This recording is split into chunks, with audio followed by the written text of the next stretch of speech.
Now,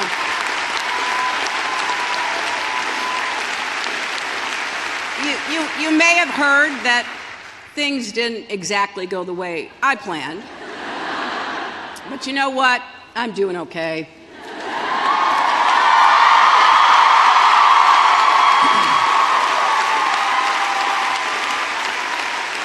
I've gotten to spend time with my family, especially my amazing grandchildren. I was going to give the entire commencement speech about them, but was talked out of it. Long walks in the woods, organizing my closets, right? I won't lie, Chardonnay helped a little too.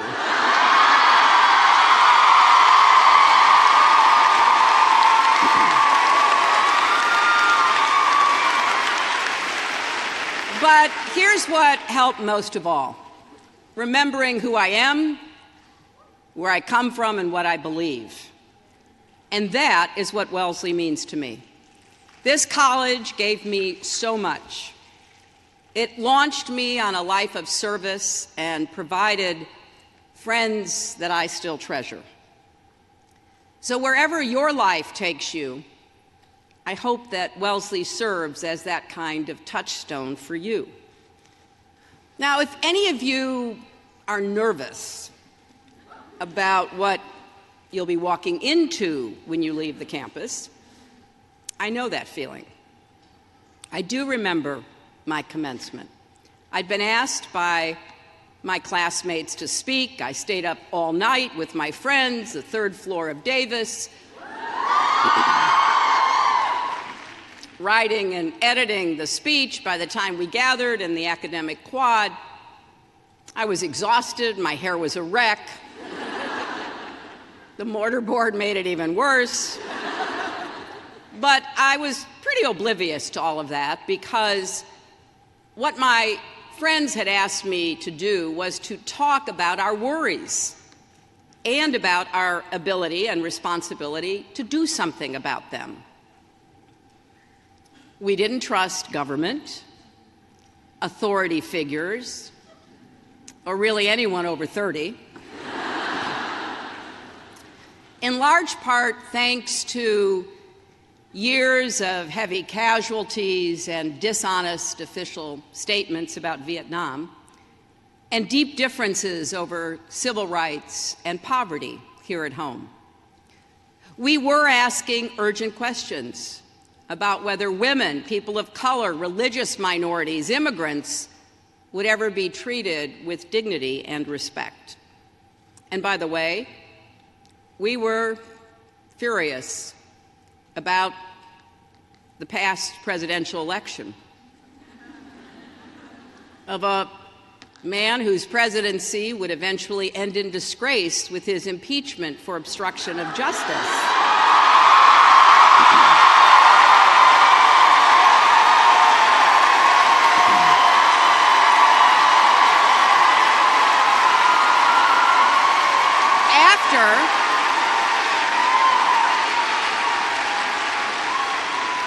After firing the person running the investigation into him at the Department of Justice.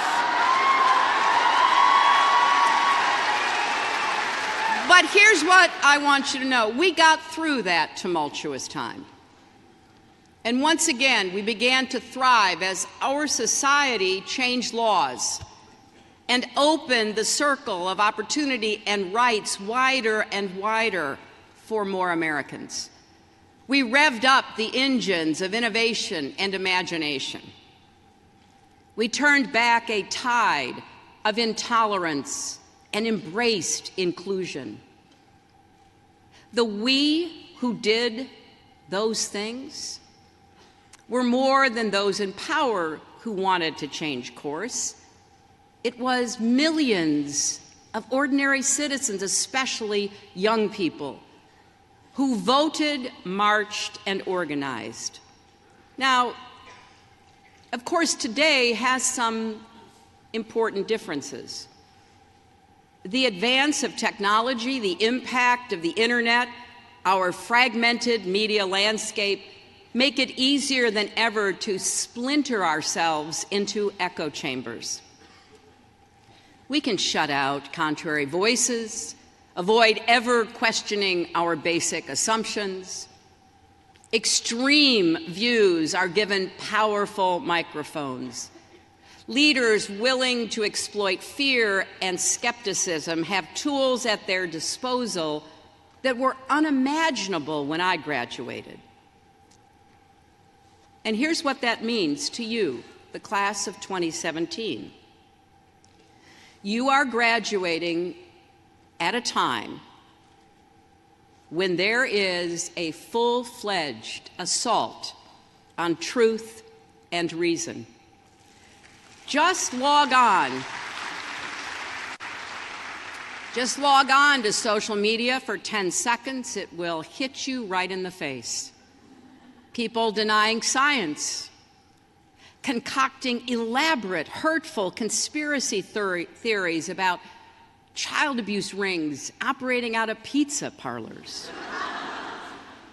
drumming up rampant fear about undocumented immigrants, Muslims, minorities, the poor, turning neighbor against neighbor and sowing division at a time when we desperately need unity.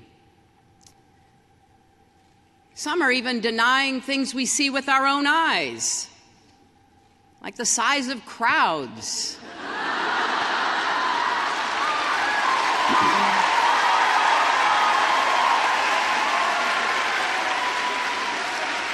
And then defending themselves by talking about, quote unquote, alternative facts. But this is serious business. Look at the budget that was just proposed in Washington. It is an attack of unimaginable cruelty on the most vulnerable among us, the youngest, the oldest, the poorest, and hardworking people who need a little help to gain or hang on to a decent middle-class life. It grossly underfunds public education, mental health, and efforts even to combat the opioid epidemic. And in reversing our commitment to fight climate change, it puts the future of our nation and our world at risk.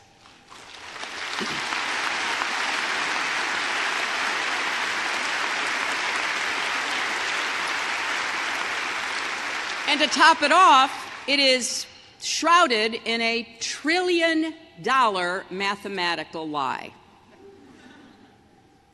Let's call it what it is. It's a con. They don't even try to hide it.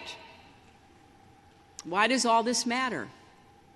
It matters because if our leaders lie about the problems we face, we'll never solve them. It matters because it undermines confidence in government as a whole, which in turn breeds more cynicism and anger. But it also matters because our country, like this college, was founded on the principles of the Enlightenment.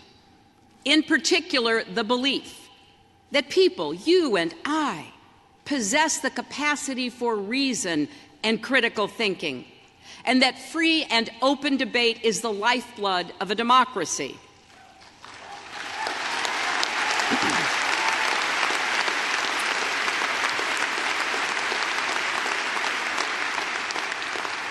Not only Wellesley, but the entire American university system, the envy of the world, was founded on those fundamental ideals. We should not abandon them. We should revere them. We should aspire to them every single day in everything we do. And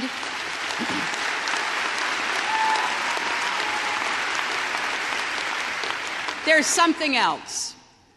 As the history majors among you here today know all too well, when people in power invent their own facts and attack those who question them, it can mark the beginning of the end of a free society.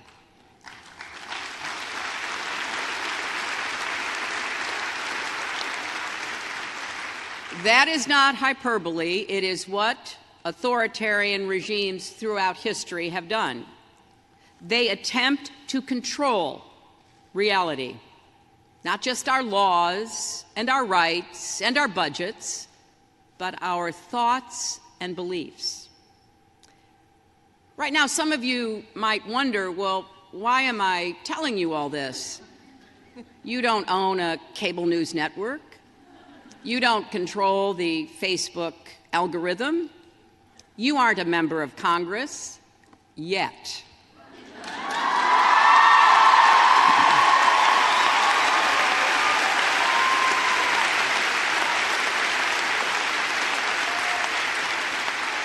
Because I believe with all my heart that the future of America, indeed the future of the world, depends on brave, thoughtful people like you insisting on truth and integrity right now, every day.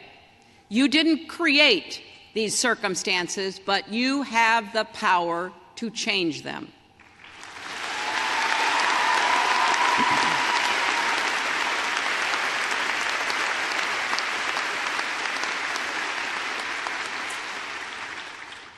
Václav Havel, the dissident playwright, first president of the Czech Republic, wrote an essay called "The Power of the Powerless."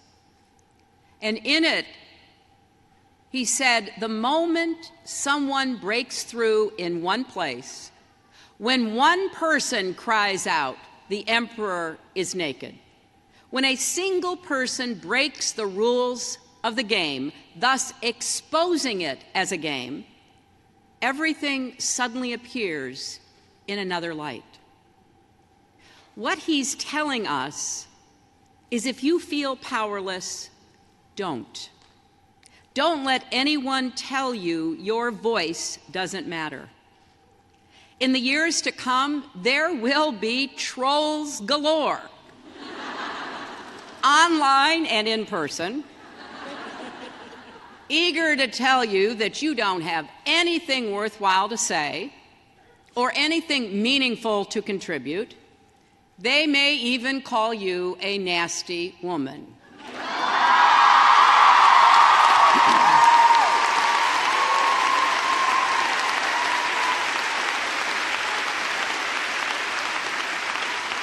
Some may take a slightly more sophisticated approach and say, your elite education means you are out of touch with real people. In other words, sit down and shut up. Now, in my experience, that's the last thing you should ever tell a Wellesley graduate.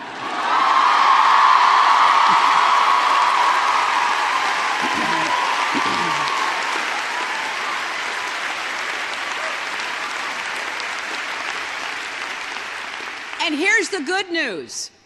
What you've learned these 4 years is precisely what you need to face the challenges of this moment.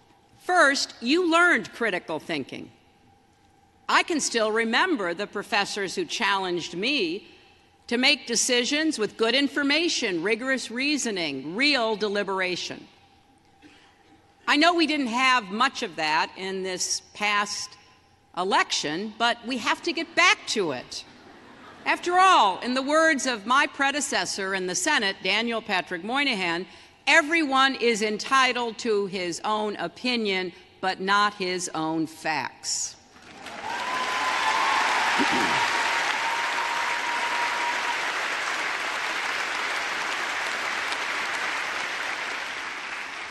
And your education gives you more than knowledge. It gives you the power to keep learning and apply what you know to improve your life and the lives of others. Because you are beginning your careers with one of the best educations in the world, I think you do have a special responsibility to give others the chance to learn and think for themselves and to learn from them so that we can have the kind of open, fact-based debate necessary for our democracy to survive and flourish. And along the way, You may be convinced to change your mind from time to time. You know what? That's okay. Take it from me, the former president of the Wellesley College Young Republicans.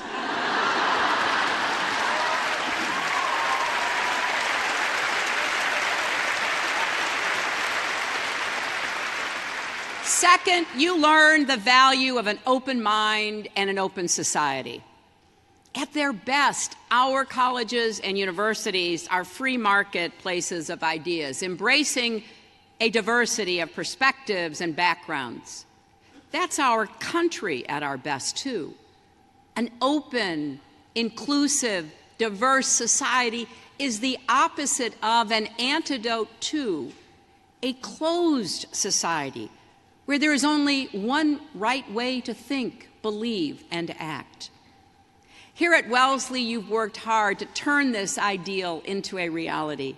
You've spoken out against racism and sexism and xenophobia and discrimination of all kinds. And you've shared your own stories. And at times, that's taken courage. But the only way our society will ever become a place where everyone truly belongs is if all of us speak openly and honestly about who we are, what we're going through. So keep doing that. And let me add that your learning, listening, and serving should include people who don't agree with you politically. A lot of our fellow Americans have lost faith in the existing economic, social, political, and cultural conditions of our country. Many feel left behind, left out, looked down on. Their anger and alienation has proved a fertile ground for false promises and false information. Their economic problems and cultural anxiety must be addressed, or they will continue to sign up to be foot soldiers in the ongoing conflict between us and them. The opportunity is here. Millions of people will be hurt by the policies, including this budget, that is being considered. And many of those same people don't want dreamers deported or health care taken away. Many don't want to retreat on civil rights, women's rights, and LGBT rights. So if your outreach is rebuffed, keep trying. Do the right thing anyway. We're going to share this future. Better do so with open hearts and outstretched hands than closed minds and clenched fists. And third,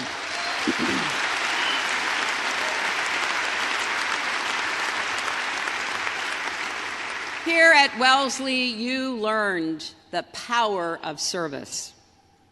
Because while free and fierce conversations in classrooms, dorm rooms, dining halls are vital, they only get us so far. You have to turn those ideas and those values into action. This college has always understood that. The motto, which you've heard twice already, not to be ministered unto, but to minister, is as true today as it ever was. When you think about it, it's kind of a old-fashioned rendering of President Kennedy's great statement, ask not what your country can do for you, ask what you can do for your country. Not long ago, I got a note from a group of Wellesley alums and students who had supported me in the campaign. They worked their hearts out. And like a lot of people, they're wondering, what do we do now? Well, I think there's only one answer: keep going. Don't be afraid of your ambition, of your dreams, or even your anger. Those are powerful forces, but harness them to make a difference in the world. Stand up for truth and reason. Do it in private, in conversations with your family, your friends, your workplace, your neighborhoods, and do it in public, in Medium posts, on social media, or grab a sign and head to a protest. Make defending truth and a free society a core value of your life every single day.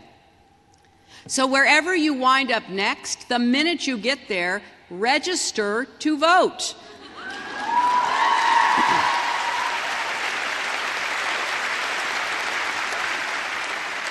And while you're at it, encourage others to do so.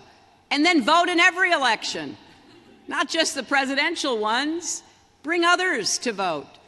Fight every effort to restrict the right of law-abiding citizens to be able to vote as well.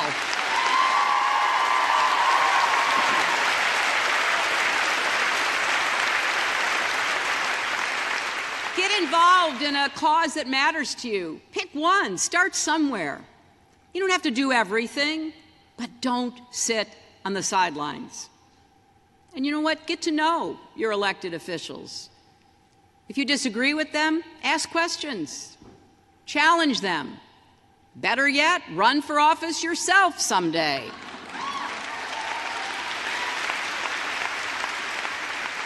Now, that's not for everybody, I know, and it's certainly not for the faint of heart, but it's worth it.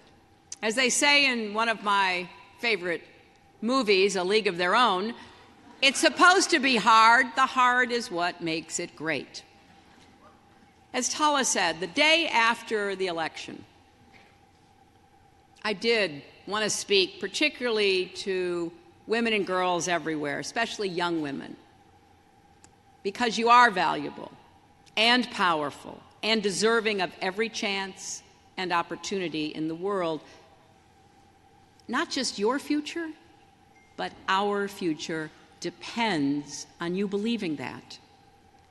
We need your smarts, of course, but we also need your compassion, your curiosity, your stubbornness. And remember, you are even more powerful because you have so many people supporting you, cheering you on, standing with you through good times and bad. You know, our culture often celebrates people who appear to go it alone. But the truth is, that's not how life works.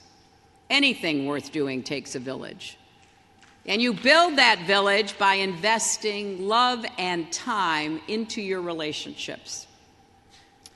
And in those moments, for whatever reason, when it might feel bleak, think back to this place, where women have the freedom to take risks, make mistakes, even fail in front of each other.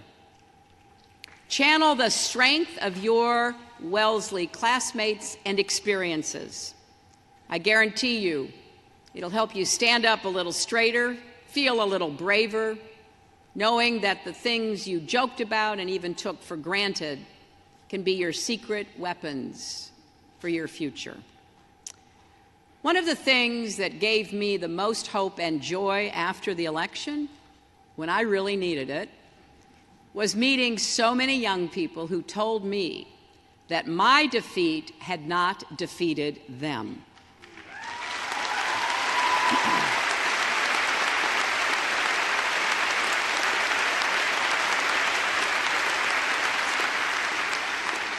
And I'm going to devote a lot of my future to helping you make your mark in the world. I created a new organization called Onward Together to help recruit and train future leaders, organize for real and lasting change. The work never ends. When I graduated and made that speech, I did say, and some of you might have pictures from that day with this on it, the challenge now is to practice politics as the art of making what appears to be impossible possible. That was true then, it's truer today. I never could have imagined where I would have been 48 years later. Certainly never that I would have run for the presidency of the United States or seen progress for women in all walks of life over the course of my lifetime, and yes, put millions of more cracks in that highest and hardest glass ceiling. Because just in those years, doors that once seemed sealed to women are now open. They're ready for you to walk through or charge through, to advance the struggle for equality, justice, and freedom. So whatever your dreams are today, dream even bigger. Wherever you have set your sights, raise them even higher. And above all, keep going. Don't do it because I asked you to. Do it for yourselves. Do it for truth and reason. Do it because the history of Wellesley and this country tells us it's often during the darkest times when you can do the most good. Double down on your passions. Be bold. Try, fail, try again, and lean on each other. Hold on to your values. Never give up on those dreams. I'm very optimistic about the future because I think after we've tried a lot of other things, we get back to the business of America. I believe in you with all my heart. I want you to believe in yourselves. So go forth, be great, but first, graduate. Congratulations!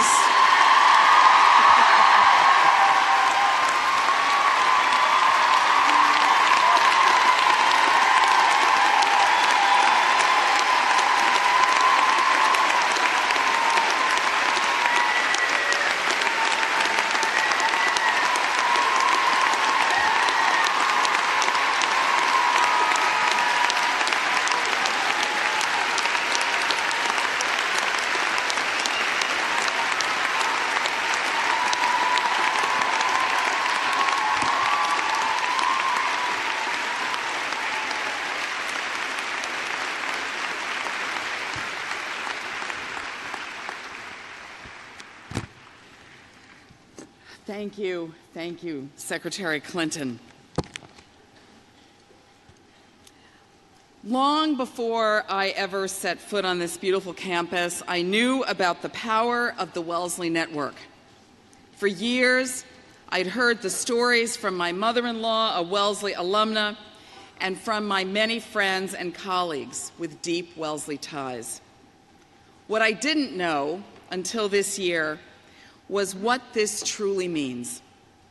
Indeed, all of the things that make Wellesley extraordinary, and pretty much every day I continue to find new ones, none has impressed me more than the ties that bind Wellesley women. 2 decades ago, Secretary Clinton wrote a book, and you've heard it mentioned already today, It Takes a Village. While its focus was on children's issues, the title has far broader meaning. It speaks to the fundamental truth that we need each other, that we are stronger together than we could ever be apart.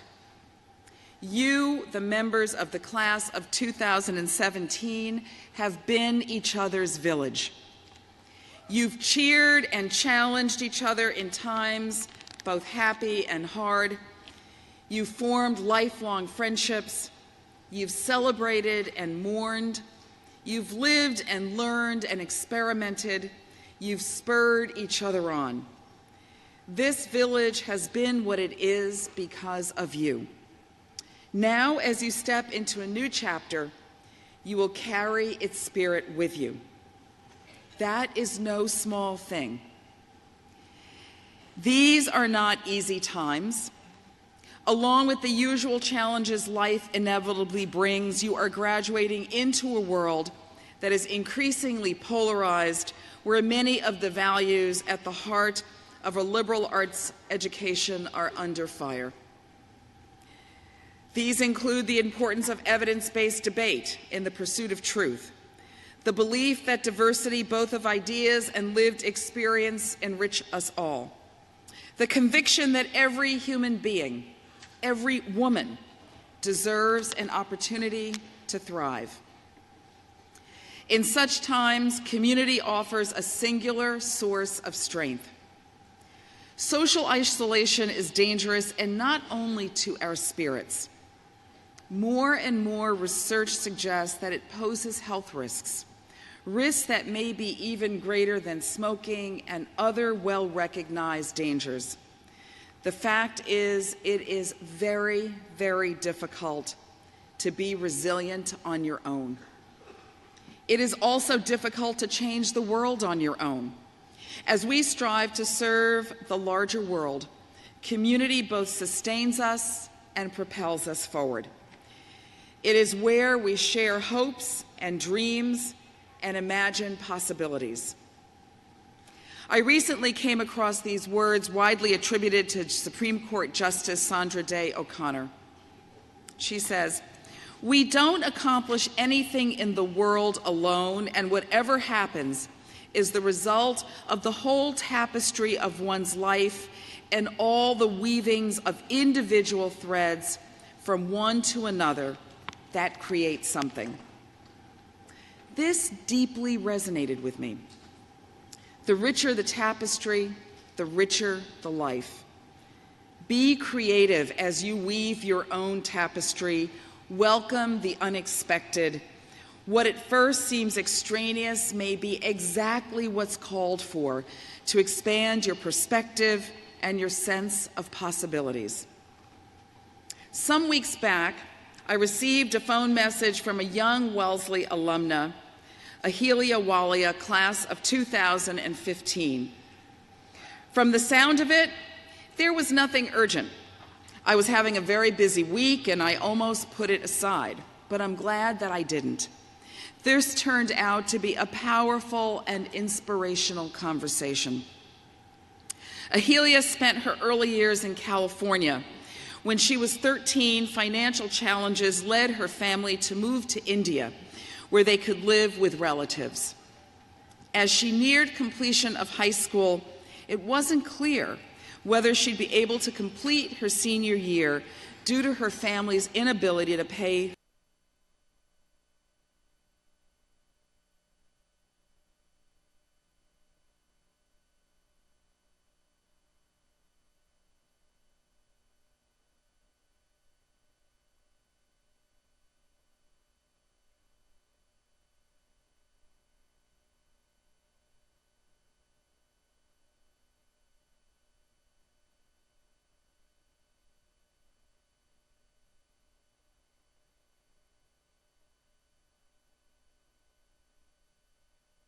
All right, it looks like we have lost this feed from Wellesley College. The feed is now frozen. So what I'm going to do is take you to an event that took place earlier today in London. Rex Tillerson and Boris Johnson both delivering statements there in London. We're going to go ahead and play this for you now. Stand by. Thought of the loss of life of loved ones, the injured, the effect it has on their families. And I know that we share that grief with the rest of the world as well. And please know that all of America's prayers are with those who have lost loved ones and those that are injured for speedy recovery. You know, for all of us, life will go on. But for those families, there will be forever a void in this world that will never be filled, and they will have to live with that. And so we pray for their comfort, and we pray for their healing, both physically and emotionally. The British people are renowned, however, for their strength in times of darkness, and we all know that. And they will not be broken by terrorism, and we know this. Even as our ally and friend mourns, the fires for justice burn very hot in all of our hearts. We will drive out the terrorists and the extremists. As President Trump said earlier this week in Saudi Arabia, we must drive the extremists out of our communities. We must drive them out of any country that would provide them safe haven, and we must drive them off the face of the earth. ISIS's decision to target a concert full of children shows their intentions are not authored by God.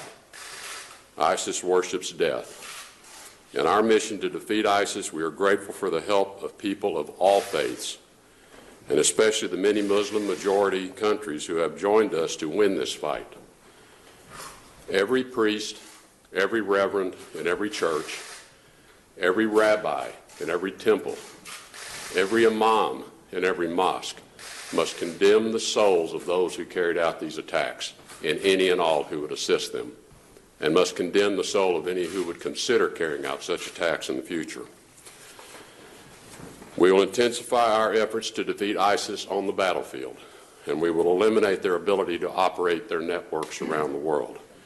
We will not allow them or any terrorist organization to spread violence and hatred without a fight, and we will block their efforts to recruit new followers, whether on the ground or online.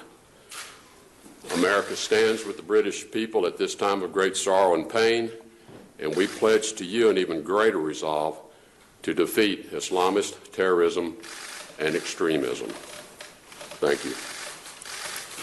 Thank you, Rex. I think we've got a couple of questions. Yes, please, sir, gentlemen. Thank you, Foreign Secretary. In January, the Prime Minister said, "The days of Britain and America intervening in sovereign countries in an attempt to remake the world in our own image are over." Isn't that an admission of foreign policy failures and essentially confirming Jeremy Corbyn's comments this morning? And Mr Tillerson, do you think there will be lasting damage for information sharing between the UK and US intelligence agencies because of the leaks this week? Well, if I could just deal with the first point, Rex. I have to say, I find it absolutely extraordinary and inexplicable in this week of all weeks that there should be any attempt to justify or to legitimate the actions of terrorists in this way.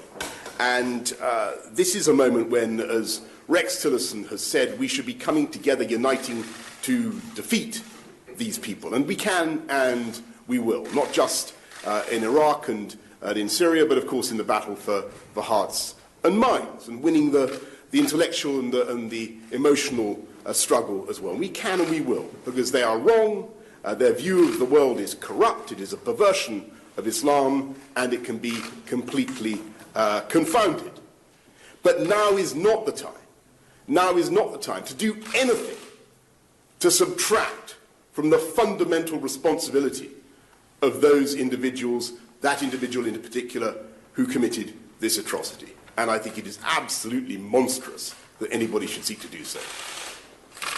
With respect to the release of information inappropriately, information that was released by someone, information that's vital to an ongoing investigation, information that's vital to capturing those who were involved in this heinous event.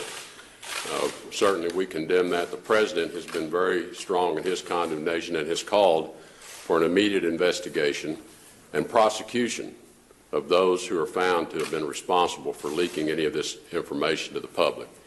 We take full responsibility for that, and we obviously regret that that happened. In terms of how it affects the relationship between the U.S. and Great Britain, this special relationship that exists between our two countries will certainly withstand this particular unfortunate event. Thank you, Rex. Michael Birnbaum. Thank you. Michael Birnbaum from The Washington Post. Secretary Tillerson, President Trump said yesterday at NATO that the alliance should focus on terrorism and immigration. The Manchester attack was carried out by the son of immigrants here. In that context, what advice does the Trump administration have for how Britain should handle its large immigrant community here, including those who are British citizens? Secretary Johnson, do you agree with President Trump that immigration should be a focus for NATO, and is immigration a security threat for Britain?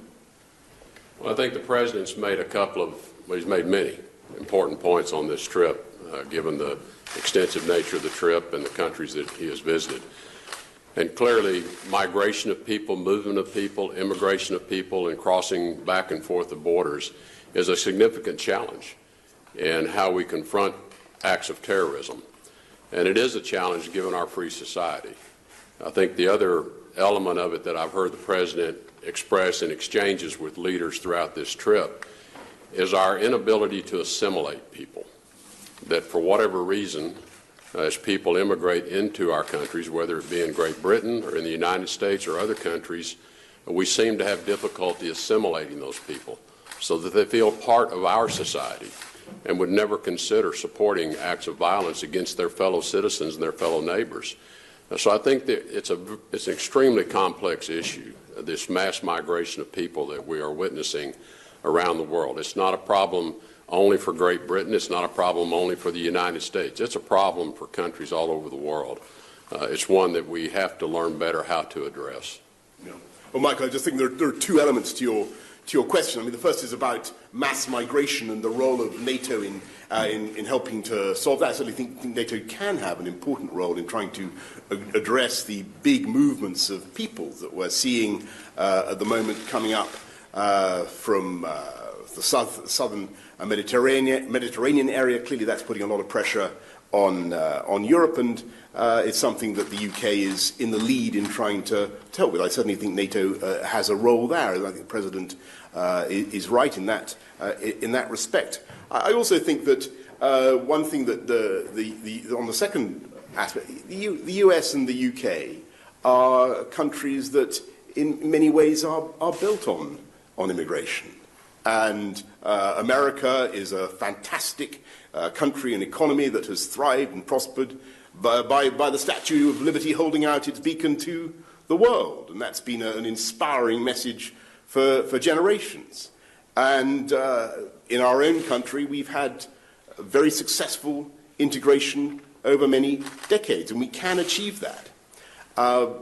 You may not know, my great-grandfather was a Muslim, and he came to this country. Indeed, he came to Wimbledon in the early part of the last century. And, there you go. I went on to become the Mayor of London and indeed Foreign Secretary. So integration is possible. It's what we should aspire to. It's what we can achieve. And I think if you look at the American Commonwealth, you look at what's been achieved there, you look at the success of London, I think that's what we should be aiming for. But I'm not going to pretend to you that every individual in every community feels as well-adjusted as they should. And that is something that we need to work on together. But I'm certainly not going to abandon the goal of trying to get people to identify and to love the country that they come to. That is the most important thing. When people come to this country, they have to become British. And if they're going to live here and they're going to work here, they must become part of our society and espouse its values. That's what we believe in. Thank you. Thanks, guys. Thank you.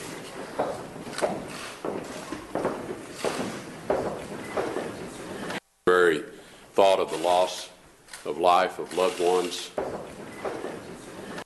All right, that wraps up our clip from London. I want to go ahead and give you guys a live look at the White House while I queue up our next clip. I thought I'd show you the White House because it is the president's residence, President Trump's residence that he has been far away from over the last week. President Trump has been on his world trip.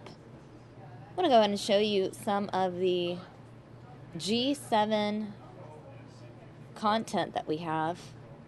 G7 content and coverage that we got in earlier today.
Adesso non come questa mattina, per favore, andiamo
Vedete un po' più là?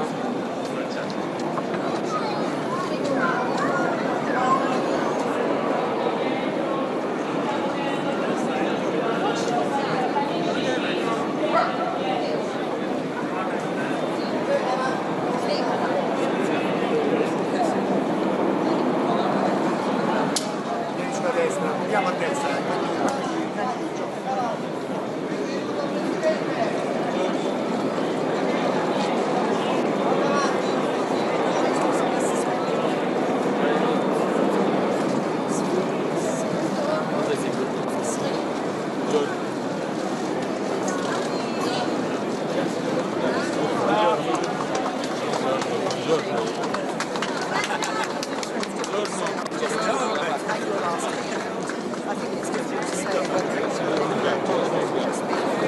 Faccio per andare in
Tata, digli che c'ho Trump alla macchina qua sotto.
Yes.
All right, Theresa May speaking at the G7 summit happening now. We're going to take you there live now. Role. And here in Sicily, the G7 has come together to address the biggest issues we face, from terrorism and conflict to important foreign policy issues, global trade and climate change. I will address each in turn. Today, against the backdrop of Monday's cowardly attack in Manchester, we have discussed what more we can do together to defeat global terror. We agreed the threat from Daesh is evolving rather than disappearing. As they lose ground in Iraq and Syria, foreign fighters are returning and the group's hateful ideology is spreading online. Make no mistake, the fight is moving from the battlefield to the internet. In the UK, we are already working with social media companies to halt the spread of extremist material and hateful propaganda that is warping young minds. But I am clear that corporations can do more. Indeed, they have a social responsibility to now step up their efforts to remove harmful content from their networks. Today, I called on leaders to do more. We agreed a range of steps the G7 could take to strengthen its work with tech companies on this vital agenda, and ministers will meet soon to take this forward. We want companies to develop tools to identify and remove harmful materials automatically. And in particular, I want to see them report this vile content to the authorities and block the users who spread it. And the G7 will put its weight behind the creation of an international industry-led forum where new technologies and tools can be developed and shared to help us deny terrorists their pernicious voice online. It is also vital we do more to cooperate with our partners in the region to step up returns and prosecutions of foreign fighters. This means improving intelligence sharing, evidence gathering, and bolstering countries' police and legal processes. The investigation into what happened in Manchester is ongoing, but the suicide bombers' links to Libya undoubtedly shine a spotlight on this largely ungoverned space on the edge of Europe. So we must redouble our support for a UN-led effort that brings all the parties to the negotiating table and reduces the threat of terror from that region. Similarly, in the case of Syria, we agreed that it will be impossible to defeat terrorism without a political settlement that brings a stable transition away from President Assad. We welcomed the progress towards de-escalation, but are clear that the regime's backers, Russia and Iran, must use their influence to deliver a ceasefire and move to a genuine political process. Leaders agreed today that we must challenge Iran's destabilizing activity in Syria and the wider region, and that we must continue our efforts to prevent Iran from acquiring a nuclear weapons capability. Leaders were united in their condemnation of North Korea's continued nuclear weapons and ballistic missile tests. we agreed to increase pressure on Pyongyang as we work to secure a peaceful resolution in the region. This afternoon, I led a discussion on trade and the global economy. As we prepare to leave the European Union, I reiterated the UK's abiding commitment to free trade and open markets. But I and my fellow world leaders also recognised that some people feel left behind by globalisation and that not all countries are playing by the rules. We need to show our citizens that the global economy can truly work for everyone. This means recognising the importance of the international rules-based system and the World Trade Organization in creating a level playing field for trade, but accepting that we need to make the system work better. And it means taking action to ensure that all our citizens can share in the benefits of globalisation and support those who feel they have lost out. The UK's industrial strategy of economic and social reform is helping spread growth and opportunity to all parts of our country and society. We are ensuring people have the skills to capitalise on the opportunities presented by new technologies and a digital economy at the start of and throughout their careers. And as we work to make the UK an even more attractive place for businesses to invest and grow, we want companies to act responsibly and play their part in making ours a country that works for everyone. We had a productive discussion today about the importance of global action against climate change to safeguard the prosperity and security of future generations. The UK remains committed to this agenda. We will keep energy affordable and maintain a secure and reliable supply in order to protect the interests of businesses and consumers. Clearly, the global challenges we face today are more urgent than ever before. When it comes to the fight against terrorism, we can only defeat this evil together with determined and coordinated action. As the G7, we stand united today in our commitment to uphold the values we share and to create a safe, secure and prosperous future for all our citizens. Thank you. Now, take some questions. John. Thank you very much. Prime Minister, leaders have agreed to do more and to do more together to fight terrorism. Can you say that you have done enough to provide funds, powers and police numbers when you consider the Manchester bomber was known to the authorities? And if I may, what do you say to those who argue that British military operations abroad have increased the risk of terrorism at home? Well, first of all, let's be very clear on police funding that we have protected counter-terrorism police funding. We've increased the funding for our security and intelligence agencies, and we continue to provide them with the support they need. And you talk about powers. Actually, as Home Secretary, of course, I oversaw the Investigatory Powers Act going through Parliament, which ensures that our agencies have the powers that they need. Now, you've asked me a question about the issue of British foreign policy, and I'm aware this is an issue that has been raised today, and I want to be very clear about what has been said today. What's happened today is I have been here at the G7 working with other international leaders to fight terrorism. At the same time, Jeremy Corbyn has said that terror attacks in Britain are our own fault, and he's chosen to do that just a few days after one of the worst terrorist atrocities we have experienced in the United Kingdom. And I want to make one thing very clear to Jeremy Corbyn and to you, and it is that there can never, ever be an excuse for terrorism. There can be no excuse for what happened in Manchester. And I think that the choice that people face at the general election has just become starker. It's a choice between me working constantly to protect the national interest and to protect our security, and Jeremy Corbyn, who frankly isn't up to the job. Jason.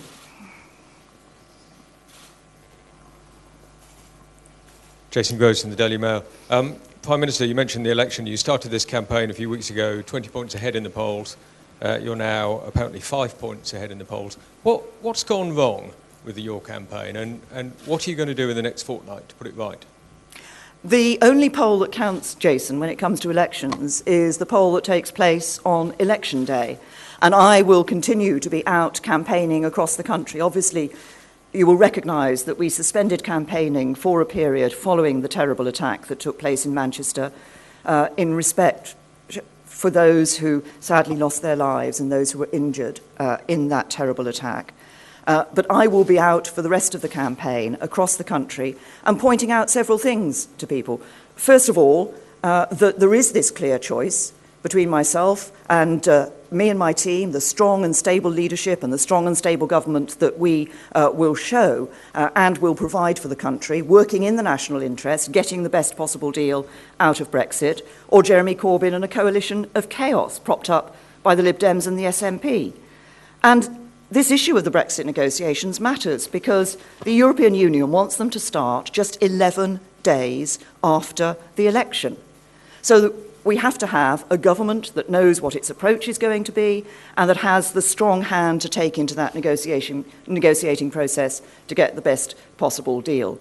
And you refer to the polls, and of course, if you look at the figures that were in the House of Commons before it was dissolved, the loss of just 6 seats would mean that my government would lose its majority.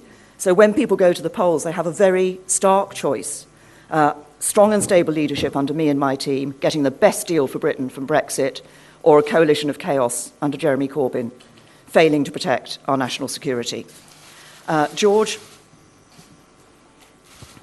George Parker from the Financial Times. You had a meeting this morning with President Macron. I just wondered whether he was someone you felt you could do business with on the question of Brexit. And specifically, you were talking to him about the possibility of running simultaneous discussions on the divorce proceedings and also the future trade arrangement. Did he give any ground on that issue? Well, I had a very good and productive discussion, constructive discussion with President Macron. The relationship that the United Kingdom has with France is an important one for us. We have very clear cooperation on a whole range of areas, including on our security and on defence matters.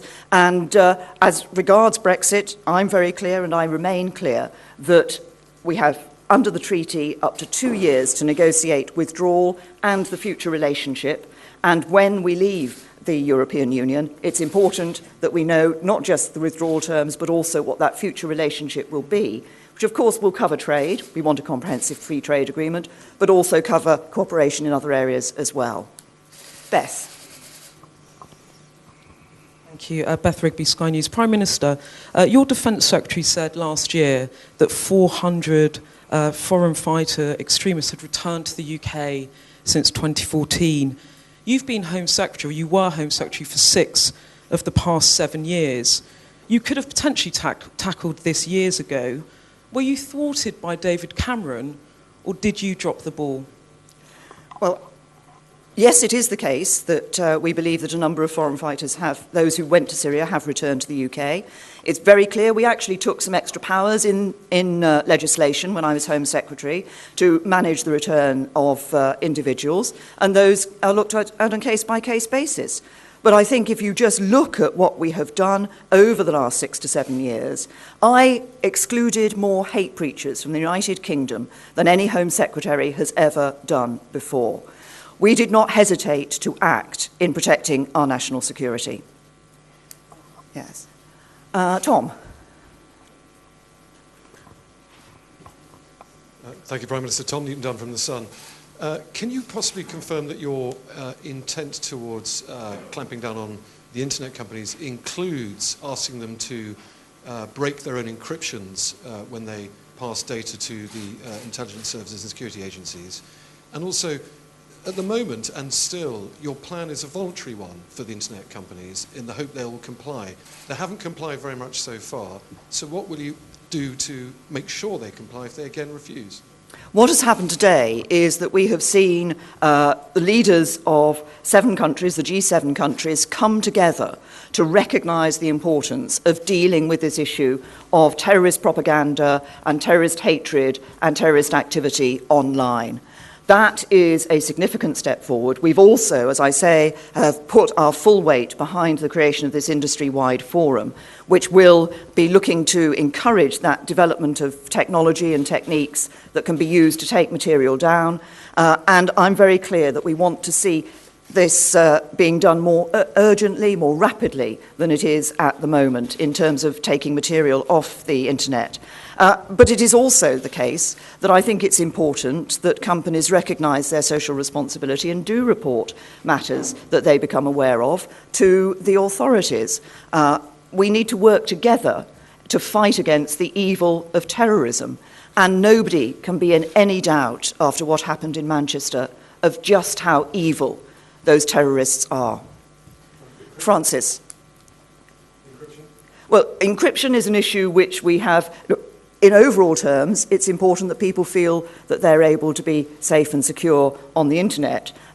What we do want to do is to work with the companies to ensure that they can take down material that is of extremist terrorist content, that is promoting this hateful ideology and promoting the terrorism, but also that they, as I say, do report when they are aware of this material, that they report it to the authorities so that appropriate action can be taken. Francis. Prime Minister, you raised the issue of Libya. What link is there between Libya and the current domestic terrorist threat situation in the UK? And with the benefit of hindsight, was our intervention there a success? The question of what's happened in relation to the investigation, obviously certain information has been made public about the links that the individual who perpetrated this attack had with Libya. Obviously, this is an ongoing investigation. What we discussed today, though, was the wider issue of how we ensure that we have within Libya the stability that we all want to see. Libya is a country that is important not just in relation to these matters, but also, as you'll be aware, in relation to migration of people through trying to reach Europe. And we're very clear that a UN-led process, we want to increase our efforts to ensure that the UN-led process can be a successful one. Yes.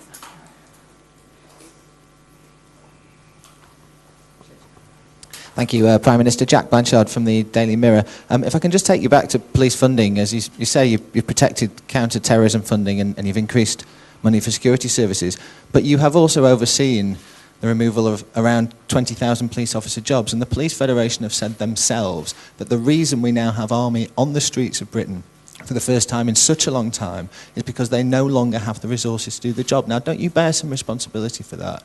No, the plan to ensure that there was military support available to the police was one that is a well-prepared plan. It was developed a while ago. It was done so that at a time when we go to critical in our threat level, which of course is determined independently by the Joint Terrorism Analysis Centre, that extra support could be made available. And that is exactly what has happened.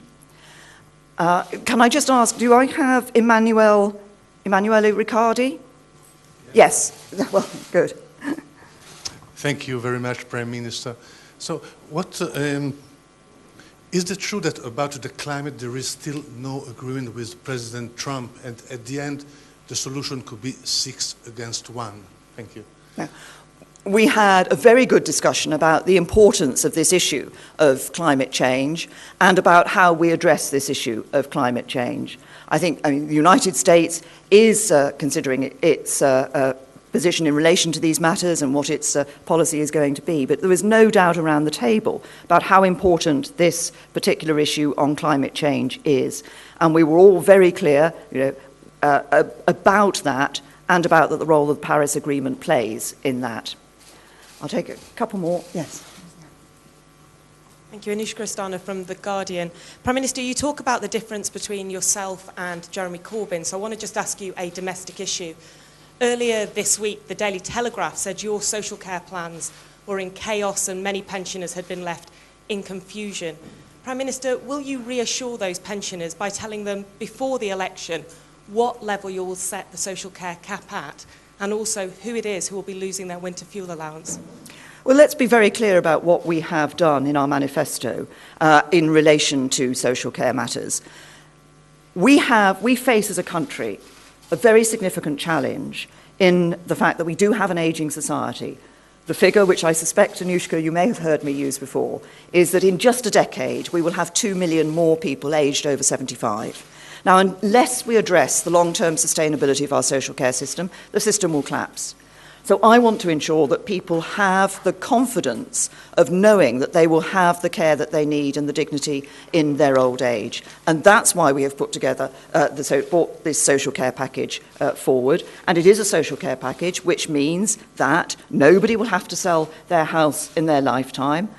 They will be able to ensure that they don't see their savings being virtually wiped out, and they will have money to pass on to their children. And there will be a cap set on the overall amount of money that they spend on social care. What's important about this is that it is a plan which ensures long-term sustainability in the system, because without that, the system will simply collapse. So I'll take a couple more questions. Yes.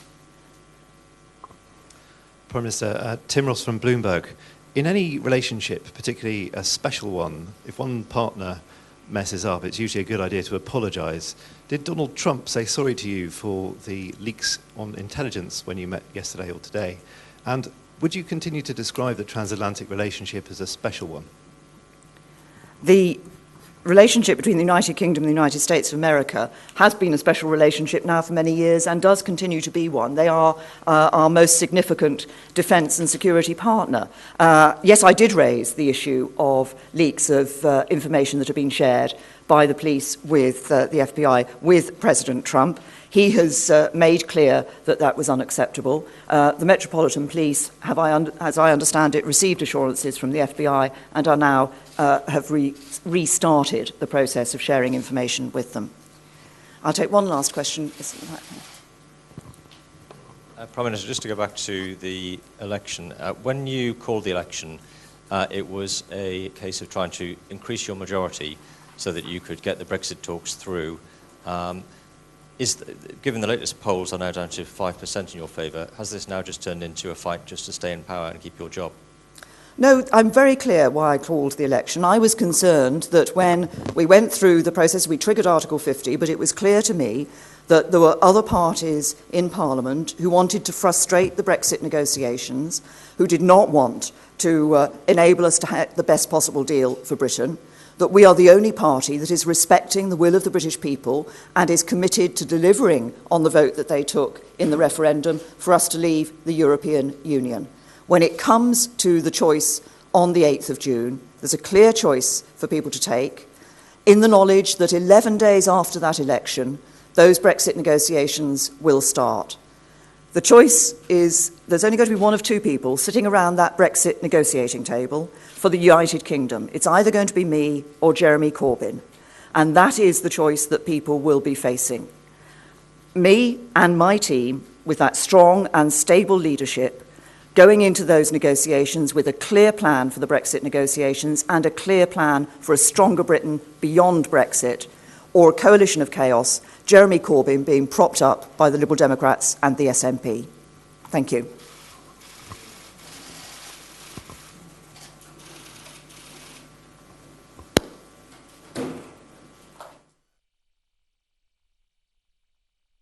All right, that wraps up that piece. We're going to take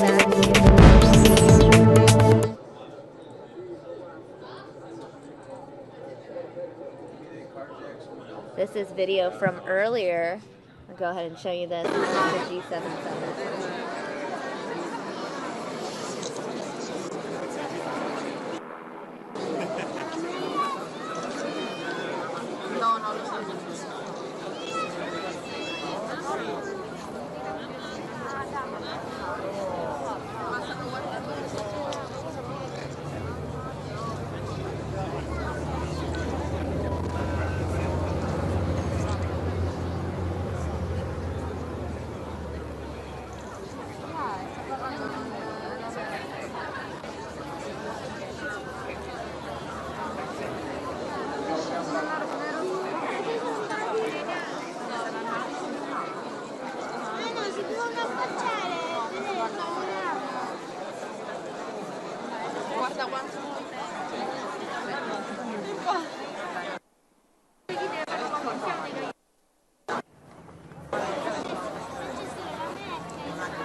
era finto.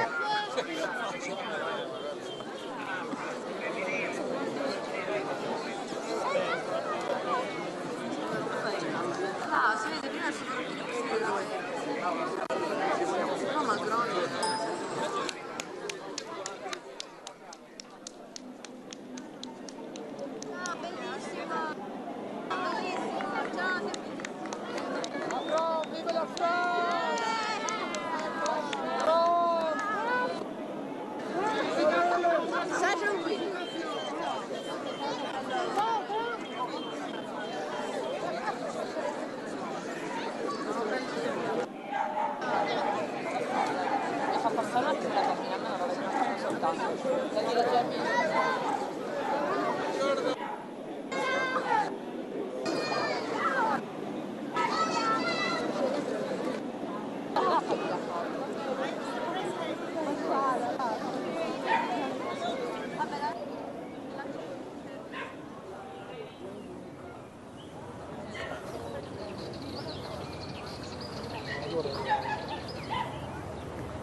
Io l'ho visto, io ho fatto tutto una volta, però l'ho visto.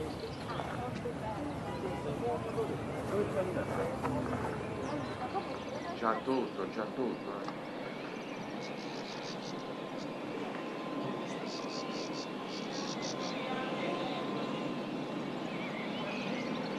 Devo dare un senso alla mia giornata, no?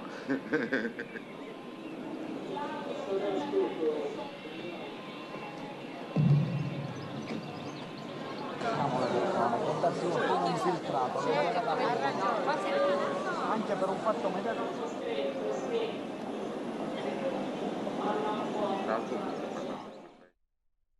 All right, everyone, we're going to cut out of this feed from earlier again to take you to a live feed out of Italy, of an orchestra performance. We believe President Trump and Melania are in attendance.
that ends that opening. It is unclear what is being fed to us now. We are getting another live feed, and people are running. It is unclear what we are being fed, but we are getting these live pictures that are coming in right now of a lot of people running, fleeing from a scene of sorts. It's unclear what exactly is happening, but we will work to get you guys info.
All right, guys. Well, we can infer that this is Venezuela. You know, if you've been paying attention to international news, Venezuela has had a lot of turmoil recently.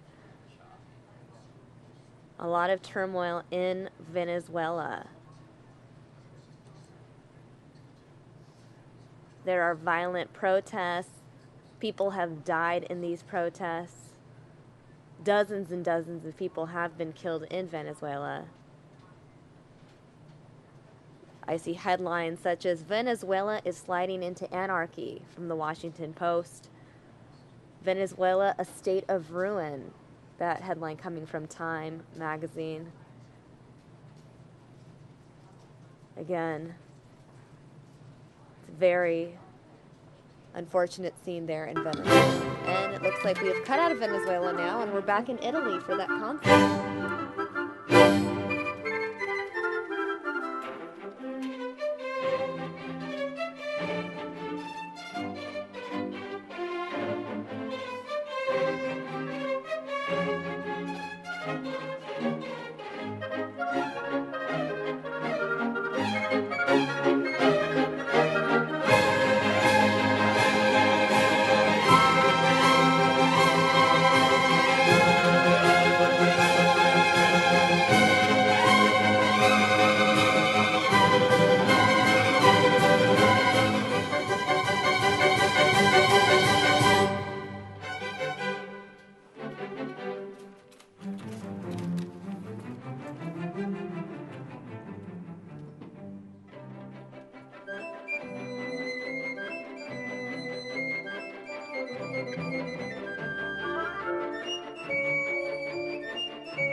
Buonasera.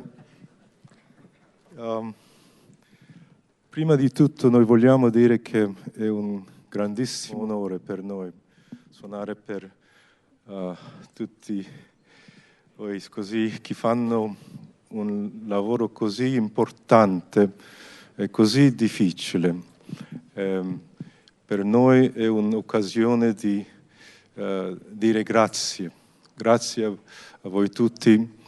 Noi quando suoniamo la musica abbiamo solo un obiettivo, un messaggio a portare.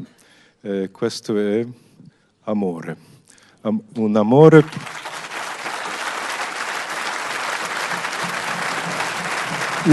profondo per umanità, come il mio amore per questo bel paese Italia. E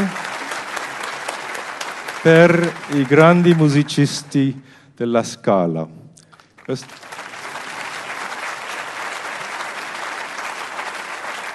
Un amore per loro grande come il mare. Quindi, vogliamo fare un piccolo omaggio alla bella Sicilia. Sì. Suoneremo l'intermezzo da Cavalleria Rusticana di Pietro Mascagni.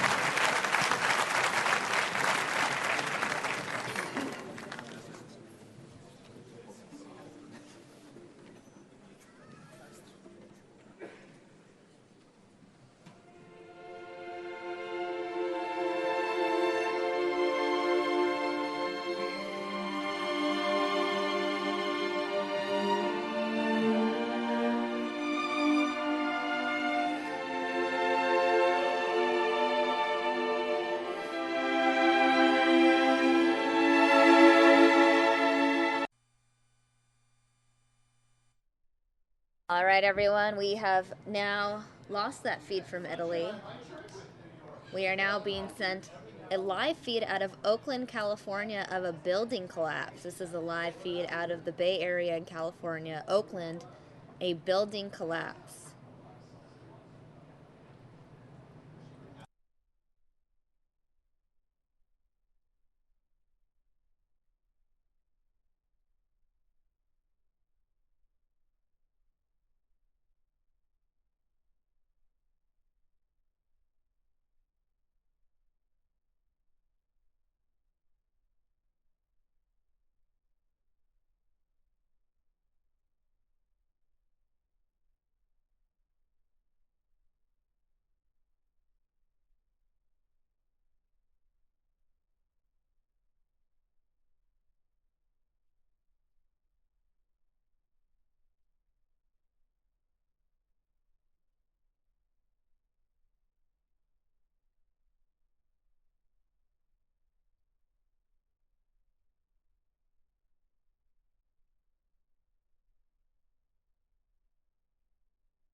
All right, everyone, for those of you wondering what happened in Oakland, a building has partially collapsed there. We're getting information from KTVU. A building under construction partially collapsed this morning. At least one person was injured. No deaths were reported. The building under construction is located near Summit Medical Center. The area is in a neighborhood nicknamed Pill Hill because of all the doctor's offices. What caused the roof to collapse is not immediately known, but a swarm of police and firefighters descended on the scene.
All right, guys, we're going to cut out of this and take you to Minnesota.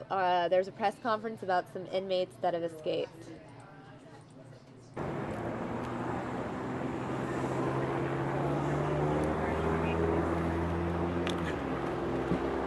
right, cool, thanks. Yep, no problem, bye. Sorry, everybody, we just found out about this.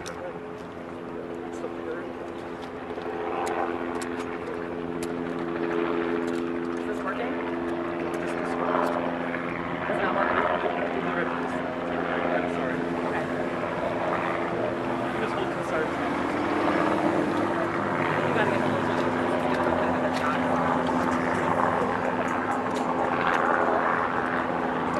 Is everybody ready? Officer Corey Schmidt, Minneapolis Police Department Public Information Officer. At around 11:30 this morning, Minneapolis Police was made aware of a stolen vehicle, a Minnesota Department of Corrections van that was stolen in Lino Lakes with several prisoners on board. At that time, we were told that there's a potential that this van was headed towards the Minneapolis area. Just before noon today, our officers responded to the 3800 block of Thomas Avenue North on what was described to us as an abandoned prison van. It's important to know that the person that called 911 said that 3 of the inmates stayed inside the vehicle and waited for police to respond. That person that also called 911 was able to give information that the other inmate that was in the driver's seat of the vehicle did take off on foot.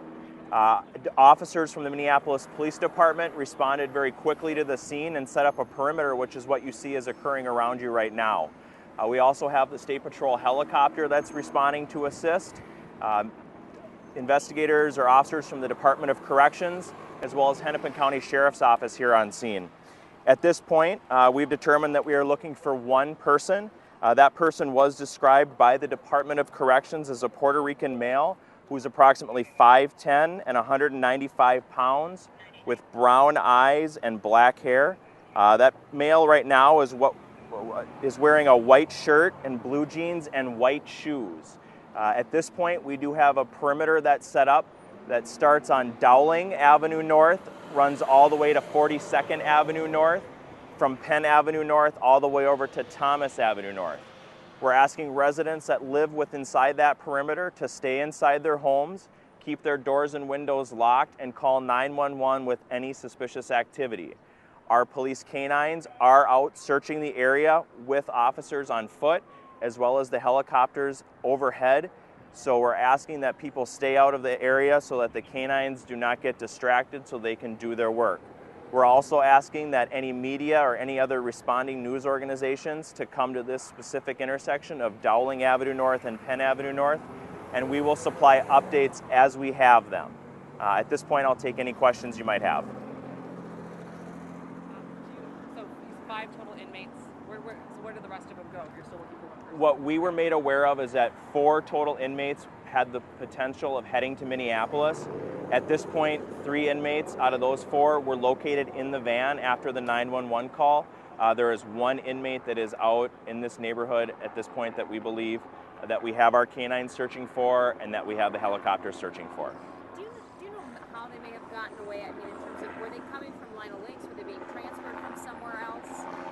That type of information I don't have. I would refer you to the Department of Corrections, who can specifically answer that question.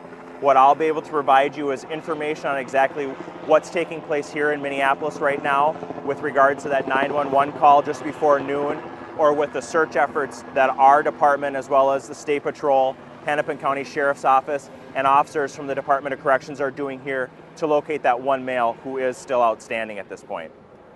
And pardon me, I couldn't hear what the helicopter, the 911 call came from. The 911 call came from a resident on the 3800 block of Thomas who located a van, which he described to us as a prison van, being abandoned in that area. Have you confirmed that is a Department of Corrections vehicle? We've determined it's the vehicle that we were looking for, because of the people that were located inside, the 3 inmates that were inside. So we're very comfortable that that's the vehicle that we were looking for, that originally the information was given to us about. What we do know is that we are still looking for that 1 person right now. There is a picture that's been distributed on a couple news organizations. I think that was given by the Department of Corrections. But again, we're looking for a male who was described by the Department of Corrections as a Puerto Rican male with brown eyes and dark hair, 5'10", approximately 195 pounds, who we now know is wearing a white t-shirt, blue jeans, and white shoes. Any distinct markings, like a tattoo or anything else that you could look for that you know of? None that we've been made aware of by the Department of Corrections, but we're still having those ongoing conversations to determine how we can be more helpful and what type of descriptions we can put out. Have you gotten any tips yet from people? Have they seen any suspicious behavior since this one inmate is still missing? Other than the original 911 call, which one of the people that lives in the neighborhood, gave us that initial information, I'm not aware of any tips. But again, we want people to keep their doors and windows locked, call 911 with any suspicious activity that might be occurring. And we want people that do not live in this neighborhood to not drive into this neighborhood, to stay out of the area, as more people coming in will undoubtedly hinder our search efforts. We do have canines that are on the ground, we have the helicopter that's over top, and we are requesting additional officers to come in to help in this effort. Do you know what offense this inmate was incarcerated for, or how dangerous this inmate could be? I do not have that information. That would be a question for the Department of Corrections, but I just want people to know that we're taking this very seriously, as you can see by the police presence, us requesting additional resources. We want people to remain safe, and that's part of the reason why we're asking people to stay in their houses, lock the doors, lock the windows, and call 911 with any information. Is he believed to be armed at all? At this point, we don't have any information regarding him being armed, but again, this is a person that is an inmate with the Department of Corrections, so we want people just to take their safety very importantly. That's why we're asking them to lock the windows, keep the doors locked, call 911 with information. And like I said, we have more officers that are coming. We're searching with canines, so we're just asking that people that don't live here to stay out of the area and let our canine officers and helicopter do what they do best, finding people. You may have clarified this, but did the 3 inmates stay in the vehicle voluntarily, or were they unable to get out? It's my understanding that they stayed in the vehicle voluntarily. The 911 caller stayed with them until responding officers arrived on scene. So we're very grateful for that person that did call 911. We heard initial scanner traffic that these inmates may have been handcuffed inside the van. Do you know anything about that? I do not have any information about that. Do you have any information regarding whether or not those inmates were taken by force and didn't want to be there? That would be a question. Are you talking about in the initial stolen vehicle or here? Vehicle, did they want to escape from prison? Do you know that? I have not. I don't have that information, and that's something that we potentially wouldn't know until after we had an opportunity to interview them, or the Department of Corrections investigators had an opportunity to interview them.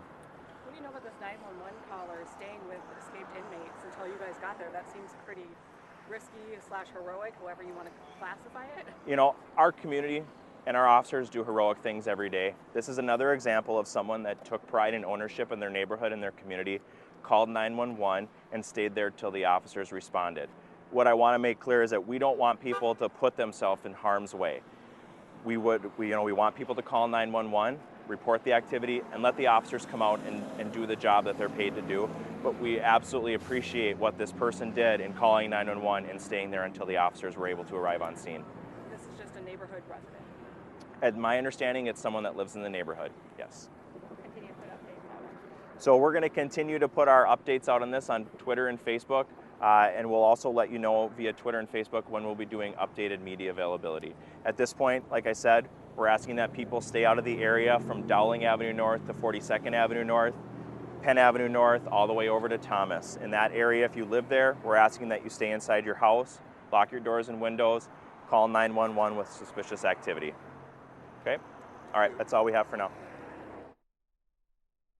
All right, so you heard from officials there. They have 1 inmate still outstanding at this time. They do have a perimeter set up in that neighborhood.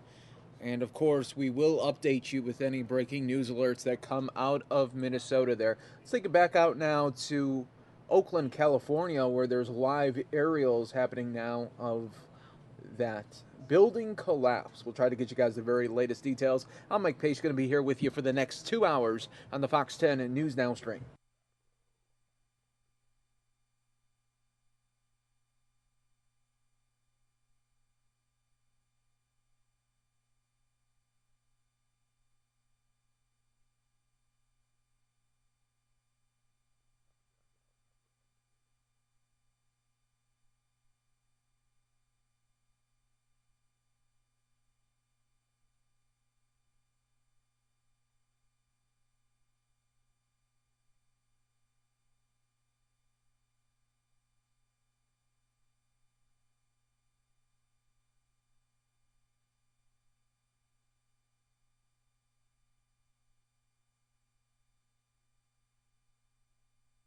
All right, as you can see there, it looks like chopper is leaving. A building under construction partially collapsed this morning. At least one person was injured and no deaths were reported. The building under construction is located on the 3300 block of Webster near Broadway there in Oakland. The area is near a neighborhood nicknamed Pill Hill because of all the doctor's offices and Sprouts, a grocery store that just opened up there as well.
All right, folks, thank you so much for joining us here live on the Fox 10 and News Now stream, part of fox10phoenix.com. We do have live aerials here in Minneapolis for one still inmate is still outstanding at this hour.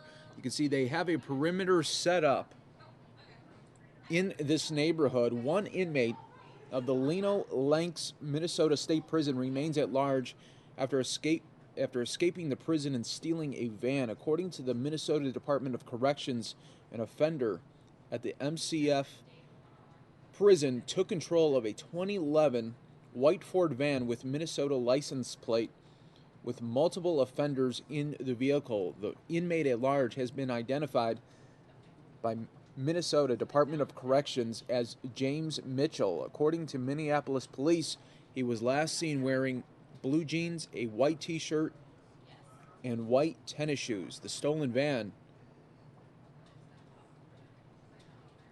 has been recovered in North Minneapolis, police confirmed. 3 inmates remained in the vehicle and waited for police to arrive. A warning from Minneapolis police advises anyone from Penn Avenue to Thomas Avenue and Downing Street to 42nd Avenue to stay in their homes and call 911 to report suspicious activity.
All right, folks, we're going to try to reestablish that connection here for you and try to get that shot back up. Always, folks, stay right here with us on the Fox 10 and News Now stream. Sometimes our shot goes a little bit in and out. We'll try to get that back for you. But the story that we've been following there in Minnesota this morning and afternoon has been those inmates that got out of prison. There are now still 1 inmate still outstanding at this time. And, of course, if we do have any news, we will break in on fox10phoenix.com with the very latest.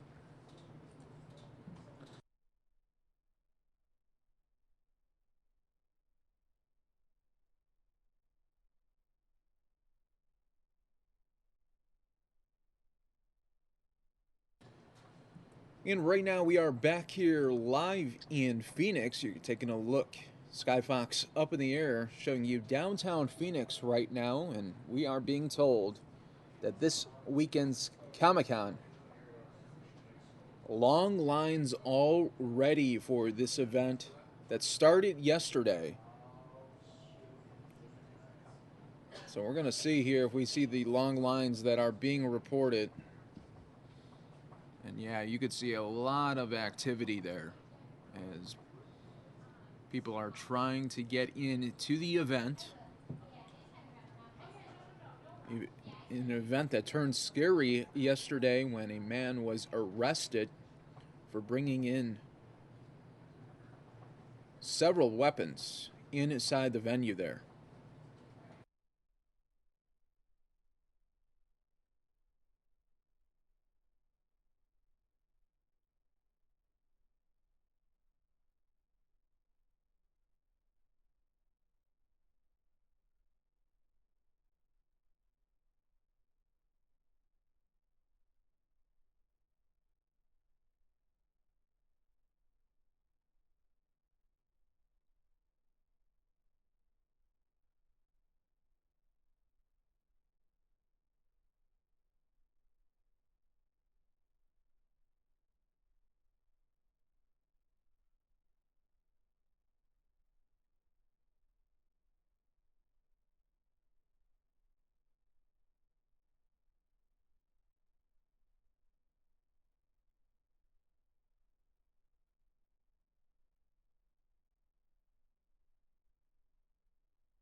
Welcome everyone to the Fox 10 News Now stream, taking a live look here at the very long lines.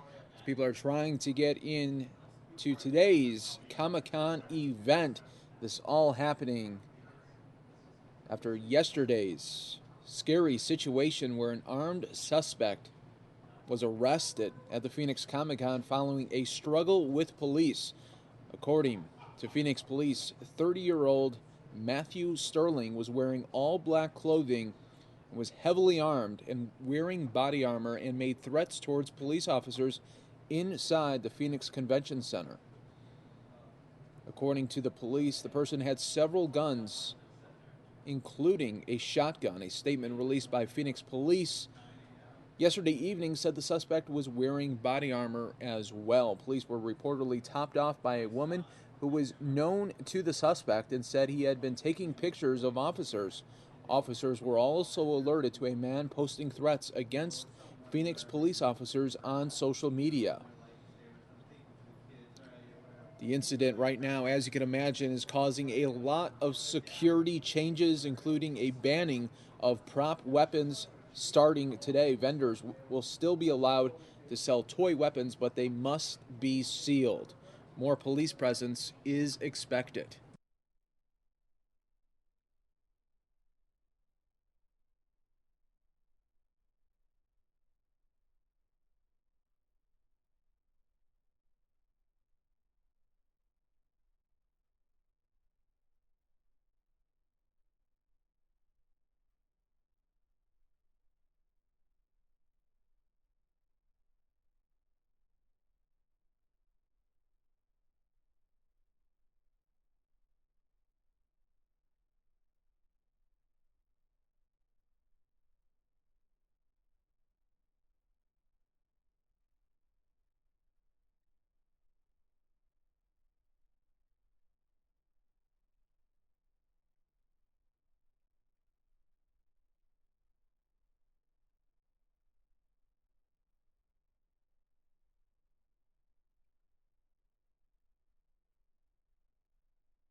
Welcome everyone to the Fox 10 News Now stream and all our viewers watching worldwide as well on Fox 10 Phoenix Facebook Live. This is the second day of Comic-Con and fans are in long lines to get into the Phoenix Convention Center.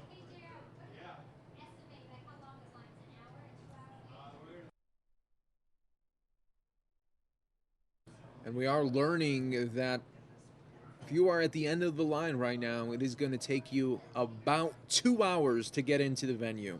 That's the latest estimate that we have received here. Once again, 2-hour wait if you are near the end of the line.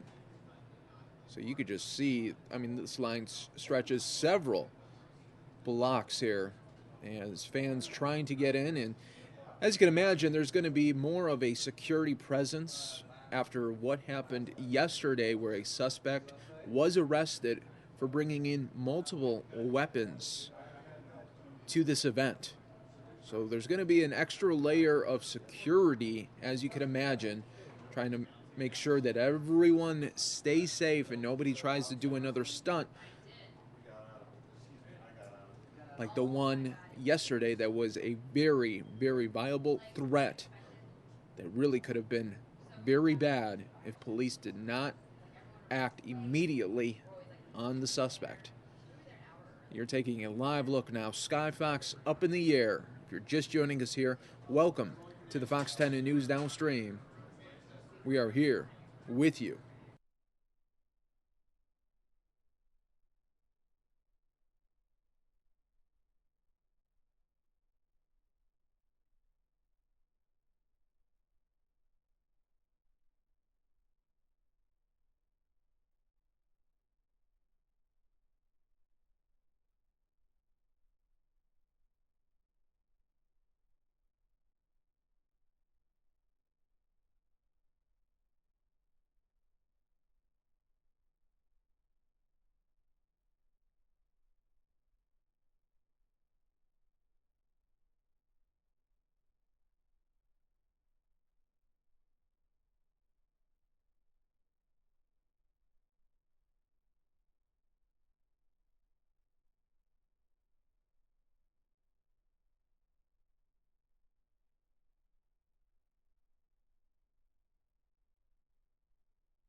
And right now in the top right corner of your screen, we have our very own Steve Kraft live on the ground there. We're going to take his Facebook Live right now. Some of these costumes are frankly beginning to scare me. Like, what is the deal with this gas attack one? I would ask her for an interview, but I don't think you could understand it when she said something. That's not Star Wars, though, is it? No. That's an outtake from that's a Star Wars outtake. There's a lot of Star Wars stuff here. All right, hey, say hi to Fox 10. What's going on, guys? Hi, how you doing? Howdy. Now let me ask this dude here. He's the dude with the sword. Excuse me. Fantastic. Sir Lancelot, I have a question for you. Yes? You're not allowed to bring in a sword. No. Brownie, we got to talk to Sir Lancelot. Oh, no, I gotta get in. Well, now, what do you make of that you can't bring in a sword? Are you upset about that? Please rise for the arrival of the official party. He only speaks Old English, or Middle English. Vice Admiral Walter E. Carter, Jr., United States Navy. Yeah, it's got to be frustrating. Maria Rodriguez says, hey, I just saw my son. Yeah, have fun. Escorting the guest of honor for today's And ceremony. here's Mike Pace joining us. What's up, Mike? States, Michael Iron R. Mike, Pence. we call him. Biggest White Sox fan in the Valley of the Sun. Joining us on Facebook Also Live. accompanying He's also, the Vice of course, on President Fox of the News official Now. party I'm sure you catch his set on Fox News Now, along with Mary Kate and Samya, of course, holding down the fort. Let's see. Susanna says, woo, I would like to be there. Yeah, this is a fun place. Thank goodness we have pretty nice weather today. It's unseasonably cool. Or something. Hey, what does that say? We need men to strut their stuff. Hey, we're here. No, we might get dates. Oh, well, I better not get a date. I'm married. I'd get in a heap of trouble. No, I'm feeling my wife. High candy for ladies. Hey, question mark. What do you think of the fact that people can't bring in like toy guns and stuff for their costumes? Do you think that's good or not good or? Well, it's not really the few ruin it for the many. So if one person does it, it might as well just be all the guns. So, but your particular costume is not weaponized. No. And what is your costume? I'm Alice from American McGee's. It's a video game. I thought that little symbol was like for Prince, the artist formerly known as Prince. But I guess I'm wrong. No. It's a video game. It's a video game. Okay. Yep. I'm learning something here today. It's okay. Okay, and are you getting men to strut their stuff for you? They're always strutting, but we need them to dance for the ladies. It doesn't take much to get men to do it, whatever, right? Nope. Well, okay. They might get dates. They never know. That's true. Good point. Okay, we're here to help. Thanks a lot for your time. Okay, I thought that was Little Miss Muffet for a while, but I think I was wrong. It was a video game. Who knew? Much as I love the social media people, we got to name it. Okay, well, Brownie, I'm going to keep on here. And, that's fine. Let's go. Okay, I'm following Greg. Now, Greg is concerned about something called Fox 10 News at noon.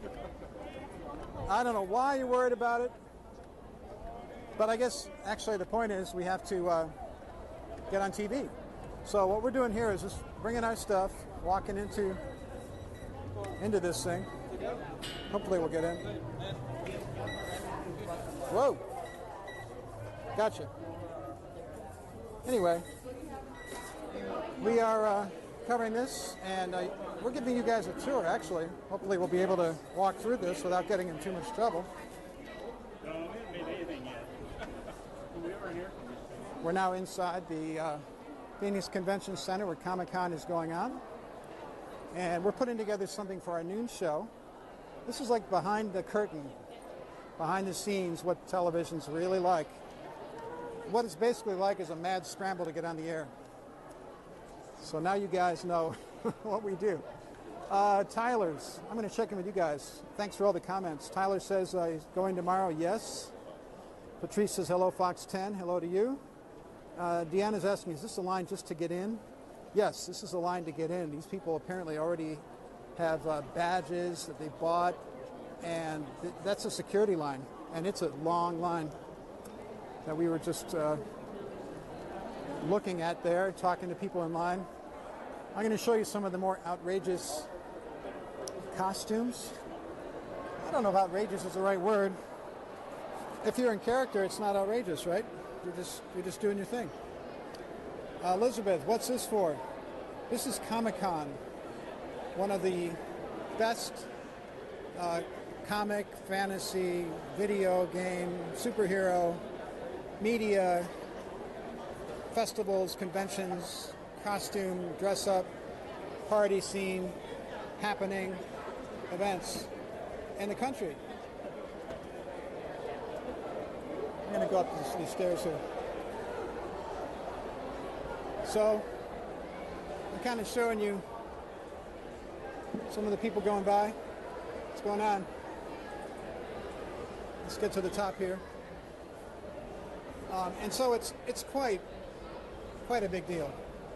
And what we're doing is kind of a behind-the-scenes look at the new security measures that are in place here after a man yesterday got into this event, not with toy guns, not with costume guns, but with 4 real guns with real bullets and a real knife.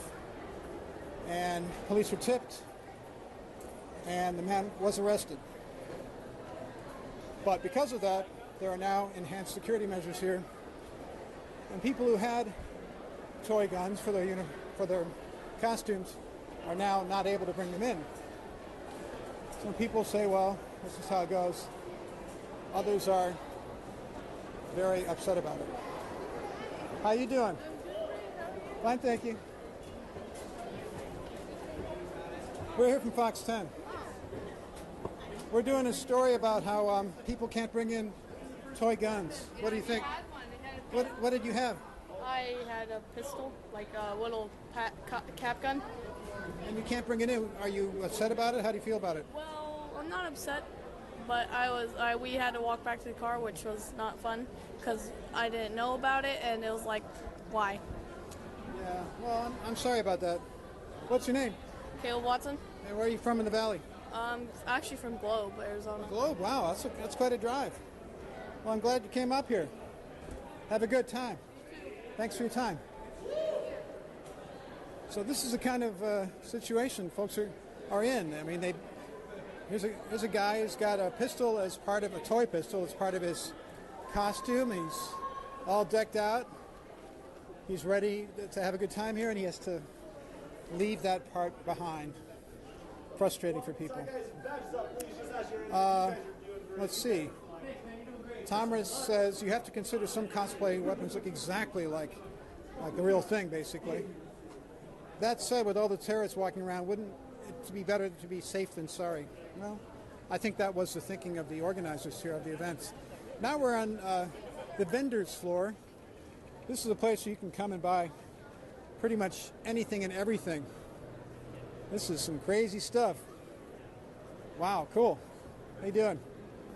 I have to catch Greg because he's going to be editing our piece. I'm going to let him do all the editing. And here's a guy, a girl, a guy, a guy. Yep. Okay, upon further review, that was a man. Okay, Luke says, what about cannabis? Cannabis is not part of the deal here. Luke, this is Comic-Con, not WeedCon. Okay, Gisela Sanchez, love those Powerpuff Girl dresses. She is LOLing on that one. And I may come back in here in a second, but right now what we're doing is walking through here. And Brownie is going to fire up. You're just going to cut a VO, right? Are we just going to cut a VO? How about a VO and a couple of sound bites from the people we talked to? Yeah, VO, SOT, SOT. Right. Oh, it's not that close. Doesn't have to be. Hi, how you doing? That's a very nice costume you got. Just kidding. They love it when you do that. Actually, they don't. All right, now we're walking into... No. He's got his game face on. This is the glamorous world of TV. We're always out on the loading dock somewhere. And now we're walking over to our car on the roof here of the Phoenix Convention Center. Kind of a cool view. You can see they've opened the windows over at the ballpark, Chase Field. Let the grass grow. That is an amazing sight. Every time I see that park, I love it. I'll show you a little bit around here what we're seeing. And what Greg's going to do, and I'll just get him started, and then I'll walk back into the convention area, I think, is he's going to prepare a little video for the noon show. So what we do is we take some video, we put it together for 40, 50 seconds, and then we, after that, we take a couple of quotes we got from people that we call sound bites in the media business, and we put those together, and that's what people see at noon. But what you're seeing here is a lot more. I want to see if I can find those crowds. I've been looking for those crowds. We're hearing some reports of really big crowds. Lots and lots of crowds. So you can cut a VO and a couple of sound bites? That's plenty. Okay, I'm just going to look for some crowds over here.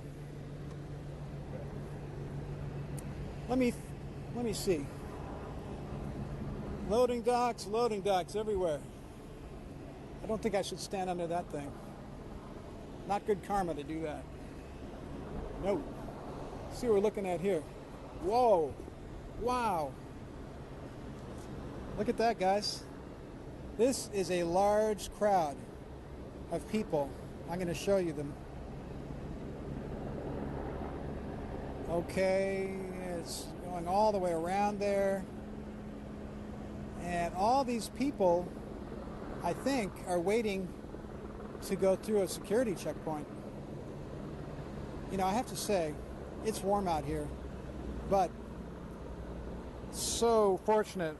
We don't have 108 degrees today. We've got low 90s. I will take that. I will take that today, because this would be a really tough situation with the enhanced security screening taking place if, in addition to everything else, we had that really brutal early summer heat that we can sometimes get. We have a bit of a respite. Okay, Joseph's asking, is this safe, showing the building access points? Yeah, this is not top secret. This is really pretty simple stuff. There's security here, and we're just on the roof, basically, where everything gets unloaded. So it's pretty standard. It's like you go to any warehouse, there's a part in the back where the trucks drive up, drop off their loads. That's where we are, because that's where the media parking is. So it is not top secret. But here you can see some people who are getting in that line. Maybe you can hear them cheering. I'd say that people here are in a really good mood. I think they're being very patient. Jesse's asking, are backpacks allowed? I don't know for sure. I can tell you that I see a lot of people with backpacks, and when you have a backpack, they go through your backpack. That's true. But they seem to be allowed. John Sapp says, hi from Orlando, Florida. What's up, John? You should be here in sunny Phoenix. I wonder if they have a Comic-Con in Orlando. I bet you they do. Lando asks, is this safe? That's not Lando Calrissian, is it? And yes, we're perfectly safe. We're on top of we've got a pretty good-sized barrier between me and the ground. So I'm cool with it. I'm not going to lean over too much, because no, I think I'll just do this. Kevin asks about swords. Can you bring in swords? No, you may not bring in swords. That's part of the deal here. You can't bring in swords. You can't bring in fake guns, or real ones, obviously. Anything that's a weapon, even if it's part of your costume, and a lot of these superhero costumes have weapons, right? But you can't bring them in. So that's just how it is. Lando says, okay, don't fall. Don't worry, I will not fall, I promise. Anne says, any costumes to show us? Well, let's see. There's so many costumes, I don't know where to start. You've seen some of them on the outside. Let's move in a little bit. There's a woman who's like, see that in the middle of the screen there? It's got like a white parasol just walking behind that Palo Verde tree. That's cool. I don't know if that's Little Miss Muffet or who it is. I don't know. Maybe you guys can tell me. Maybe she's getting married. And the guy next to her could be the Dick Van Dyke character from Mary Poppins. I don't know. I'm guessing. All right. I see a lot of robes and capes. There's a couple down there. Can you bring backpacks with food and water? Don't know the answer to that, I have to say. Hey, Mary Poppins, that's what it was. That was Mary Poppins. That costume was Mary Poppins. Well, you know, Dick Van Dyke's going to be here, which is really great. He has a lot of ties to the Valley, as you know. He loves Arizona. The pride of Danville, Illinois, 91-year-old Dick Van Dyke, a national treasure. Great song and dance man, great comedian, great comic actor. If you've ever seen the Dick Van Dyke Show, it's a modern, well, not even that modern, really, but it's a flat-out classic. And even today, it's funny. Great show. That put Mary Tyler Moore on the map, and of course, she was great too. And Maury Amsterdam. And Rosemary. And a lot of other people. Carl Reiner. Okay, so, getting more questions. Oh, Amber says, wish I was there now. Well, I don't blame you. Abe Shirley says they will be selling things inside, but you have to leave them sealed. That's right. That's a good point. If you do want to buy like a toy gun or something that, or a sword that goes with a costume, they are selling them, but you can't take them out of the wrapping and use them or wear them inside the convention hall. You have to just carry them around and then open them once you get outside again. So they do sell these kind of props, but you can't display them. Amber, I'm in Louisiana. What's going on, says Edward. Well, what's going on is this is Phoenix Comic-Con, which had over 100,000 people last year. It's a big Comic-Con, and this year there's some enhanced security measures. We're doing a story about it for Fox 10 Phoenix, and we're in the process of putting together a story for our noon show, and I'm on Facebook Live showing you the situation here. Some people are upset about the security measures where they can't bring in fake weapons, and other people say, well, it's okay. Don't like it, but we'll deal with it. Why so many restrictions? Because David asks, because somebody did bring in an unauthorized real weapon yesterday, several of them, into this event, and because of that, that person was arrested, facing criminal charges, may have been planning to threaten either a character here or potentially a police officer, and that person was arrested. As a result, though, we do have some enhanced security measures. This is the Arizona Science Center I'm showing you right now. Great place. Abe says she'll be there as Monster Girl tomorrow with the Corpse Crew and Sumner Aline. Great. Here's someone from Niagara Falls, Canada. Thanks for joining us from Niagara Falls. The Canadian side, that's the really big fall of the two Niagara Falls. They got the horseshoe one, and the American Falls is not quite as spectacular, but still incredible. Over there, for you folks who are out of towners, that's Camelback Mountain. A great hike, a great, looks like a camel just sort of sitting down in the desert. An iconic symbol of Phoenix, the Valley of the Sun. This is part of the new downtown. ASU, U of A Medical School, and a U.S. facility up here as well, Northern Arizona University, Lumberjacks. And the new ASU campus right down that street there. Some of the buildings of Arizona Center. Heritage Square, some really old buildings for Phoenix, pretty cool. I'm about to ask Greg how we're doing.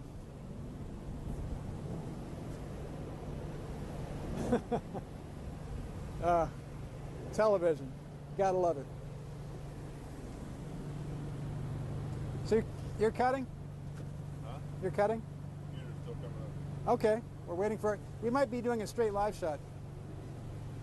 Our computer's still coming up.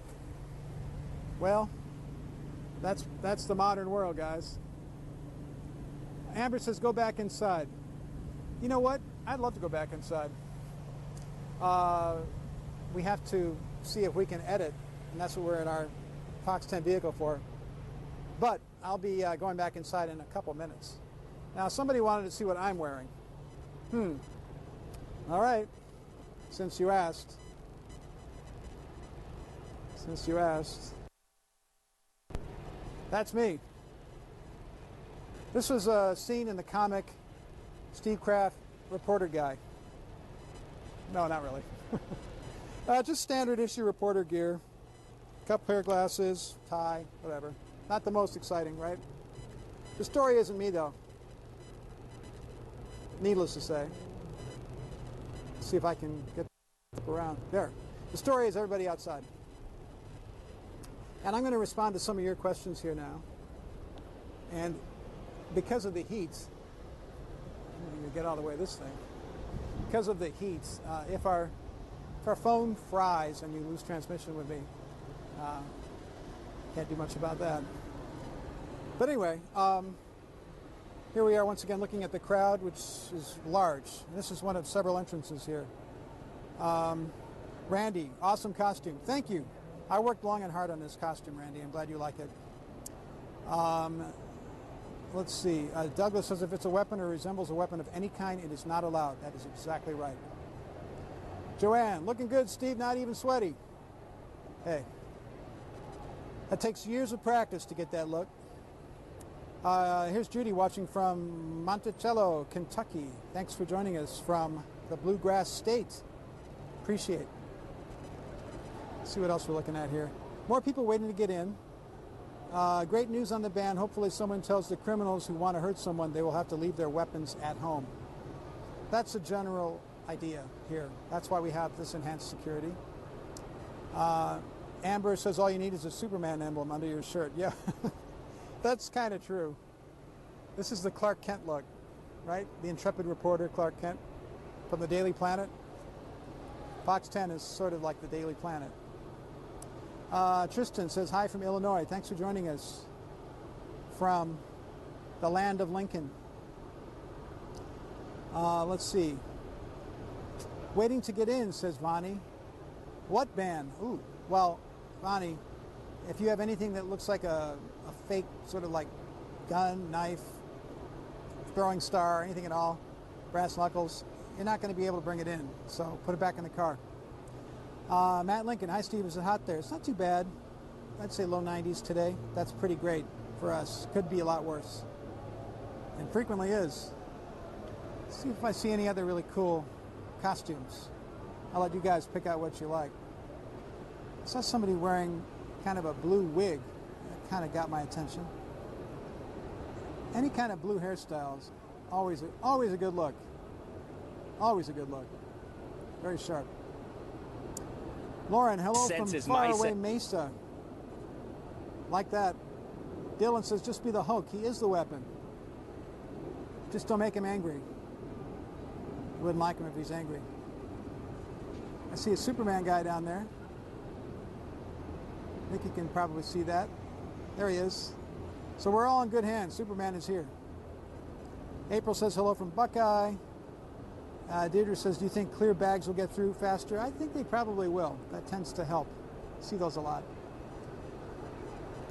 We're going to probably bring this to a merciful conclusion in a few minutes, guys. I just wanted to show you the scene here at Phoenix Comic-Con.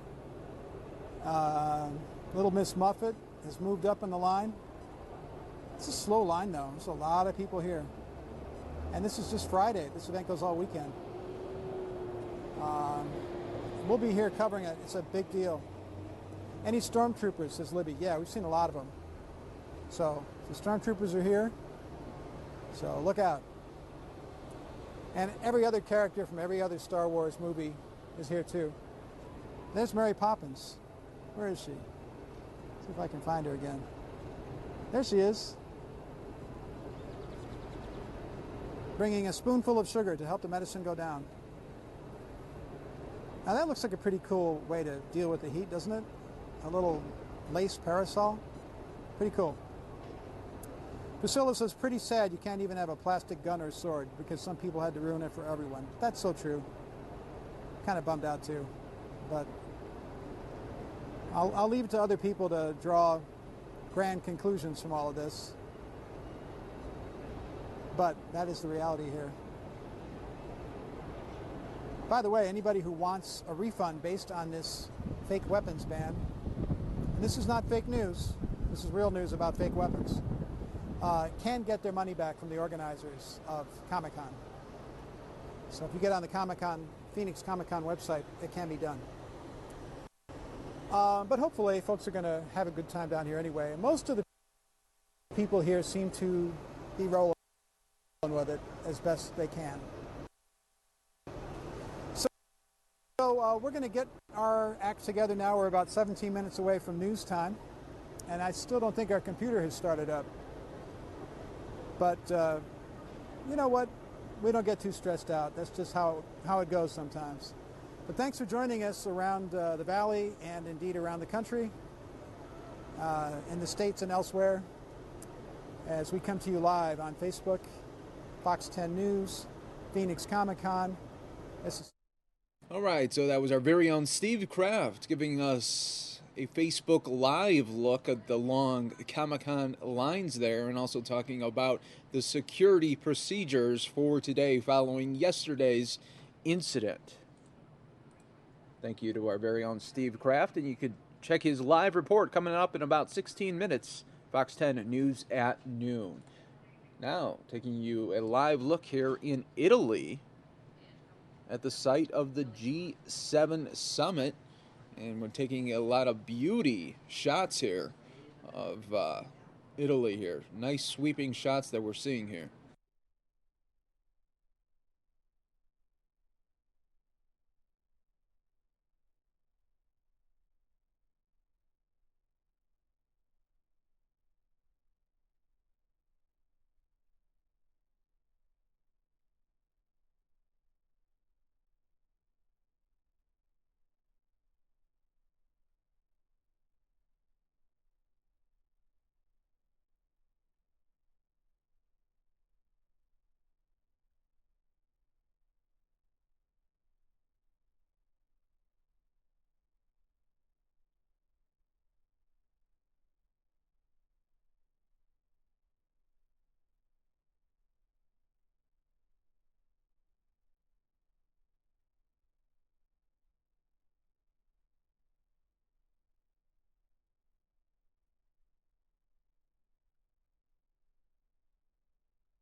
we'll be discussing many things, including, of course, North Korea, which is very much on our minds.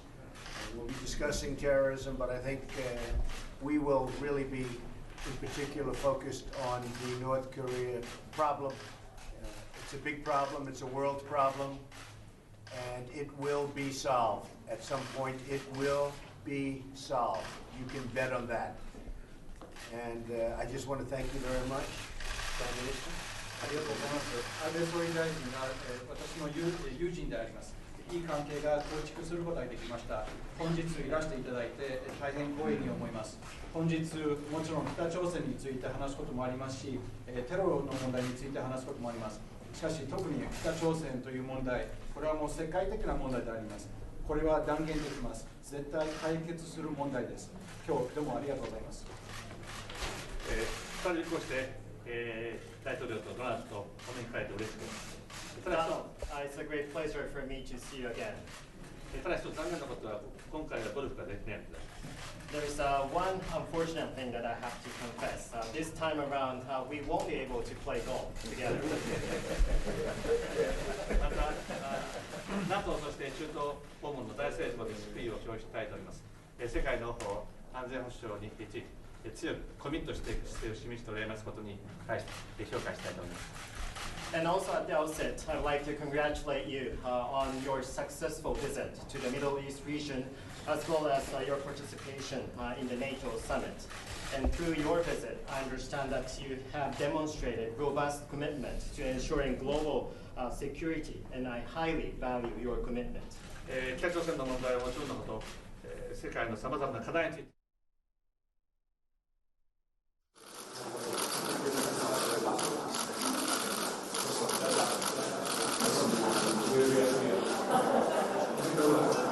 Stop.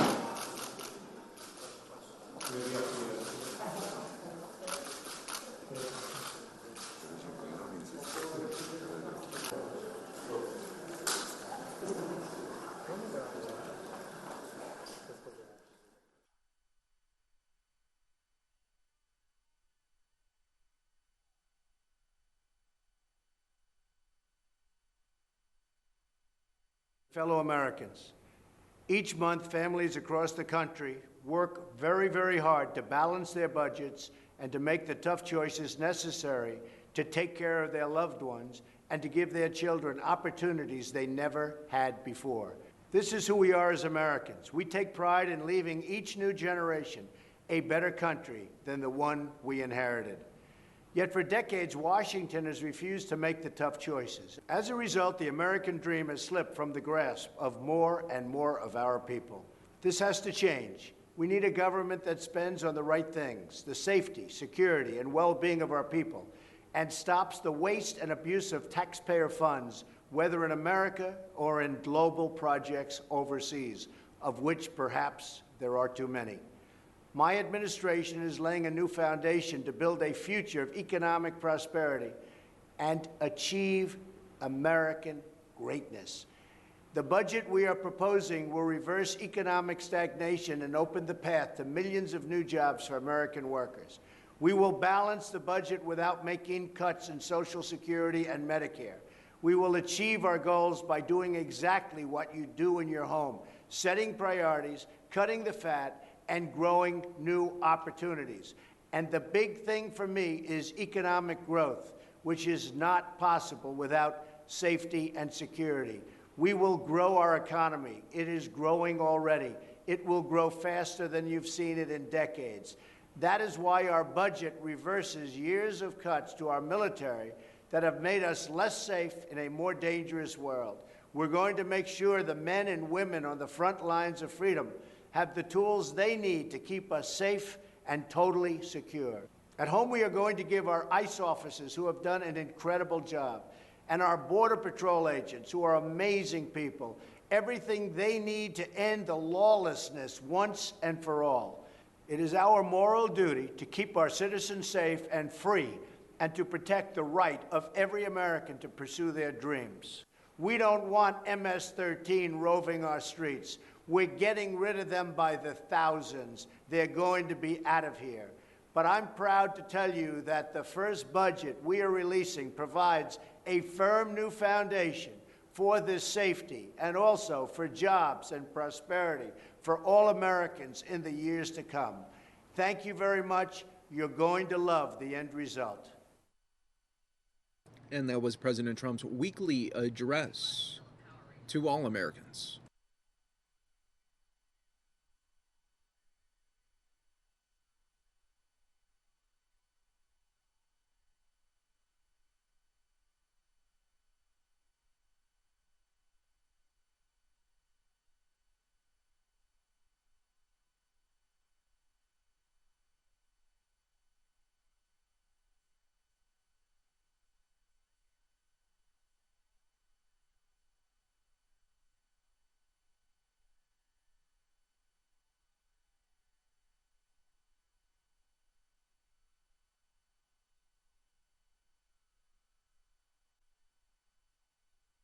All right, everybody, now we will be showing you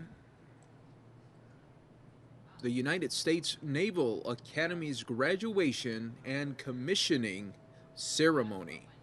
Vice President Mike Pence told graduates earlier today during his commencement speech that the armed forces of the United States of America, all of you who do, are patriots.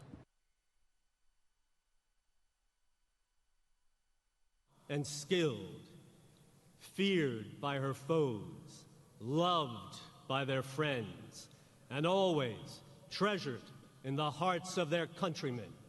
In your most holy name we pray. Amen.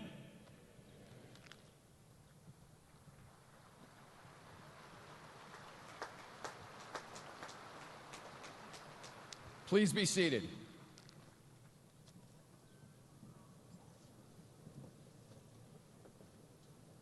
Ladies and gentlemen, the 62nd Superintendent of the United States Naval Academy, Vice Admiral Walter E. Carter, Jr.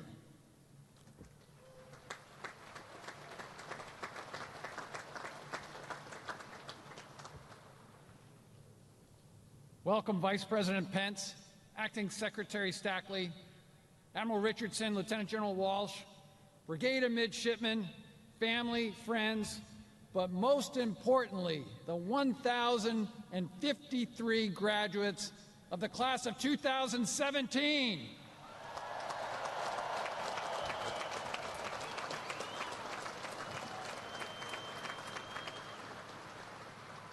I want to be the first to congratulate the class of 2017. It's been a long 4 years, and you have earned this special day. It is your day.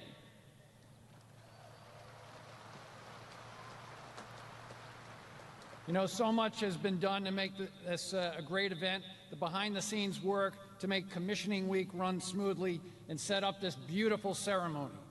Before going any further, I'd like to take a brief moment to thank our dedicated faculty and staff, the Naval Academy Athletic Association, which runs this spectacular Navy and Marine Corps Memorial Stadium. How about the great Blue Angels flying over today?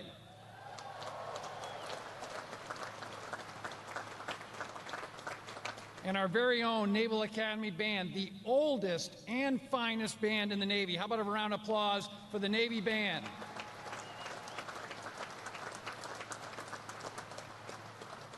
Now, it's that time of year where there are a lot of great athletic events.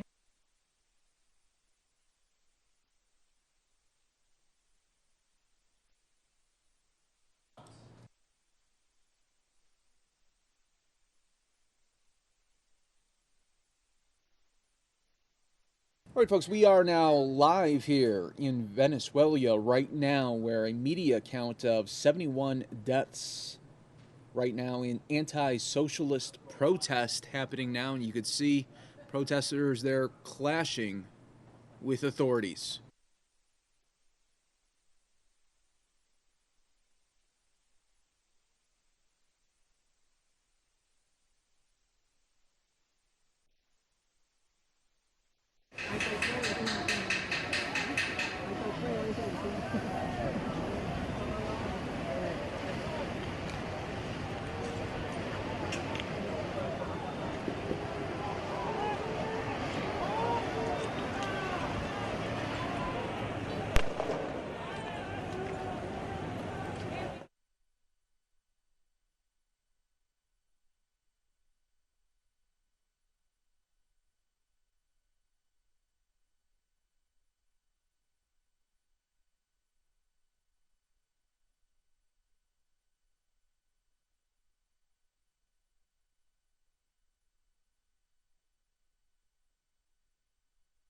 Are also part of this Navy and Marine Corps family. We wish the best for your son, First Lieutenant Mike Pence Jr., as he continues his training in his quest for his Navy wings of gold to become a Marine Corps naval aviator. Congratulations.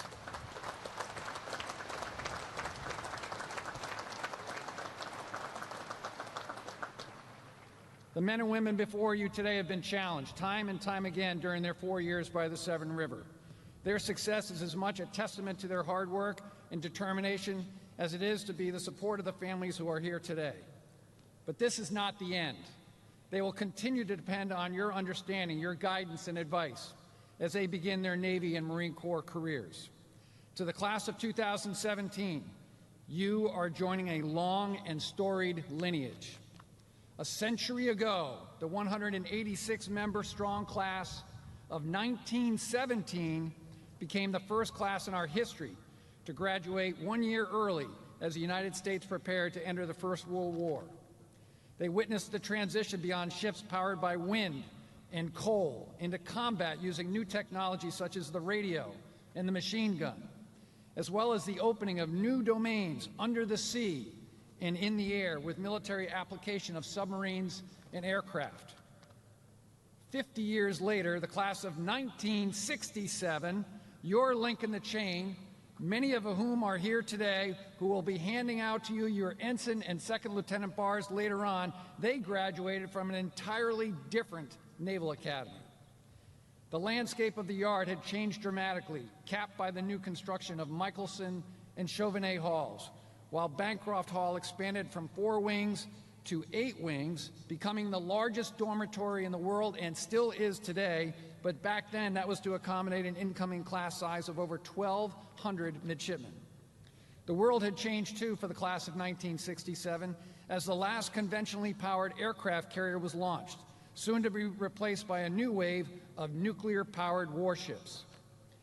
Most significantly, they watched from the steps of Bancroft Hall as the United States' involvement in Vietnam escalated into a full-blown war. Their careers, their very lives, were indelibly marked by this war. They served their country honorably, returning home not to ticker tape parades, but to a country embroiled in civil unrest. Still, they sacrificed. Still, they endured. This legacy of change, of sacrifice, of selfless service continues today with the class of 2017. Class of 2017, your academic achievements are rivaled by only a handful of the most elite universities in the world. Your varsity and club sports teams won on the fields, on the courts, and in the pool in record-setting fashion. You served our neighboring communities and their people selflessly. Most importantly, during your time here, you have forged unbreakable bonds with your classmates that will link you to each other, the city of Annapolis, the Naval Academy, for the rest of your lives. Now, I do not know exactly what challenges tomorrow may bring. Every day, the world is growing exponentially more interconnected and complex, and the risks posed by other nations and non-state actors will most assuredly continue into our future. But without hesitation, I can state one indisputable fact. The class of 2017 is prepared to serve alongside our nation's bravest men and women. Whether engaging in combat or sustaining the peace, you are ready to join our Navy and Marine Corps team to lead, fight, and win.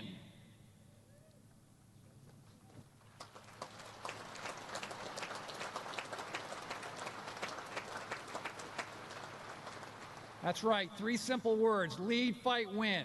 I want those in your back pocket for the rest of your Navy careers, whether you're on the seas, below the seas, in the air, on the ground, or in cyberspace. Class of 2017, the real work starts now. Every single day, you must humbly earn the special trust and confidence this nation bestows upon you in your patriotism, valor, fidelity, and abilities with the rank you are about to wear. You have demonstrated the potential to serve not only in the careers of those that will be in naval service, but to continue leading at the highest levels of military command, citizenship, and government. You will prove yourselves ready to become not only the leaders of our Navy and Marine Corps, but the future leaders of our nation. God bless our Navy and Marine Corps team, and God bless the great class of 2017.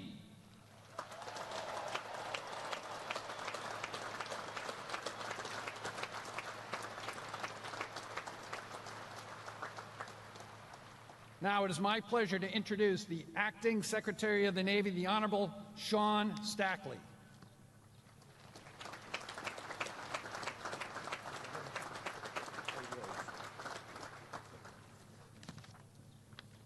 Vice President Pence, you honor us with your participation today.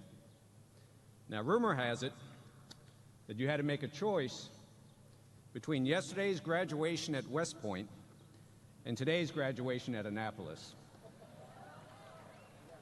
Let me simply say, sir, that the 1,000+ midshipmen graduating today, they had to make the same choice 4 years ago. And they're here to tell you, you made the right call.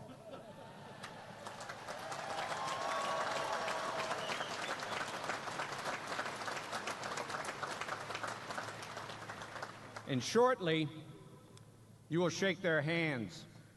These, the finest young men and women this nation has produced. And when you do so, they will thank you for giving them the opportunity to serve our country. Just don't be surprised if they also mention the score of last year's Navy-Notre Dame game.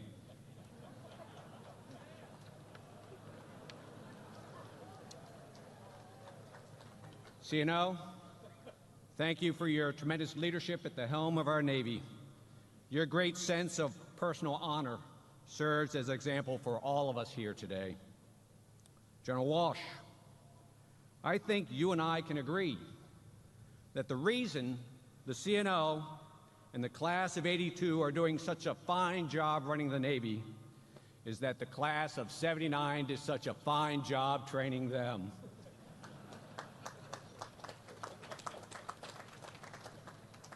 Superintendent, faculty, and staff, you've equipped them with the skills and abilities that they will need to tackle the greatest issues before our Navy and Marine Corps in the decades ahead. Mission accomplished. Bravo, Zulu. And to the parents of today's graduating class, when they were young, you endowed them with a love of country and the desire to serve, and you entrusted them, these, your sons and daughters, you entrusted them to our nation. Words cannot express our gratitude. Their success is as well your success. Which brings me to the class of 2017. As the superintendent said, this is your day. But I would remark, this is your time. Now, all of you thought, some of the time, that this day would never come.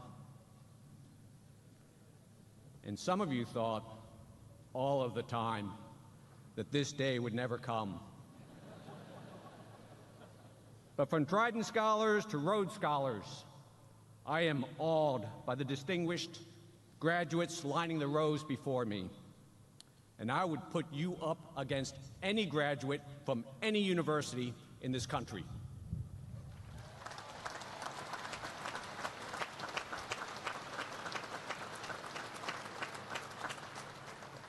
Now, as tough as the competition may be to finish at the top of the class, there's arguably an even tougher competition taking place.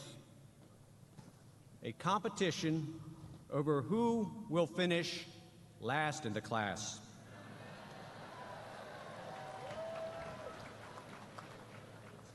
A competition where you don't want to be the runner-up. And tradition has it that each member of the graduating class will pay tribute, $1 silver to that beloved midshipman who overcame every challenge, every doubt, every hour of extra instruction to be among your ranks today. And in keeping with that tradition, I've brought with me a 2017 silver dollar for the class of 17 anchorman. And let me be perfectly clear. I would also put him up against any graduation from any university in the country.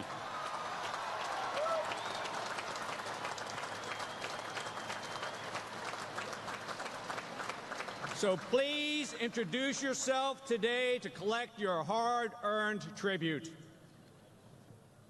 The fact is that each of you had the opportunity to pursue an education at any number of fine universities. But when given the choice between being a witness to history and making history, you have stepped forward, joining the long line of patriots who have come before you, who have chosen to defend the freedom, the safety, the dreams of others, who have made a commitment to serve our nation in a time of war. Yes, I'd put each and every one of you up against any graduate from any university in our country. Now, some 38 years ago, while sitting in your seat, I was drifting back over my time at Annapolis, and I'd be disappointed if you weren't drifting right now also. I-Day seemed like yesterday. Looking to my left and to my right as we formed on that hot, humid day in T-Court, I could not imagine that in the course of 4 years, from plebe rates to plebe boxing, chow calls, P-raids, come-arounds, uniform races, YPs, march-on, mid-rats, pep rallies, Navy football, nodding off in Forrestal lectures,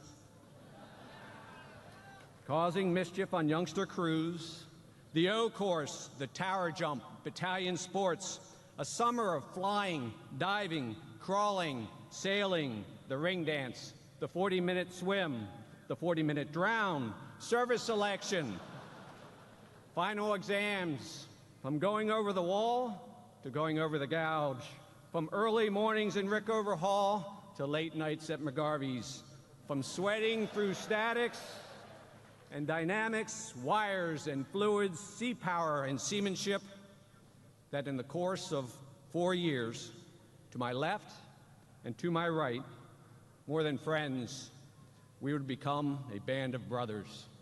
Yes, these my classmates. So take a moment right now. Look to your left.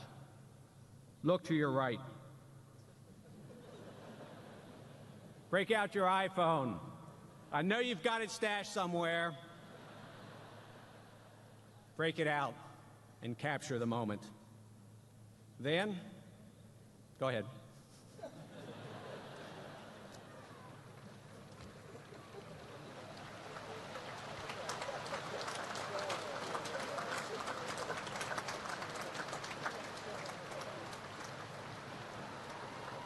I think it's still true what they say. They can't fry us all.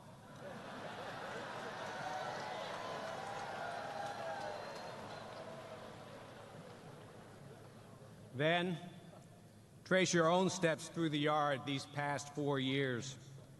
From the tomb of John Paul Jones, past Herndon and Tecumseh, climb the marble steps leading to Memorial Hall and Perry's proud battle ensign, "Don't give up the ship." From Ripley at the bridge to the submarine memorial, honoring those still on patrol.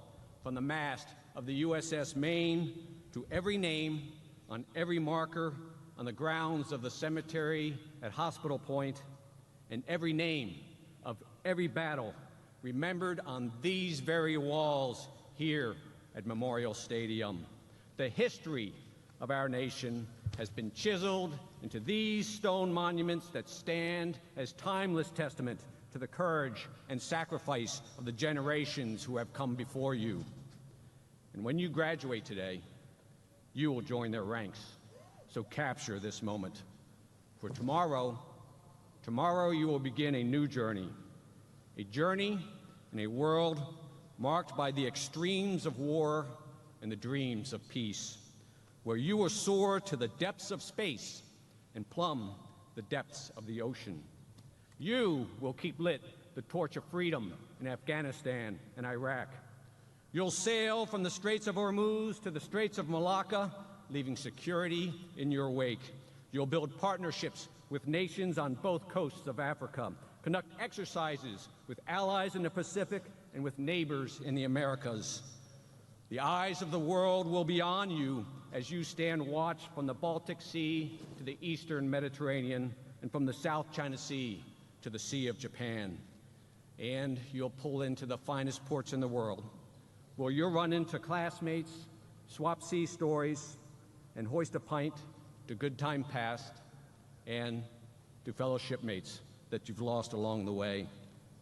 And whenever, wherever natural disaster may strike, you'll be there too to provide relief. And along the way, you'll make decisions every day, large and small, decisions that will define who you are, decisions that will reflect what you value, decisions that will determine your future, and decisions that will determine the fate of our nation. So decide carefully. It's an exciting, yet highly uncertain future that awaits you. But what is certain is that our national security will continue to rely on the dedication, the skills, the abilities, the passion, and ultimately the professionalism of our leaders in uniform, each and every one of you. And while it may be far from your mind today, I can say with certainty that you will have the opportunity, indeed the duty, to help shape that future. And for that, I thank you, and I wish you Godspeed. Godspeed, class of 2017, and God bless this land that you will protect. Thank you.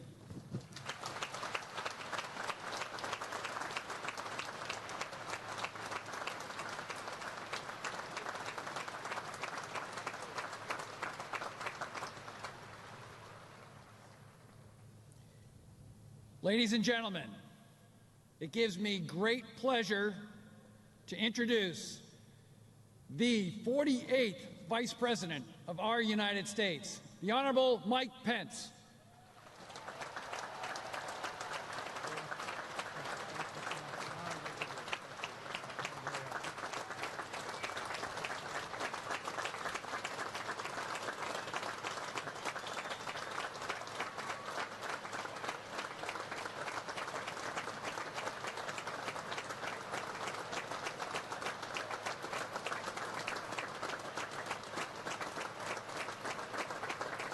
Thank you.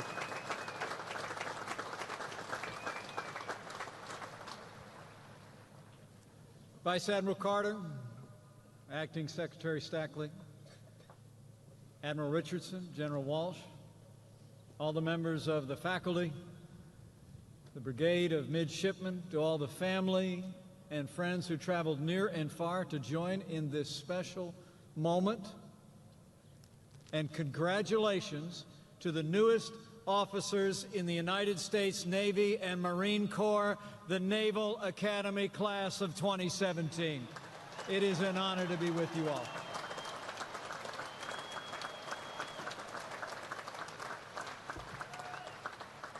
Today, it's my great privilege to bring you congratulations, and also to offer you the congratulations of your Commander-in-Chief, the 45th President of the United States of America, President Donald Trump.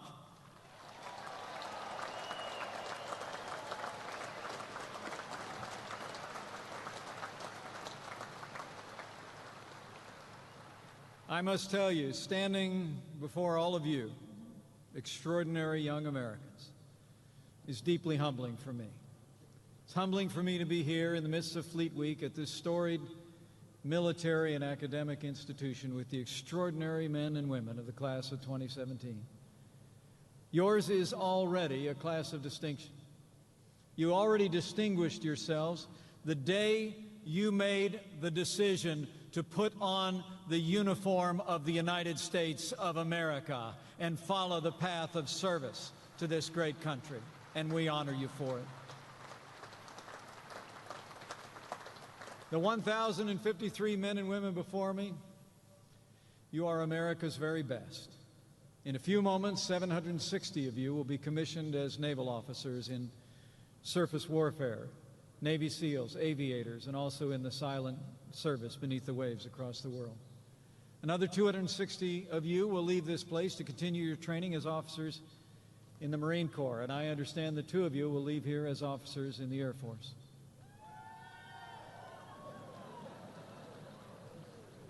Apparently well represented here.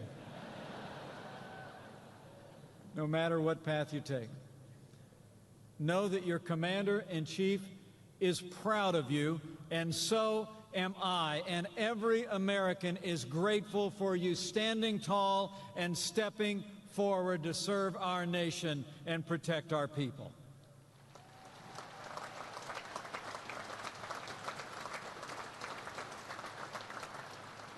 Before I go, though, any further, I'd like to add my voice to those who have remembered 3 who also stepped forward. They did not leave here into service, they left here into eternity. But we remember them today as much and honor them as much as all of you, for they stepped forward to serve this country. William McCamey, Justin Semser, Jason Jablonski were men of honor who stepped forward to serve in the Navy with distinction. And I know the class of 2017 and America will never forget them, and their families are on our hearts this day.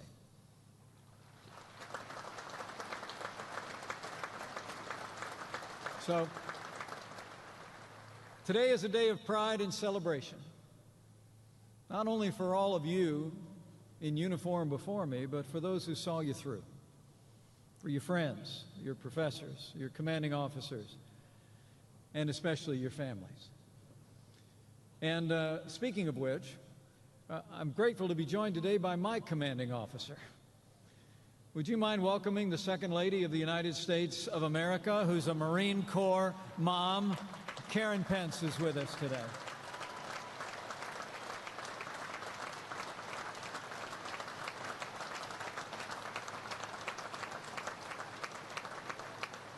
You know, as the proud parents of a first lieutenant in the Marine Corps, my wife and I know firsthand that the commissioning of an officer in the United States Armed Forces is a deeply moving moment for your loved ones.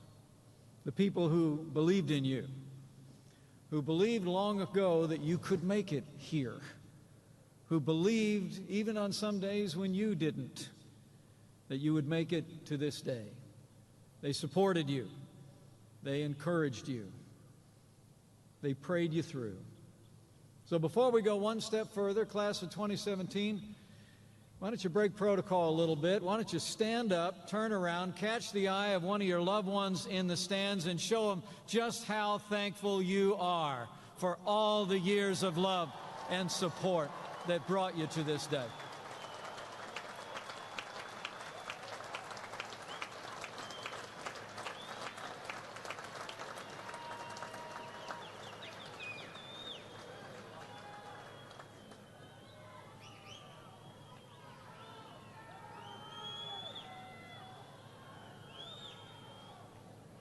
Oh, and before I forget to all the midshipmen who are here today, the whole cell phone thing and that last deal, your minor conduct offenses are completely forgiven.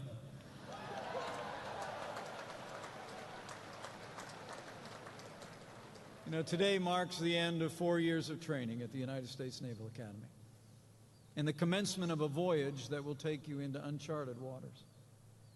But make no mistake, and have no doubt, you are ready to lead. The training and education you received here has prepared you well to face the challenges that lie ahead, because today you graduate from an incomparable institution. It's remarkable to think that for more than 170 years, the children of liberty have come to the United States Naval Academy to pursue a life of service and sacrifice. In these halls, on these fields, and by this bay, midshipmen have been molded morally, mentally, and physically, and imbued with the highest ideals of duty, honor, and loyalty. They, like you, departed this place and distinguished themselves in every era as officers in the United States Navy and in the United States Marine Corps. Today, when the boards and bars are placed on your shoulders, you will become the next link in a chain that stretches back unbroken into the mists of American history.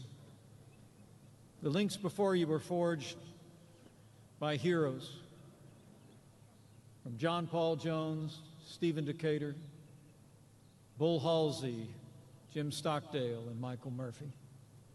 Because of them and through the bravery of all who have called themselves Marines and sailors in our nation's history, America's freedom endures to this very day, and we honor all who have gone before you.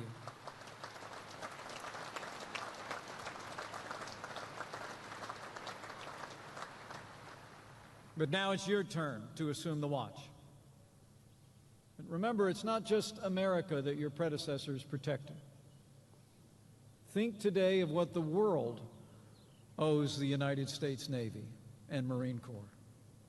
Here at the Navy Marine Corps Stadium, these stands are emblazoned top to bottom with the names of lands and seas that were consecrated by the sacrifice of the American sailor and Marine.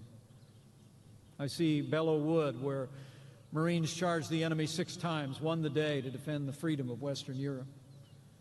I see the Battle of the Atlantic, the many battles of the Pacific, the Coral Sea, Midway, Leyte Gulf, when the Navy rolled back the tide of tyranny that had engulfed so much of the Asian Pacific. I see Incheon in Korea and the Mekong Delta in Vietnam. I see Iraq and Afghanistan, where to this very day, at this very hour, your brothers and sisters in arms stand strong and courageous in defense of liberty in the global war on terror. And between the places engraved on these stands, I see all that the Navy and Marine Corps have done and continue to do day in and day out to foster peace and prosperity on the 7 seas, to defend the defenseless in distant lands, to keep the shores of America safe from all who would dare threaten us. The truth is that today, you'll become leaders in the world's greatest force for good, the armed forces of the United States of America.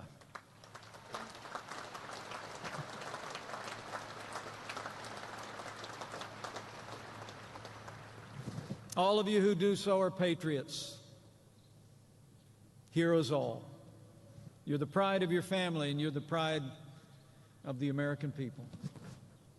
There's not an American across this country who wouldn't like to have the view that I have today. It's very inspiring. You're from the rest of us, but you're the best of us. And you'll leave this place and enter a world in desperate need of the honor, courage, and commitment that defines the leadership that you learned here. So a few words of admonition. Trust your training and the principles you learned here, and you'll have success in your career and for your country. Remember that character is destiny. Be men and women of integrity. People follow people they trust. I truly believe that among the most important qualities of leadership, whether it's in the armed forces or any other endeavor, are humility, orientation to authority, and self-control. And I encourage you to cultivate these qualities as leaders in increasing measure every day from this day forward. With humility, consider others to be more important than yourselves. Be servant leaders. Approach every challenge as a learner and a listener first. In multiple counselors, there's wisdom, and the best decisions by the best leaders come from counsel and collaboration. Next is orientation to authority. Nothing I have to explain to those of you sitting before me today. Follow the chain of command without exception. Submit yourselves, as the saying goes, to the authorities that have been placed above you. Trust your superiors. Trust your orders, and you'll serve and lead well. And lastly, as arduous as it has been, the physical training in this place, I encourage you to continue to practice the discipline of self-control. There's an old proverb that says, like a city whose walls are broken down is a man who lacks self-control. I truly believe that commanding others first begins with being able to command yourself. Discipline is the foundation of leadership. Integrity, humility, orientation to authority, and self-control are my admonition to you today.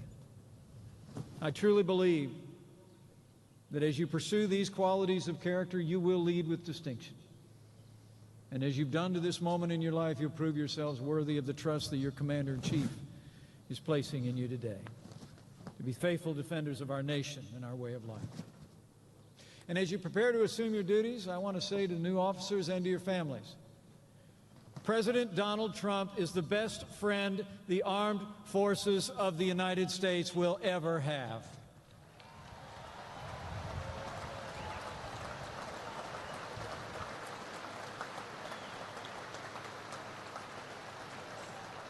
And I'll make you a promise. No matter where you're called to serve, no matter what the mission, this Commander-in-Chief will always have your back.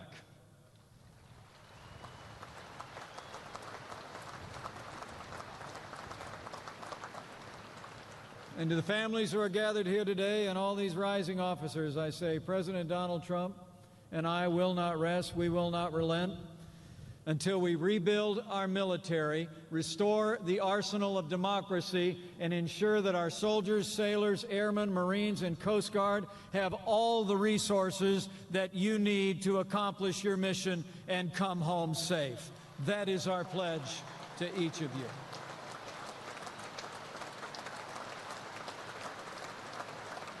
Earlier this month, President Trump signed a $21 billion increase in funding for our armed forces, the largest investment in military readiness in nearly a decade. And earlier this week, in his very first budget, your Commander-in-Chief laid out one of the largest increases in defense spending since the days of President Ronald Reagan. Let me be clear, the era of budget cuts of the armed forces of the United States is over.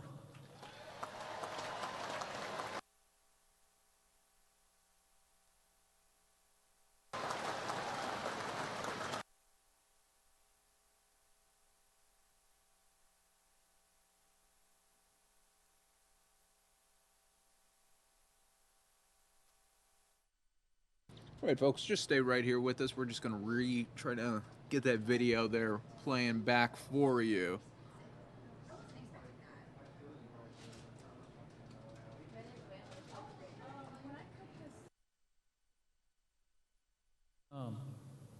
One day, assigned to a small boat unit, he was working with his team to extract a group of Navy SEALs from behind enemy lines when his boat was ambushed. He was thrown overboard, wounded by shrapnel, but he still found within himself the strength and courage to swim back to his nearly empty boat and provide cover fire for his brothers.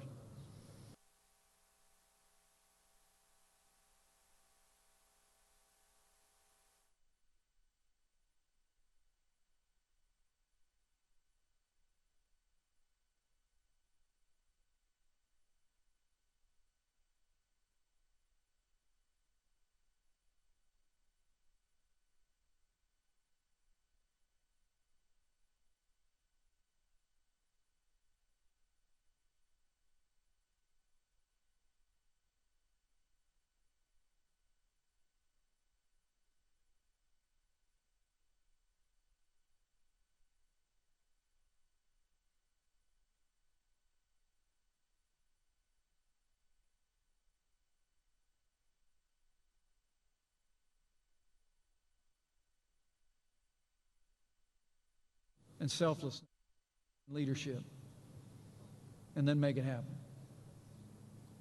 You know, many people wonder all their lives if they've made a difference. As the future leaders of the United States Navy and Marine Corps, you'll never have that problem. Your lives will make a world of difference and do a world of good. So members of the United States Naval Academy class of 2017, this is your day. And as you prepare to leave this special place, I urge you to make the principles and precepts you've learned here the anchor of your life. Carry the example you saw in your peers, your professors, your commanding officers. Be worthy, never settle. Act every day, not for self, but for country. I challenge you to uphold the highest standards of honor and duty of officers of the United States Navy and the Marine Corps, to be leaders in the mold of those who have gone before, like Admiral Natter and others, in whose wake you follow. And above all else, I say to you, have faith. Leave here today with the confidence that the American people are behind you. From your commander-in-chief on down, they support you and are proud of you. And also, if you're of a mind, have faith that he who planted this miracle of democracy on these wilderness shores and has seen her through every trial and has seen you through the challenges of the last 4 years will never leave you, never forsake you, and that no matter where your path may lead, he will always be there to calm the storm and guide you home. So thank you for the honor to be with you today. Bravo Zulu to the class of 2017. May God bless you with fair winds and following seas. God bless the Navy, the Marines, and God bless the United States of America.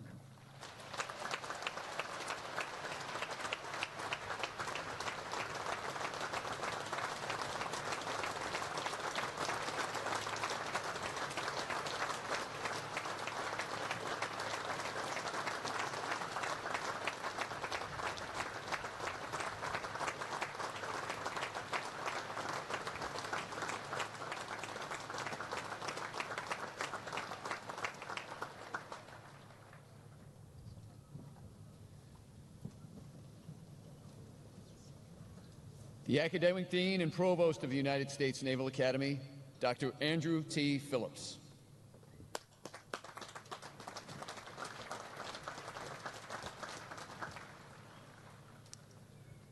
Successfully completing the requirements and demands of a Naval Academy education is no small task. From I-Day to today, it's a steady dose of challenges, ranging from academic to athletic to leadership and character development. I have no doubt that each of you has been challenged, perhaps in ways you never thought you would, or to levels that you never thought you could achieve. But you did, and we congratulate each of you for doing so. To the families and friends of these soon-to-be Naval Academy graduates and officers, these soon-to-be ensigns and second lieutenants, and to the faculty and staff here today as well, I would like to thank you and congratulate you as well. The rare graduate is the one who never needed the support of family and friends and faculty mentors. These graduates, like the tens of thousands before them, have depended on your support and encouragement, and you were there for them when they needed it most. I know you are proud of their success, and we are most grateful to you for your role in that success. Nearly 44 years ago, on August 14th, 1973, Dr. Jim Darkangelo began his faculty career at the United States Naval Academy. Jim set the standard for what it means to be a faculty member at the Naval Academy, as a role model and mentor, as a colleague, and as a friend. Jim left us much too soon this spring. So today we remember Jim by leaving a seat for him where he would have sat, of course, as a leader for all to follow, at the very front. I ask that you join me in publicly recognizing Jim's outstanding service to the Naval Academy and to the nation.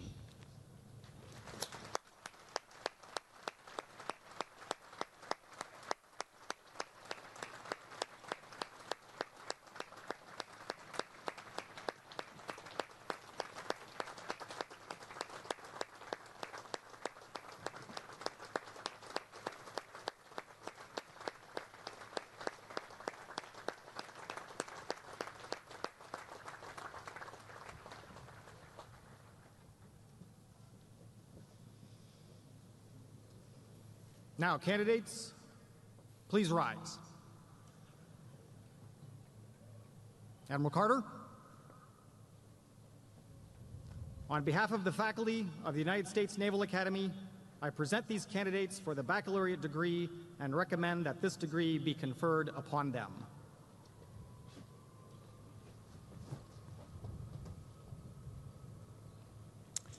As you have successfully completed your course of study at the United States Naval Academy and have been recommended by the Academic Board as Superintendent of the United States Naval Academy, and by virtue of the authority vested in me by the Congress of the United States, I confer upon each of you the baccalaureate degree with all rights and privileges thereunto pertaining.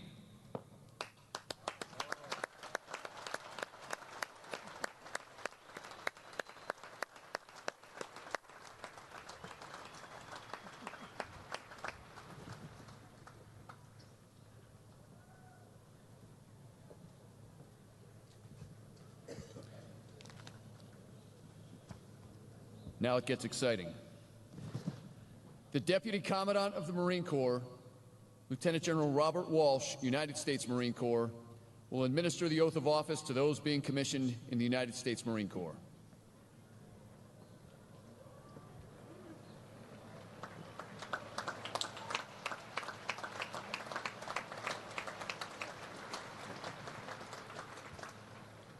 Lieutenant General Walsh, I proudly present 260 midshipmen of the graduating class to be commissioned in the United States Marine Corps.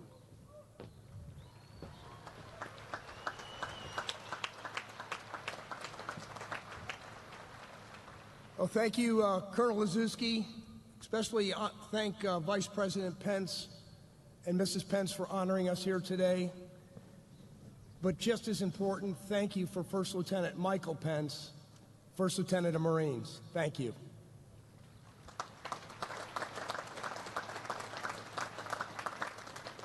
Thank you to my Naval Academy classmate, Secretary Sean Stackley. Thank you, sir. Our CNO, Admiral Richardson, and my good friend, Vice Admiral Ted Carter. And thank you, Ted, for all the wonderful things you do here at the Academy every single day. We're so proud of you. To the friends and families of the graduates, to be ensigns and second lieutenants, congratulations. Be very proud in your role in developing the men and women we are about to commission today. Today is a testament to the communities, friends, and families who supported them along the way. To our midshipmen, after you utter the words, "I do," during your oath of commissioning, it is no longer about you. You are responsible for our treasured enlisted Marines. You will place their needs ahead of your own, and the missions they will execute in every clime and place. You will quickly learn what it means that officers eat last. Today's commissioning is also a testament to the class of 2017 is up to the challenge of this great Naval Academy and all of those that have gone before you. This quality is reflected in the many graduates who have went on to become notable leaders in our precious Corps. Lieutenant General John A. Lejeune, our 13th Commandant, is referred to as the greatest of all leathernecks, is an Academy graduate from 1890, and you know his statue well as it stands outside of the hall that bears his name on the yard. Lieutenant General Victor Brute Krulak, an Academy graduate from 1934, is considered a visionary by Marines for his role in developing the landing craft that made us so successful during World War II, and later developed our concept of vertical assault with helicopters following World War II. After graduating from the Naval Academy in 1995, Major Doug Zimbiak was named the Lion of Fallujah as a result of his heroic actions leading a company during Operation Vigilant Resolve in 2004, and was awarded the Silver Star and Bronze Star for valor. The American people continue to believe that when a crisis emerges, our naval forces will be present, and invariably they will turn in a performance that is dramatically and decisively successful. Not most of the time, but always. They believe our naval force is a principled path for the young men and women of this country. An investment in the Navy and our Marine Corps continues to be an investment in the character of the young people of this great nation. Our young Marines need your character and courage. They are looking for leaders of integrity, leaders who never quit. They want to be led by young officers like you, who are the very finest from this generation. You will be the next generation of young officers, along with the magnificent NCOs you will lead that are the very soul of our Corps. The legions of great men and women from this magnificent academy expect it from you. You will not let them down. Always remember that the best thing about being a Marine is leading Marines.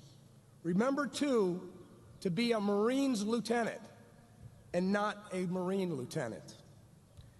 Today, we are here to commission 260 second lieutenants for service as officers of Marines.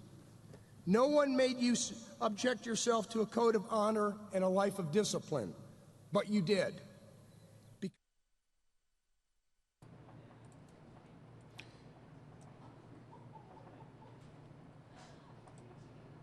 All right, everybody, we will be taking you now to a live event here in Chicago as the police department is going to be talking about how they are going to be trying to stop some of the gun violence over this long Memorial Day weekend. Enforcement has put together a comprehensive strategy to promote peace and safety throughout the city of Chicago. I'd like to thank Leo Smith, Director of the Illinois State Police, Alicia Tate-Nadeau, Executive Director of OEMC, and Jose Santiago, Chicago Fire Department Commissioner, for being here today and for their valuable leadership and partnership. I'd like to start out by letting the public know what to expect for the holiday weekend. Through the following initiatives, we're making it abundantly clear that we will not tolerate violence in our neighborhoods and are taking strong steps to hold criminals accountable for their actions. Beginning tonight and through the weekend, expect to see a larger police presence throughout the city, on the lakefront, in parks, CTA stations, and on city streets, with over an additional 1,300 uniformed and plainclothes officers patrolling the city every day of the weekend on top of the normal staffing levels. More officers on the street will not only increase our presence, but offer more flexibility in our deployments. We're increasing the amount of officers on foot and bike patrol and increasing traffic enforcement throughout the city, focusing on Lakeshore Drive. While there are no credible threats to Chicago in light of the tragic event in Manchester, we'll also have an elevated presence at the Memorial Day Parade and other large-scale public events throughout the city this weekend. We're taking proactive steps to enforce warrants and take offenders off the streets before they engage in additional criminal behavior or become victims of violence.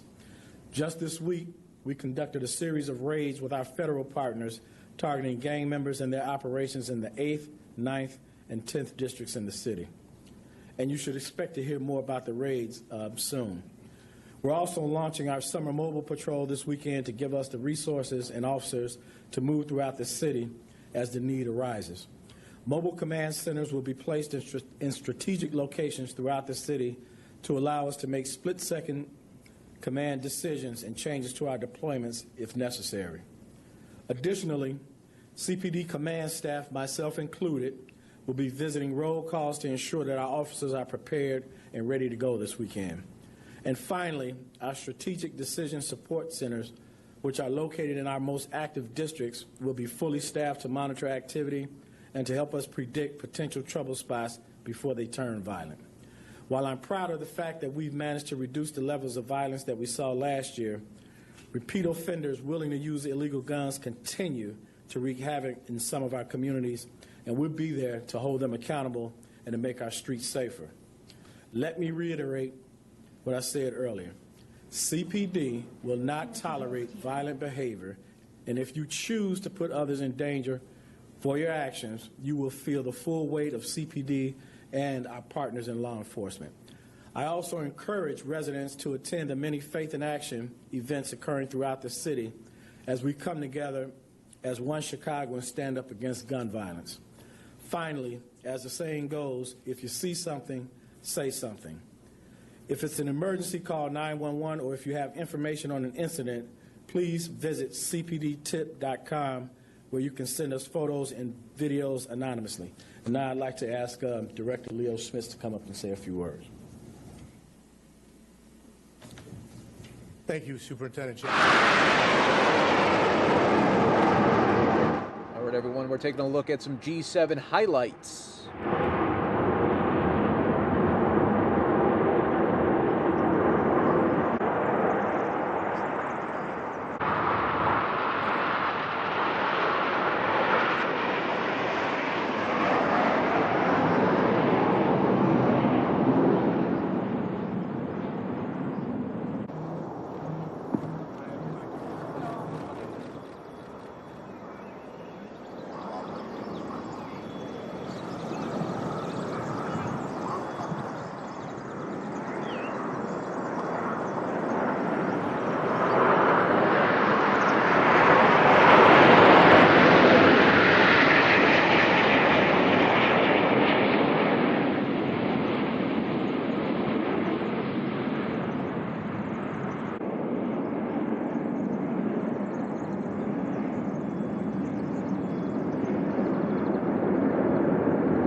Parfait.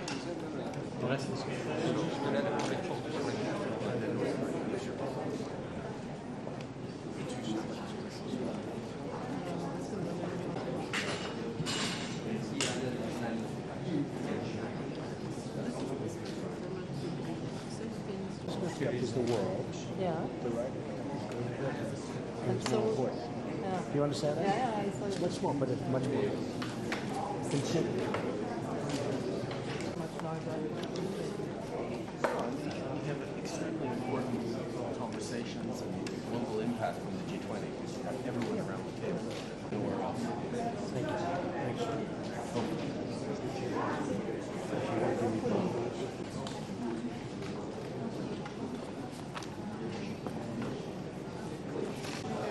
She's under a lot of pressure. I see this one that's all goes in beautiful, but that is so horrific. She's under a lot of pressure. Two great points. It feels here.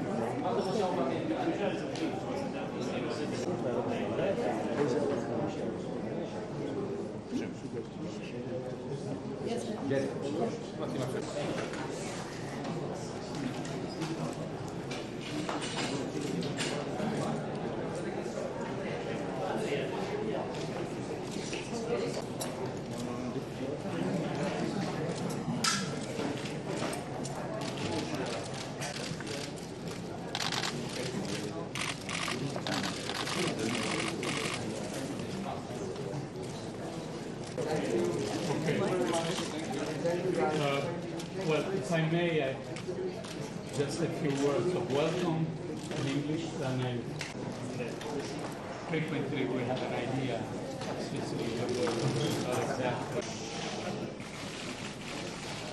place we are in, which is an extraordinary mix.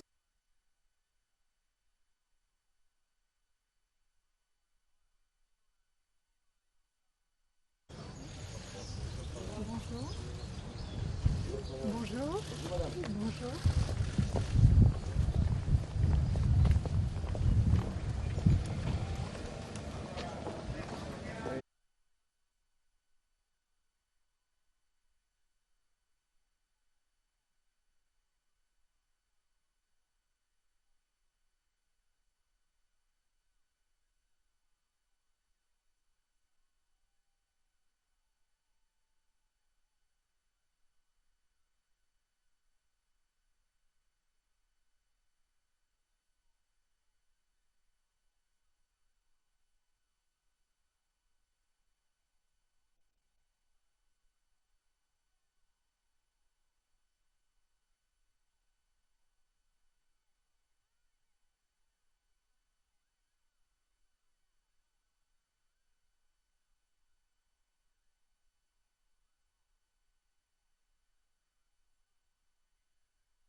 Se le fa piacere saremo onoratissimi. Ah, scusi, una penna d'oro. Diamo una penna d'oro per lei.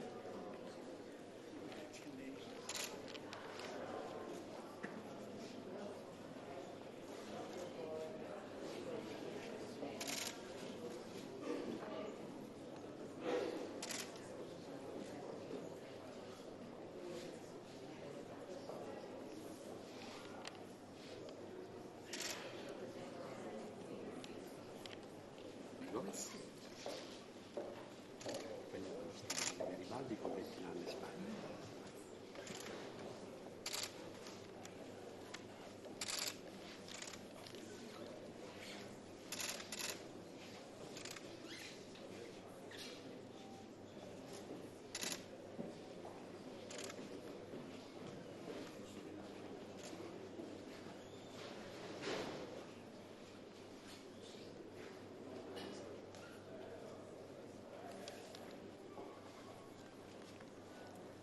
Merci. C'est très très très gentil d'avoir un interview pour Santa Gatti. Oui.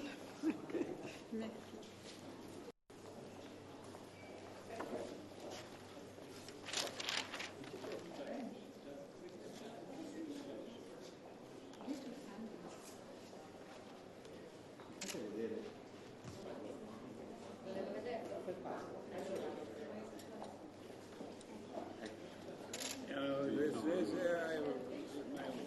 Really? Okay, I am here.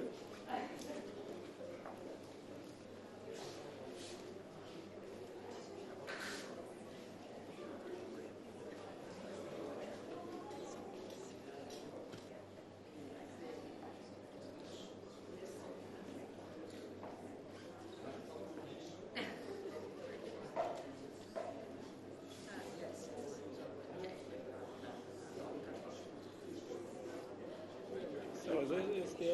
My 26.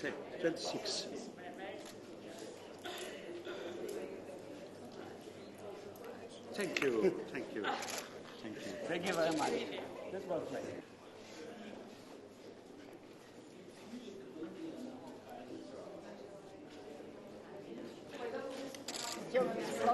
It's not a corpo Empedocles. Thank you. L'ultima firma del libro è la tua. Che cosa storica proprio. Sì. Oggi è 26, no? Oggi è 26, sì.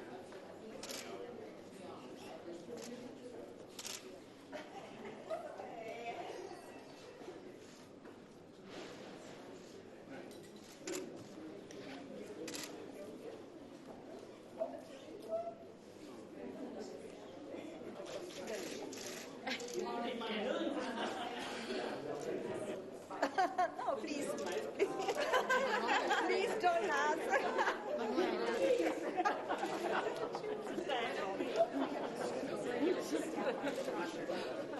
We all step back. We all need that.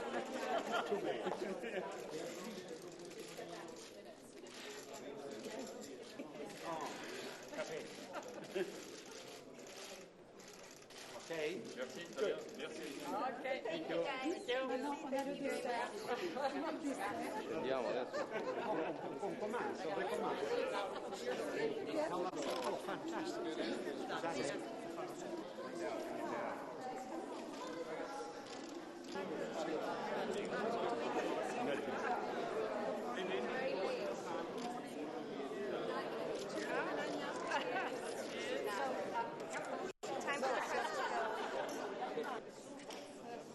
A vostra salute.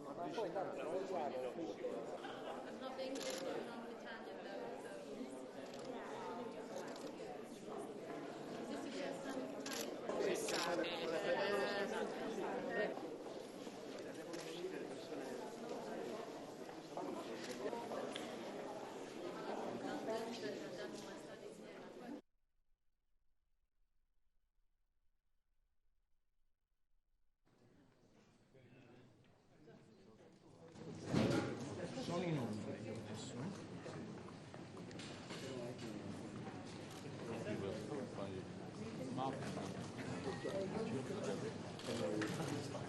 Maybe we should get this one resolved. Anybody like some water?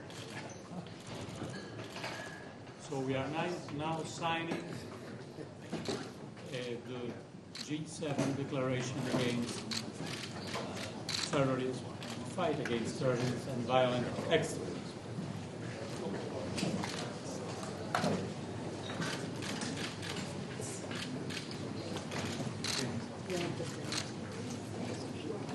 Which is also a strong message of solidarity to UK after what happened in Manchester 3 days ago.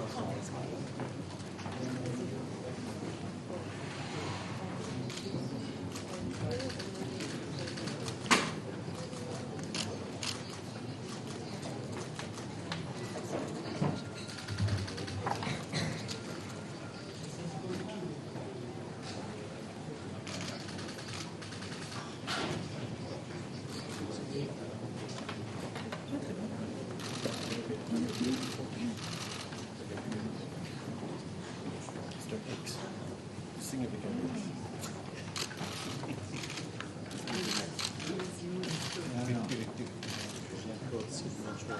No, today.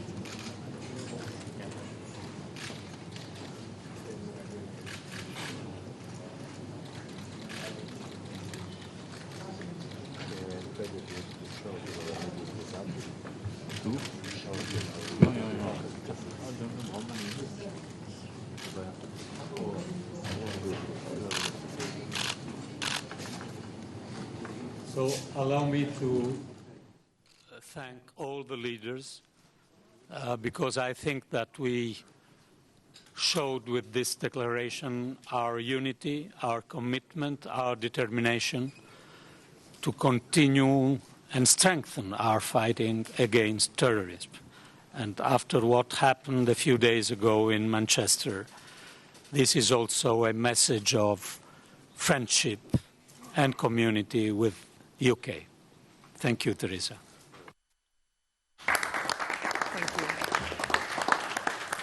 Thank you, Paolo, and thank you to everybody sitting around this table for the support that you have shown to the United Kingdom in the face of this absolutely horrific attack that took place. And I think it is important that as leaders we have shown our fierce determination to ensure that we use every tool available to us to fight against terrorism and protect our people. Thank you. Thank you. Good.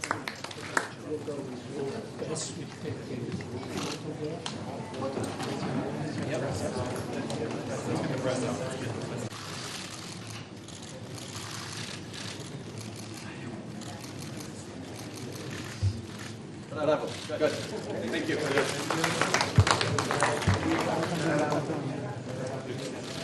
Daniel, guarda che ti passo davanti.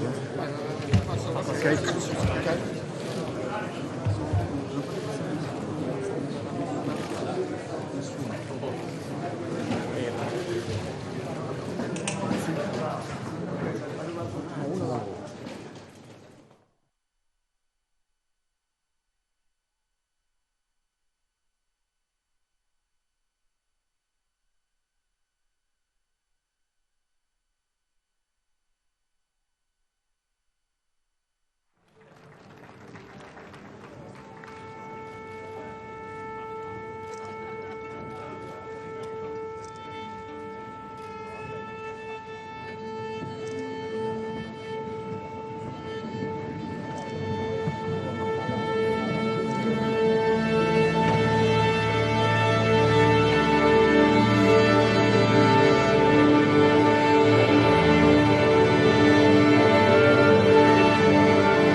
Yes.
Ok, appena lo agganciamo.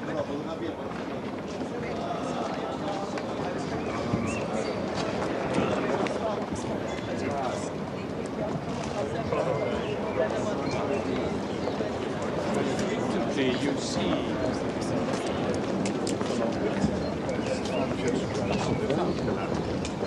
Und ich habe ein Eis gewonnen.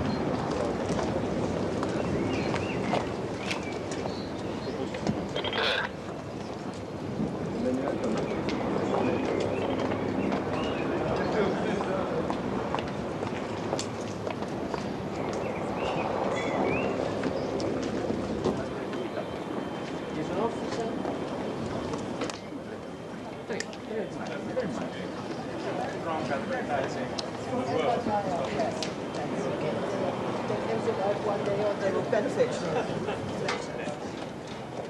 No, where we had the G7 ammo. It is a great tourist place. I have a friend who.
Directly to the golf cart. Oh, good. Let's go.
I call the shots, but I have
So you guys were looking at some of our G7 summit highlights.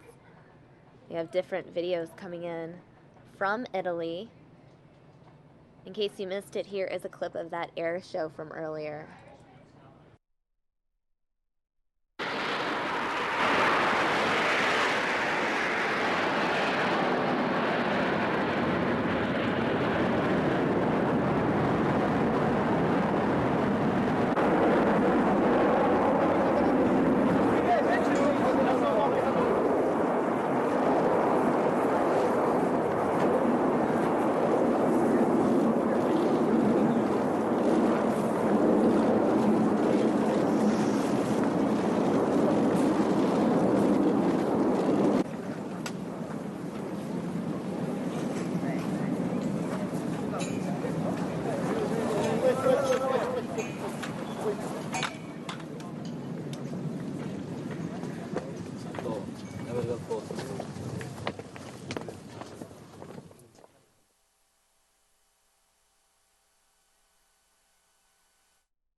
All right, everyone. So I'm going to go ahead and give you guys one more live look at Washington, D.C. Here is a live look at the White House.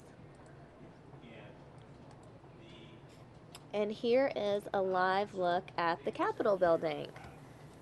Now, Senate hearings and such take place in that building, which is why I'm showing it to you.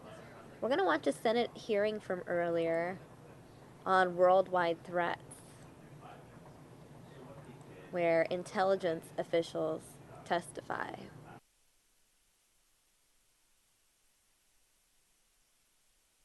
Welcome our distinguished witnesses, Dan Coates, who is the Director of National Intelligence, and Lieutenant General Ben Stewart, Director of the Defense Intelligence Agency. Out of respect for the scheduling commitments of our witnesses and a unanimous request on the part of all our members, we will conclude this hearing at 11:30 in the interest of time, and to ensure the members of the committee to be able to ask their questions, I will be very brief. I know that comes as a disappointment, especially to the senator from South Carolina. I'd ask our witnesses to please submit their written statements for the record, if they can. That's not required, but anyway. Last night's horrific attack in Manchester was a gruesome reminder that the world is on fire. Everywhere we turn, we can see threats to the world's rules-based order that underpins global security and prosperity. Yet when it comes to the great national security challenges we face, U.S. policy and strategy are consistently lacking. Whether it's China, Russia, North Korea, Iran, or radical Islamist terrorism, I have heard few compelling answers about how the United States intends to use its alliances, its trades, its diplomacy, its values, but most of all its military to protect and defend our national interest and the rules-based order that supports them, especially with sequestration still the law of the land. This is still a young administration. Cogent, coherent policy and strategy take time to develop, but we should be ever mindful that our adversaries are not waiting for us to get our act together.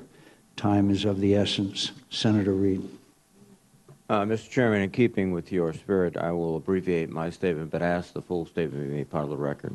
Without objection. Thank you, Mr. Chairman, for holding this important hearing. I also want to thank our witnesses for appearing here today to provide their analysis of the national security threats and other challenges facing us around the world.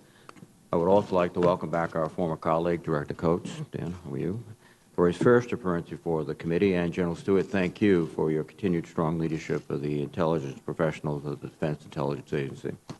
The national military strategy is organized appropriately so around the so-called 4+1 primary threats facing our nation today, namely Russia, China, North Korea, Iran, and the enduring non-state challenge of violent extremism, a tragic example of what we witnessed last evening in Manchester, England, and our hearts and prayers and thoughts go out to the people of England and the people of the world.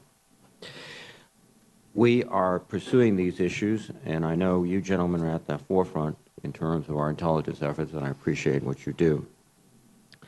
The 4+1 threats I've just touched upon inform the capabilities we develop, the size of the force we build, and the scenarios we plan against. However, to paraphrase former Secretary Gates, we have a near-perfect record in predicting the nature of the next threat we will face. We've always gotten it wrong. We rely heavily on our intelligence community to highlight those emerging threats, the ones that we haven't identified already. And I hope our witnesses will provide the committee with their candid thoughts on the other challenges we should pay close attention to moving forward, in addition to the 4+1 that I've outlined. Thank you, Mr. Chairman.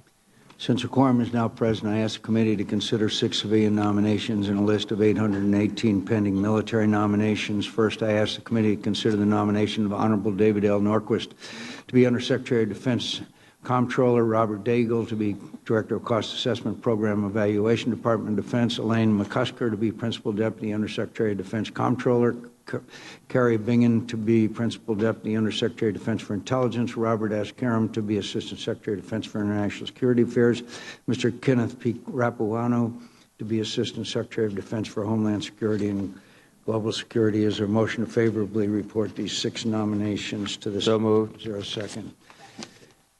All in favor say aye. Aye. The ayes have it. Welcome to our old and dear friend Director Coates and Lieutenant General Stewart, who continues to serve with distinction and with great honor. I thank you, Director Coates. Given your advanced age, we'd begin with you. Thank you, Mr. Chairman. You and I have an ongoing race between who's the more aged and experienced, and you win every time, which is quite an accomplishment. I'm pleased to be before you, Chairman McCain and Ranking Member Reid and members of the committee. I must admit, when I walked through the door, instinctively I made a right turn trying to find my seat up on the panel and said, oh yeah, that's right, I got to come down here. You're welcome at any time to come and take a trip down memory lane, Mr. Coates. Thank you. Let me just reiterate what the chairman said relative to what happened in Manchester last evening. I just returned from London a couple of days ago and met with all of my intelligence community colleagues there. We spent a significant amount of time discussing threats to our respective homelands, and it's a tragic situation that we see all too much of happening in countries around the world, in particular our allies. So it once again reminds us that this threat is real, it is not going away, and needs significant attention to do everything we can to protect our people from these kinds of attacks. I'm here today with Lieutenant General Vince Stewart from the DIA to discuss the IC's assessment of the multitude of threats facing.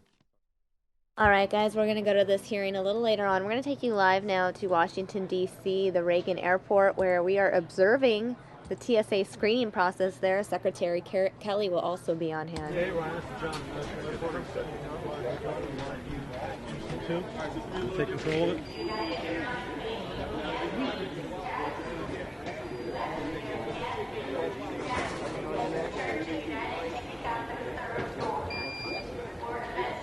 Okay, do what you need to do. So why don't you take control of it? We'll throw us into the situation pretty quickly. So do you see me?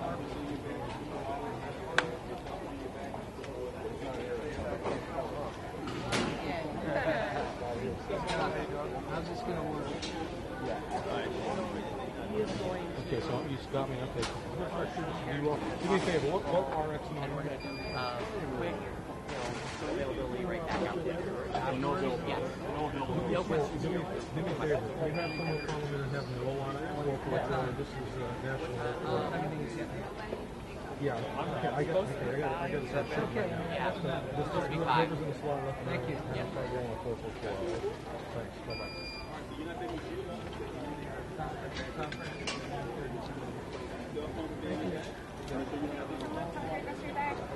Come on over this way, man.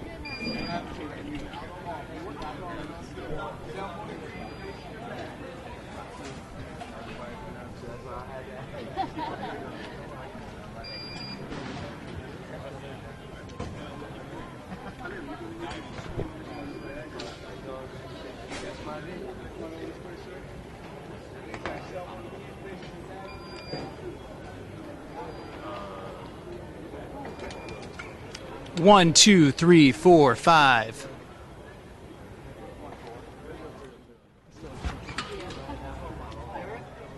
Yep.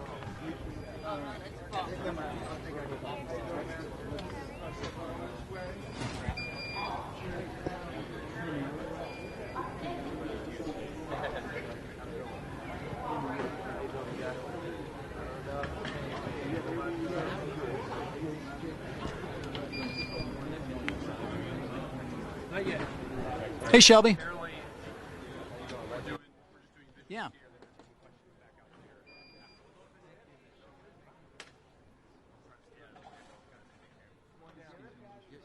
Okay.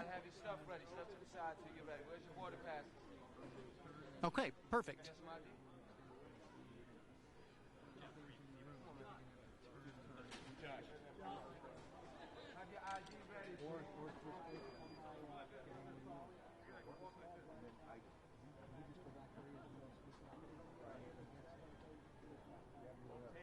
All right, we're going to go back to this TSA screening a little bit later on. We want to take you to Mesa, Arizona. There is a large house fire there.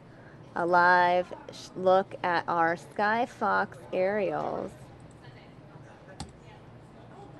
House fire in Mesa.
All right, guys, for those of you just joining us, this is a house fire in Mesa, Arizona. Mesa is a suburb of Phoenix. The house fire has extended to 2 cars as well. Mesa Fire is responding. Wow. What destruction. The house completely ruined.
All right, everyone, we're going to cut away from this house fire. It looks like Secretary Kelly is now at Reagan Airport. Let's go check in there.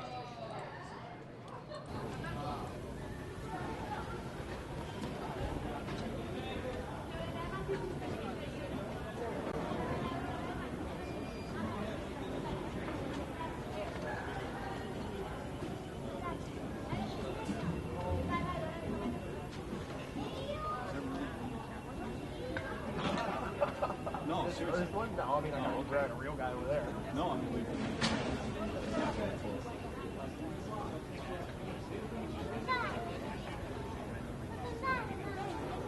although pretty soon it might be. Ma'am, I need water packets in there. Yeah. Drink. I need your only the one. Okay, hold on.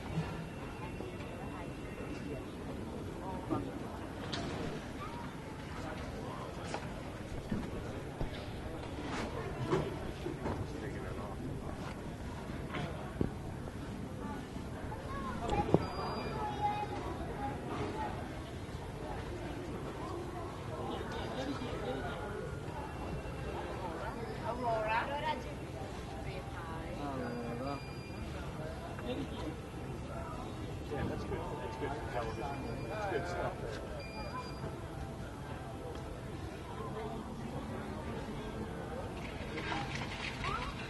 Aurora. Hello.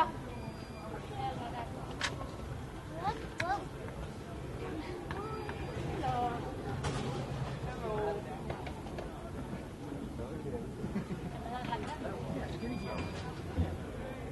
The full 3-minute tap. Yeah.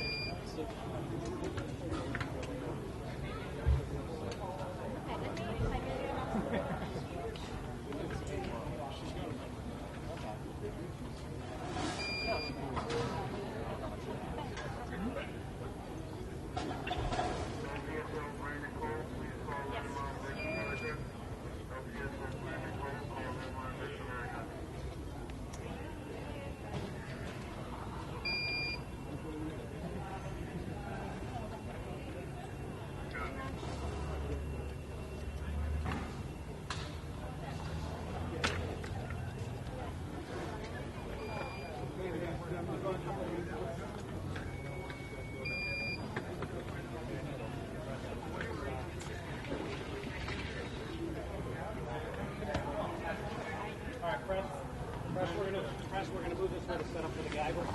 Guys, come with me. No. Lauren.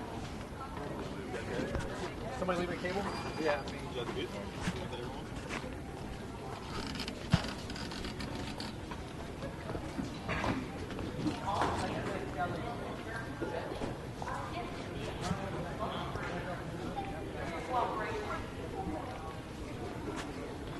Go daylight, fellas. Daylight, kids. 56.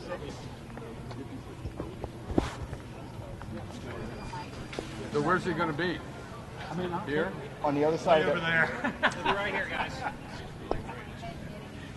We're on the other side of it. What's for the B-roll? I heard every bit of it. If you can. You guys good? I got the top. They bounce. Give me a moment. Now it's blue. Yeah. Now it changed. One moment it changed. Yeah. Change it. You got clouds. You got sun going behind clouds. All right. Thank you. You guys good? Hang on one more second. Thank you, sir. Who's that guy in there? So the guy giving him the tour is the Federal Security No, Director. the guy with the camera. TSA TV. Just ask him. The gentleman giving him the tour is the Federal Security Director, Kerwin, Kerwin Wilson. Guys, you want to Thomas take a Spelling. step back? It's up to you.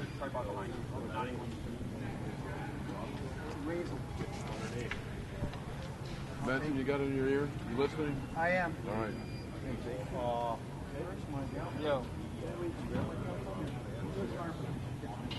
Pick up those tags on the bottom. Which one?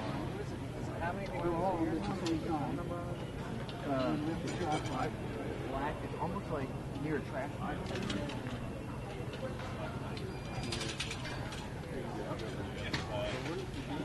Your audio So are you going to just kneel down? Or just, okay. All right. Test 1 2 3 4 5. 1 2 3 4. Perfect.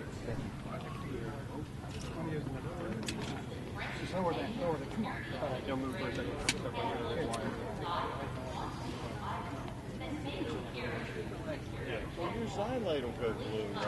Yeah, yeah. Oh, yeah, absolutely. Doesn't have much punch, but it'll be something. I'm comfortable. Is he going to use that mic? Why do you need it? Is he going to use that mic in the thing? Oh, no, take this on. Take this. Thank you. Hold it. I got it.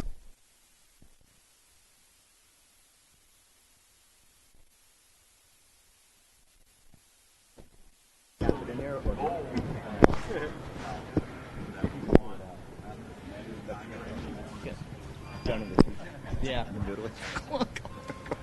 Can you hear? Test, test. Perfect. Here's your tripod.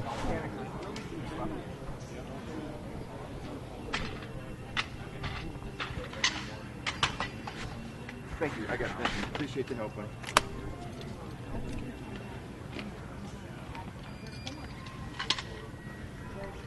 Good.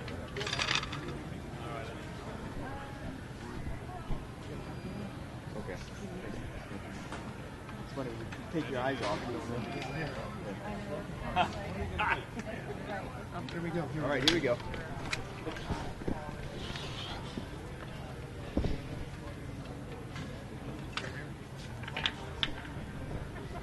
Hey everyone. Good afternoon. This is Kerwin Wilson. He runs the TSA effort here at National.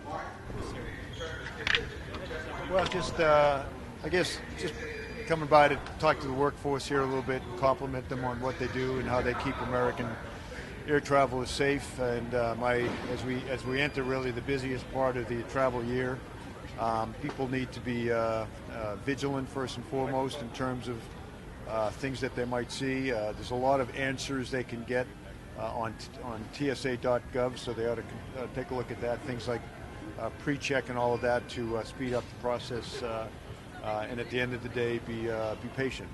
I was just talking to the TSA administrator the other day. She told me that the average wait time up to about right now over the last number of months is 5 minutes or less for someone to go through this process nationwide. About 90%, and then the other 10% always less than half an hour. So we have worked out an awful lot of bugs over the years, mostly because of men or professionals like Mr. Wilson, and of course all of the folks back there in uniform. So be vigilant, be patient, and go on TSA.gov for all the answers you might see. Secretary Paul, we have a question.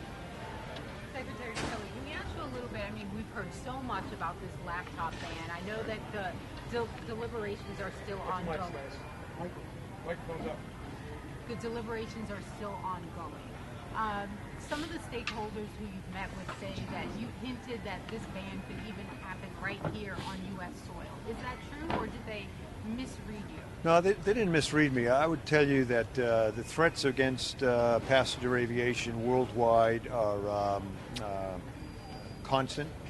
The good news is we have great intelligence collection overseas, U.S. intelligence collection. We also have great sharing with partners overseas. So we're doing everything we can to get after these threats, but they're real. The ban, or the protocol where we put large electronic devices down inside the cargo compartments, I did that I think on the 21st of March. I made that decision based on intelligence from a certain part of the world, sophisticated threats. So we're now looking at kind of a worldwide hard look at raising the bar, the minimum bar on aviation security.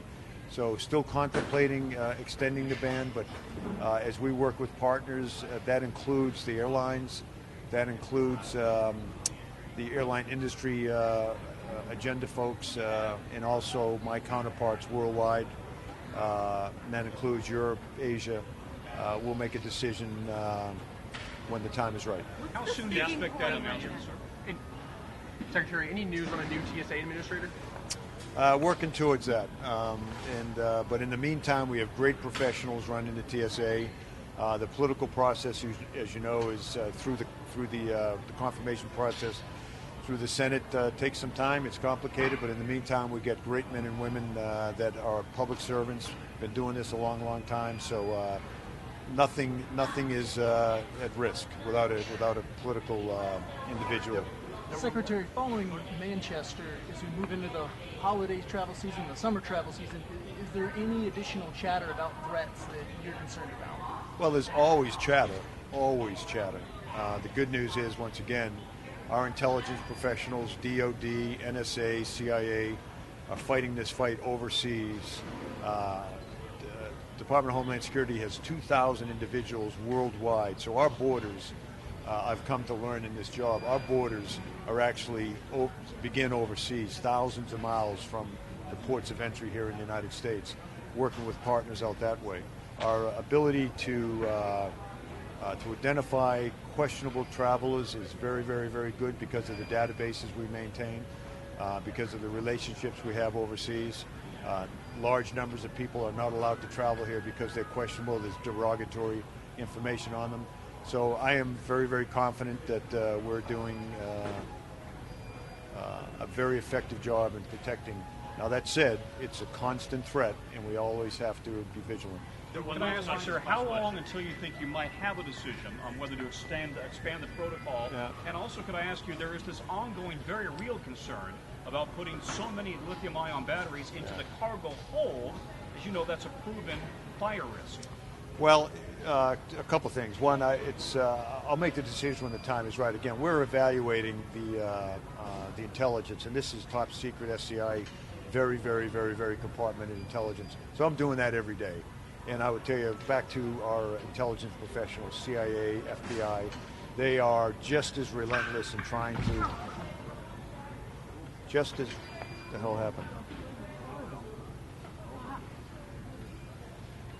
Hey, how about helping that guy? They are helping. All right. Anyways, our intelligence, our intelligence professionals are just as relentless in identifying the threats and trying to defeat them overseas. What was the other part of your question? There is this ongoing lithium about batteries. Lithium-ion batteries. Yeah, dealing very closely with the Transportation Department, FAA. They're the ones that look at aviation safety. I look at aviation security. Also dealing with our partners overseas and the airlines themselves. We know that there's a threat with lithium batteries if they're not in a device, and the device is not on, it is off. Quite safe, I'm told, by all the studies. Lithium batteries that are loose, or lithium batteries that are shipped in large amounts, have got to have very, very special, shipped in large amounts as cargo, have got to be handled in a very special way. Loose lithium batteries in luggage anywhere is a fire risk. So all of that will go into ultimately what I decide to do relative to the electronic ban. But again, I emphasize, we are daily interacting with our partners worldwide, my counterparts, ministers, and those kind of EU, Western Europe, Middle East. So we're doing that every single day, working with the Transportation Department on this lithium battery issue and other issues, and then of course our intelligence people, and we'll make the right decision, I can guarantee. But again, I just emphasize that the threats are real, and that's why we have things like people like TSA protecting us all. So thanks so very much. And I'll go ahead and break. Have a good one. Any imminent threats, sir, that you're worried about? No.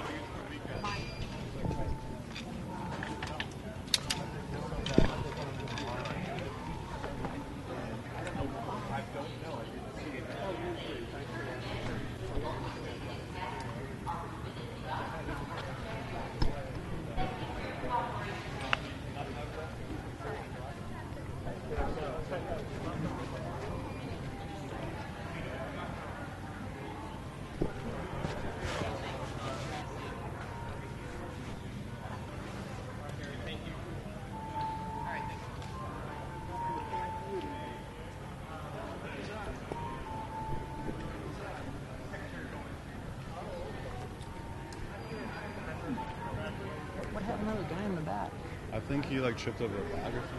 Another camera guy named Steve. I turned around and Steve was like, sorry, dude, like, the guy said, you ran right in front of me. Oh, okay. She tried to squeeze by. What kind of shit show was that?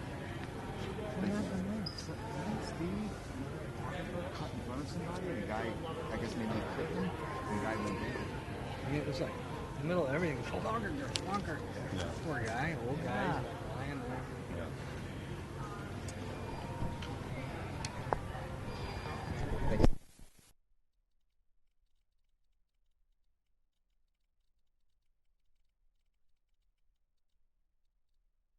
All right, everyone. So we've now lost that feed from the airport. So we're going to go back to that hearing.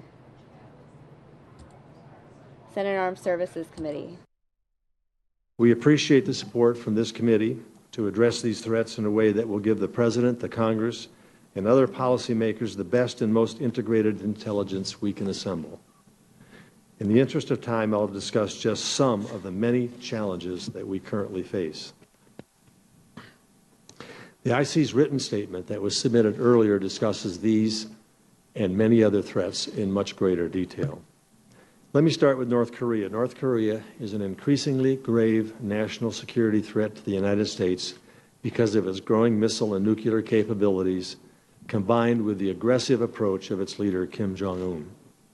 Kim is attempting to prove that he has the capability to strike the U.S. mainland with a nuclear weapon.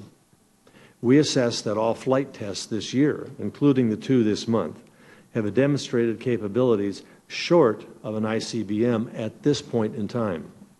However, North Korea updated its constitution in 2012 to declare itself a nuclear power, and its officials consistently state nuclear weapons as the basis for regime survival, suggesting Kim does not intend to negotiate them away. In Syria, we assess that the regime will maintain its momentum on the battlefield, provided, as is likely, that it maintains support from Iran and Russia. The continuation of the Syrian conflict will worsen already dangerous conditions for Syrians in regional states. Furthermore, as you all know, on April 4th, the Syrian regime used the nerve agent sarin against the opposition in Khan Sheikhoun in what was probably the largest chemical attack by the regime since August 2013. Since that sarin attack, we have observed more than 5 allegations of Syrian regime chlorine use. We assess that Syria is probably both willing and able to use chemical weapons in future attacks. We are still acquiring and continuing to analyze all intelligence related to the question of whether Russian officials had foreknowledge of the Syrian chemical weapon attack on 4 April. Let me turn to cyber threats. Cyber threats continue to represent a critical national security issue for the United States for at least 2 key reasons. First, our adversaries are becoming more bold, more capable, and more adept at using cyberspace to threaten our interest and to shape real-world outcomes. And the number of adversaries grows as nation-states, terrorist groups, criminal organizations, and others continue to develop cyber capabilities. And second, the potential impact of these cyber threats is amplified by the ongoing integration of technology into our critical infrastructure and into our daily lives. We see this today in the form of the WannaCry ransomware attack, which victimized companies, services, and individuals in well over 100 nations within days of its May 12 release. As this activity continues, the U.S. government investigation is ongoing. The worldwide threat of terrorism is geographically diverse and multifaceted, and it poses a continuing challenge for the United States, for our allies and partners who seek to counter it. ISIS is experiencing territorial losses in Iraq and Syria. However, we assess ISIS will continue to be an active terrorist threat to the United States due to its proven ability to direct and inspire attacks against a wide range of targets around the world. I might mention that ISIS has claimed responsibility for the attack in Manchester, although they claim responsibility for virtually every attack. We have not verified yet the connection. Outside Iraq and Syria, ISIS is seeking to foster interconnectedness among its global branches and networks, align their efforts to its strategy, and withstand counter-ISIS efforts. We assess that ISIS maintains the intent and capability to direct, enable, assist, and inspire transnational attacks. Al-Qaeda and its affiliates continue to pose a significant terrorist threat overseas as they remain primarily focused on local and regional conflicts. And homegrown violent extremists remain the most frequent and unpredictable terrorist threat to the United States homeland. This threat will persist, with many attacks happening with little or no warning. I'd like to take a quick run through some key areas of the Middle East. In Iraq, Baghdad's primary focus through 2017, we assess, will be recapturing and stabilizing Mosul and other territory controlled by ISIS. We assess that Iraq will still face serious challenges to its stability, political viability, and territorial integrity, even as the threat from ISIS is reduced. Reconstruction will cost billions of dollars, and ethno-sectarian and political reconciliation will be an enduring challenge. In Iran, Tehran's public statements suggest that it wants to preserve the Joint Comprehensive Plan of Action because it views the deal as a means to remove sanctions while preserving some nuclear capabilities. We assess that the JCPOA agreement has extended the amount of time Iran would need to produce enough fissile material for nuclear weapons from a few months to about a year. In the meantime, Tehran's malign activities continue.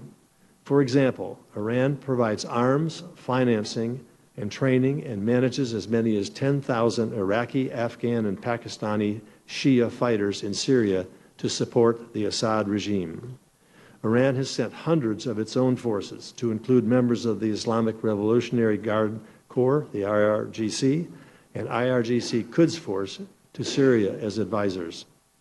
The re-election on 19 May of President Rouhani suggests the Iranian populace also broadly supports the JCPOA. Shortly before the election, Rouhani criticized the IRCG for attempting to sabotage the deal and called for Iran to restart interaction with the world and not be under, quote, the evil shadow of war. In Yemen, fighting will almost certainly persist in 2017 between Houthi-aligned forces trained by Iran and the Yemeni government, backed by a Saudi-led coalition. Neither side has been able to achieve decisive results through military force. Al-Qaeda in the Arabian Peninsula, AQAP, and ISIS branch in Yemen have exploited the conflict in Yemen and the collapse of government authority to gain new recruits and allies and expand their influence. The IC assesses that the political and security situation in Afghanistan will almost certainly deteriorate through 2018, even with a modest increase in military assistance by the United States and its partners. This deterioration is underpinned by Afghanistan's dire economic situation. Afghanistan will struggle to curb its dependence on external support until it contains the insurgency or reaches a peace agreement with the Taliban. Meanwhile, we assess that the Taliban is likely to continue to make gains, especially in rural areas. Afghan security forces' performance will probably worsen due to a combination of Taliban operations, combat casualties, desertions, poor logistics support, and weak leadership. Pakistan is concerned about international isolation and sees its position through the prism of India's rising international status, including India's expanded foreign outreach and deepening ties to the United States. Pakistan will likely turn to China to offset its isolation, empowering a relationship that will help Beijing to project influence in the Indian Ocean. In addition, Islamabad has failed to curb militants and terrorists in Pakistan. These groups will present a sustained threat to the U.S. interests in the region and continue to plan and conduct attacks in India and Afghanistan. Russia is likely to become a more assertive nation in global affairs, more unpredictable in its approach to the United States, and more authoritarian in its approach to domestic politics. We assess that Russia will continue to look to leverage its military support to the Assad regime to drive a political settlement process in Syria on Russia's terms. Moscow is also likely to use Russia's military intervention in Syria in conjunction with efforts to capitalize on fears of a growing ISIS and extremist threat and expand its role in the Middle East. We also have noticed and discussed in significant detail, and may do so during this session, Russia's influence campaign and strategies to undermine democratic institutions and interfere with elections. As I said, I just returned from Europe, clearly in France in its election, now in Germany with its pending election, in England with its pending election. We are seeing duplications of what has happened here in our election, so the Russian strategy continues.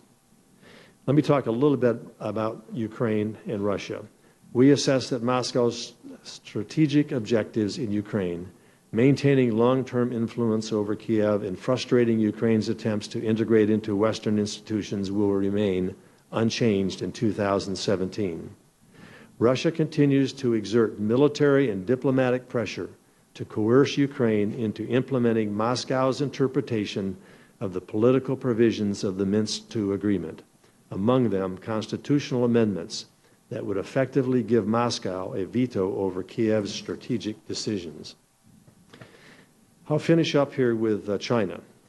China will continue to pursue an active foreign policy, especially within the Asia-Pacific region, highlighted by a firm stance on competing territorial claims in the East China Sea and South China Sea, relations with Taiwan, and its pursuit of economic engagement across East Asia.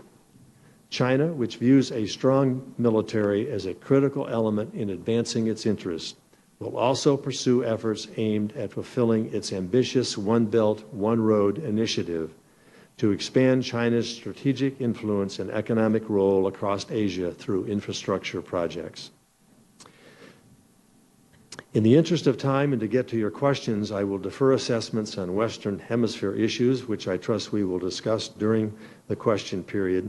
However, I would like to make one final point on a key authority for the IC going forward. As you are all well aware, Section 702 of the FISA Amendments Act is due to expire at the end of the year. I cannot stress enough the importance of this authority and how the IC does its work to keep Americans safe. Section 702 is an extremely effective tool to protect our nation from terrorists and other threats.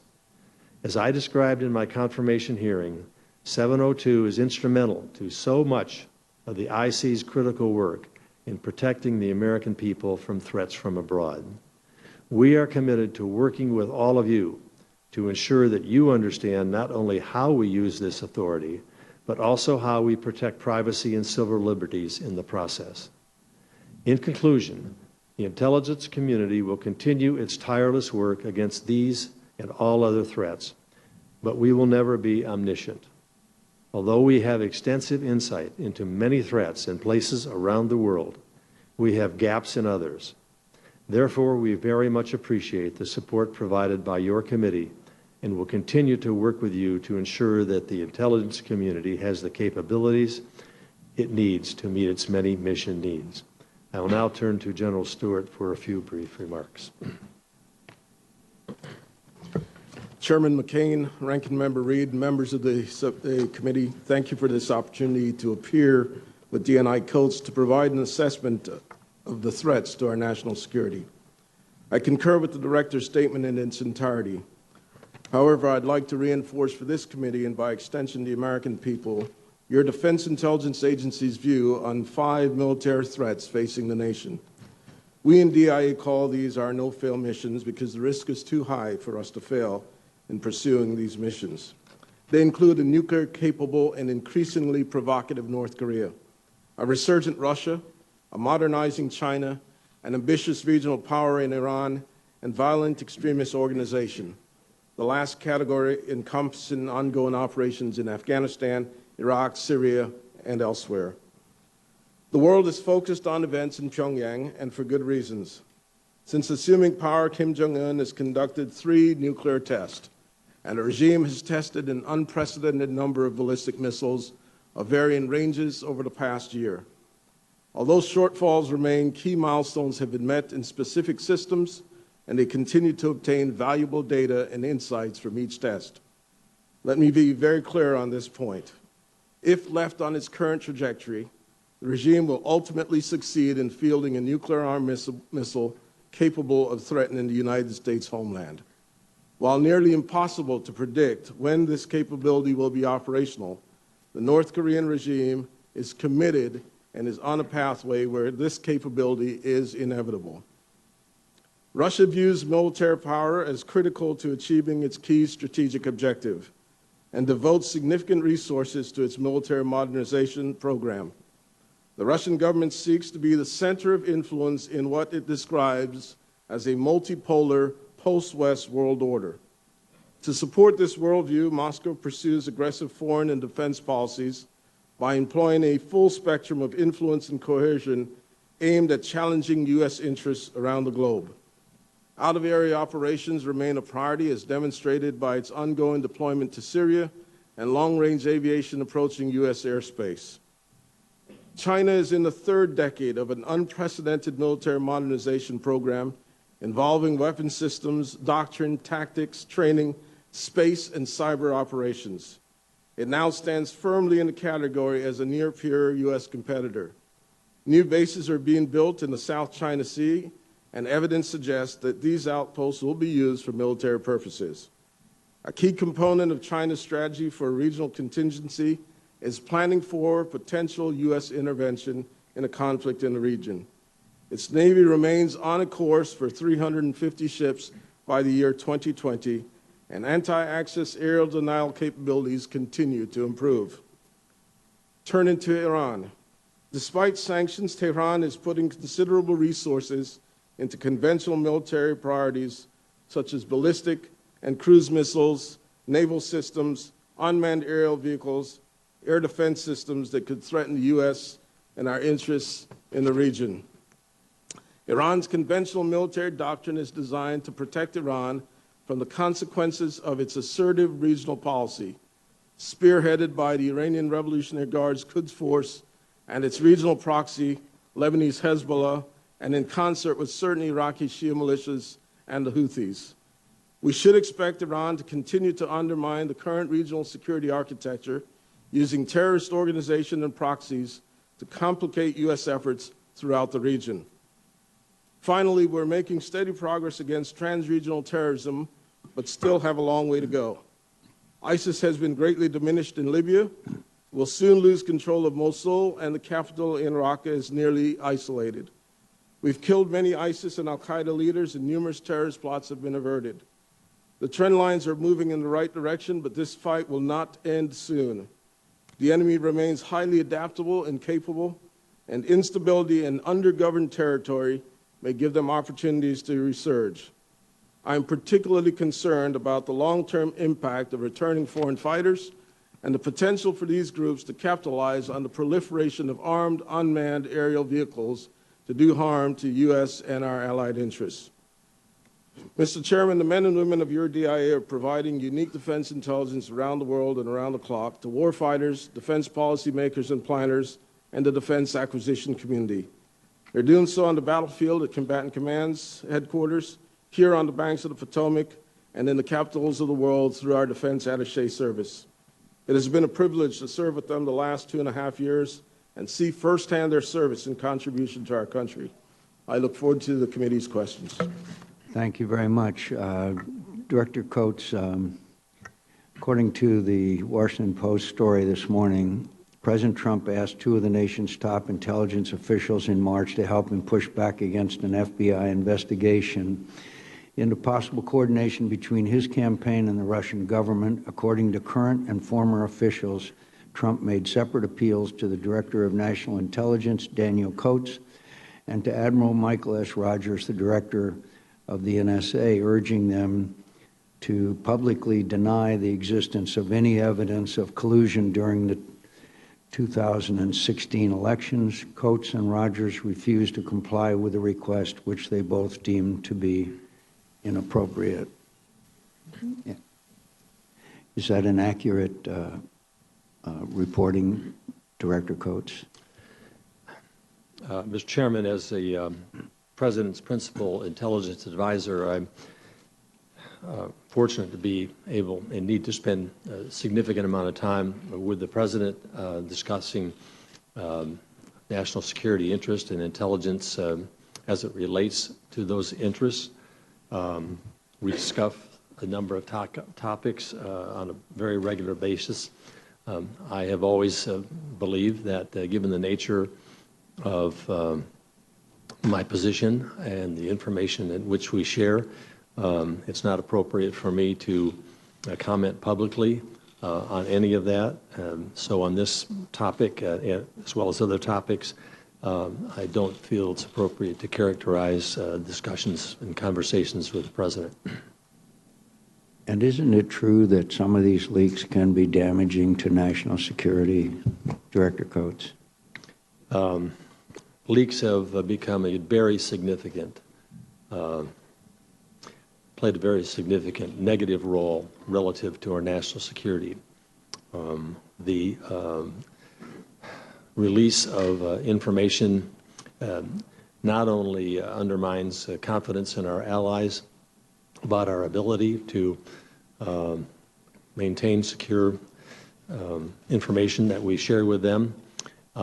It jeopardizes sources and methods that are invaluable to our ability to find out what's going on and what those threats are. In light of lives are at stake in many instances, and leaks jeopardize those lives. Thank you. In light of the tragedy in Manchester last night, doesn't it lend significant urgency to retaking Raqqa, where all this originates? Well, that won't solve the problem, particularly the homegrown and inspired attacks, clearly going to the heart of ISIS and driving a stake through that heart, we assess will significantly improve the situation. The plotting and the planning that comes from a centralized caliphate or safe haven for ISIS, we've seen the damage that's occurred. We do assess, however, that its ideology and methods have spread like tentacles into many places, most of them ungoverned countries, and send some foreign fighters back home that might want to carry on their mission. But clearly the strategy, I believe, is the right strategy, and that is to go to the heart and disperse their planning and their leadership.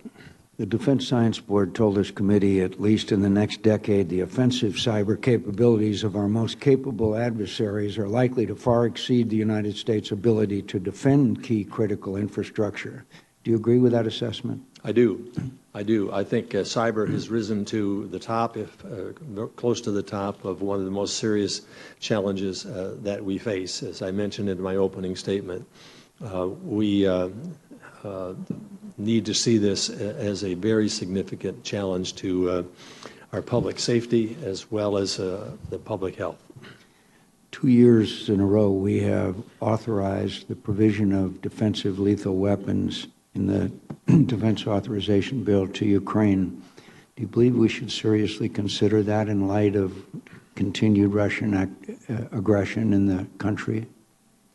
Well, Mr. Chairman, that is a little bit outside my portfolio. It's a policy decision that perhaps General Stewart may want to discuss, but we want to try to continue to provide the intelligence that would shape and fashion that decision among our policymakers, General Mattis and others. Finally, on the issue of cyber, right now we have no policy, nor did we for the previous 8 years of the last administration. And so therefore, without a policy, we don't have a strategy. So therefore, when we don't have a strategy, we don't know how to act. Is that a true depiction of the scenario as we see it as far as cyber is concerned? Well, I think we're learning that we do need to take this seriously, which we do. We do need to fashion a means by which we address these cyber attacks that are growing by the day. Our critical infrastructure is at risk. Our personal lives are at risk. Our financial community, commercial communities, military, and other entities that are important to our national security are at risk, and shaping a policy and a plan to address this, I think, rises to a top priority. I want to thank you and General Stewart for your outstanding work for our country. Senator Reid. Thank you very much, Mr. Chairman. Thank you, both gentlemen. Director Coates, apparently the alleged call was prompted by the testimony of Mr. Comey that the FBI was conducting an investigation of the nature of any links between individuals associated with the Trump campaign and the Russian government, and whether there was any coordination between the campaign and Russia's efforts. In your capacity as director of all the intelligence services, including many aspects of the FBI, are you aware of such an investigation? Well, I'm aware of the investigations that are underway, both by the House, the Senate, now Special Counsel, and the FBI. And the FBI, yes. Mm-hmm. And do you have any reason to question the appropriateness of the investigations? No, I think these investigations are in place to get us to the right conclusion, so that we can move on with a known result. There are other allegations in the article which suggest that either the President or White House personnel contacted other people in the intelligence community with a request to drop the investigation into General Flynn. Are you aware of any other contacts, not just yourself personally, but to others in the intelligence community to conduct activities? I am not aware of that. Thank you. You have, and General Stewart have painted a very challenging picture of the threats that face us. Let me raise two specific issues. One, with respect to Iraq, there has been discussions in the Kurdish community of a referendum to declare essentially their independence or their desire for independence. In your estimation, Director Coates and General Stewart, what would that do to the ability of the Iraqi government to come together after the defeat of ISIS? Well, it certainly adds an issue that is going to need to be worked through. As complicated as the situation is, it would add one more complication. I would turn to General Stewart relative to the military aspects of that.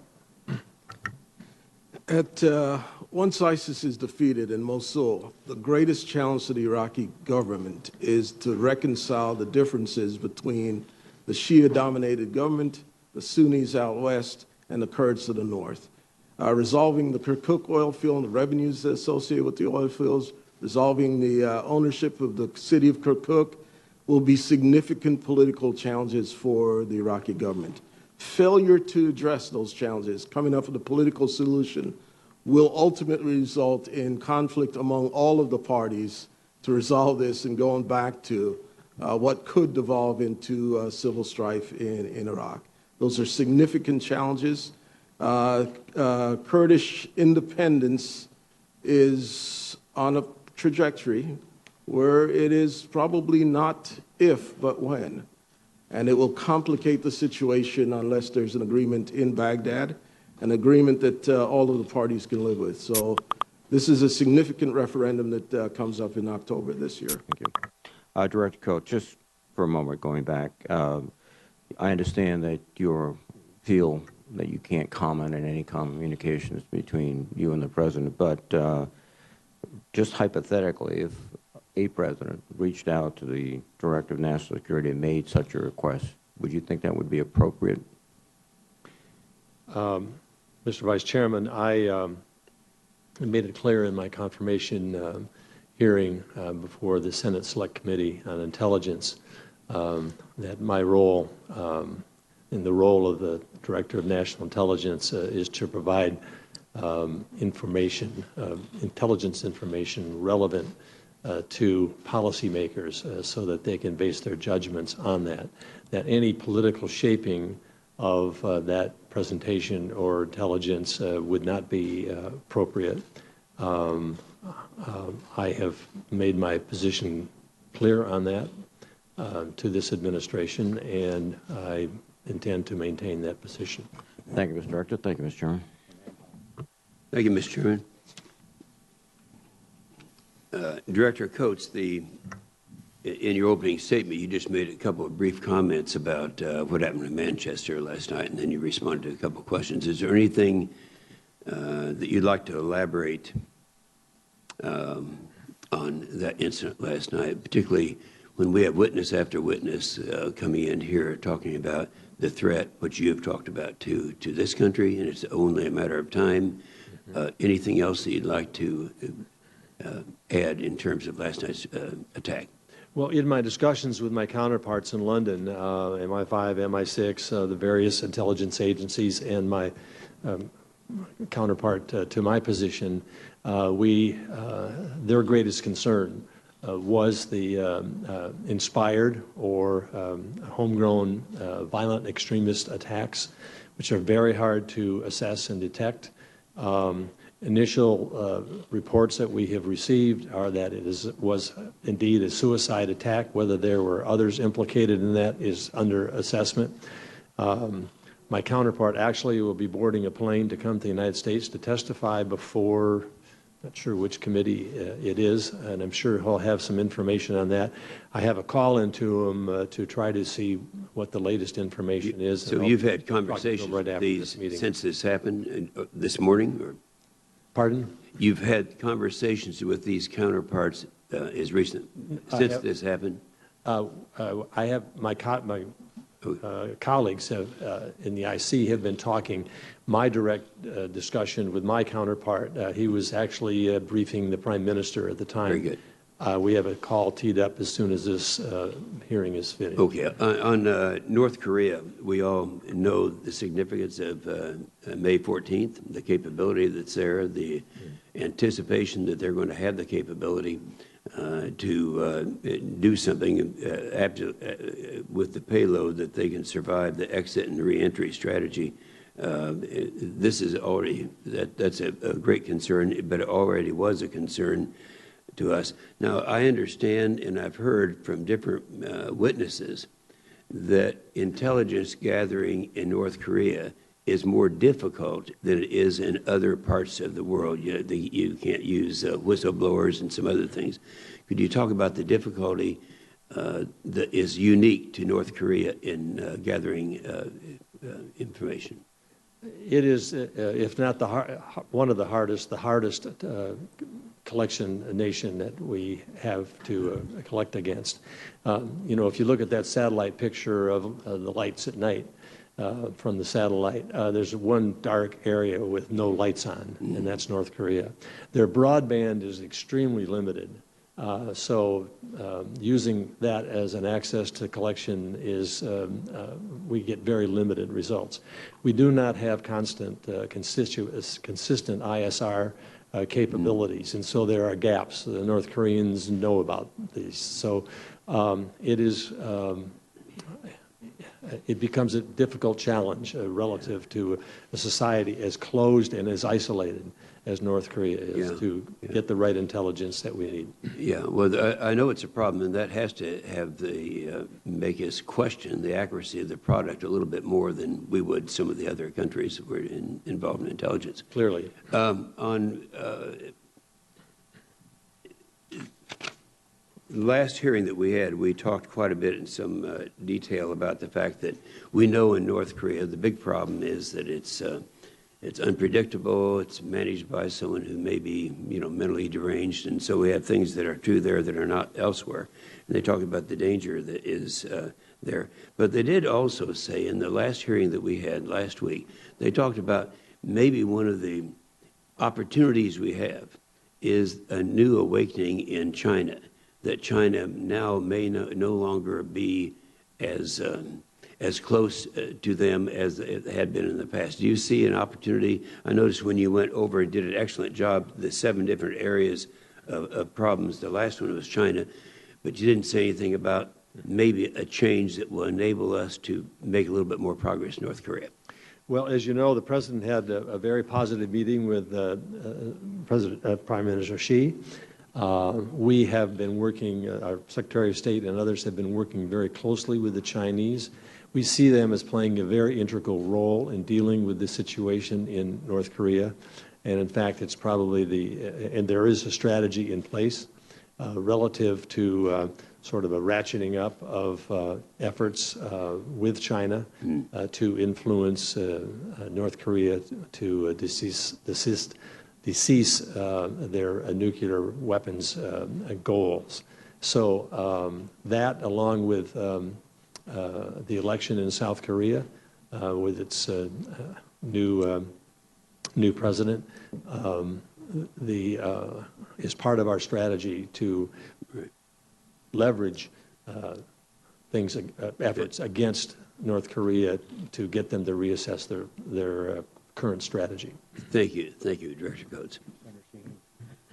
Thank you, Mr. Chairman, and thank you both for being here this morning. Director Coates, you talked about Russia's influence campaign and its effort to undermine Western elections, as we saw here in 2016, saw in France, we're seeing in Germany. So far, we have failed to hold Russia accountable for that interference, which, would you agree, sends a message to other countries that would threaten our cybersecurity here at home, that we have failed to hold Russia accountable?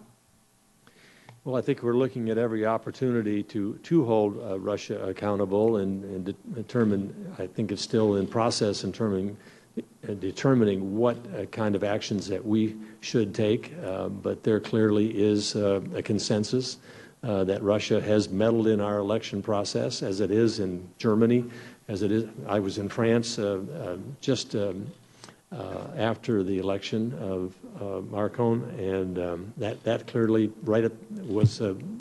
had Russian influence, attempting to address that election. I was in Berlin. Germany is facing the same thing. The UK is experiencing the same thing with an election coming up. We see this happening all across Europe. Russia's always been doing these kind of things with influence campaigns, but they're doing it much more sophisticated, but through the use of cyber and other techniques than they did. And they haven't actually tried to influence the outcome of our elections in the past in the same way that they did in 2016, as we heard from our intelligence community. Do you think it would be helpful for Congress to pass increased sanctions on Russia that would be a response to what they did in our elections? There's a bipartisan bill in Congress that's been introduced that would have a significant impact on Russia. Well, I would leave that to my former colleagues. I've had to remove my policy hat, which has not been easy, after a career in politics, and put on my intelligence hat. My goal and job now is to provide you with the intelligence to make those decisions. And that would, I keep having to correct myself and say, whoops, I'm not supposed to go there. That's up to our executive and congressional branch to make the policy that they feel is necessary to address the problem. Well, I certainly hope that the administration will come out with a proposal that will hold Russia accountable at some point in the near term. Let me ask you, though, about pointing to the events of last night in Manchester, that horrible tragedy and the threat posed by transnational terrorism. Both of you have talked about that. And I think that points to the need for robust intelligence sharing. So what kind of message does it send to our allies that we have revelations that classified information was disclosed in a meeting with Secretary Lavrov? And just let me point out, this is an issue that has been raised with me recently by a high-ranking official of one of our closest allies about whether their country could count on information that was shared with us with being kept secret. Well, one of the purposes of my trip was to ensure that we maintain that kind of relationship that you're talking about. It's essential, given the threats that we face today, that we are all in on dealing with this issue. There's no safe haven anymore among our allies in terms of being a target for an attack. And the better that we can share information, the better that we can maintain our relationships and trust those relationships, the better able we are to prevent these kinds of attacks. I would say two things. One, we've had some significant successes in providing information back and forth relative to preventing attacks. But secondly, to a country. All right, everyone, I'm going to cut out of this Senate Armed Services Committee hearing, give you guys a live look at the Capitol building in Washington, D.C. Mary Kate will be joining you with more news now in just a few minutes.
All right, everybody. Hello and welcome to the Fox News Now stream. We are streaming live on this Friday afternoon. Thanks for joining us. You're getting a live look of the Capitol building right now. Taking you to a press conference out of Chicago. Operation Bunny Trap. Chicago police share the results of a series of gang raids they carried out on the city's south and southwest sides, along with federal authorities. Let's hear what they have to say.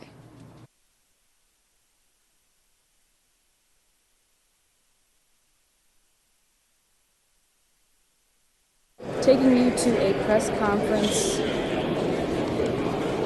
out of Chicago. Operation Bunny Trap. Chicago police share the results of a series of gang raids they carried out on the city's south and southwest sides, along with federal authorities. Let's see what they have to say. Good morning. We're going to be talking this morning about arrests that were made this week in Operation Bunny Trap. But before I get into the details, I wanted to acknowledge the people who are standing behind me and the incredible work that they have done in this investigation. These kinds of investigations don't get done overnight. It is by virtue of the hard work and dedication of the public servants that we have, both federally and state, that these kinds of cases are made. So let me acknowledge the people who are standing up here with me. Standing over here is Salinas Nunez, and she is the special agent in charge of the Bureau of Alcohol, Tobacco, and Firearms in Chicago. Cook County State's Attorney Kim Fox, CPD Superintendent Eddie Johnson, and then in the row back there we have the AUSA's Assistant U.S. Attorneys who are assigned to the case: Allison Ray, Tim Storino, A.J. Dixon, and Eric Pruitt over there. And we have ATF, I'm sorry, you can identify yourself. CPD, and Butch Hansen, ATF. So we are announcing today the arrest of over 45 individuals as a result of a significant joint federal and state investigation involving members and associates of the 2-6 street gang, national street gang. The individuals are charged with a number of offenses, including drug trafficking, firearms trafficking, some individuals charged with both guns and firearms trafficking, as well as a number of individuals are charged with the federal crime of being a felon in possession of a firearm. Most of the transactions that have been charged in this case occurred in areas of Chicago that have been plagued by violence in recent years. And the charges that have been filed against the 45 people include both federal charges. There are individuals who are facing federal charges and individuals who are facing state charges. During the course of this investigation, which has gone on for over 2 years, approximately 118 firearms have been seized. That number includes approximately 73 handguns, 20 rifles, and of those 20 rifles, approximately 15 of them are assault-style rifles, and approximately 13 shotguns.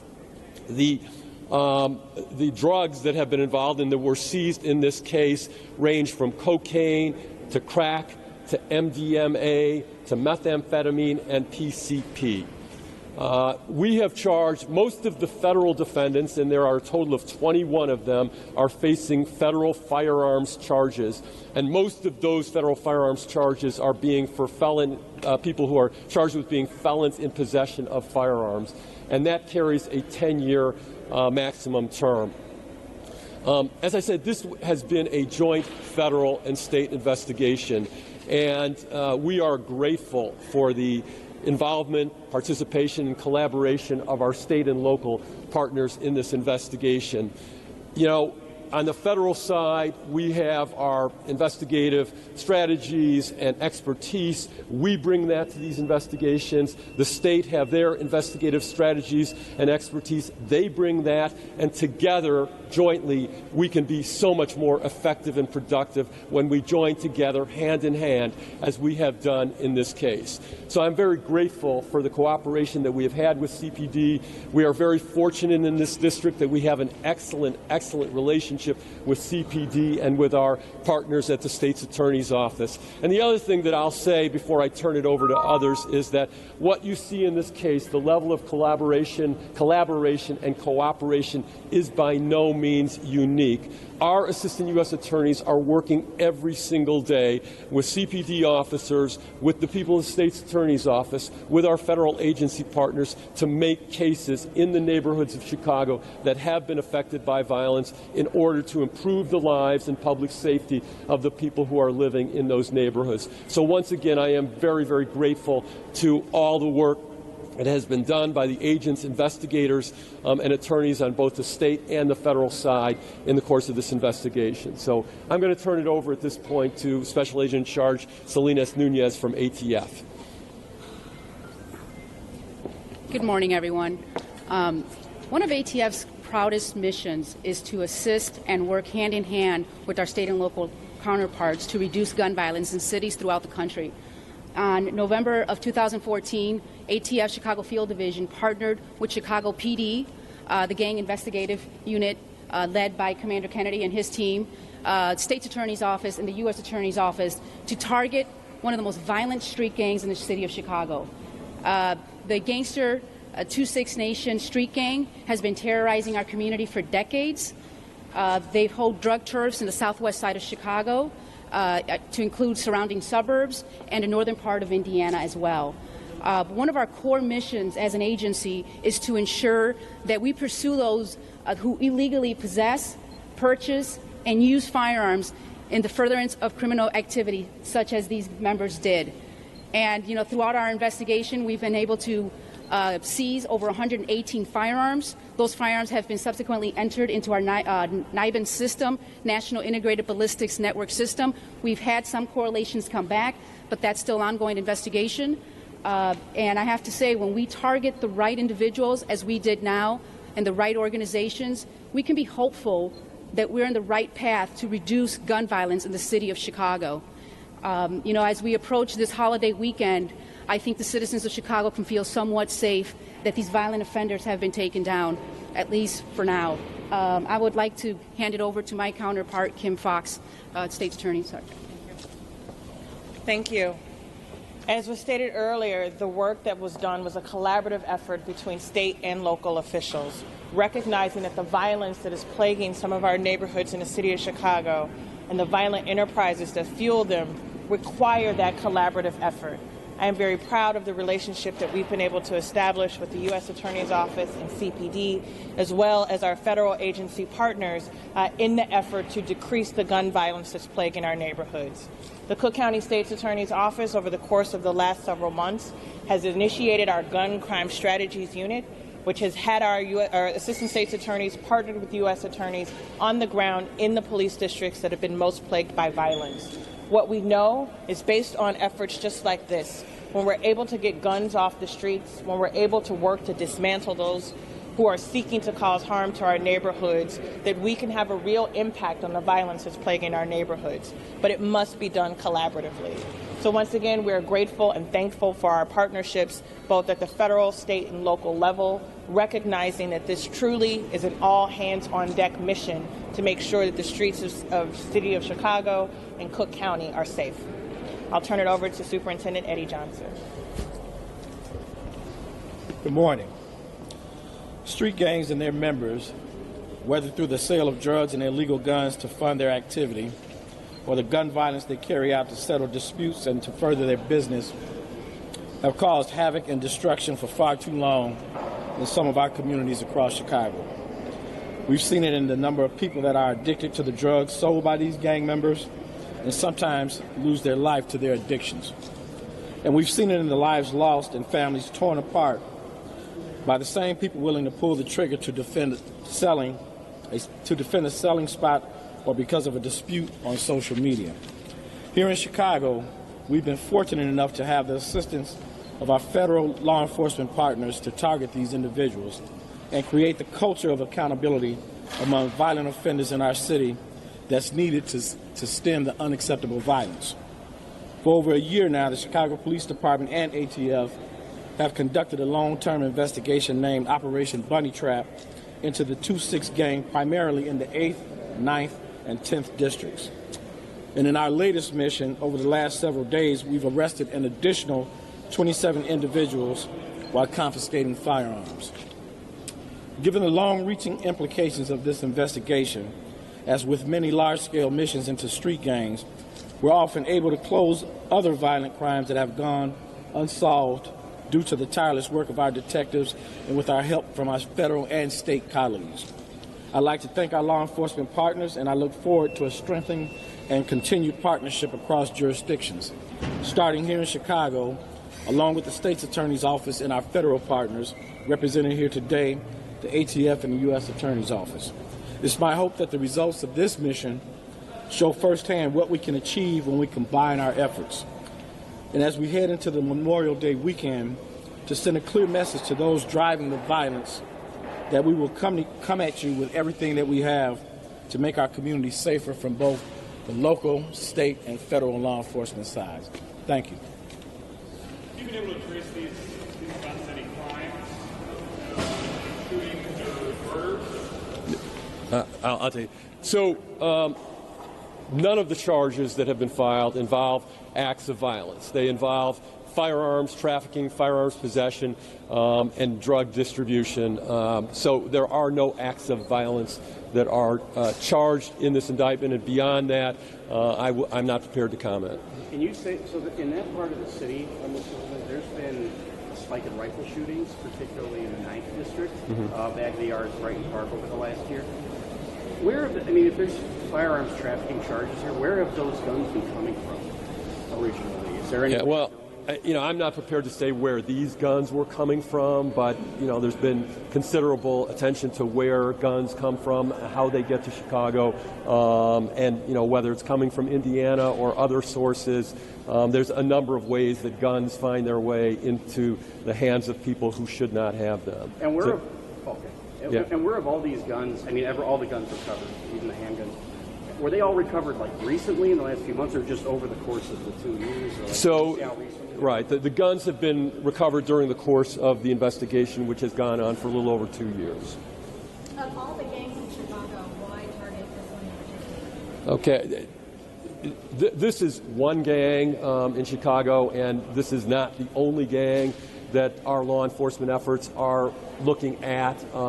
So it wasn't an effort to target just one gang, but to the extent that members or associates of this gang were involved in illegal activities, the investigation looked at them and developed these charges. But by no means is this some sort of signal that it's targeting only one gang. But if you're announcing charges against one specific gang, most of the gangs in Chicago are doing the same thing. Well, and there are ongoing efforts, and there have been previous charges against many gang members of other gangs.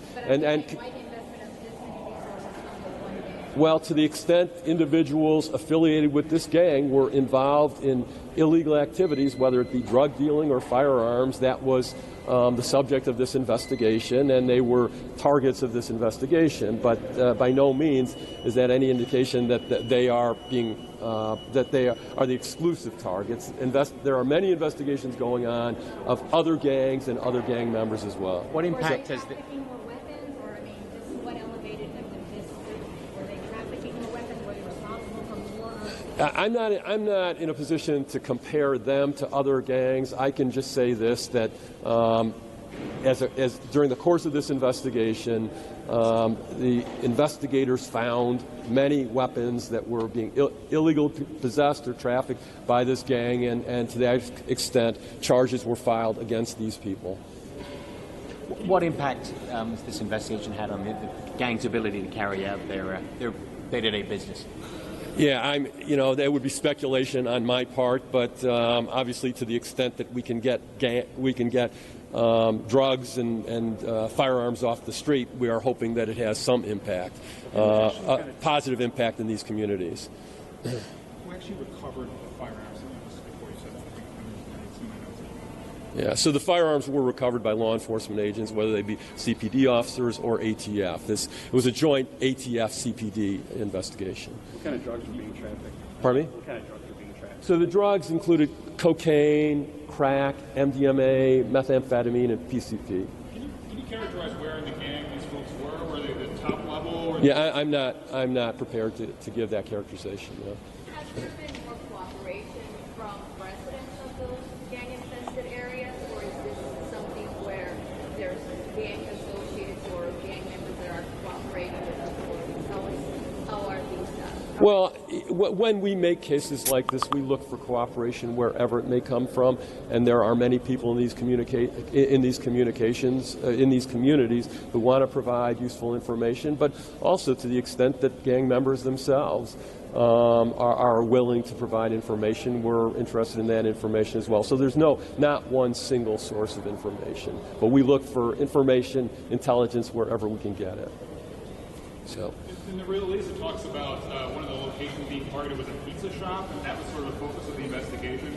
Can you talk about that? Yeah, I don't know that the pizza shop was a focus of the investigation, but as I recall, one of the firearms transactions, or maybe several of them, occurred at that location. But firearms transactions occurred in many different locations, whether they're parking lots, bathroom, pizza parlor, all different places. That was just one place where some of the firearms transactions occurred. Were any of these folks known to law enforcement before or known in the community? Yeah, I'm not prepared to comment on that. So, all right. Thank you very much. Thanks for coming, everybody.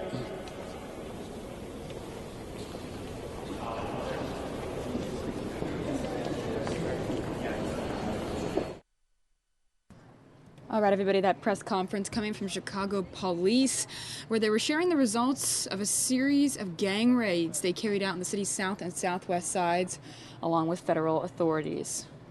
You guys are getting a live look of the White House right now. Taking you to the next top story here in the show. While I pull that up for you guys, let's take a look at Chicago beach season. Beaches are officially open today ahead of Memorial Day weekend. Let's take a look.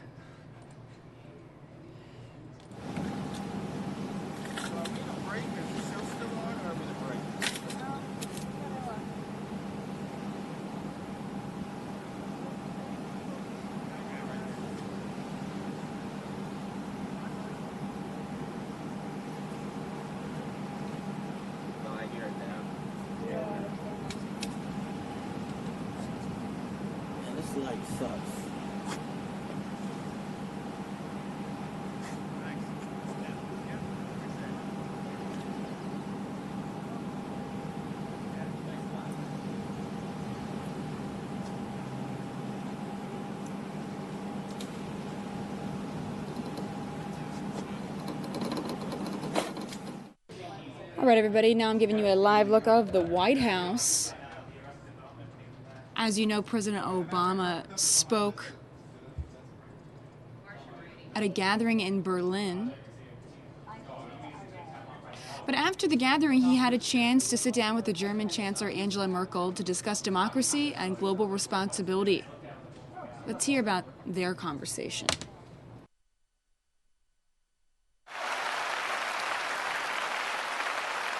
As many of you know, healthcare in the United States, we are unique among advanced countries that we don't have universal healthcare.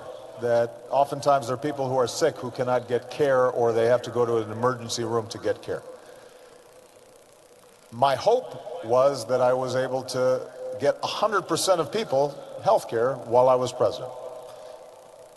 We didn't quite achieve that, but we were able to get 20 million people healthcare who didn't have it before. And certainly I have some regrets that we weren't able to get everyone health care, and obviously some of the progress that we made is now imperiled because there's still a significant debate taking place in the United States. But the point, though, is that for those 20 million people, their lives have been better. And we've set a standard of what's possible that people can then build on. I often say that in politics, or at least what I used to say about the presidency, is I saw myself as a relay runner. I would take the baton and I would run my leg of the race. And then I pass on the baton to someone else. And again, that's part of the reason why I'm so interested in talking to young people here today, because each generation tries to make progress knowing that what we do is not going to be perfect, that it's not going to be solve every problem, and that we're going to have to then pass the baton to somebody behind us. But hopefully we've run our leg of the race effectively, and the world's gotten a little bit better. And certainly that's been true in Germany, that's been true in Europe.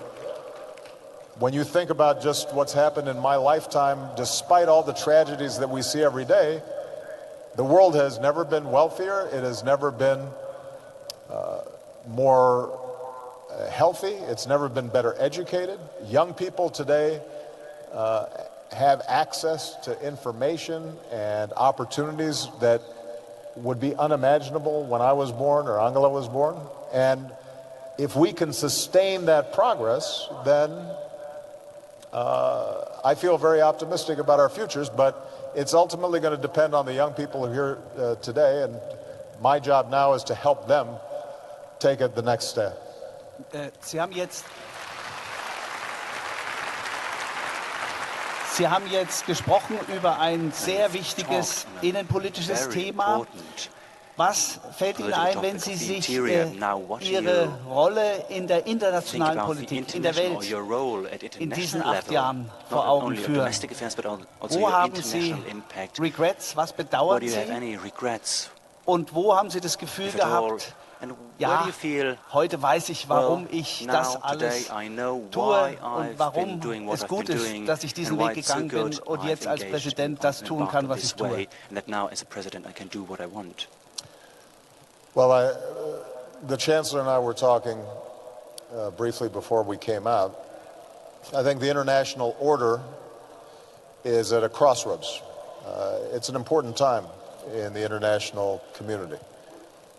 If you think about what occurred, I was born in 1961, which I know that makes me seem very old to many of you. But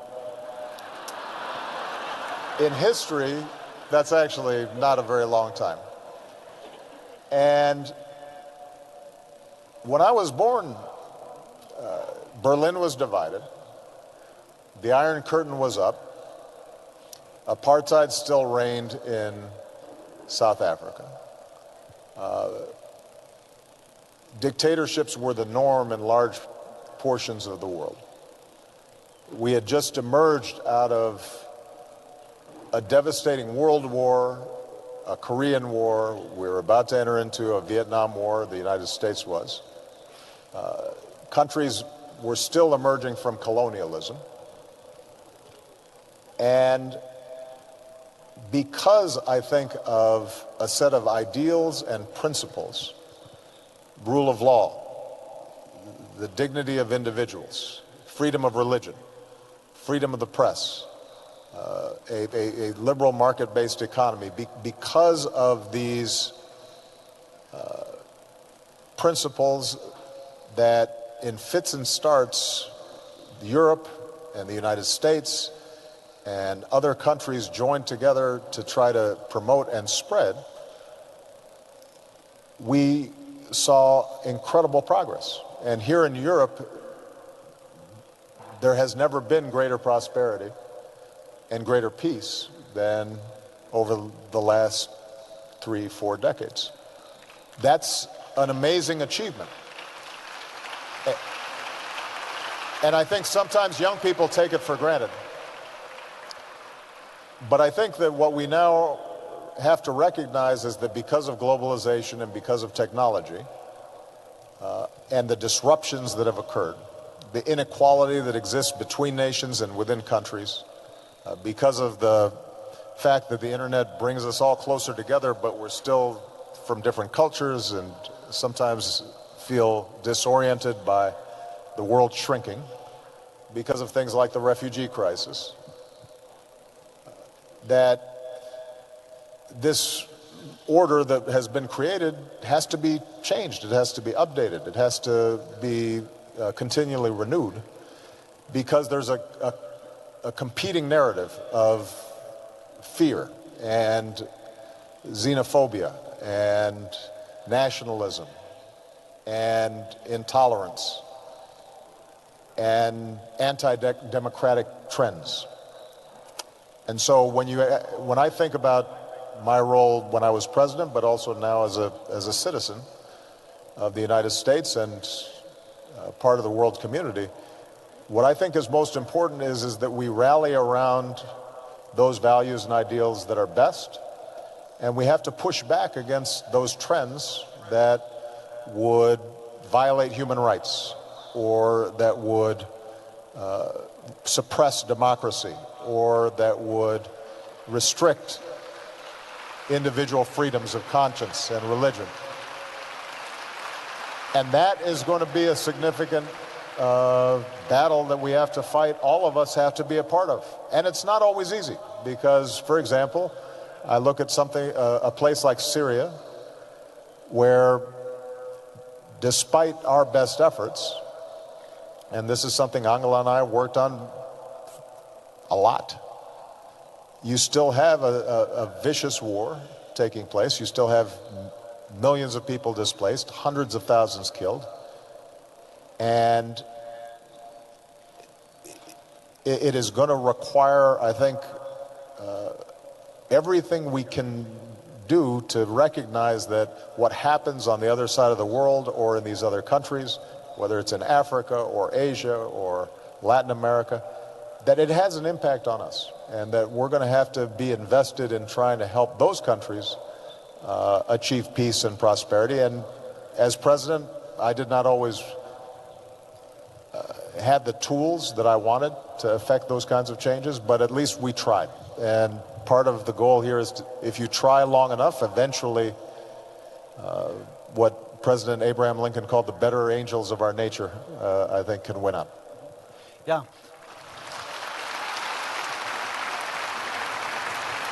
Jetzt möchte ich mich an die Bundeskanzlerin wenden. Einige der Themen, die der Präsident angesprochen hat, werden wir nachher noch mal vertiefen. Ich möchte jetzt noch mal die Bundeskanzlerin fragen. Frau Bundeskanzlerin, das Thema ist ja Demokratie, unsere Veranstaltung heute. Und auch die Frage, was können wir als Christinnen und Christen dazu beitragen?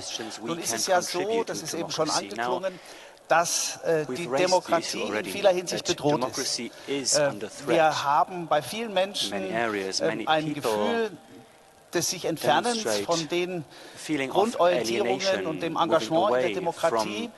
Manche Menschen haben das Gefühl, die wichtigsten Probleme werden nicht gelöst.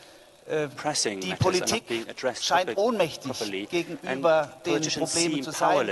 Wir haben diskutiert über die Flüchtlingsfrage und Europa hat es nicht geschafft, eine gemeinsame Position wirklich zu finden. Können Sie verstehen, wenn Menschen sich von der Demokratie abwenden, weil sie das Gefühl haben, sie löst die Probleme nicht?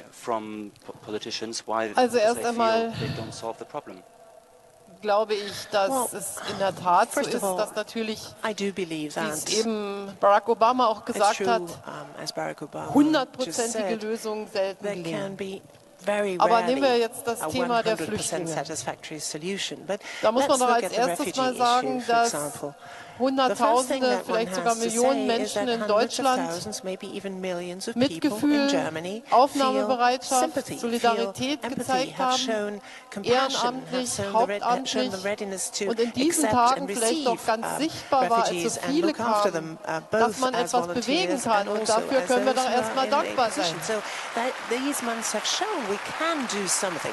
We can actually move matters forward, and I think we ought to be grateful for this. Und dann kommen die nächsten Fragen. Aber das ist ja das Leben. Barack Obama hat gesagt, er ist 1961 geboren worden. Das war das Jahr, in dem die Mauer gebaut wurde. Ich bin noch 7 Jahre früher geboren worden. Ich kam in die Schule, da wurde die Mauer gebaut. Meine Eltern waren an dem Tag so schockiert. Unser ganzes Leben hat sich geändert. Wir konnten plötzlich die Großmutter nicht mehr besuchen, die Tante nicht mehr besuchen. Berlin war geteilt. Und dann haben immer wieder Menschen darauf zum Beispiel aufgepasst, dass man die in Bautzen in der DDR im Gefängnis saßen, nicht vergessen hat. Und das hat diesen Menschen einen Namen gegeben. Sie wurden rausgekommen. Es wurde aufgepasst, dass man humanitäre Fragen machen konnte, dass man sich wieder besuchen konnte. Damit ist etwas in Gang gekommen. Und viele haben jahrzehntelang sind sie vielleicht verlacht worden, wenn sie gesagt haben, die deutsche Einheit kommt eines Tages. Und sie ist gekommen. Und jetzt dürfen wir nicht immer nur in Monaten denken, sondern wir müssen in Jahren denken. Das hat mein Leben geprägt. Ich hatte schon meine Pläne gemacht, wie ich mit Eintritt ins Rentenalter dann endlich nach Amerika reise. Es ist früher passiert. Und man muss sich wirklich einfach sagen, das, wovon ich überzeugt bin, das versuche ich Tag für Tag nicht zu vergessen, sondern ein Stück dafür zu arbeiten, auch mal Widerstände hinzunehmen. Und dann geht es manchmal langsamer, als wir denken. Aber dann habe ich wenigstens ein gutes Gefühl, dass ich etwas für etwas tue, was mir wichtig ist. Und die Summe von all dem, die vielen Initiativen, die machen uns dann auch stark. Und dann gibt es Rückschläge. Geschichte besteht auch aus Rückschlägen, aber man muss nach vorne gucken. Sometimes there will be setbacks, as there are in history, but all of that will bring us forward. Ein konkretes Beispiel aufgreifen von den Themen, die Sie jetzt genannt haben, Thema Flüchtlingspolitik. Ich bekomme im Moment viele Briefe als Bischof von Menschen, die sich engagiert haben, die sich intensiv mit viel Empathie um Flüchtlinge gekümmert haben, die geholfen haben, dass sie integriert werden, dass sie Deutsch lernen können, vielleicht einen Job jetzt kriegen. Und die schreiben mir, mein Schützling, um den ich mich so gekümmert habe, soll abgeschoben werden. Die schreiben mir etwa, wenn es um Afghanistan geht, dass sie in Panik, in großer Sorge und Angst sind, dass ihr Schützling dort Gefahr an Leib und Leben erleidet. Und sie schreiben mir auch dann vor allem, wenn es um Menschen geht, die in ihren jeweiligen Kontexten Heimat gefunden haben, die Jobs haben, wo die Handwerkermeister sagen, ich brauche den. Und die können nicht verstehen, warum die Politik es nicht schafft, Regelungen zu finden, flexible Regelungen zu finden, damit solche Leute bleiben können, die eigentlich von denen alle wollen, dass sie bleiben. Können Sie dazu was sagen?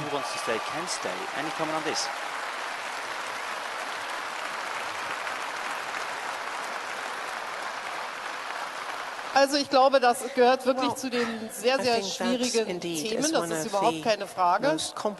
Auch weil wir es am Anfang, als sehr viele kamen, nicht geschafft haben, die Verfahren sehr schnell zu machen. Und Menschen sind dann in die Städte und Gemeinden gekommen. Andere haben sich um sie gekümmert. Und deshalb gibt es eine sehr große Sorge, dass diejenigen, die sich jetzt integriert haben, auch das Land wieder verlassen müssen. Wir haben Menschen, die freiwillig zurückgehen. Ich glaube, das ist das Einfachste. Aber wir haben auch welche, wo wir dann sagen, ihr müsst zurück. Und jetzt sage ich Ihnen, das gehört zu den Themen, die sind, wenn Sie Bundeskanzlerin sind oder Innenminister, vielleicht die schwierigsten. Auf der einen Seite wissen wir, dass sehr viele Menschen aus Afghanistan vielleicht noch zu uns kommen wollen. Und nur die Hälfte von denen wird bei uns anerkannt als Flüchtlinge. Und Menschen fragen mich, genauso wie Sie fragen, warum derjenige, warum kann das sein, wenn wir ein Rechtsstaat sind, wenn wir ein Verfahren tun, wenn wir dann Gerichtsverfahren nochmal durchgeführt haben und immer wird gesagt, nein, wir müssen hier sagen, es gibt kein Recht hier zu bleiben. Warum macht der Rechtsstaat dann eine Ausnahme nach der anderen? Und müssen wir nicht wirklich denen helfen, die auch unsere Hilfe wirklich brauchen? Und dafür haben wir Hunderttausende. Und dieses Dilemma auszuhalten und hier eine richtige Entscheidung zu treffen, das kann ich für mich nur so auflösen, dass ich sage, wir müssen jetzt schnell die Entscheidung treffen. Wir dürfen die Menschen, die keine Erlaubnis haben, hier zu sein, nicht erst in die Gemeinden schicken und mit Ehrenamtlern so viel Arbeit dort investieren und dann schneller nach Hause schicken. Das ist die beste Variante. Ja, ich weiß, dass ich mich damit nicht beliebt mache. Ich will aber trotzdem sagen, that will endear me to many people, but we have to be very careful. We have to help those who really need our help, and there are Eine more than Nachfrage noch enough zu on this denen, die world. schon sehr lange hier sind. Sie haben ja gesagt, dass die Verfahren früher sehr lange gedauert haben. Jetzt hat man es ja geschafft, dass die Verfahren jetzt wirklich auch rasch und schnell passieren. Könnte man nicht eine Regelung finden, und das ist doch vielleicht etwas, was die Menschen auch von der Demokratie erwarten, dass sie das Recht so verändert, dass es passt auf die Menschen, dass die Menschen, die einfach schon sehr lange hier sind, wo die Kinder in der Schule sind und die Deutsch sprechen, dass man dafür rechtliche Regelungen schafft, damit die einfach hier bleiben können, damit das jetzt was faktisch da ist, gelöst werden kann. Also wir haben ja schon eine ganze Menge von Regelungen geschafft. We've already created quite a lot of rules and regulations, and there is also a certain amount of leeway for the local authorities. I myself receive letters about these matters all the time, and we've said whoever has started vocational training, professional training, will be allowed to complete this, and will, also then in the aftermath, will be allowed to stay a further 2 years. If he or she has found a job, will also be allowed to stay on. So there were exceptions made.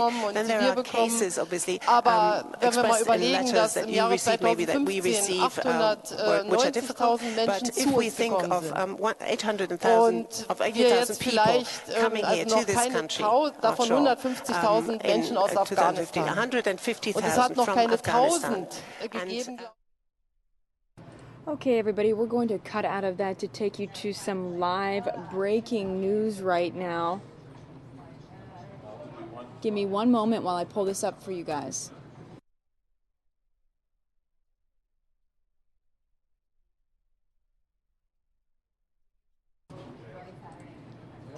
All right, everybody, this plane crash happening right now. Let's take you to the live pictures. Working on getting more information about this for you guys. Right now, we know this is in Concord, California, where there was a small plane crash on the road. Keeping you guys updated here, pulling up some more information that's just now coming into the newsroom. But these are live pictures that you're seeing right now from the news chopper there in California. A small plane crash in Concord, California. Well, he knew enough not to say anything.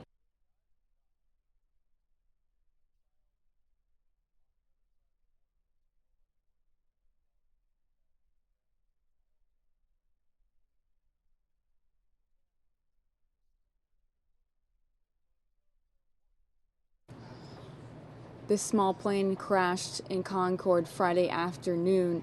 The single-engine Glass Star went down at the intersection of Marsh Drive and Solona Way. The pilot, who was the only person on board, was injured in the crash and transported to the hospital.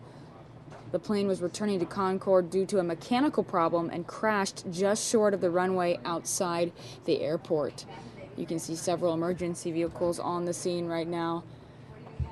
The extent of the pilot's injuries are unknown at this time, but fire crews have plugged a fuel leak from the plane. We'll keep you guys updated live here on the Fox News Now stream.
We're still streaming live here out of California from the news chopper where a small plane crashed in Concord, California this afternoon. This single-engine plane went down at the intersection at Marsh Drive and Solano Way. Now, the pilot, who was the only person on board, was injured in the crash and transported to the hospital. The plane was returning to Concord due to a mechanical problem and crashed just short of the runway outside of the airport. Again, the only person on board was the pilot. He's been transported to the hospital, but the extent of his injuries are unknown at this time. Fire crews have plugged a fuel leak from the plane. And as you can see, several emergency vehicles on the scene where this plane has crashed. Again, that's at Marsh Drive and Solano Way in Concord, California. You guys are watching live here on the Fox News Now stream.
You're watching live here on the Fox News Now stream. A small plane crash in Concord, California this afternoon.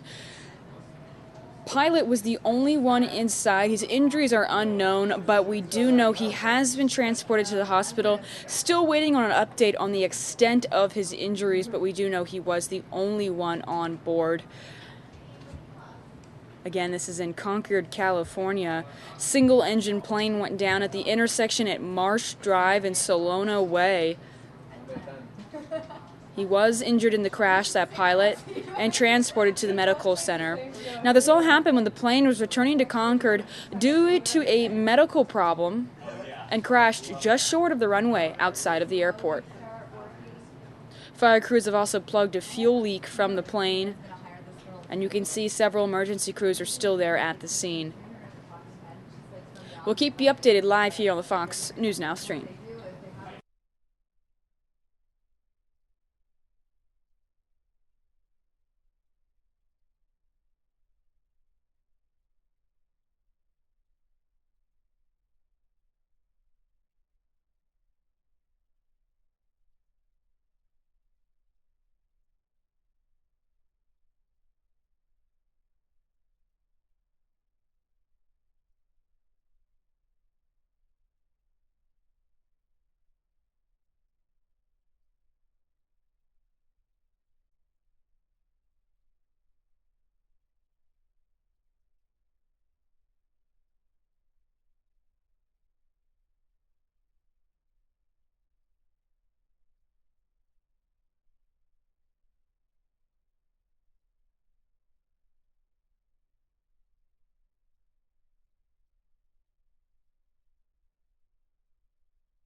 All right, everybody, we'll keep you updated on this situation here, but we're going to take you back now to the latest events of the day, this press briefing coming from the United Nations. Let's hear what they have to say.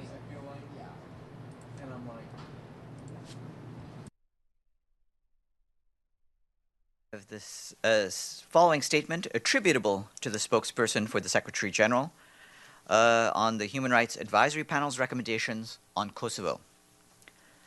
The Secretary General would like to reiterate his appreciation for the valuable work of the Human Rights Advisory Panel, which examined alleged violations of human rights by the United Nations Interim Administration Mission in Kosovo, UNMIK. The panel was a unique human rights mechanism established in the context of a United Nations peacekeeping mission that had an executive mandate in a post-conflict environment. It became operational in November 2007, receiving and reviewing over 500 complaints. In a number of cases, the panel concluded that there had been failures to uphold human rights standards. The panel completed its work and subsequently provided a final report in July 2016. Successive UNMIC special representatives of the Secretary General have issued decisions in response to the Human Rights Advisory Panel's findings and recommendations and have expressed deep regret for the suffering endured by the individuals identified by the panel. The panel's work has also received attention in the Secretary General's regular reporting on UNMIC to the Security Council. Among the cases reviewed by the panel was a complaint submitted by 138 individuals from the Roma, Ashkali, and Egyptian communities that they suffered lead poisoning and other serious health consequences as a result of their relocation to internally displaced persons camps in northern Kosovo. The Secretary General is keenly aware of the particular plight of those individuals as well as the other members of these most vulnerable communities who also lived in the IDP camps. The Secretary General wishes to express the organization's profound regret for the suffering endured by all individuals living in the IDP camps. In view of the unique circumstances in Kosovo, the Secretary General has decided, as an exceptional measure, to establish a trust fund. The trust fund will implement community-based assistance projects, primarily in North Mitrovica, South Mitrovica, and Loposevic, which will benefit more broadly the Roma, Ashkali, and Egyptian communities. The assistance projects will focus on the most pressing needs of those most vulnerable communities, including with respect to health services, economic development, and infrastructure. The Secretary General believes that it is our shared duty to support the Roma, Ashkali, and Egyptian communities in Kosovo and ensure that they receive the assistance that they need. In this connection, the organization will make every effort, in consultation with member states, to mobilize the necessary resources in support of the trust fund. The Secretary General calls upon the international community to support this initiative through the provision of resources to the trust fund. The organization will also continue to draw lessons from its experience in Kosovo and from the work of the panel, and take action to prevent such situations from happening again.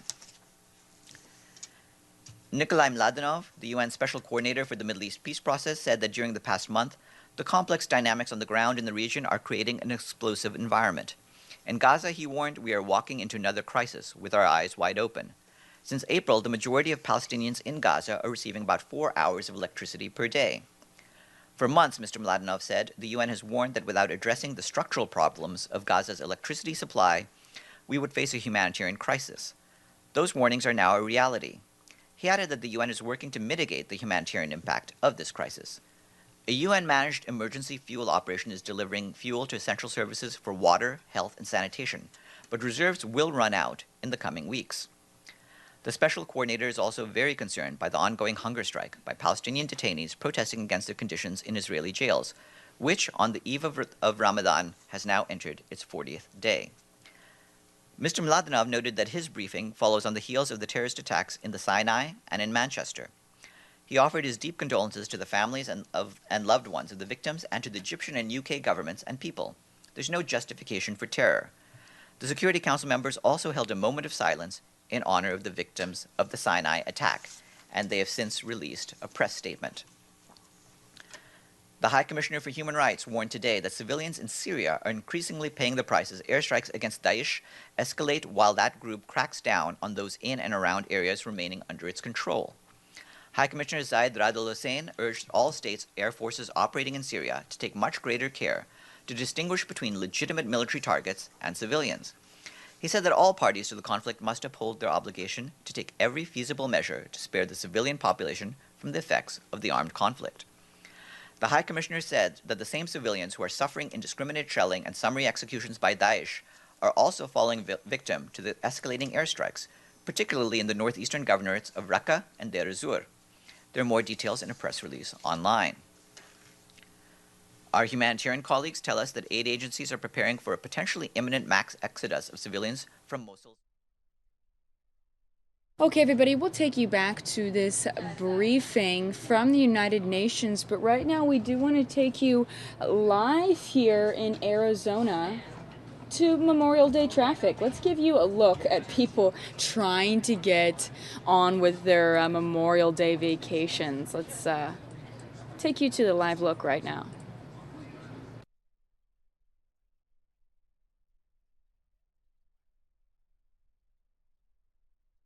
Yep, it's Memorial Day weekend. Everybody trying to get to their vacation spots. A lot of people leaving work early today to get on the road. You know, it's the same thing every year. Everybody thinks, oh, well, you know what? I'm sure no one else will be on the road. I'm sure we're the only ones that are late. It never turns out that way, though. Everyone seems to plan at the last minute and get on the road at the last minute and then, you know, end up in traffic. But that's sort of the beauty of Memorial Day weekend, right, is people just sort of jump in their cars. Traffic's part of it, but then you get to your vacation destination and enjoy a nice weekend with family and friends. Again, let us know in the live chat section on our YouTube stream, what are your plans for Memorial Day weekend? Chopper zooming in here to give us a look at maybe, looks like a trailer and a truck have come off of this tow truck here. That's no good. At least they are off on the side of the road, not causing backups with traffic right now, but we'll be keeping you updated on that situation. Traffic moving at a medium rate right now, definitely not bumper to bumper yet, but we will keep an eye on this. It's not rush hour yet, it's getting there. It's about 4:05 here in Phoenix, Arizona. Looks like the shot just glitched out there for a second. Bear with us, guys. All right, we got it back. Just about to be rush hour. 4:05 here in Phoenix.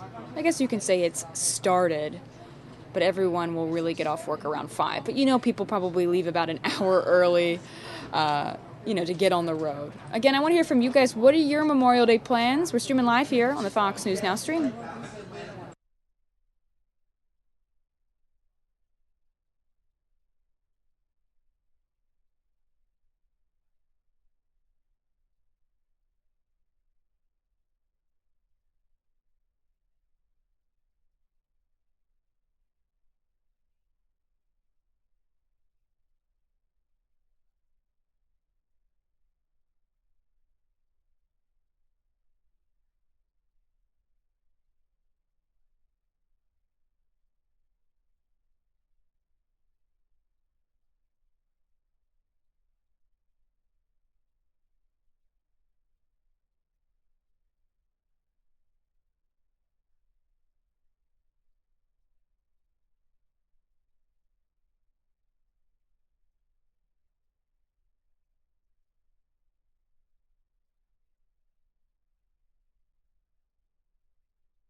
Now, AAA projects that 39.3 million Americans will travel 50 miles or more away from home this Memorial Day weekend. That is 1 million more travelers than last year, taking to the roads, skies, rails, and water, creating the highest Memorial Day travel volume since 2005. Reading your comments in the chat, Cookies250 saying he's going to Walmart for Memorial Day weekend.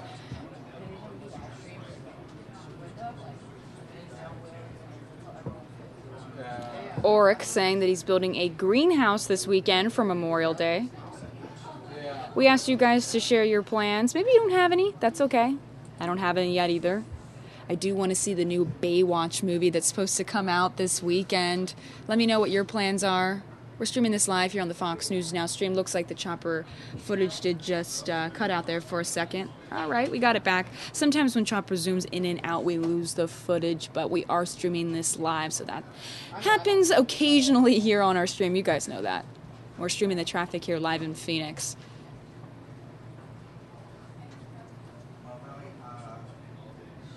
But, this is the way it always goes on Memorial Day weekend. It seems like it's just easier to get out of the house at the last minute, and then you're stuck in traffic. That's just the way it goes.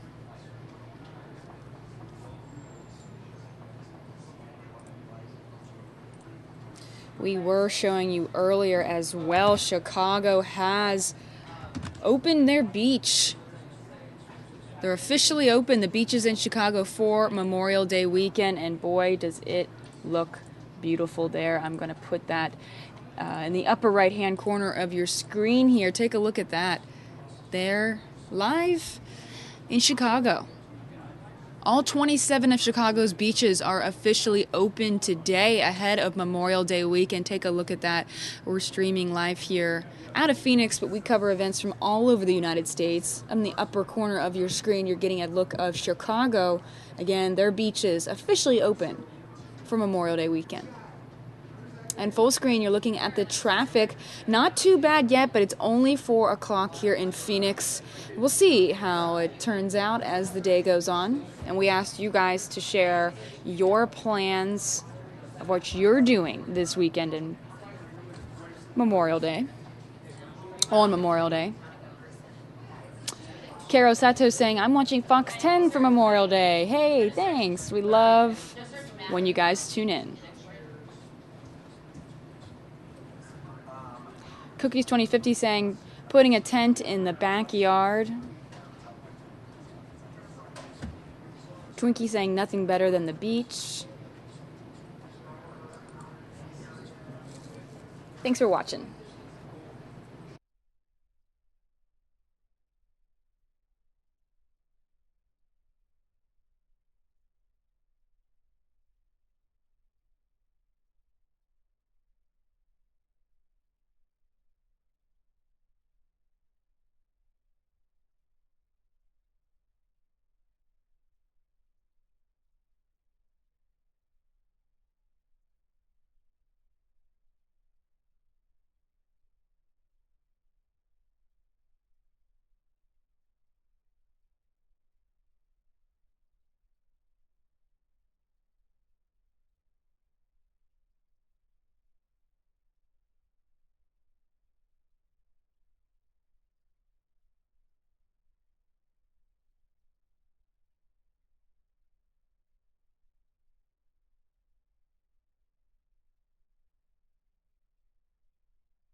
Let's give you a look again of Chicago, where all 27 of Chicago's beaches are officially open today ahead of Memorial Day weekend. Take a look at that. Very beautiful. We're streaming live here out of Phoenix, Arizona, but covering events for you from all over the United States. We were just showing you the traffic in Phoenix as people are trying to get out of town and get to their Memorial Day destination. Looks like Chopper, though, is powering down. I'm going to take you to the next top story here in the show. Giving you a live look of the White House right now.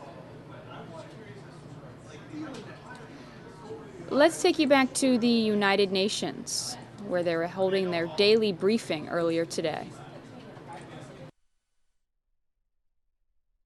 The return of internally displaced persons. Meanwhile, peacekeepers continue to patrol the town. At the political level, the mission is engaging armed group leaders and working with the community to promote reconciliation. And our humanitarian colleagues tell us that an estimated 100,000 people have been displaced in May in the country. This includes 38,500 who fled the recent violence in Bria and 3,000 who were already displaced there. An estimated 19,000 people have fled over the border to the DRC. The UN Human Rights Office said today that it is concerned by the recent prosecution, arbitrary arrest, detention, and ill treatment of men perceived to be gay in Indonesia. The office said that in the past 2 months, more than 150 men were reportedly arrested in Aceh, Surabaya, and Jakarta on the basis of alleged consensual relations between adults of the same sex. The men arrested have been subjected to public humiliation and stigmatization, with their names and photos released to the media in some cases. You can read more about this on the website of the UN Human Rights Office.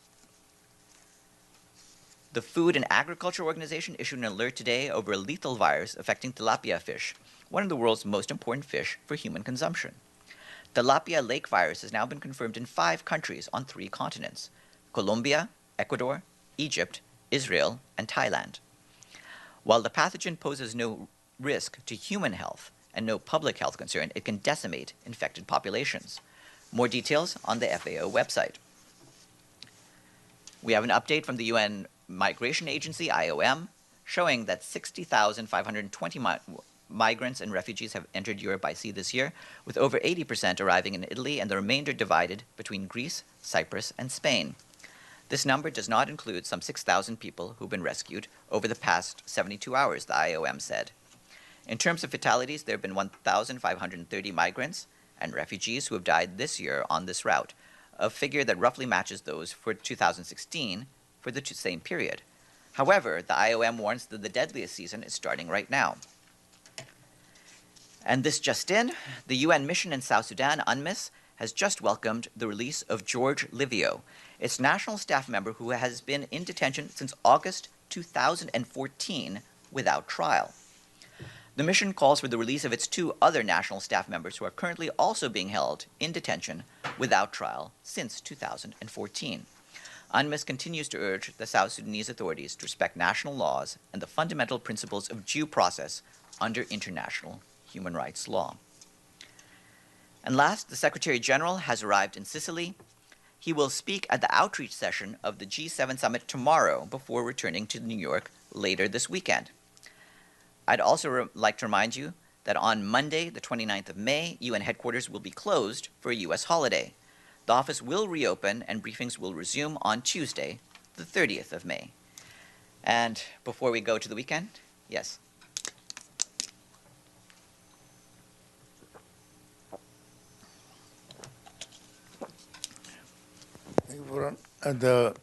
Just before you came, the representative of DPRK, ambassador, gave a long press conference, a sort of press conference. Basically, it was a lecture.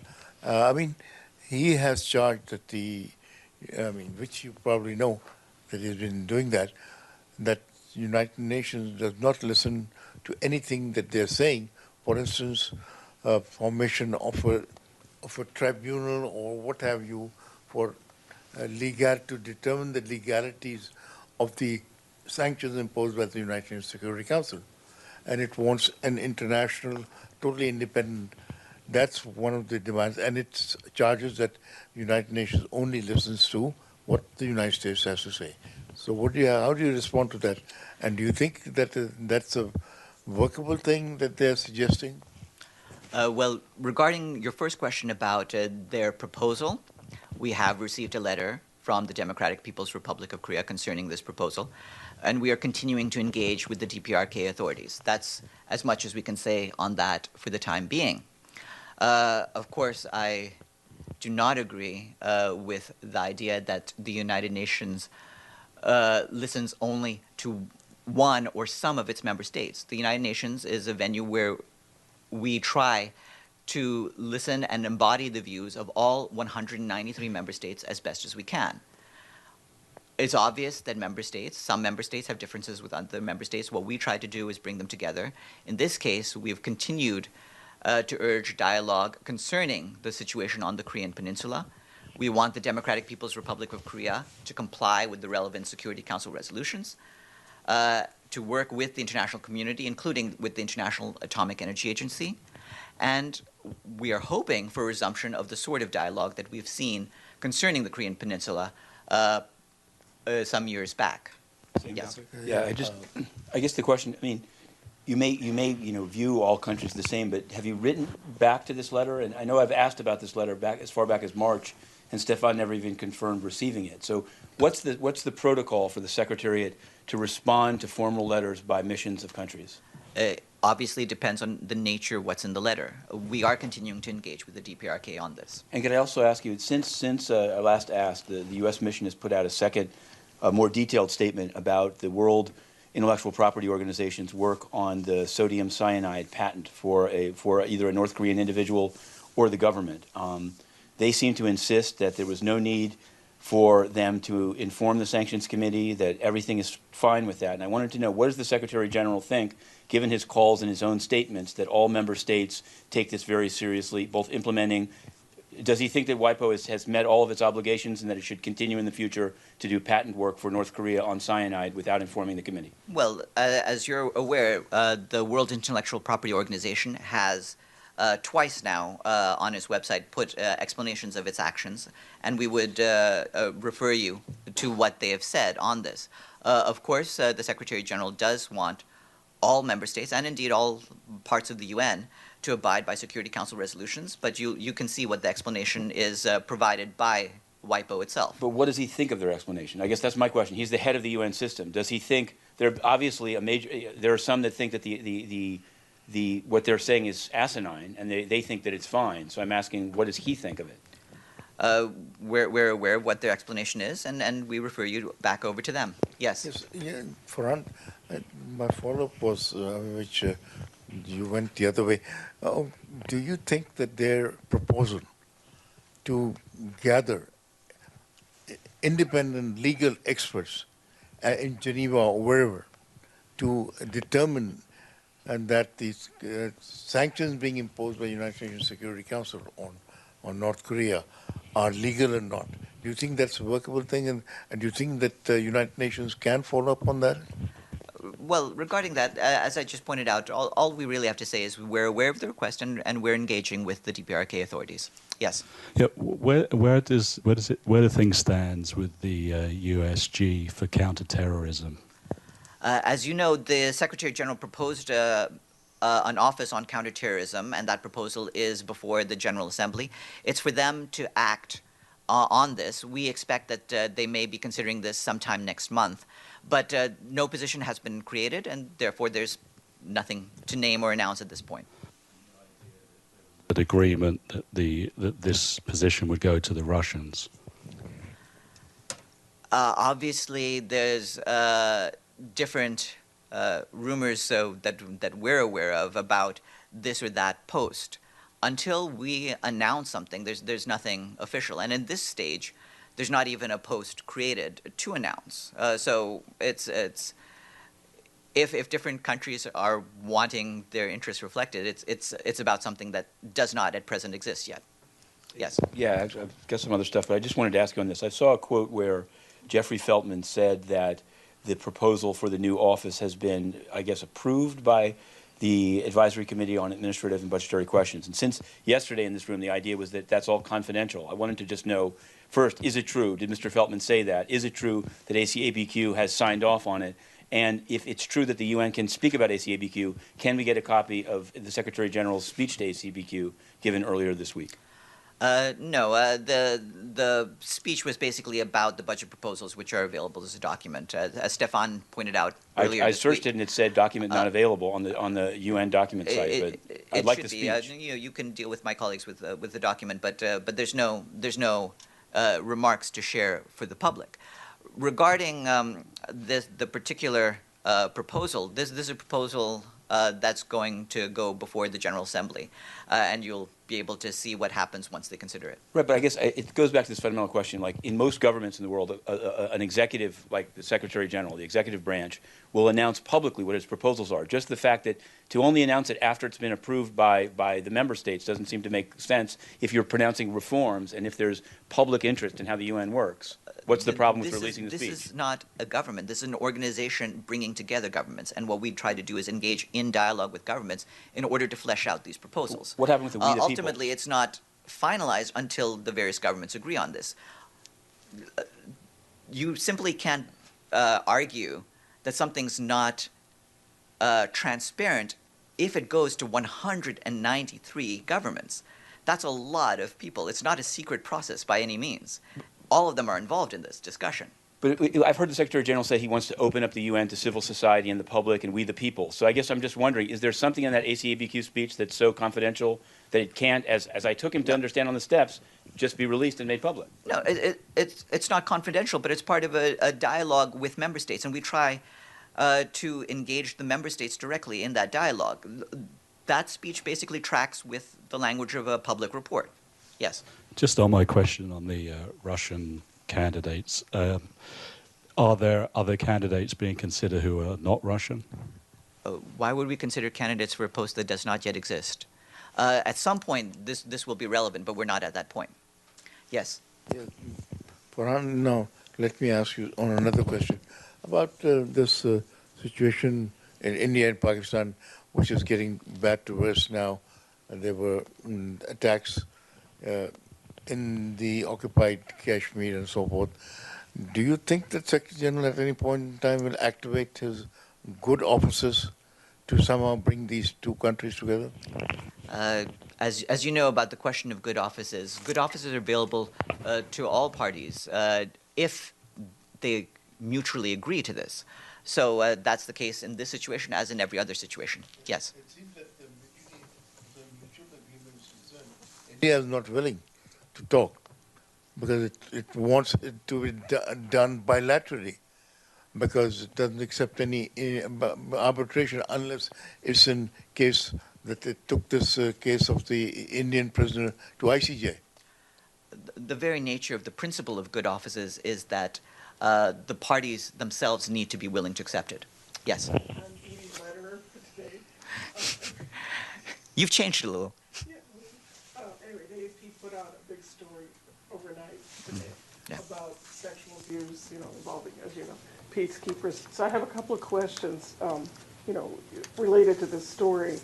What does the UN say to the fact that Sri Lanka has failed to jail anybody for abuse that essentially was alleged, if you will, statutory rape?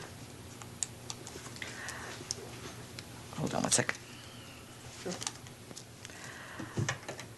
Well, I mean, we've taken different actions with Sri Lanka, and we are trying to work with the government in terms of having an enhanced screening process for any future deployment. But no one is in prison at this point. Yeah. As far as we're aware, that's the case, but you need to check with the government of Sri Lanka what follow-up they've done. But from our standpoint, we need to have an enhanced screening process that's different from other screening processes that we have. So for any future deployment, the government of Sri Lanka will have to share with the Secretariat the personal history information and military service records since 2005 for all personnel Sri Lanka intends to deploy in order for screening measures to be conducted by the United Nations under the policy on human rights screening of UN personnel. They'll need to certify in writing that is not aware of any allegations against any unit member having been involved by act or omission in the commission of any acts that amount to violations of international human rights law or international humanitarian law, and they need to establish an inclusive and consultative domestic screening process in line with international best practices and standards for the personnel it nominates to serve. Beyond that, Sri Lanka would need to ensure that it provides pre-deployment training on UN standards and specifications, including conduct and discipline, on human rights, and on sexual exploitation and abuse. And it needs to ensure that the troops are equipped with appropriate monitoring and inspection capacity through the deployment of national investigative officers to prevent and promptly and effectively deal with any misconduct or violation committed by any of its members. And just one quick other one. An alleged war criminal was sent to investigate, these alleged rape cases in Haiti. What do you say to that? Obviously, when it comes to investigations, we hope that all investigations are conducted in a credible manner. If not, that would be a matter of concern. Yes. Sorry, it looks like it's follow-up Friday. I wanted to ask you, I've heard that at the Office of the High Commissioner of Human Rights that they had an assigned staffer that was vetting Sri Lankans being deployed, for example, to Mali and other missions where they're being taken by the UN, and that person has recently been reassigned, such that there is no staff member handling this. And I'm wondering, is the policy that you read out today, is this a response to the AP story? How does it relate to actually reassigning the person who had been until recently in charge of vetting Sri Lankan deployed soldiers? No, this is not a response. This is the policy that we've had in place because of the exceptional needs in terms of how we deal with peacekeeping contributions from Sri Lanka. Obviously, there's a self-certification process that's standard for troops and police contributions by member states. And in that, the Department of Peacekeeping Operations works closely with the Office of the High Commissioner for Human Rights to tailor their approach and put in place mitigating measures as needed. With Sri Lanka, the measures are as I've been spelling out just now. So you were when they sent Shavendra Silva, a well-known military commander, this same country, sent him as a senior advisor on peacekeeping. Would it have passed this policy if they'd said that he didn't commit any crimes? Obviously, like I said, the content of any policy, of any review or investigation needs to be done in a precise manner. We are not the ones who nominated Mr. Silva. You would have to ask the government of Sri Lanka why they nominated him. Okay, I wanted to ask you about Yemen. Yesterday, Stefan said that the envoy, Ismail Old Sheikh Ahmed, had met with representatives of Ansar Allah or the Houthis. And there's a statement by the Ansar Allah spokesman, Mohammed Abdul Salam, that no such meeting occurred, that they refused to meet with them, in part because of the non-payment of civil servants throughout the country, and in part because they just think that he's on one-sided. But can you confirm, I mean, did the envoy say to the Secretariat that he'd met with the Houthis? And if so, at what level? Who did he meet? Because the spokesman for that party says that there was no meeting.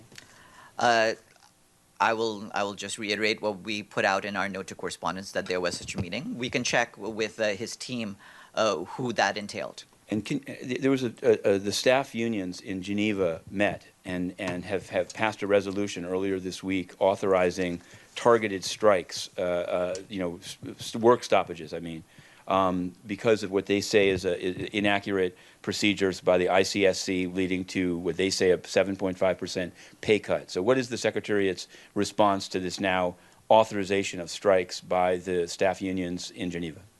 Well, the UN office in Geneva is taking very seriously the actions proposed by the unions against the possible pay cuts, and the UN office in Geneva is exploring, in collaboration with UN headquarters, the best way forward. Do you have anything on Cameroon and amnesty, which the closing down of the amnesty press conference about 10-year jail sentences for students that I asked Stefan about 2 days ago? What we can say is simply that we hope that the freedom of expression and freedom of assembly will be respected in Cameroon. Have a good weekend, everyone.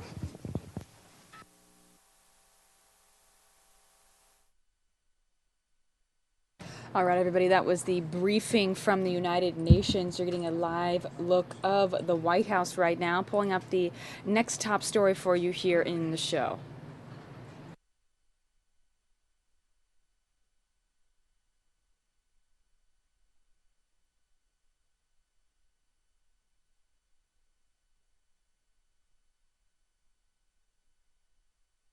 This story coming from the Department of Health and Human Services, where they're discussing women's health. Let's hear what they have to say.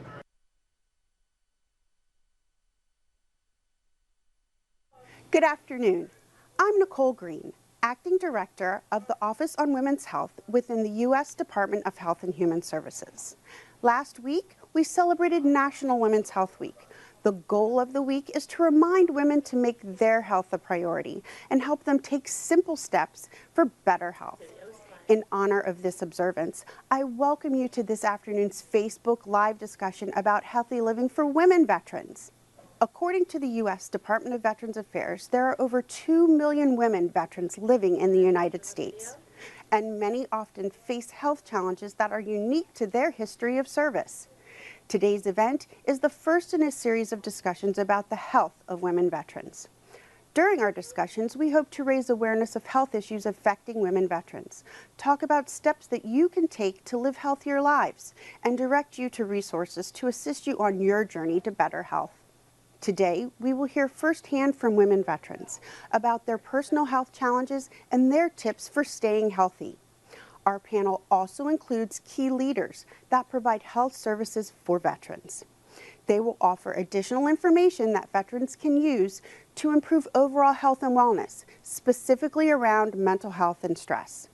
The Office on Women's Health and the Department of Veterans Affairs are proud to partner together to help meet the needs of our female service members and veterans.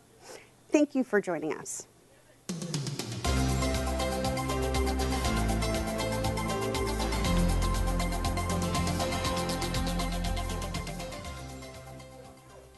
Good afternoon and welcome to today's panel on Women Veterans Health, hosted by the Health and Human Services Office on Women's Health and the Department of Veterans Affairs. I'm Molly Mae Potter, Miss Veteran America 2016, and it is my pleasure to be part of this conversation to raise awareness of health issues affecting women veterans across this country. The VA estimates that over 2 million women veterans live in the United States, and many face challenges often resulting from their service, such as anxiety, post-traumatic stress disorder, and weight changes. Nevertheless, women veterans are strong, resilient women with amazing stories and experiences that we want to share with you today. As I noted earlier, I'm Miss Veteran America 2016. I joined the Air Force in 2007 and became a flight test engineer. Both of my parents are Army veterans. Yes, that includes my mom, who was also a Vietnam-era Army nurse. So they were really proud of my service. In 2010, I deployed to Afghanistan, where I actually sustained some injuries. I returned home with untreated post-traumatic stress disorder and untreated traumatic brain injury. I suffered a lot of anxiety, nights of endless insomnia, started to lose a lot of weight, became anorexic, and while my life seemed to be kind of falling apart, my family really didn't know what to do. My commander did the right thing, and we went to our inpatient mental health at our local base that we were at. And so through the years and through the support of an amazing family and a great command, I was able to get my life back up on my feet. But there were a lot of challenges with mental health. And then when I got out of the military in 2013, I really struggled to find employment. But again, with amazing family and support and resources and knowing where to go, I was able to find employment. I moved to Austin, Texas in 2014 to start a job.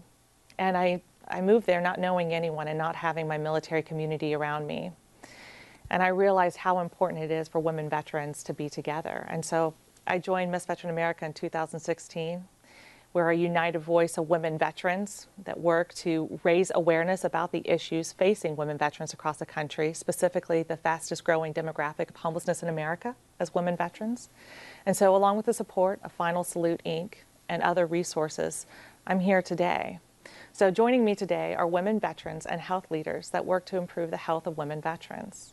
Today we have Lieutenant Nicole Carr and U.S. Surgeon General's Office Commander Christine Collins, and the U.S. Surgeon General's Office Maggie Charnogorski from the Office of Women's Health Services and Department of Veterans Affairs. Doctor, thank you for being here today. Each one of them has a unique story, so I will let them introduce themselves and tell a little bit of their background and their experience promoting the health of women veterans. As you introduce yourself, please tell us one thing you did last week to promote your health. Lieutenant Carr, we'll start with you. It's a pleasure to be here. Thank you. My name is Lieutenant Nicole Carr. I am a nurse in the U.S. Public Health Service. Currently, I am the Executive Assistant in the Office of the Surgeon General. I am also a U.S. Navy veteran with 8 years of enlisted service. The one thing I did last week to help promote my health was that I maintained my exercise regime. Thank you. Commander. Thank you so much for having me here.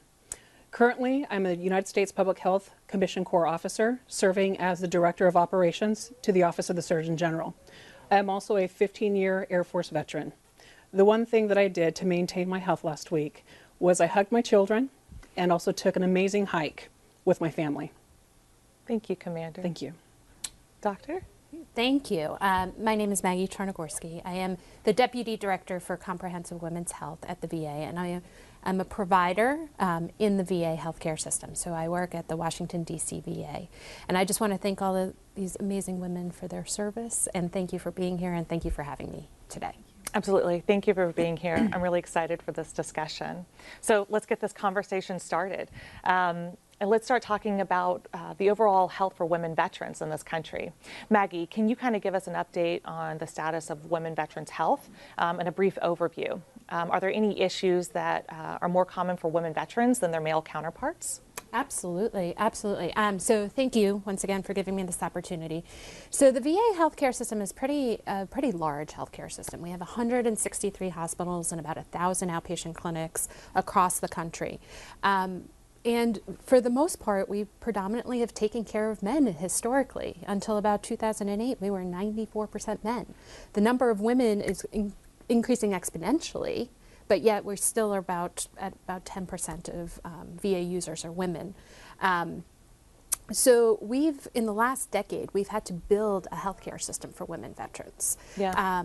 And it's transformed tremendously. And we're trying to open our arms and really welcome women veterans into the system and let them know that there are services there for them. For example, we try to provide comprehensive primary care for women veterans. And what we mean by that is that we kind of want one-stop shopping. You can come to one appointment and get all your general primary care as well as your gender-specific care, your pap smears, your mammograms, your contraceptive care.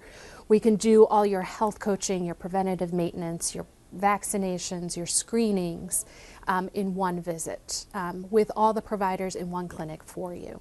We also are trying to integrate mental health care throughout our primary care settings. So we can also minimize the number of appointments you have to see. All the providers will be there for you. You ask about common conditions among women veterans. I mean, women veterans have the same health issues as civilian counterparts, but we also, women veterans also experience a lot of unique problems. There's a lot more musculoskeletal injuries, chronic pain, genitourinary injuries, and also the mental health issues that we see so often that you described in your experience as well. There is a lot of depression and anxiety, PTSD, that our providers are being trained to address in a very comprehensive manner. Absolutely, and thank you for talking about the evolution over time. You know, my mother was a Vietnam era vet and had no services, and now I use my primary health care is all through the VA, and my dear friend Grace just had a baby in Alaska, and she's all through VA health care, and that was completely done through that. So to think of the evolution from the 70s to where we are now in women's health care, we may still have a long ways to go, but thank you for realizing that we need to address that, and that's what we're here to talk about today. And as we talk about specific issues towards women veterans' health, I'm sure that you can provide some insight to that as well. So Christine, you have extensive background as an Air Force trauma nurse and in the Air Force. Was it 15 years, I believe? Yes, yeah. So from your experience, did you see any of these specific health issues while you were on active duty that you may have treated? Were there any specific personal cases that you can relate to and or patients that you treated that really stick out to you that highlight these specific issues related to women veterans? Oh, absolutely. Just from a personal perspective, looking at mental health as one of the key cornerstones of an emotional well-being in its totality is so important, and I cannot underscore that enough. And to know that the VA is really building a bedrock system around that to support female veterans is super exciting to hear.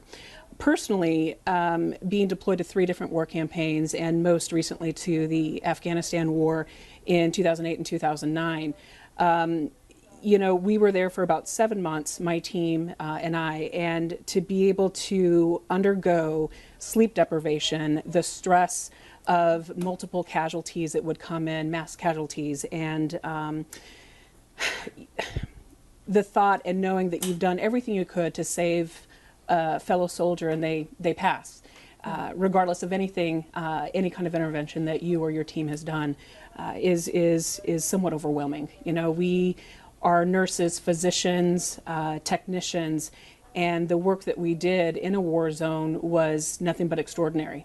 And to go from something and doing and touching human life on an extraordinary basis every single day, and then trying to transition either one into your normal active duty life or a civilian life can be challenging. Personally, coming back from the war, 48 hours before I returned, we were hit with rocket-propelled grenades, and the hospital shook. Before we knew it, we had a ton of walking wounded.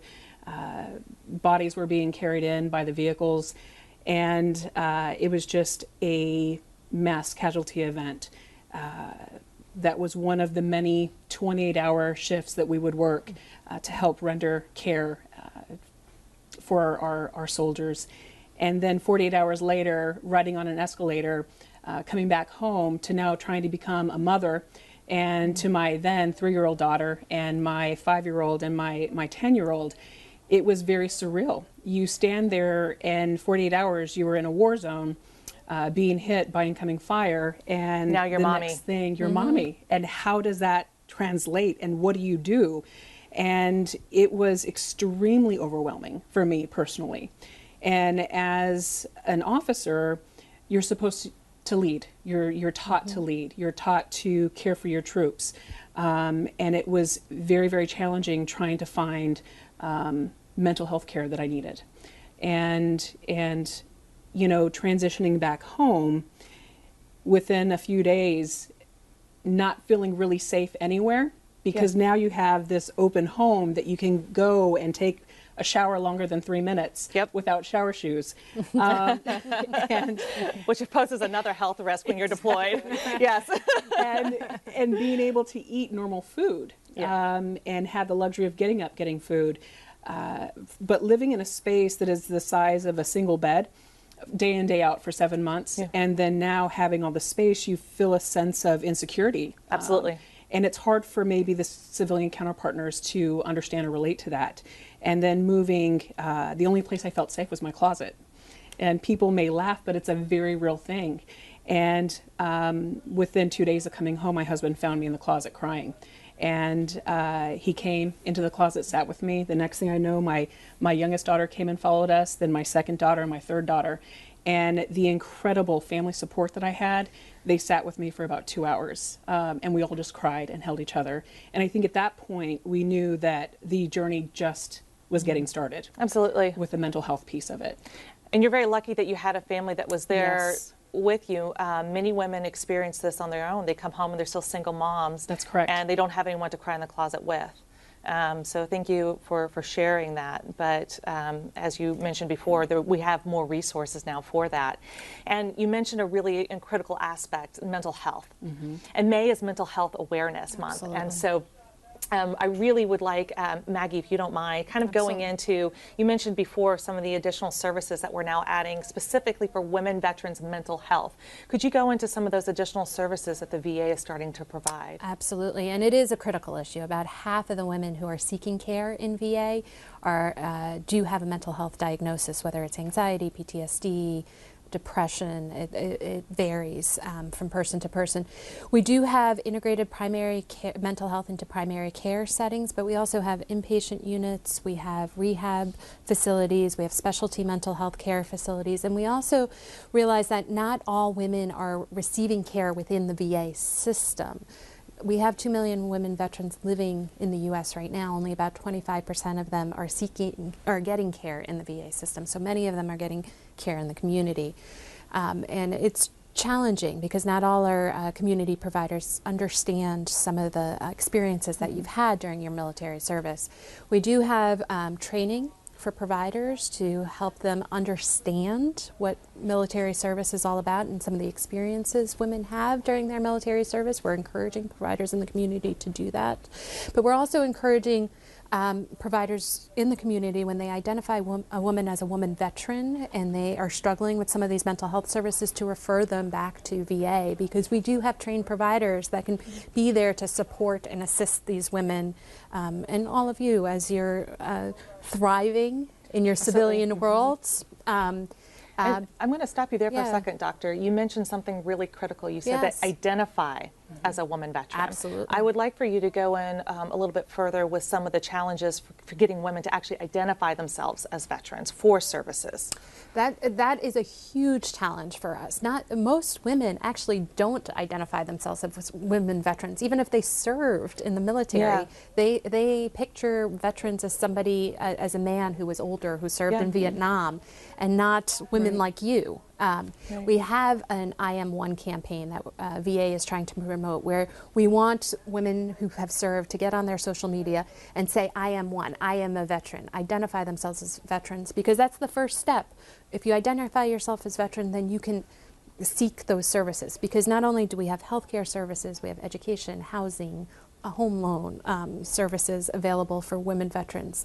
And actually, if women are interested, we have a women veteran call center that can help you access all those services that you earned and deserve.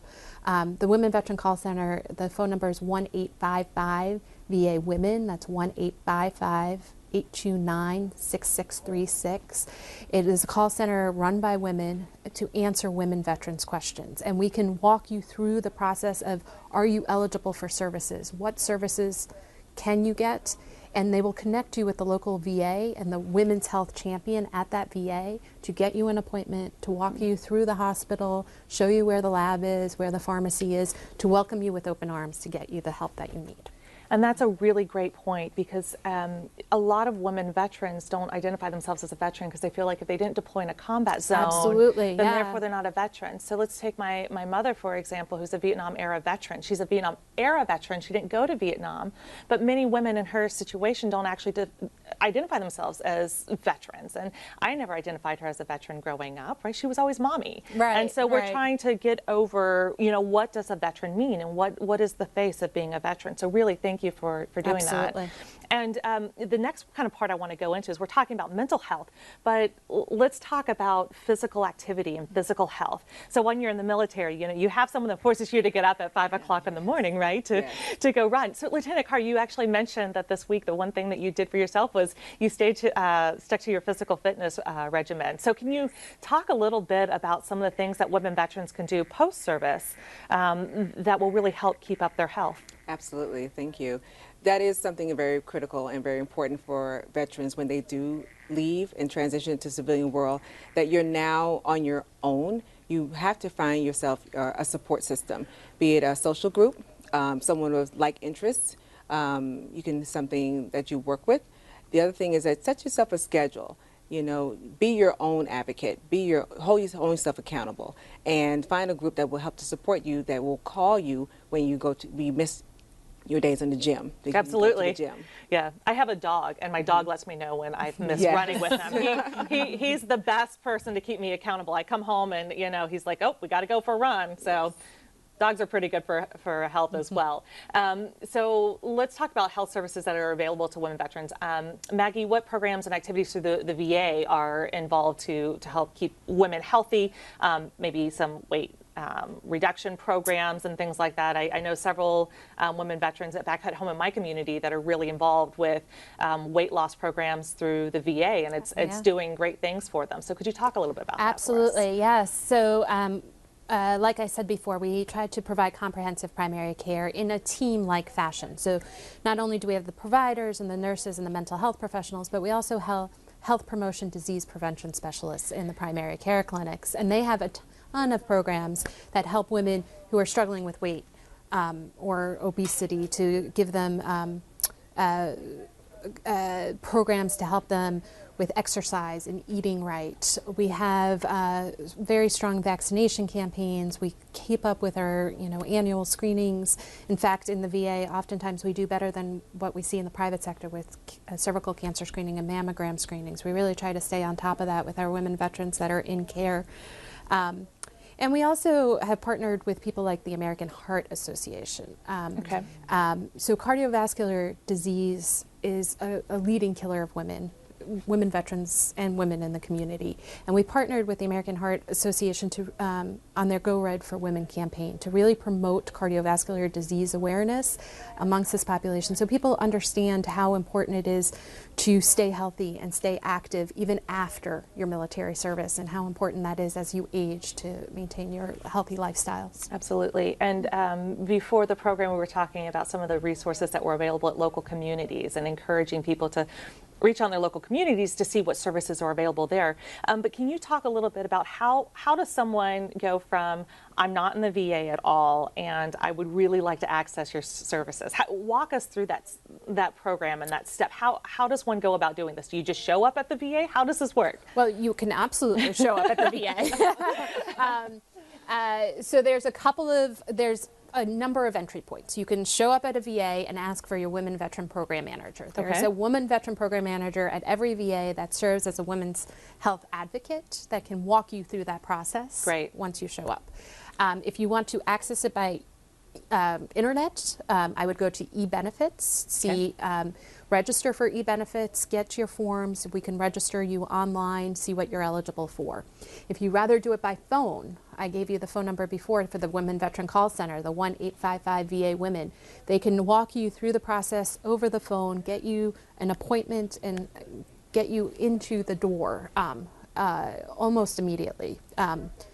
So there's many different options of how to access VA healthcare, but the first step is to identify yourself as a veteran and reach out to us, because we are here to welcome you with open arms. Absolutely. And even if going straight to the VA and going through some of those can be a little bit daunting, there's a lot of local groups that will also, have an advocate, and someone will come and help you walk through all the VA steps together. So thank you for mentioning that. And so for National Women's Health Week, which we just celebrated last week, we encourage women to schedule yearly Well Women visits to talk to their healthcare providers about their personal health goals and develop a health plan that works for them. So everyone here is a healthcare provider.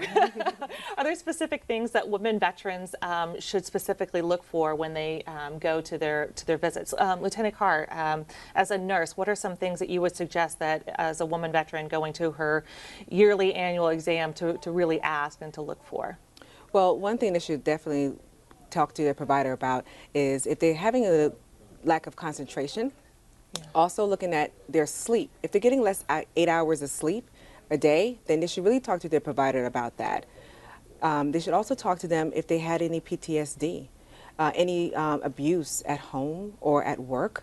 If they had any traumatic experiences, they should talk to their provider about those things. And let's talk a little bit more about abuse and kind of traumatic experiences. It doesn't necessarily have to be from their time in service. Correct. So could you kind of go into maybe what are some of the other symptoms that you're having that could manifest themselves, through trauma? What are some other things? I know I have friends that have horrible stomach pains and headaches, Yes. and it's all just from stress. Can you talk a little bit about some of those other symptoms as well that could come through trauma? Well, stress can manifest itself on their bodies in many different ways. For some women, their cycles may be off. Yeah. They can want to monitor that. They can look at their, they can mention your abdominal pain. They can also talk about the anxiety. If all of a sudden they're having the anxiety for maybe not induced or something they can see, then that would be something they can talk to the provider about. They can look at that way too. Commander, are there any other things you'd like to add on to that? Weight loss, weight gain, like Yeah. yourself with anorexia. Absolutely. So it depends on what their coping mechanism is. Yep. And then also looking at talking to a provider about positive coping mechanisms. That then strings and ties into substance abuse.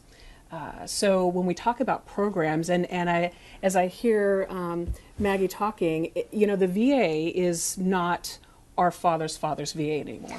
No, it's not. It not. has really transformed into this new era, and I have to commend your work that you're doing for women, and really making it a place to where all women are welcomed, and being able to educate our population of what is a woman veteran, what does that mean, and being able to get those services. So when we talk about coping mechanisms, we talk about the positives, the negatives, but being able to have that open conversation with your provider. Absolutely, and I think knowing what's available to you and what's not, the resources that we have are more plentiful now. So, I get all my health care through a wonderful service provider in Austin, Texas. It's a full women's health clinic. It's beautiful. It's new. I never have a problem getting an appointment. Not everyone has that. And so... All right, everybody, we're giving you a live look of the White House right now. Switching out hosts, Mike Page coming up next to take you into the next few hours of the show here on this Friday. Stick with us here live on the Fox News Now stream. Mike is coming up next.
and fund the most important programs. I hope, Secretary Ross, that you can bring some of your innovative cost-saving ideas from the private sector to the Commerce Department. Help us make this department save our constituents very precious, scarce, and hard-earned tax dollars. You have proposed a lot of funding reductions across the department. We'll take a close look at all of them and see what makes sense. The Department of Commerce has several important missions, including preparing for and conducting the decennial census, enforcing our nation's trade laws, forecasting the weather, managing our fisheries, protecting and exploring our oceans, and administering our patent and trademark laws. The budget proposes reshaping the Commerce Department to focus on the highest priority missions. The limited resources available to the committee, we will work to make sure that you are appropriately addressing the most important key priorities, such as ensuring that the 2020 census will cost less than the 2010 census, making certain that weather satellite programs meet their cost and schedule timelines, and strengthening cyber and IT security at the department, an ongoing and serious problem in the 21st century. Before we proceed, Mr. Secretary, I would like to recognize the gentleman from New York, Mr. Serrano, for any opening statements he'd like to make.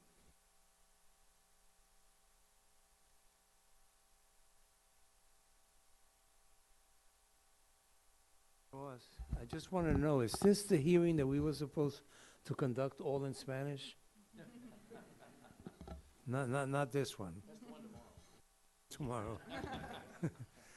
The Department of Commerce is vital in promoting job creation and opportunity for all. In doing so, it must ensure that we have fair trade in which American workers are protected and well compensated. As part of that effort, we must also make sure that other countries enforce labor laws and environmental regulations that help us combat climate change, the very things that undermine fair trade if not done correctly. In addition, the department promotes sustainable development and improves standards of living by working in partnership with numerous stakeholders. The President's budget request for fiscal year 2018 includes a $7.8 billion for the Department of Commerce, which is $1.4 billion or 15% decrease from the 2017 enacted level. This level of funding endangers these core missions at the department. This budget very foolishly eliminates, in my opinion, vital agencies and zeroes out important programs. For example, it eliminates Economic Development Administration grants and the Minority Business Development Agency. EDA is a business development only agency across a federal government that focuses exclusively on economic development and economically distressed areas around the nation. In addition, MBDA promotes the growth of minority-owned businesses and helps them compete in the world economy. I strongly oppose the elimination of these two agencies because it will hurt small businesses, workers, and economically distressed areas. The President's budget's blueprint for 2018 also seeks to zero out funding for the Manufacturing Extension Partnership, or MEP. It is estimated that for every $1 of federal investment, the MEP National Network generates $17.90 in new sales growth for manufacturers and $27 in new client investment. A survey by the Upjohn Institute in cooperation with the MEP Center showed that the MEP program helped create and retain more than 80,000 jobs in 2015 alone. In short, this program enhances the productivity and competitiveness of small and medium-sized manufacturers and creates a well-paying jobs while reducing our trade deficit with other countries. In addition to these cuts, the Trump administration proposes to zero out funding for various NOAA grants and programs that support coastal and marine management, education and research, and benefiting industry as well. States and local stakeholders are also involved. The Regional Coastal Resiliency Grants, for instance, ensures our states and communities are prepared to face changing ocean conditions from acidification to sea level rise, as well as major catastrophes. We need to make sure that we help our coastal areas. We need to make sure that we help our coastal communities remain resilient in the face of climate change and allow NOAA's research programs to continue. This is necessary for America's economic and environmental health. With regard to the Census Bureau, a very important constitutional mandate. As I stated a couple of weeks ago at our hearing with Director Thompson, the proposed funding level falls short of what is needed to help ramp up the ongoing preparations for both the 2020 census and the other important surveys conducted by the Bureau. In fact, your requested total is actually $136.6 million below President Obama's request for the previous year. Fiscal year underfunding and delays in enactment of the Bureau's budget have already had consequences, and I remain seriously concerned that the Bureau won't be able to match the historic levels of compliance for from the 2010 census. This is a critical time for the Census Bureau, and the leadership vacuum in combination with this budget request imperils a successful decennial census. These proposals in total represent a betrayal of many of the very individuals who voted for President Trump, individuals who reside in areas that are hurting economically and that are greatly helped by the programs this budget seeks to eliminate. However, Mr. Chairman, I remain confident, and I want to say this to you personally because of our relationship, that I mean this sincerely. I and my staff want a bipartisan approach, want to be able to do the best for the Commerce Department, because if they succeed, America succeeds. So there will be times when we disagree. It may fall apart. Who knows? It's democracy.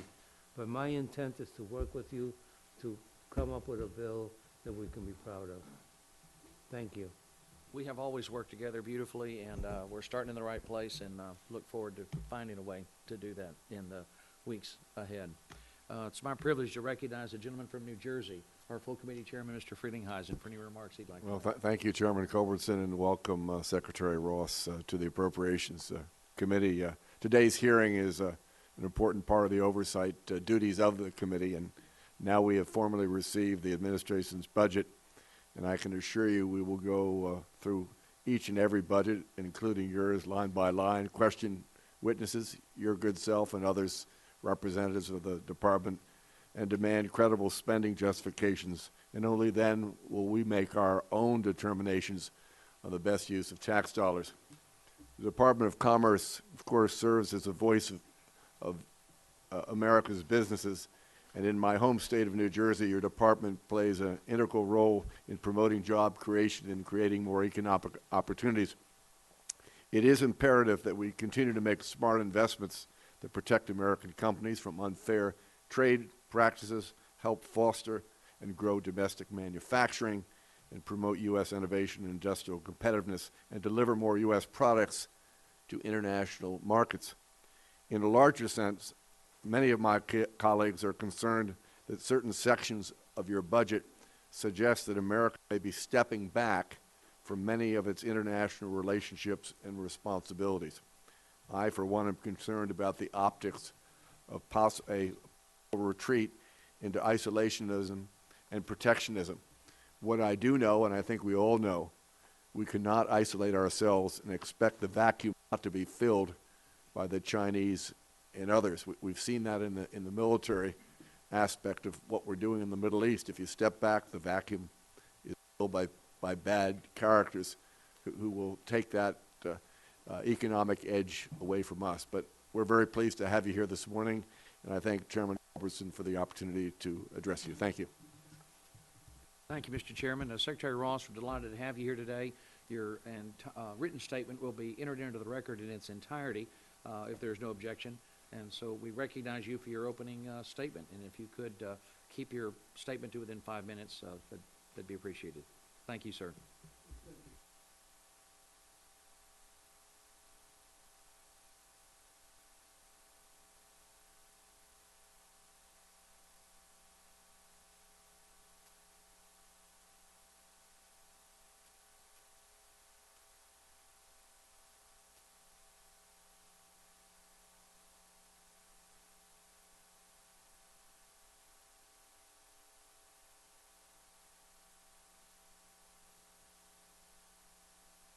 and countervailing duty investigations.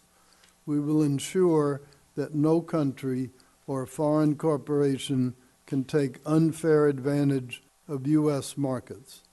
This budget will create 29 new positions to accelerate these cases and shield U.S. businesses which are concerned about retaliation. President's budget also provides $1 million increase in funding for the Bureau of Industry and Security. The requested funding will add 19 new special agents within BIS's export enforcement offices across the United States. BIS, despite its current size of only about 120 special agents, punches far above its weight in defense of our country. In March, we announced a combined civil and criminal fine of $1.19 billion against ZTE, the second largest Chinese telecommunications company, for illegally shipping sensitive equipment to Iran and North Korea. BIS took the lead in cracking this case open. So I'm confident that these 19 additional agents and the bandwidth they represent will have real impact. The President's 2018 budget also requests $1.5 billion for the U.S. Census Bureau, a 2% increase from the 2017 omnibus funding level. This is a recognition of the important work that the Department of Commerce does in fulfilling its constitutional responsibilities of the executive branch. The President's budget funds key activities that prepare for the 2020 decennial census and in support of the Bureau's other data collection functions. As you are well aware, the Census Director has reported a large cost overrun in one area of the operation. The Commerce Secretariat and the OMB are jointly cross-checking these numbers. In addition, we are retaining outside consultants to conduct a third-party review. We hope to have more clarity on this issue soon. The 2018 fiscal year budget also proposes $4.8 billion for the National Oceanographic and Atmospheric Administration. NOAA's budget is tailored to fund its core missions of data collection and environmental stewardship. Within NOAA's top line, $1 billion is recommended for the National Weather Service. Funding is also included for the Advanced Weather Interactive Processing System cyclical refreshment.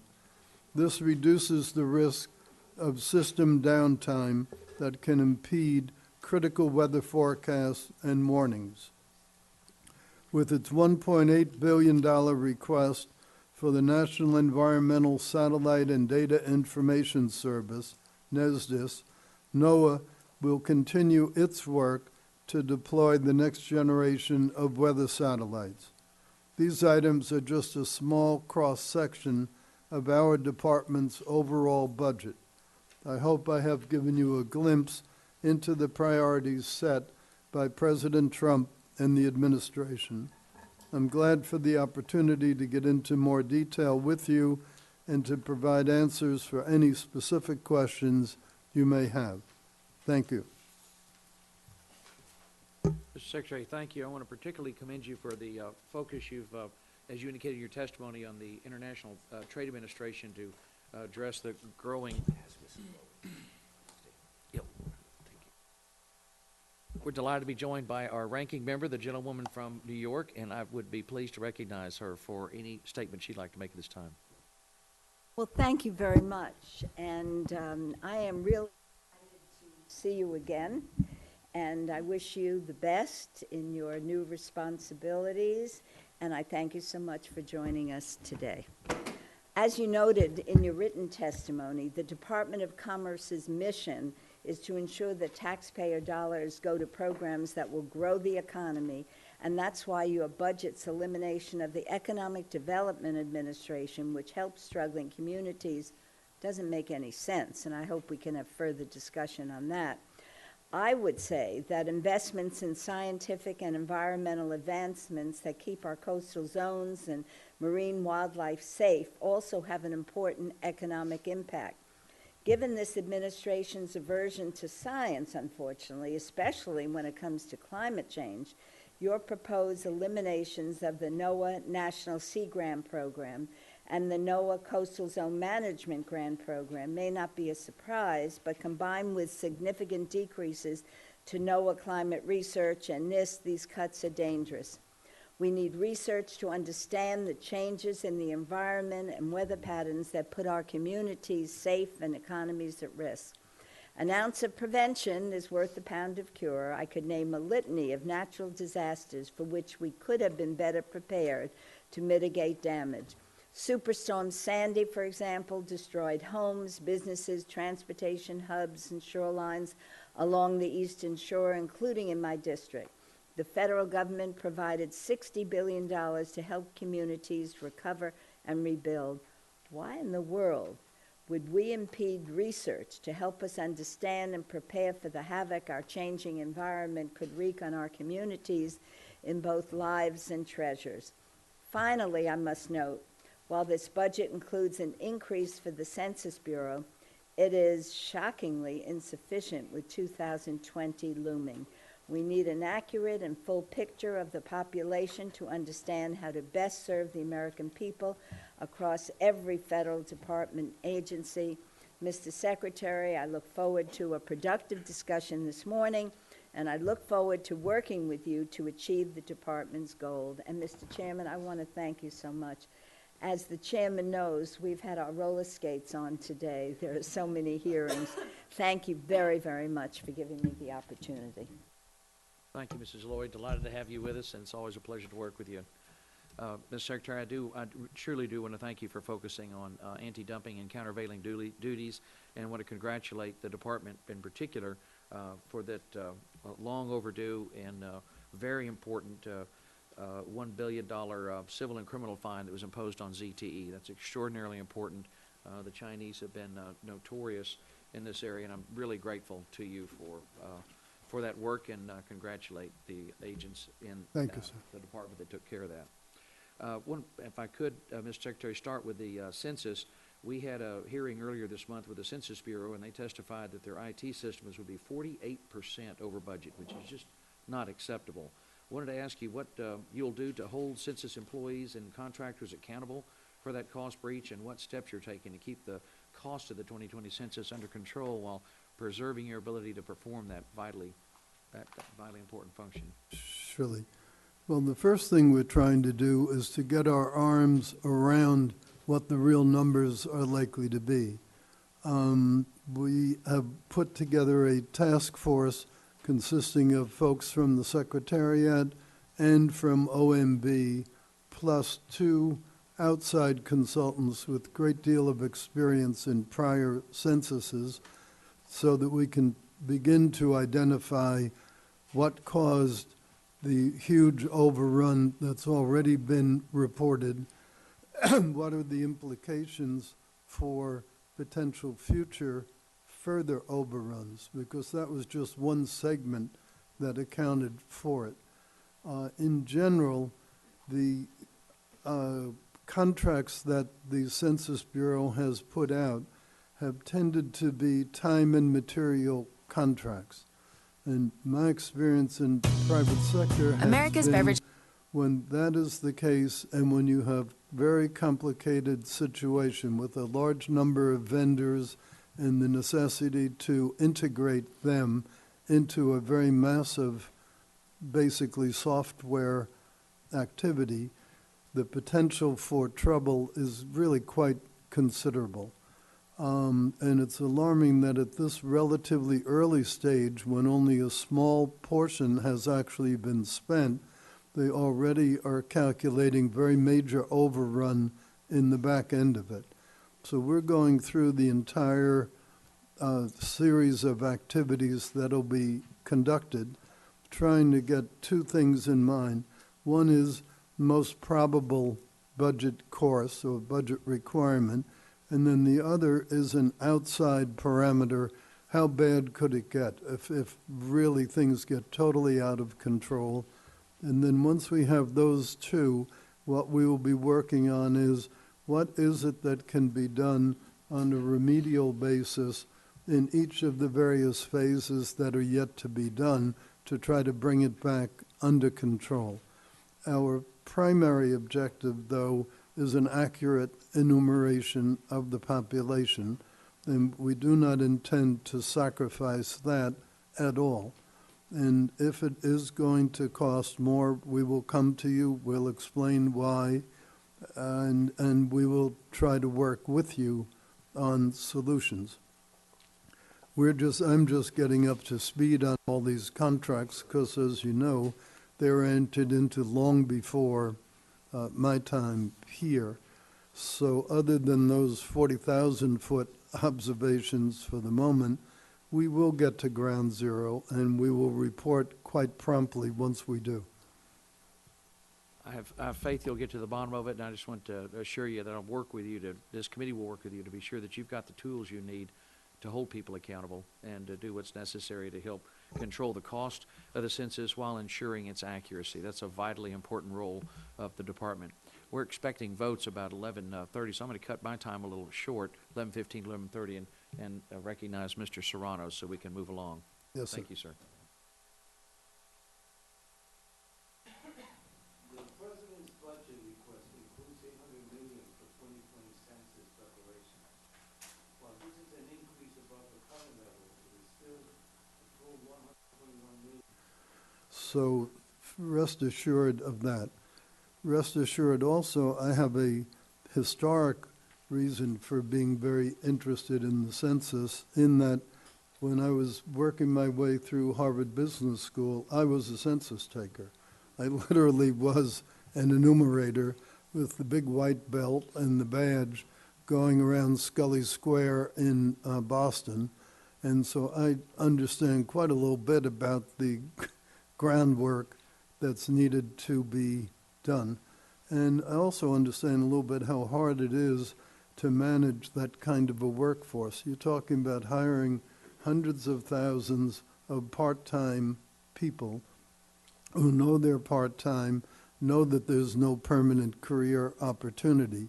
So just creating, hiring, and managing that kind of a force all over the country and in the territories, dealing with Native American reservations, it's a very, very daunting and very complex task.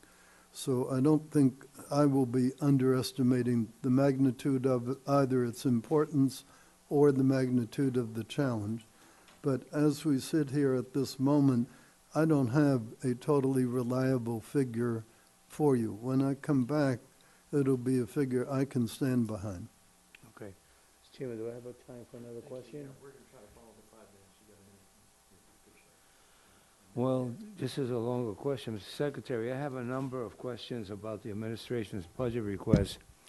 But before we get to that, I need to address something related to the cloud that is currently hanging over much of the federal government right now, and that is the investigation into Russian interference in 2016 presidential election. Earlier this year, numerous members of Congress sent you written questions related to the Bank of Cyprus and its Russian investors. First, why has the White House refused to permit the release of your written responses to these questions? Secondly, are you concerned that the White House refusal to release your answers contributes to the concern expressed by many Americans over the White House refusal to address the testimony by current and former intelligence officials that Russia did in fact interfere in the 2016 elections? Well, I am aware of the letters that were sent by various members of Congress and had discussed that as part of the confirmation proceedings. What the White House decision-making was, I can't tell you why, but that was the position. Rest assured, though, the New York Times, which is not normally a big friend of this administration, did a very thorough investigative study of my own situation vis-a-vis Bank of Cyprus and Russia, and they came away with a very affirmative conclusion in terms of me not having any real involvement. So I hope that gives you some degree of comfort in the situation. Thank you, Mr. Secretary. Chairman Verliegenhuizen. In my earlier life, I was in Mr. Serrano's position as the ranking. It's better to be in the majority situation, I think. Let me say, I commend you for taking a look at the census. It really begs the question, what's been going on over there since the last census?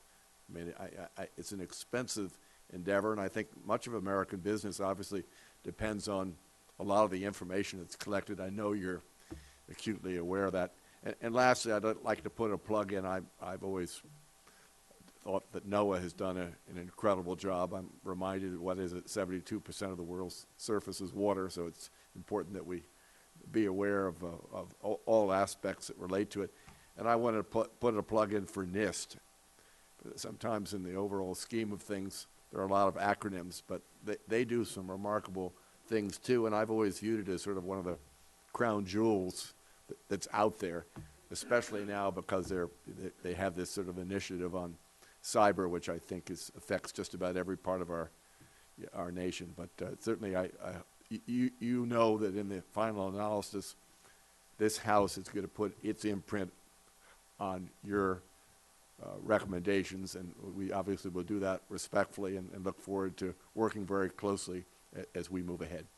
Thank you, Mr. Chairman. Thank you, sir. Ms. Loewy. Thank you very much. And where our chairman left off, I'd like to say that I look forward to working with the chairman and all my colleagues in producing a really good bill as we did in 2017. So to my question, Mr. Secretary, you are proposing to eliminate the NOAA Sea Grant program, which received $63 million in the recently passed fiscal year 2017 spending bill. Its national network of colleges and universities conducts scientific research in support of the conservation and practical use of the coast, the Great Lakes, and other marine areas.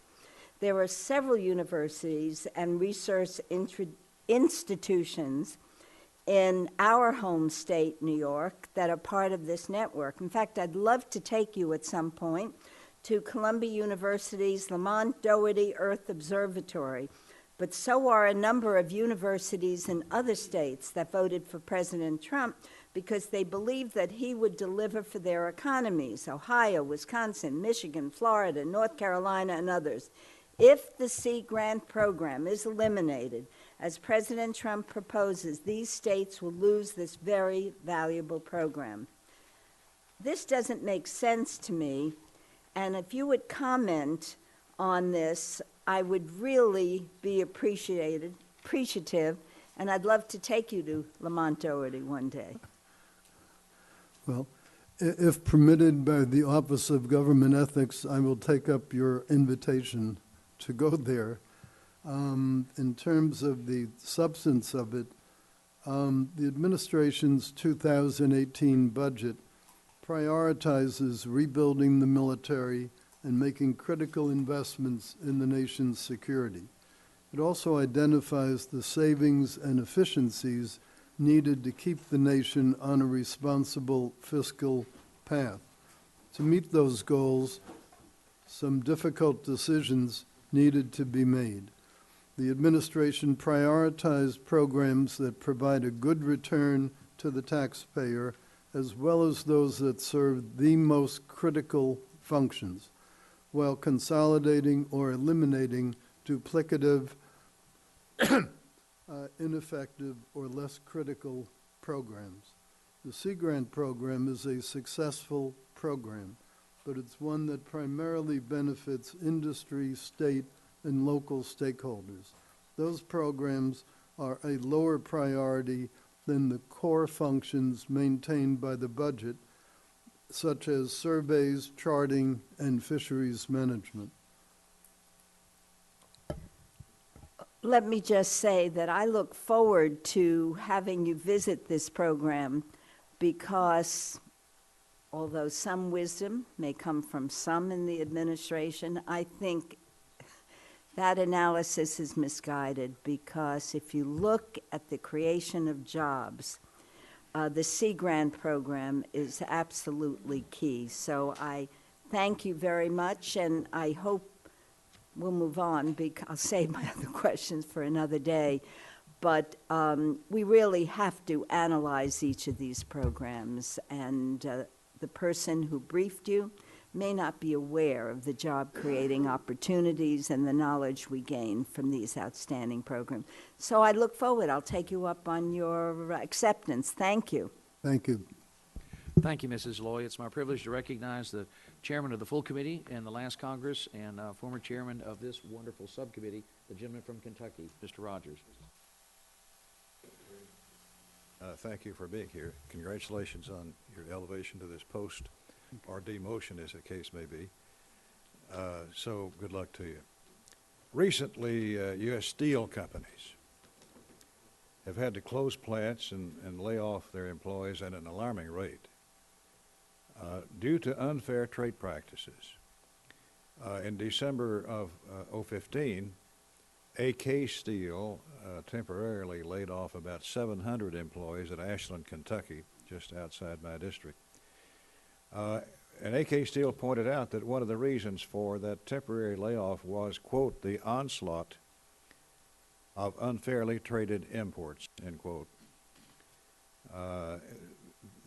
AK and several other domestic steel producers filed a complaint with the International Trade Administration and the International Trade Commission at Commerce.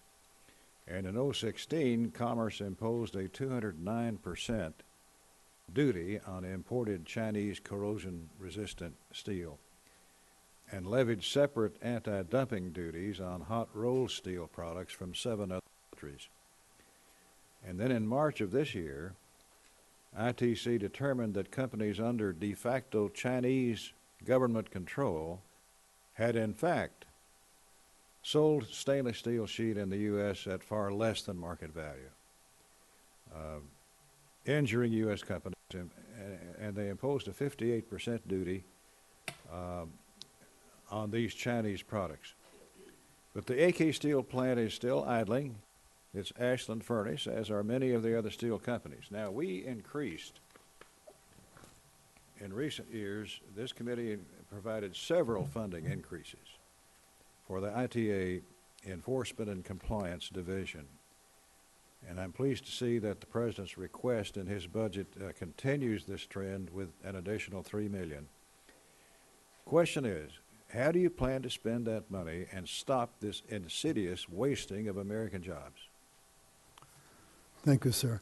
Well, as you're probably aware, I'd spent a good deal of time in the steel industry myself with International Steel Group and Bethlehem Steel and LTB and some others.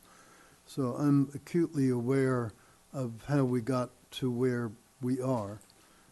What we're doing is a number of things. We have stepped up the pace of enforcement. Already the department has outstanding almost 400 cases. I think it's around 389 or 390, about half of which alone relate to steel, and about half of those relate to Chinese as one of the participants. So we're very much focused on both the geography and the magnitude of the problem. And just yesterday, we held a hearing under Section 232, exploring the national defense and national economic security implications of the steel situation. And it was a very, very interesting day. We had 37 separate witnesses come to testify. Steelworker Union, just about all the American producers, some of the consuming industries, and interestingly, several representatives of foreign governments, Chinese government, Russian government, Ukrainian government, and maybe one or two others, testified that they did not feel that there was any national defense or economic security implication to steel. The domestic people, by and large, took a quite different view. So where we stand on it is we have been studying it within the department for quite some little while since the executive order. We've now had the hearing. We have allowed another week for written submissions beyond those that have already come in. Once we've had a chance to digest yesterday's oral testimony plus the written, we will complete our report. We will recommend to the President whatever course of action the facts suggest, and then he will make his decision. We technically have 270 days to do it. We're not going to take anything like that. Sometime during the month of June, I expect we will render the report, and my guess is the President will act very quickly on the report once it's submitted.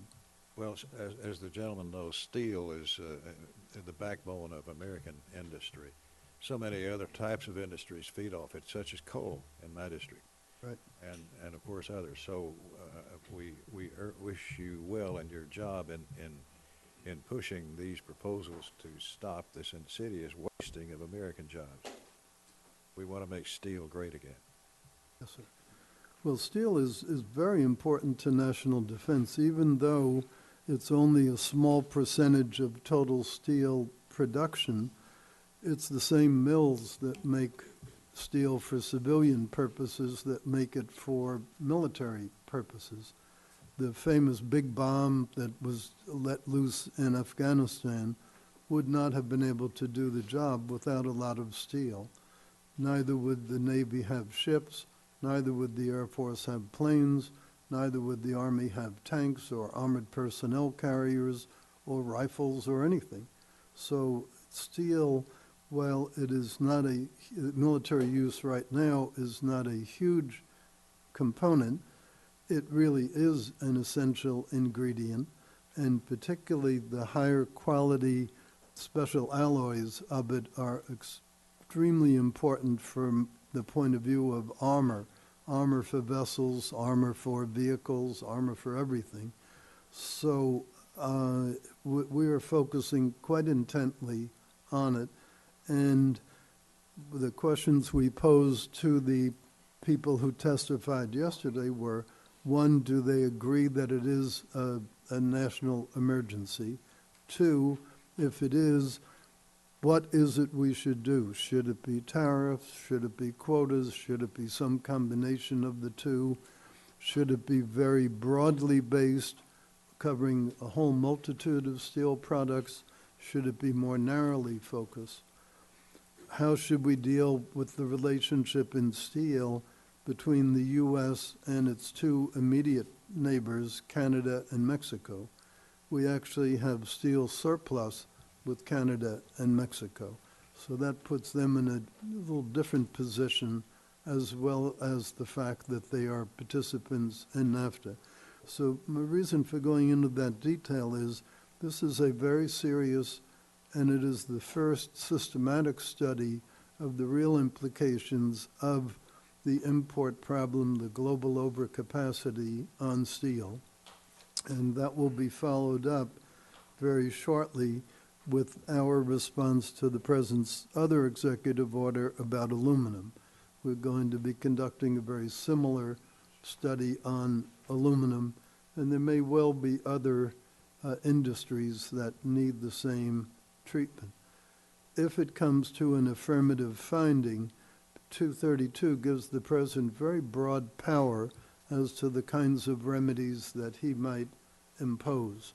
So that's one of the merits of using that very rarely used provision in the 1962 Act.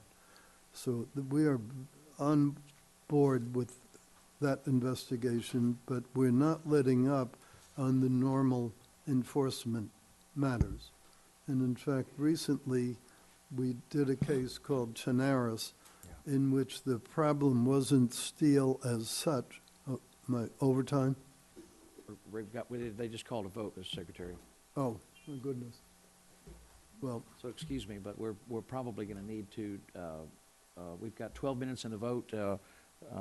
If someone would like to try to get another question very quickly, then we'll recess and come back. Forgive me for interrupting, because you're talking about something we are all in agreement on, focusing on the strategic importance of our steel industry and protecting it in the United States. We thank you very much for it.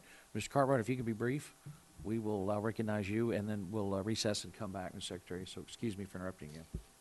Thank you, Mr. Chairman. Secretary Ross, welcome to our subcommittee. I'm Matthew Cartwright from northeastern Pennsylvania. My hope is that you share my commitment to the goal of creating and preserving family-sustaining jobs in our economy. Something that's horribly troubling to me is that the administration proposes the complete elimination of the Economic Development Administration, the EDA, one of our greatest job creators in this nation.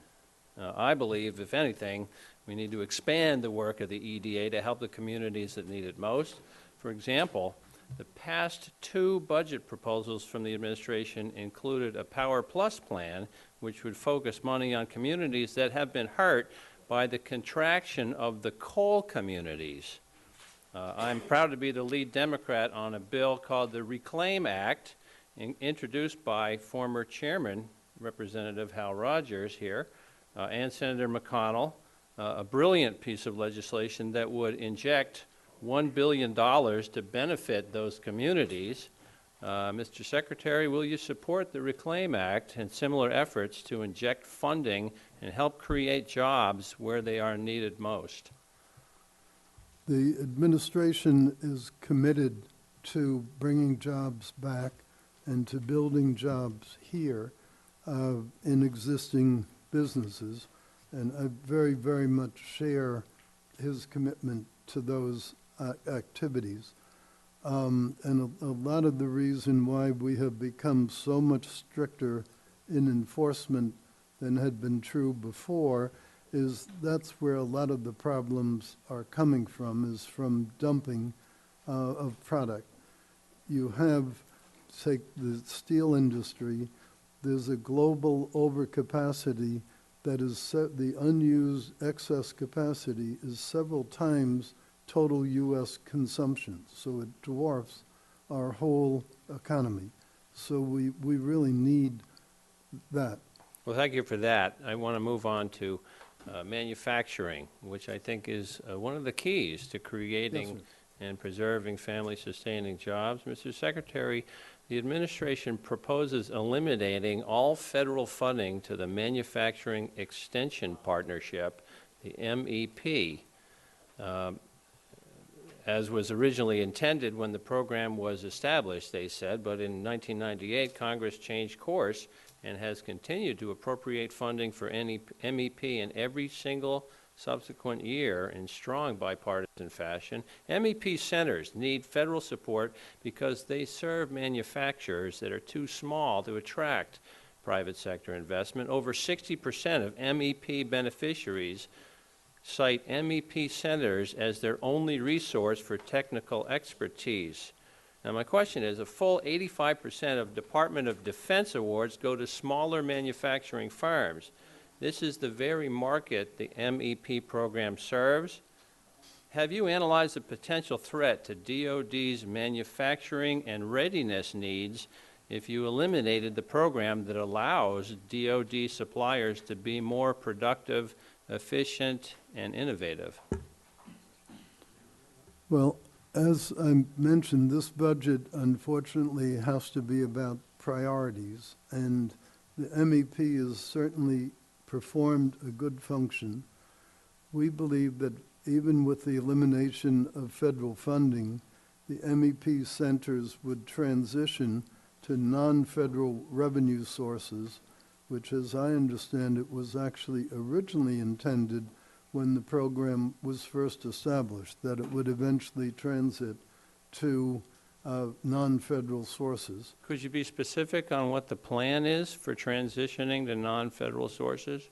Well, they have partnerships with a number of local institutions, as I think you're aware. We believe that there is community support for funding coming from private sector to them. We certainly don't mean to imply that manufacturing is not critical. It is. We understand that. But you have to make difficult choices when you're in a budget stringency period. And unfortunately, this is one of the choices that had to be made. We're running pretty tight. We'll come back. I yield after. back, Mr. Thank Chairman. You. Thank you very much, Mr. Cartwright. Recognize Judge Carter.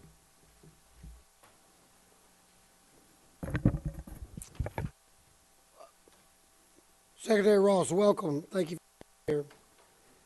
I chair DHS subcommittee on appropriations, and I often hear about threats we face concerning cybersecurity, and actually the outright theft of intellectual properties and the growing cybersecurity threat we face concerning our critical infrastructure, such as the grid. Tell us about what changes you're making in cybersecurity realm to protect our critical infrastructure, and we've seen general nods to increase cybersecurity and tightening of intellectual property security in the budget. How can American business, especially small and medium enterprises, expect to see these initiatives working for them? Well, as you know, part of the Department of Commerce function is to take a leading role in the interagency activities relating to cybersecurity. That is a problem that I think will be with us for the rest of our lives and our grandchildren's lives. It's a never-ending struggle to try to keep pace with or even get a little bit ahead of the hackers.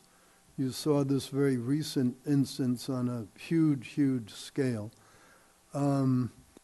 This is a very serious problem. We take it very seriously, and I feel that the work that the people within Commerce are doing is very, very valuable to it. I think they are acknowledged as playing a leadership role along with Homeland Security, along with other entities of the government in doing so. And they will continue those efforts. We're very, very supportive of that. Do you feel like that small business and medium-sized businesses are being considered? Because we know that the targets and the big target areas out there make the news, but the reality is those smaller entities have less ability to secure their own information. No, and it would seem to me that would be something that you'd have to be challenged by. Yes, that is certainly true. It's also true, though, that some of the hackers are more interested in getting blackmail money or protection money, and so they tend to go after the larger targets because there's a bigger check that they can get for the same hacking. So it is a problem for the small business, and it's something we're very aware of, and so is the Small Business Administration. Secretary McMahon as well. It is a struggle we're going to have every day as we go forward, and we're doing the best we can to cope with it. Thank you, Mr. Chairman. Thank you, Judge. Secretary, I think we'll recess at this time because votes down to the last 3 minutes. There are so I don't expect it to be too long, and we will come right back into sessions. For that, the committee stands in recess. Thank you. Thank you, Chairman.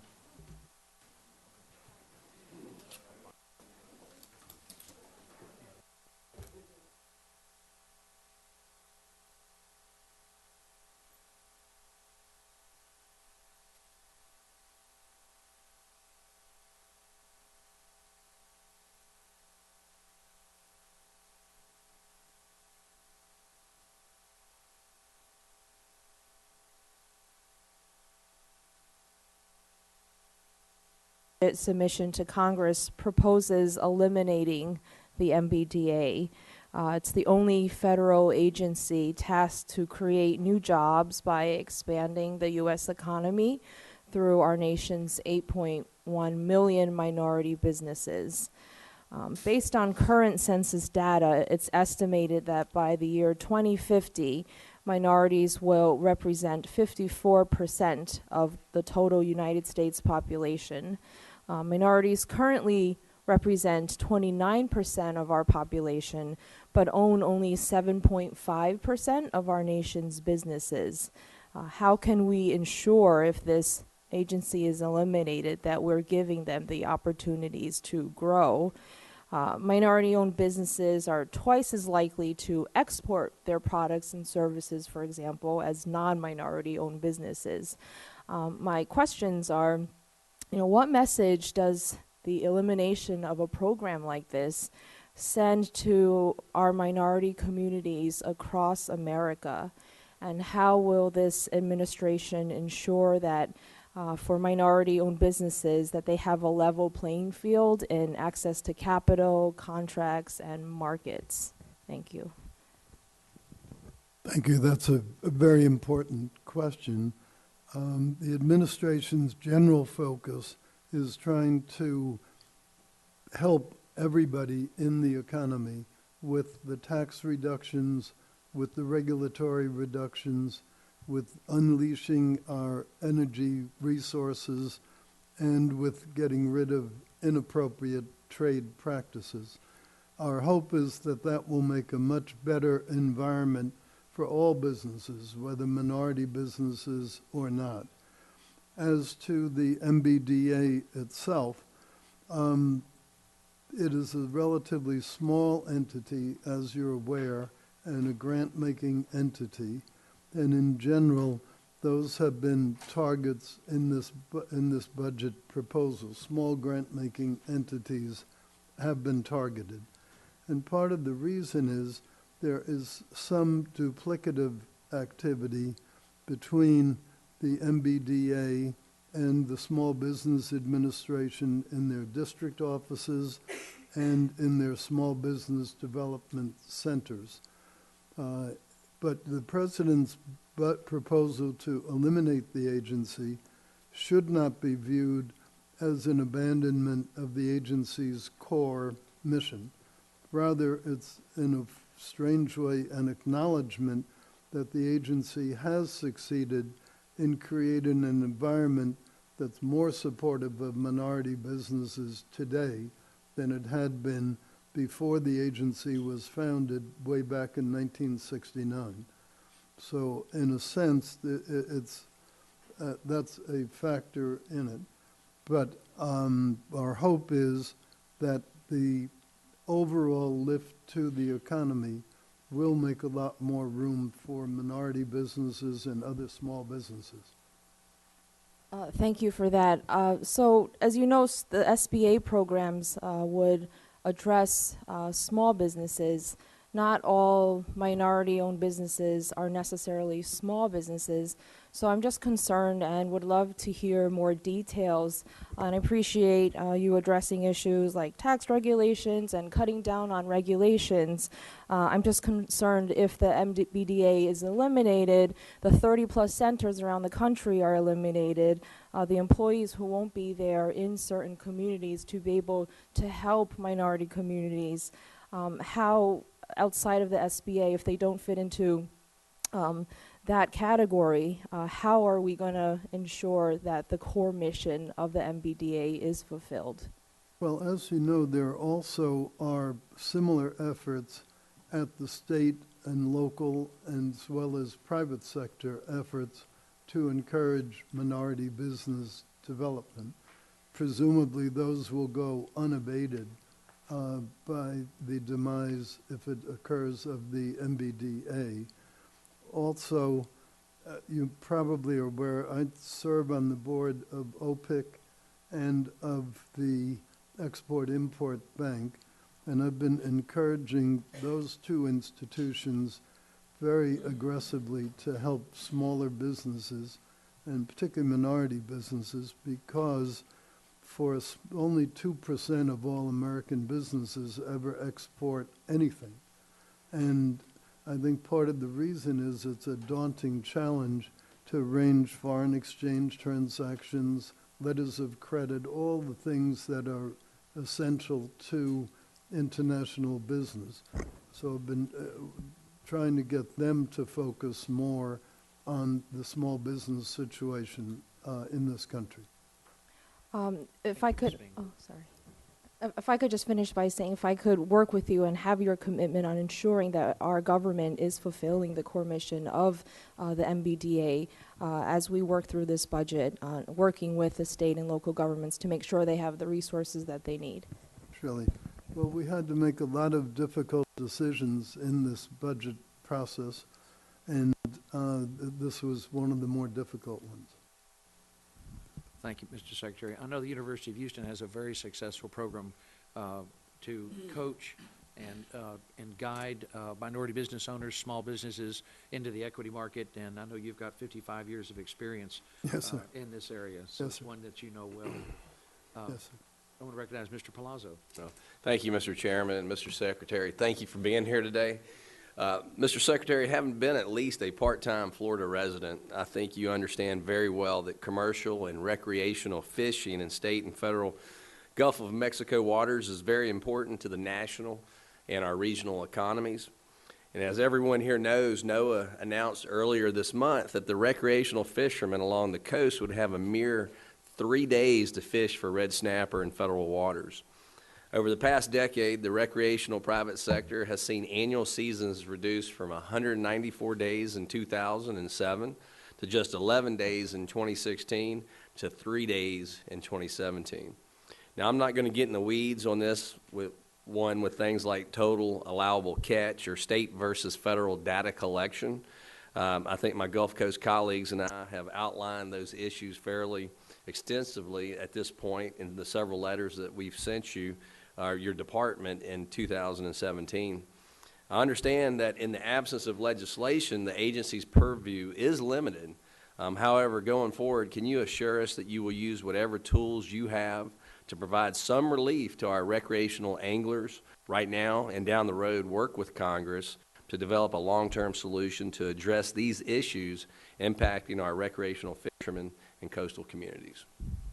I'm quite aware of the situation, and there was a letter sent by some 15 congressmen on the topic, led by Whip Scott. And just last night, Earl Comstock from my office, who's our director of policy, had a meeting with many of those members. I don't know, Mr. Palazzo, if you were Yes, sir. I was in attendance. part of it. I think there he pledged, and I pledge again, but we will try to make sure that there's an equitable solution to the conundrum of recreation fishing versus commercial fishing. But you're quite right in saying that our resources, in the sense of powers, is relatively limited in that area. So we are going to be making a very fulsome request of NOAA for the underlying data on which they base the decision just to give one 3-day weekend for recreational red snapper catching. It seems on the skimpy side, but we're not the fish experts, so I promise you we will follow up and we will do the best we can to balance the needs of the recreational with the needs of the commercial.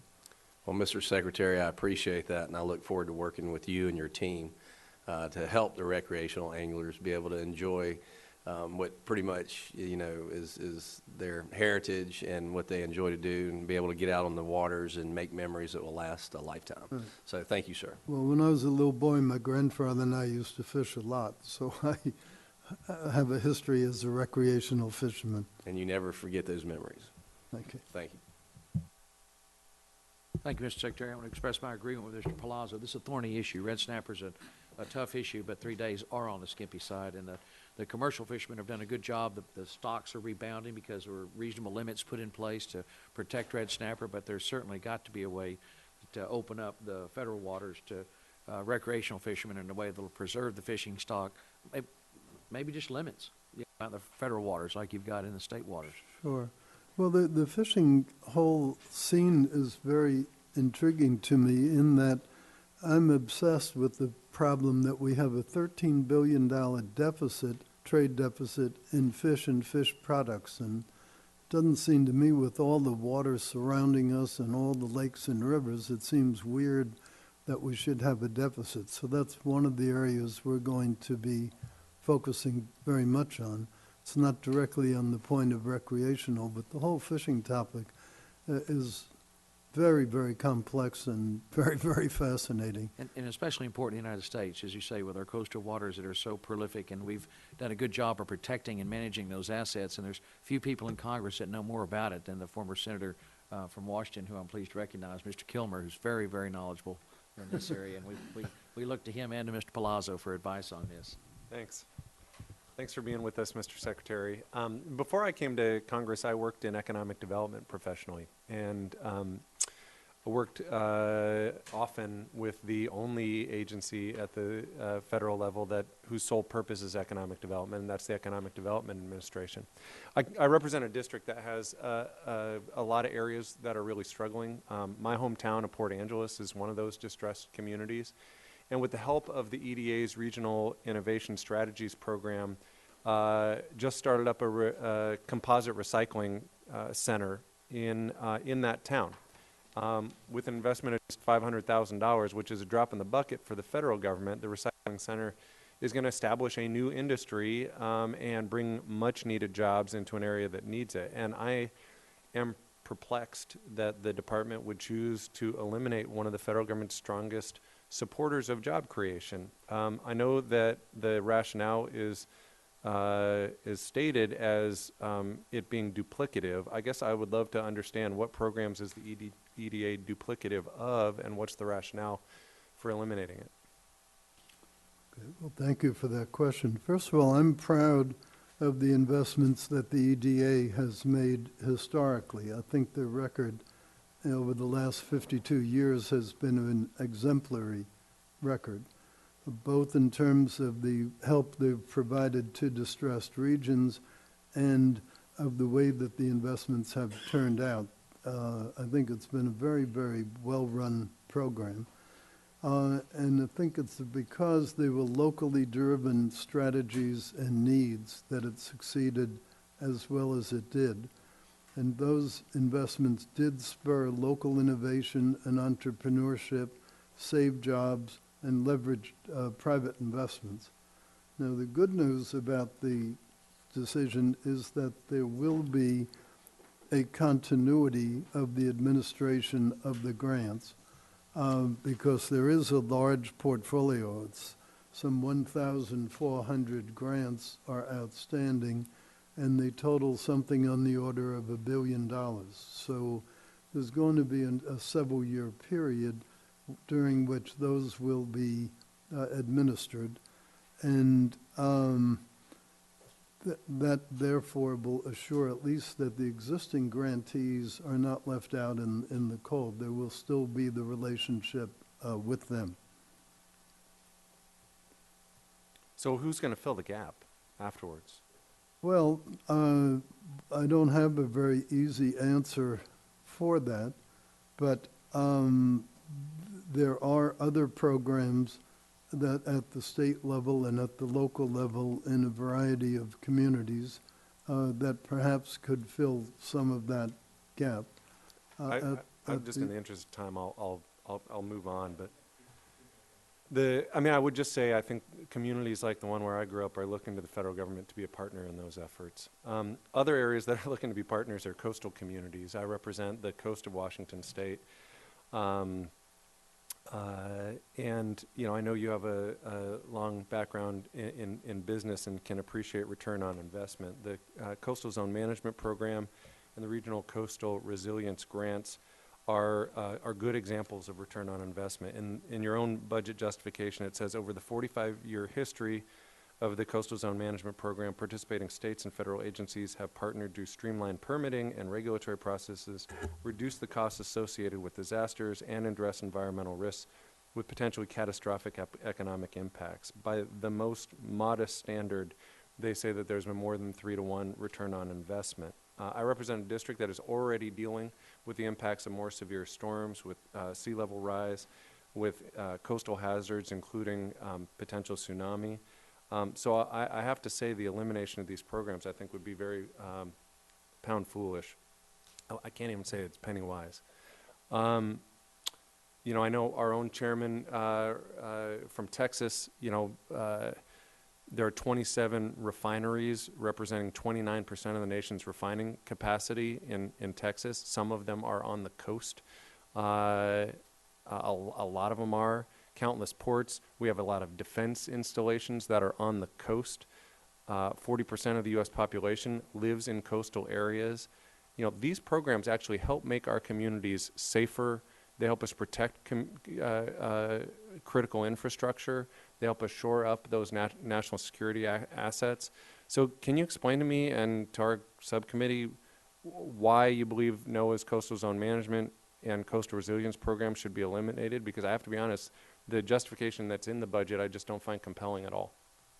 Well, again, to get to the administration's priority goals, which were rebuilding the military and making critical investments in national security, there had to be an identification of savings that could be made in order to keep the nation on a responsible fiscal basis.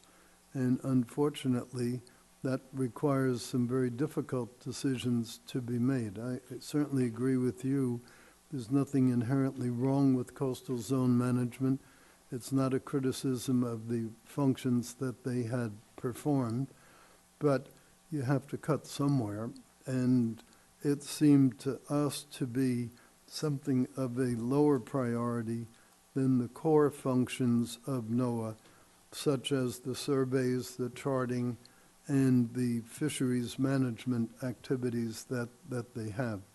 So it was a question of trying to rank priorities rather than any editorial comment against coastal zone management. I would just mention, I think the Defense Department actually does a stupendous job of keeping us safe, but so do programs like this. They keep coastal communities safer. Thank you, Mr. Chairman. Thank you. I know we do record debt, you know, the deficits at tremendous levels. The military is in really does need to be shored up. I've heard, you probably heard the numbers. It's about 74% of the marine aviation, marine airplanes cannot be flown because of inadequate spare parts. About half of the Navy's planes are having difficulty staying in the air because of a lack of spare parts. So we really do have a critical problem with the nation's military at a time of crushing national debt that we just can't pass on to our kids. So it is going to be a really difficult budget year for all of us, and we're going to have to really work hard to be sure that our constituents' very scarce and hard-earned tax dollars are wisely spent and targeted, and to the extent we can find, with your experience in banking and equity, we would look to your guidance to how we can ensure that minority businesses, small businesses, coastal communities, programs that we're, you know, see laid out in the president's budget, you know, are there ways to shift those over to the private sector? So you'll be a good, you look for your guidance in that area and how we can save money. And an area that's also of a concern in terms of managing and focusing very precious and scarce hard-earned tax dollars is in NOAA's weather satellites. NOAA's 3 biggest weather satellite programs are slated to cost nearly $30 billion over the next 15 years. They're absolutely essential to the nation's economy, to protecting lives, to ensure that we can accurately forecast the weather. But this $30 billion price tag is, quite frankly, going to put intense pressure on the rest of the department's budget. As we move forward, Mr. Secretary, what options are you examining to reduce the cost of the weather satellite program while maintaining accurate and reliable forecasts? Well, clearly the number one purpose is the accuracy and reliability of the forecast, so we don't want to compromise those activities at all. One of the things we're looking into is NOAA has done a good thing buying in bulk and getting some savings in the cost of satellites. Satellite is not like Navy fighter planes or Air Force planes where it's a big, long program that's going to go many, many years. These are pretty much custom designed, very limited market. And they have found that by batching together a couple of purchases, they get a much cheaper price than they would have to pay if they just ordered one and then a couple years now ordered another one. And their statistics on that are pretty compelling. So even though it seems strange to order a thing years before you'll actually need to use it, they make a very good case that that actually does save, because the amortization of the special designs now goes over more than one unit rather than just have to be recovered in one single unit. What we are discussing with them, though, is what are the implications of the fact that the satellite lives now appear to be about 6 years longer than had previously been forecast. What are the implications that that has for how much duplication do you really need? How much overlap do you really need? And we're trying to get our arms around that so that we can get a more precise thing. So it's good news that the lives are proving to be longer, because even if nothing else changes, that will mean a longer period when we're safely going to have proper forecast. They already, but they are on schedule for the September 2017 launch. That's going to happen, and appear to be within their budget for. So at least the immediate present, there doesn't seem to be a big economic overrun. The one later is being postponed to 2003, so there's a little gap there. But I do think that they've done a pretty good job figuring out in what unit increments to make the orders so that they raise the price.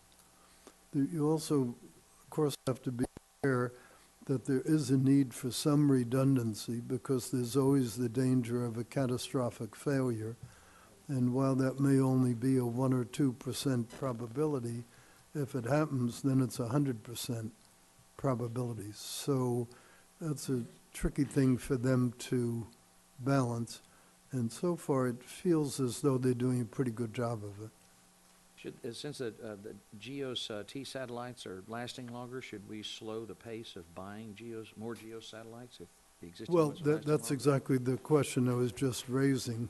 That's something we're exploring with them. But there still is the danger of the catastrophic failure. There's also the danger of a launch failing. Now, they haven't really had that, but as you've seen, some of the private sector, SpaceX and things like that, have had some severe problems with launches. So it's a very complicated question, and my work so far with them has suggested they're doing a pretty good job balancing all of these variables. Thank you, Mr. Secretary. Mr. Serrano.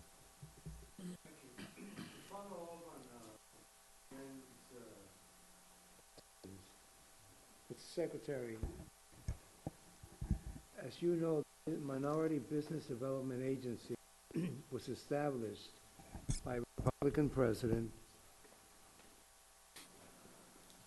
Richard Nixon. This agency received $34 million in the final fiscal year 2017. This is a successful program in locations around the nation, including in my district. Yet, the administration seems intent upon destroying it. In his signing statement on the Appropriations Act that we just concluded, President Trump asserted the provisions of this agency's appropriation would be treated, quote, in a manner consistent with the requirement to afford equal protection of the laws under the due process of the Constitution's 15th, unquote. Would you please explain this? In what ways will the department depart from the approach of previous administrations of both parties as far as implementation of the funding for the development agency? And secondly, did the White House or all OMB officials consult with you in advance about the president's signing statement? As I say, it's not meant to be an editorial comment on the quality of the agency or the performance that it's had over the years. It simply is a question. There's a limited amount of funding.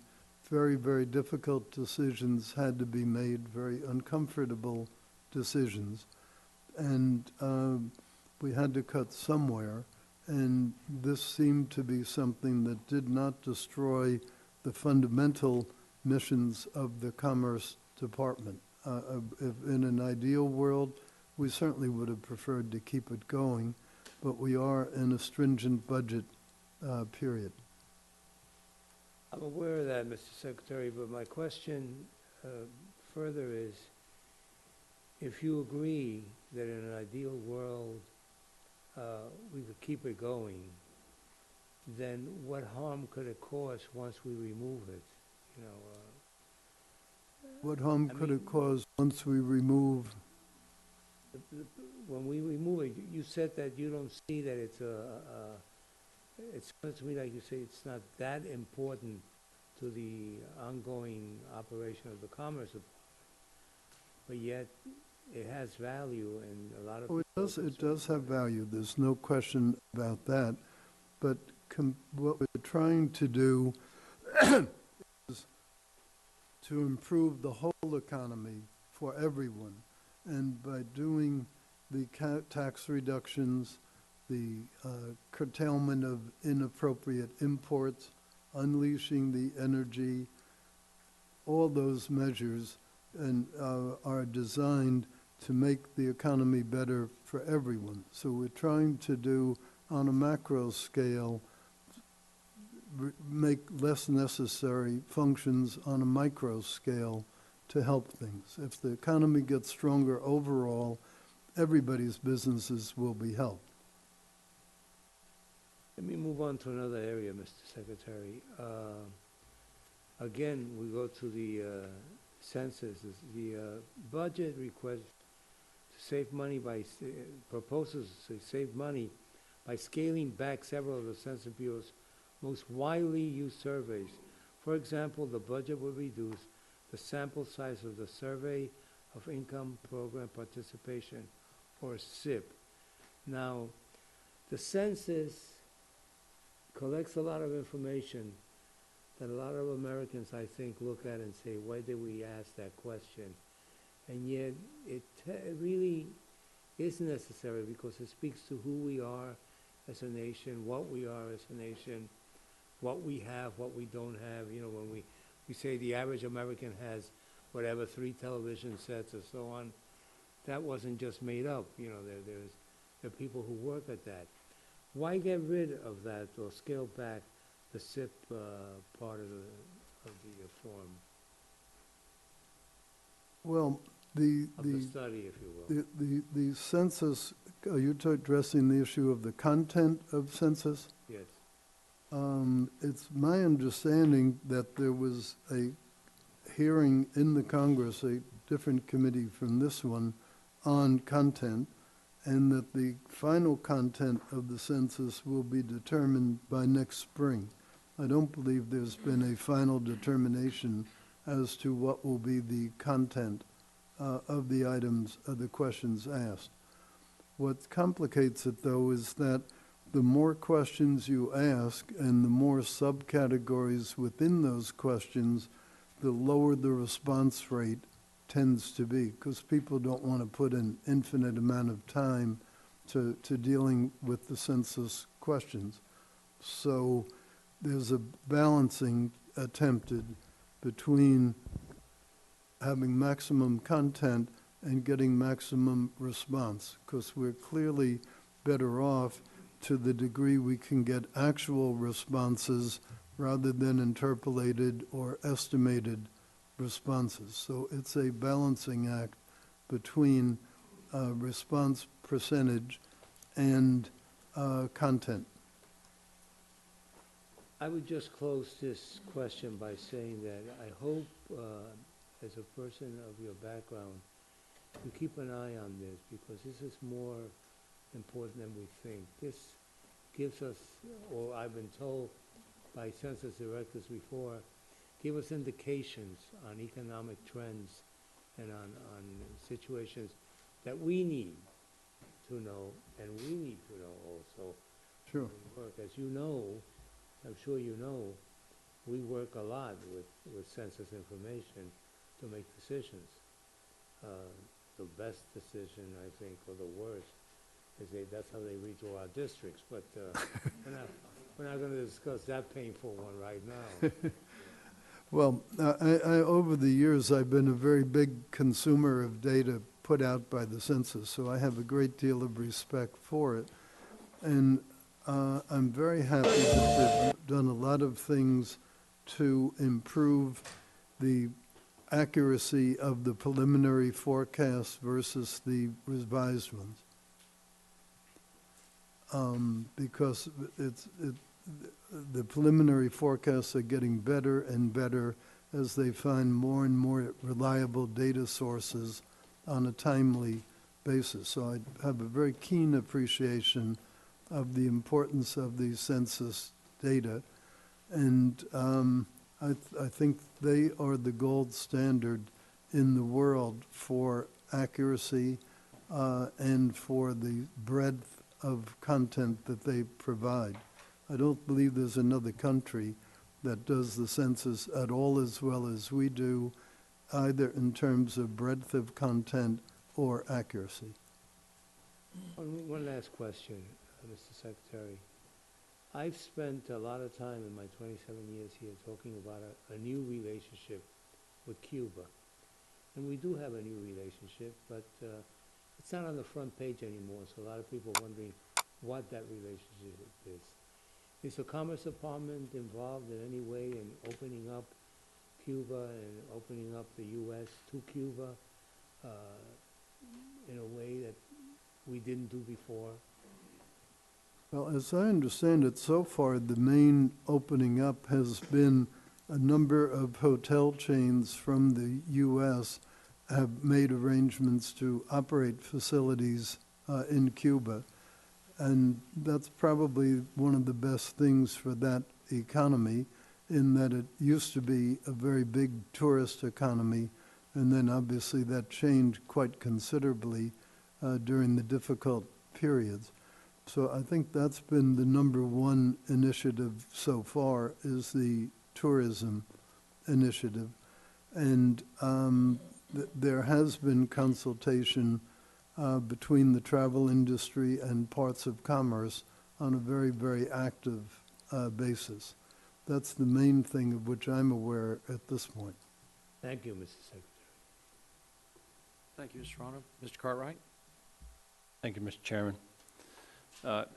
Secretary Ross, while the administration's general position on the cause of our changing climate flies in the face of science, we can agree that the Earth is warming and extreme weather events are occurring with more frequency. 2016 was the warmest year on record, and out of the last 17 years, fully 16 of them have been the warmest on record to date. Now, specific to your mission, sir, new scientific analyses find that the Earth's oceans are rising nearly 3 times as fast as they did during the 20th century. Sea level is not only real and an imminent threat, but it is accelerating. NOAA, the National Oceanic and Atmospheric Administration, has been gathering and analyzing climate and weather data since 1970. I appreciate that during your confirmation hearing, you said in regard to climate science that science should be left to the scientists. I can't tell you how much I appreciated hearing that.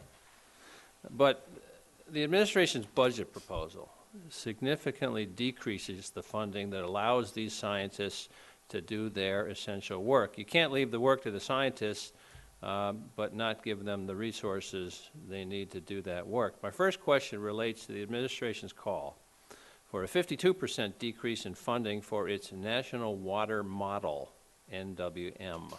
The NWM has proven significantly to improve flood forecasting.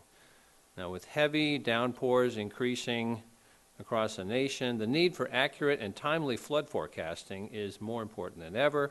Why does the budget proposal reduce flood forecasting, which can help save lives and money, Secretary?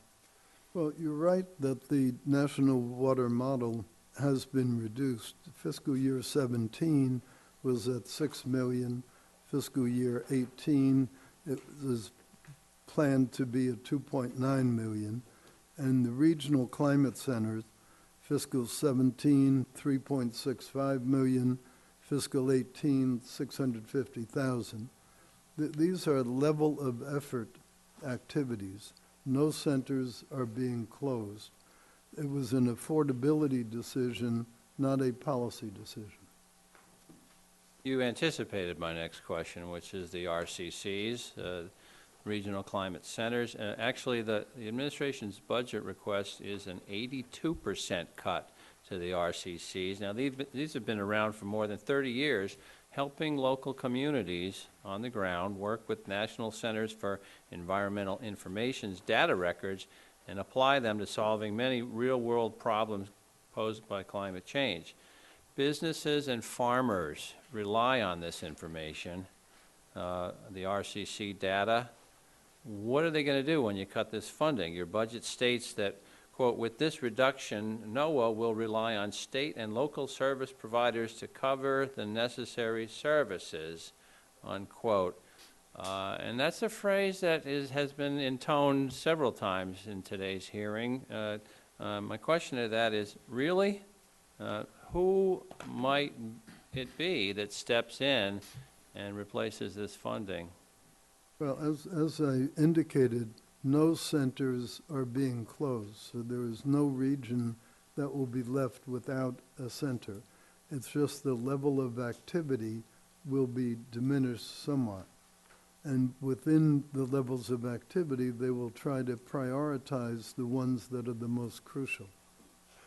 Well, if the implication is we're going to push it off on the states. States have a state climatologist who generally has a very limited budget, and these state climatologists typically share and receive information with the RCC, right, especially for regional concerns that affect larger tracts of geography than just one state. So again, who are these state and local service providers who can apparently fill the funding gap that you're creating? I don't know that they will be able to fill the funding gap, but all that's happening is there is a little lower level of activity in each of these regions. No center is being closed, so the level of activity will go down considerably, but no one will be left without a center. And I take it that the overall answer comports with what you've been saying today, that the big reason for all of these cuts is that we must cut. Yes, sir. Yes, sir. We're in a very stringent period, and with the big increases in defense and military and national security, cuts have to be made somewhere. I yield back, Mr. Chairman. Thank you, Mr. Cartwright. We are indeed in an era of $20 trillion in debt, extraordinary annual deficits. We have to find areas where we can save money, and I'd welcome your suggestions and my colleagues where else we might find savings within our jurisdiction, and appreciate very much your work in that area, Mr. Secretary. There is undoubtedly somewhere we can save some money within the Department of Commerce. Mr. Secretary, I really appreciate your service. I've got a number of other questions that I'll submit for the record for you to answer in writing. Surely. Any other questions, of course, which Mr. Serrano or you want to submit, we'll submit those to you for your response at a later time. Above all, I want to thank you for your service to our country and for your time here today, sir, and we look forward to working with you to find savings to make sure that we spend our constituents' very scarce and hard-earned tax dollars wisely. Hi, everybody. Welcome to the Fox 10 News Now stream, part of Fox10Phoenix.com. FNN.com. Thought I'd check in here with you. That was the end of that Commerce budget hearing. I got about 30 more minutes here with you on the Fox 10 and News Now stream. Or to Fox10Phoenix.com. Hope you will all be having a safe Memorial weekend here, Memorial Day weekend. We hope everyone stays safe, and then that you also honor the veterans that gave the ultimate sacrifice to our beloved country. So we will be honoring them on Monday. I'll be here for the stream starting at noon on Monday, Eastern time, folks. Eastern time. I'll be here noon to start up the show. We'll do some live events, guys. We will do some live events. So stick right here with us here on part of the Fox 10 and News Now stream. It's always great to have you guys in the chat there.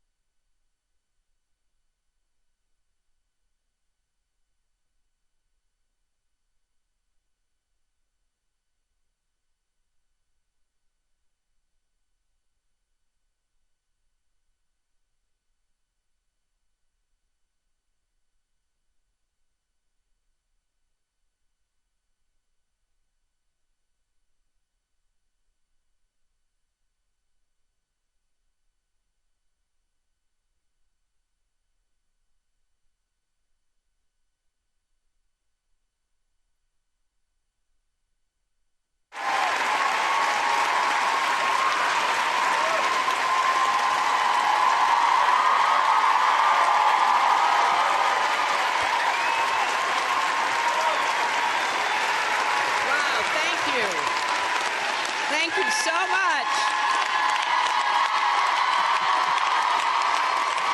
Thank you. Thank you very much for that warm welcome. I am so grateful to be here back at Wellesley, especially for President Johnson's very first commencement, and to thank her, the trustees, families and friends, faculty, staff, and guests for understanding and perpetuating the importance of this college, what it stands for, what it has meant, and what it will do in the years ahead. And most importantly, it's wonderful to be here with another green class to say congratulations to the class of 2017.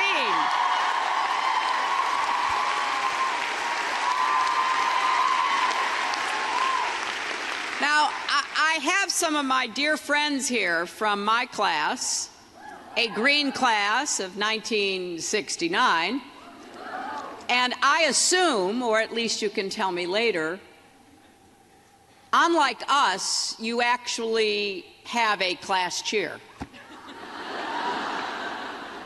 1969 Wellesley.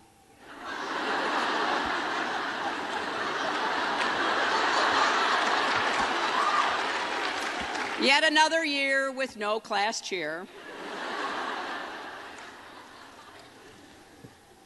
But it is such an honor to join with the college and all who have come to celebrate this day with you, and to recognize the amazing futures that await you. You know, 4 years ago, maybe a little more or less for some of you. This meant I've got to get a lozenge.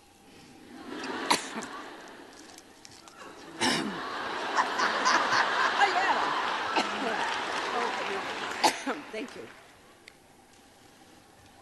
I told the trustees I was sitting with, after hearing Tala's speech, I didn't think I could get through it. So we'll blame allergy instead of emotion. But, you know, you arrived at this campus.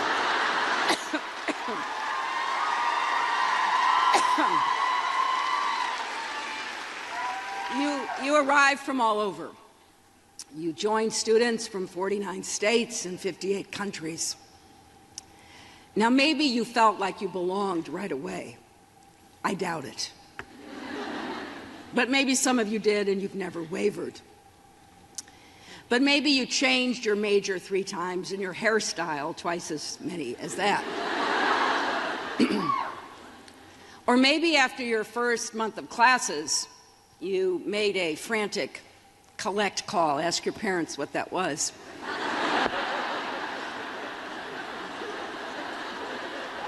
Back to Illinois to tell your mother and father you weren't smart enough to be here. My father said, "Okay, come home." My mother said, "You have to stick it out." That's what happened to me.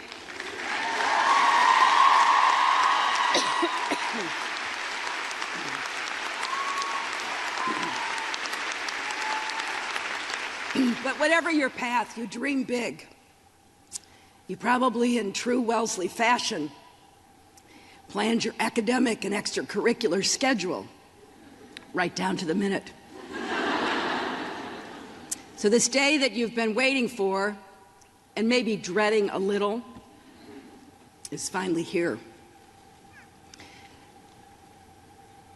As President Johnson said, I spoke at my commencement 48 years ago. I came back 25 years ago to speak at another commencement. I couldn't think of any place I'd rather be this year than right here.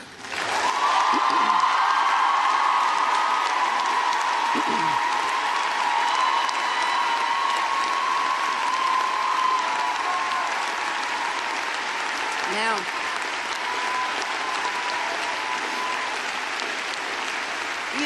you may have heard that things didn't exactly go the way I planned. But you know what?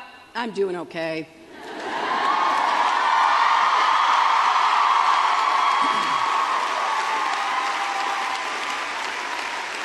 I've gotten to spend time with my family, especially my amazing grandchildren. I was going to give the entire commencement speech about them, but was talked out of it.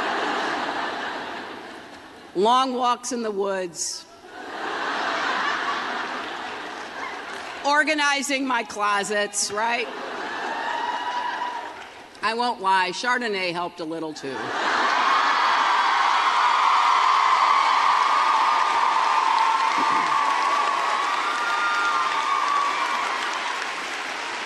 But here's what helped most of all: remembering who I am, where I come from, and what I believe.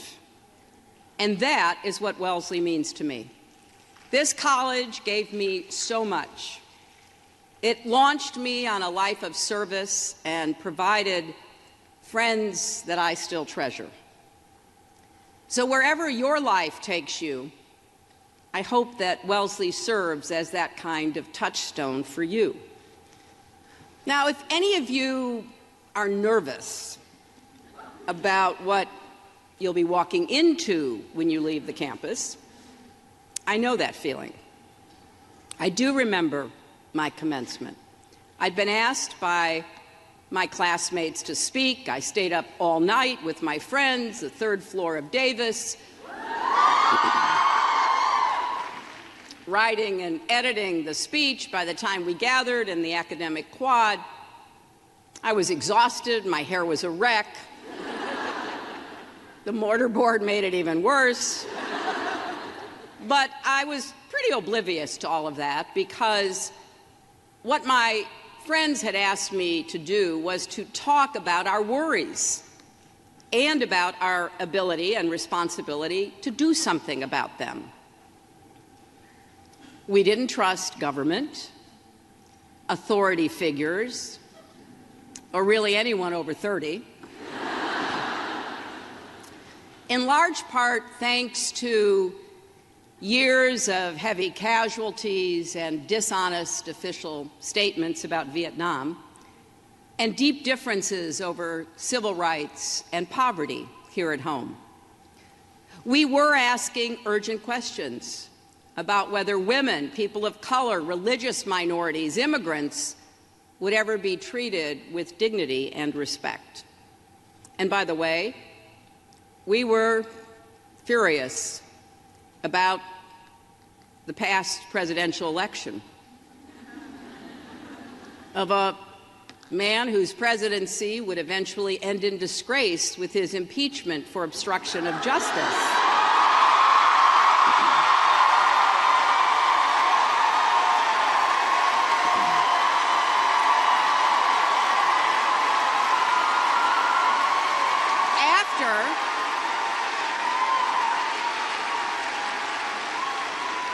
After firing the person running the investigation into him at the Department of Justice.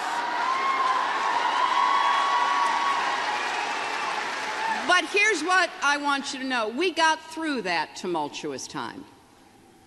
And once again, we began to thrive as our society changed laws and opened the circle of opportunity and rights wider and wider for more Americans. We revved up the engines of innovation and imagination. We turned back a tide of intolerance and embraced inclusion.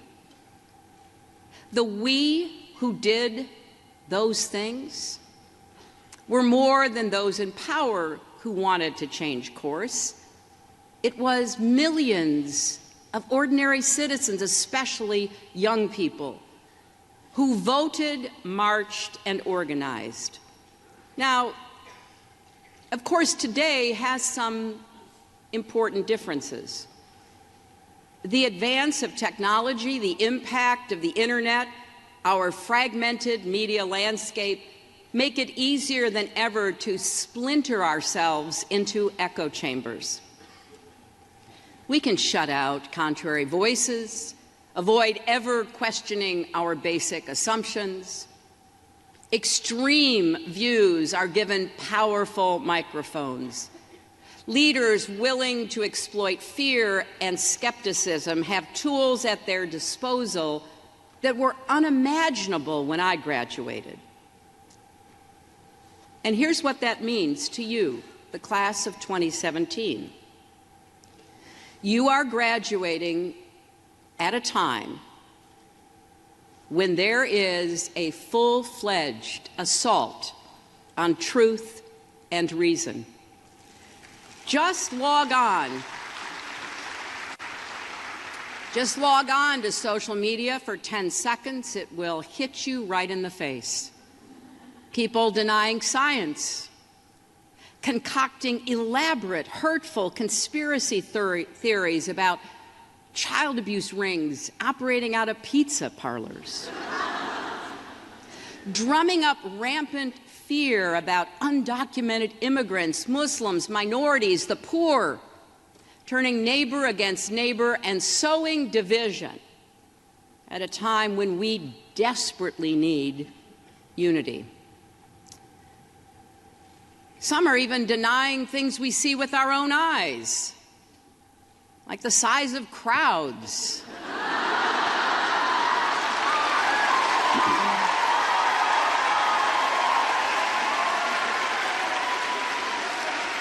And then defending themselves by talking about, quote unquote, alternative facts. But this is serious business.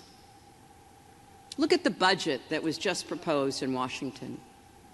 It is an attack of unimaginable cruelty on the most vulnerable among us, the youngest, the oldest, the poorest, and hardworking people who need a little help to gain or hang on to a decent middle-class life.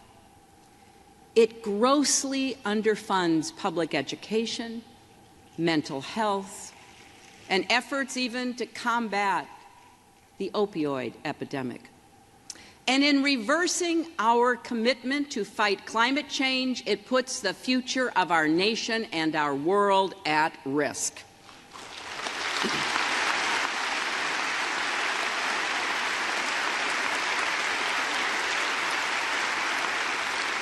And to top it off, it is shrouded in a trillion-dollar mathematical lie.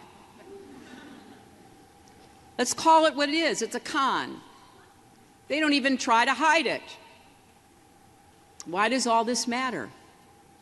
It matters because if our leaders lie about the problems we face, we'll never solve them. It matters because it undermines confidence in government as a whole, which in turn breeds more cynicism and anger.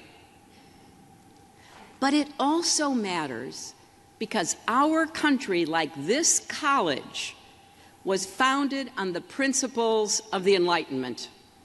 In particular, the belief that people, you and I, possess the capacity for reason and critical thinking, and that free and open debate is the lifeblood of a democracy.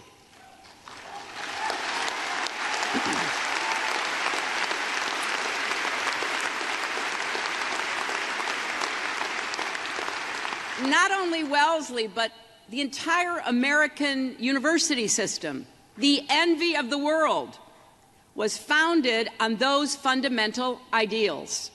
We should not abandon them. We should revere them. We should aspire to them every single day in everything we do.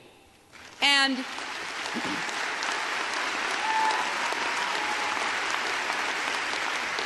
there's something else. As the history majors among you here today know all too well, when people in power invent their own facts and attack those who question them, it can mark the beginning of the end of a free society.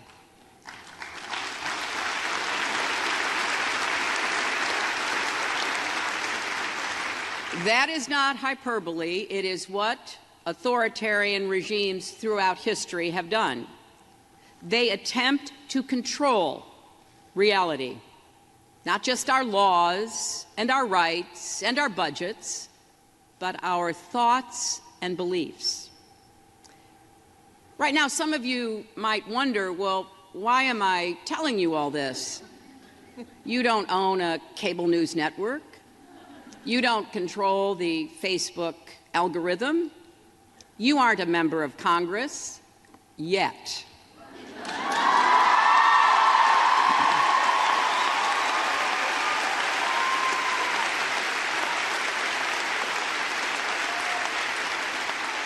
Because I believe with all my heart that the future of America, indeed the future of the world, depends on brave, thoughtful people like you insisting on truth and integrity right now, every day. You didn't create these circumstances, but you have the power to change them.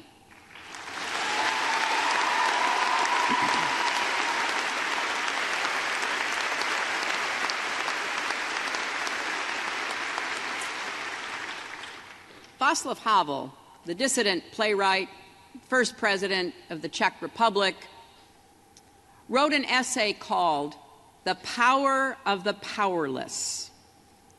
And in it, he said, the moment someone breaks through in one place, when one person cries out, the emperor is naked, when a single person breaks the rules of the game, thus exposing it as a game, everything suddenly appears in another light. What he's telling us is if you feel powerless, don't. Don't let anyone tell you your voice doesn't matter. In the years to come, there will be trolls galore, online and in person, eager to tell you that you don't have anything worthwhile to say or anything meaningful to contribute. They may even call you a nasty woman.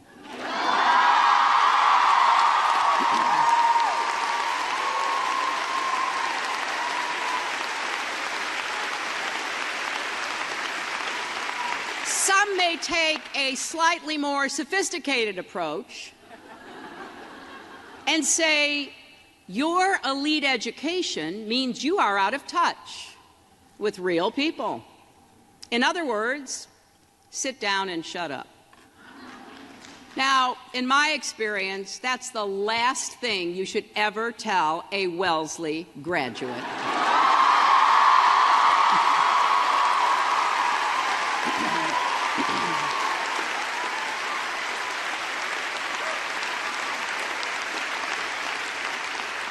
And here's the good news. What you've learned these 4 years is precisely what you need to face the challenges of this moment. First, you learned critical thinking. I can still remember the professors who challenged me to make decisions with good information, rigorous reasoning, real deliberation. I know we didn't have much of that in this past election, but we have to get back to it. After all, in the words of my predecessor in the Senate, Daniel Patrick Moynihan, everyone is entitled to his own opinion, but not his own facts.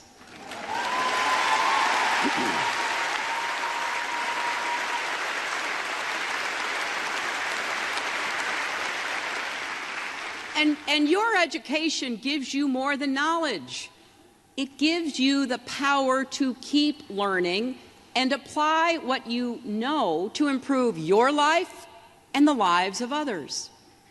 Because you are beginning your careers with one of the best educations in the world, I think you do have a special responsibility to give others the chance to learn and think for themselves and to learn from them so that we can have the kind of open, fact-based debate necessary for our democracy to survive and flourish.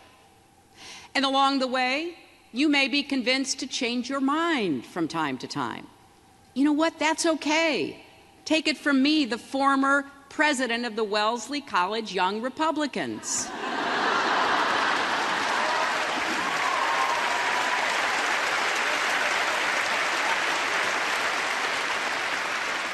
Second, you learn the value of an open mind and an open society. At their best, our colleges and universities are free market places of ideas, embracing a diversity of perspectives and backgrounds. That's our country at our best, too. An open, inclusive, diverse society is the opposite of an antidote to a closed society where there is only one right way to think, believe, and act. Here at Wellesley, you've worked hard to turn this ideal into a reality. You've spoken out against racism and sexism and xenophobia and discrimination of all kinds. And you've shared your own stories. And at times, that's taken courage. But the only way our society will ever become a place where everyone truly belongs is if all of us speak openly and honestly about who we are, what we're going through. So keep doing that. And let me add that your learning, listening, and serving should include people who don't agree with you politically. A lot of our fellow Americans have lost faith in the existing economic, social, political, and cultural conditions of our country. Many feel left behind, left out, looked down on. Their anger and alienation has proved a fertile ground for false promises and false information. Their economic problems and cultural anxiety must be addressed, or they will continue to sign up to be foot soldiers in the ongoing conflict between us and them. The opportunity is here. Millions of people will be hurt by the policies, including this budget, that is being considered. And many of those same people don't want dreamers deported or health care taken away. Many don't want to retreat on civil rights, women's rights, and LGBT rights. So if your outreach is rebuffed, keep trying. do the right thing anyway. We're going to share this future. Better do so with open hearts and outstretched hands than closed minds and clenched fists. And third,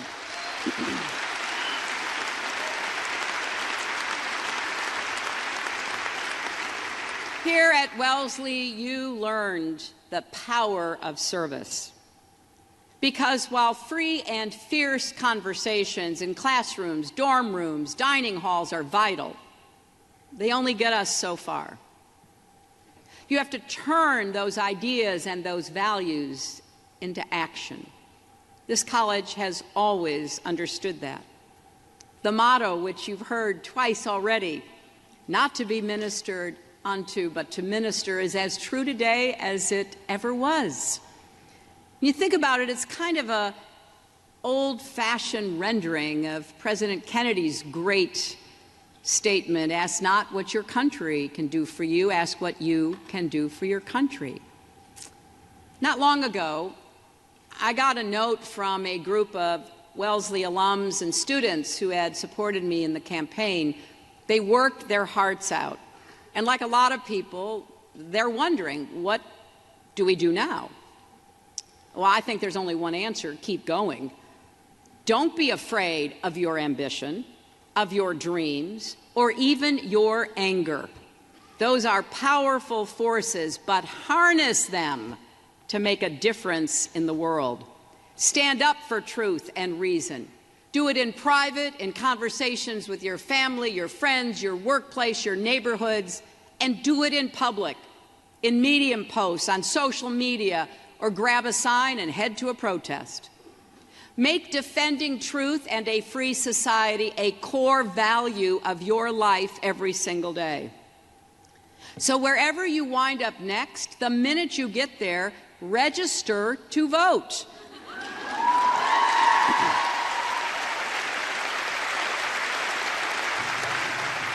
Well, folks, that's going to do it for me here on the Fox 10 News and Now stream. What a week we had. It started Monday with just that horrible, horrible tragedy there in Manchester.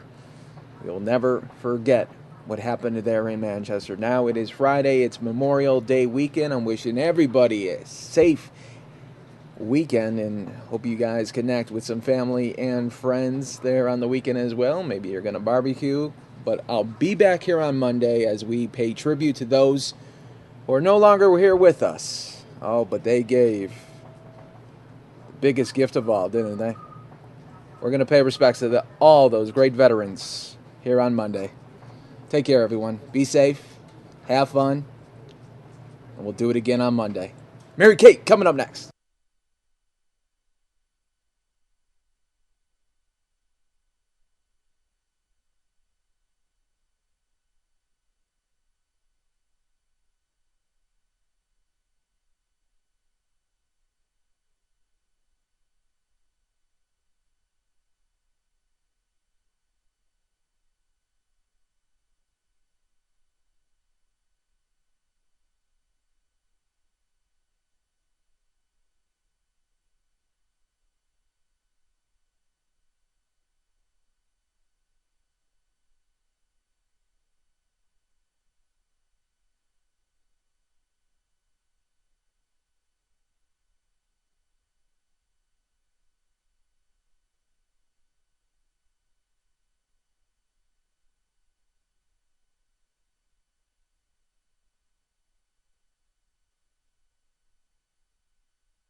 All right, everybody, hello and welcome to the Fox News Now stream. You're getting a live look of the White House right now. Coming up in just a few minutes, we're going to have a live press conference here in Phoenix, Arizona. Some of you might know that Comic-Con is going on here. And the Green Ranger is going to be speaking. The real Green Ranger. So let's take you to this press conference that's set to begin any moment.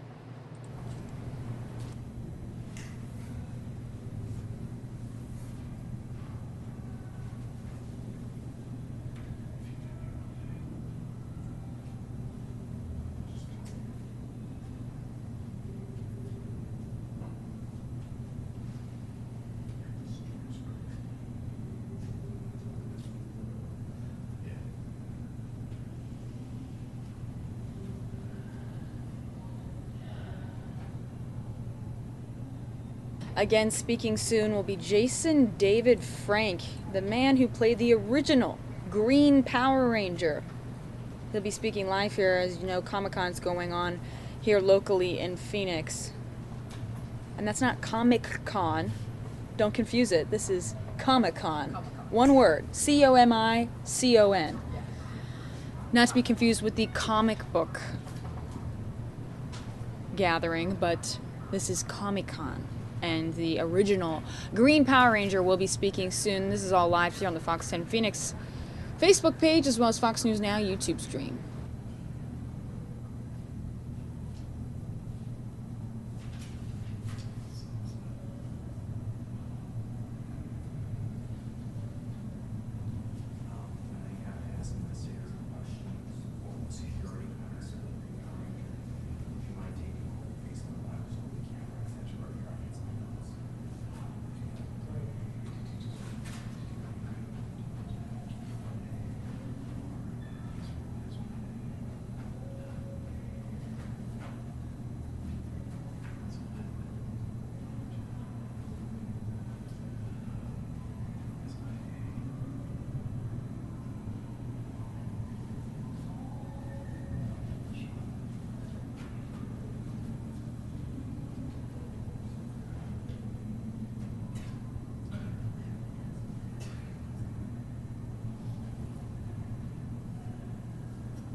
For those of you asking for the difference between Comic-Con and Comic-Con, which sounds pretty much the same, Comic-Con, you know, the C-O-M-I-C-C-O-N, that's the huge comic book, sort of comic movie festival-like event that happens out of San Francisco, I believe. Let me actually confirm that. But Comic-Con, the one that's happening here in Phoenix, no, San Diego is the Comic-Con one, sorry. Comic-Con is the entertainment, I should say, and comic book convention held annually here in Phoenix, Arizona. So it's a little different, but it's held every year here in Phoenix. And it's sort of the same vibe as, you know, the original Comic-Con, where people dress up, they get to meet some of their favorite characters, and we're going to be having a press conference soon with the original Green Power Ranger. That's Jason David Frank. Let me know in the chat if there's any fans here of Power Rangers and know who Jason David Frank is. We had a situation here locally in Phoenix where a gunman was arrested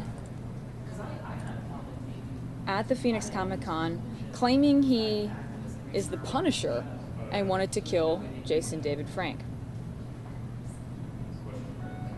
According to court documents, the 31-year-old Mesa resident told Phoenix police detectives that he was a real-life version of famed Marvel Comics vigilante, the Punisher.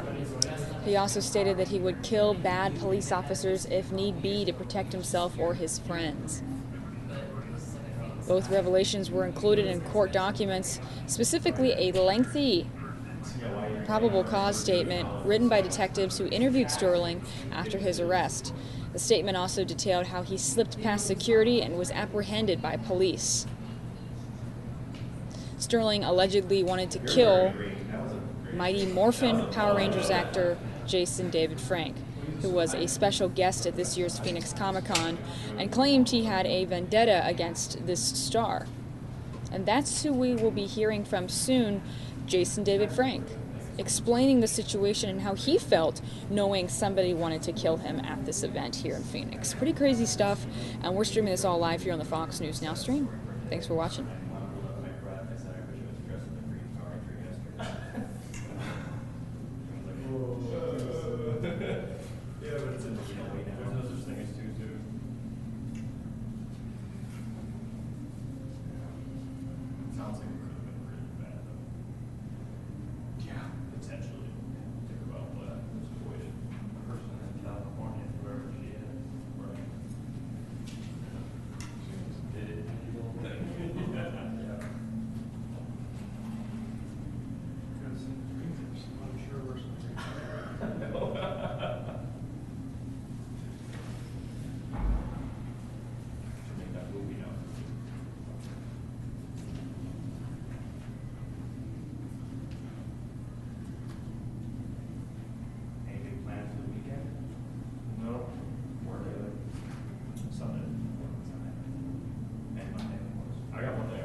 Cookies 2050 in the chat mentioning BlizzCon. Now, BlizzCon is different.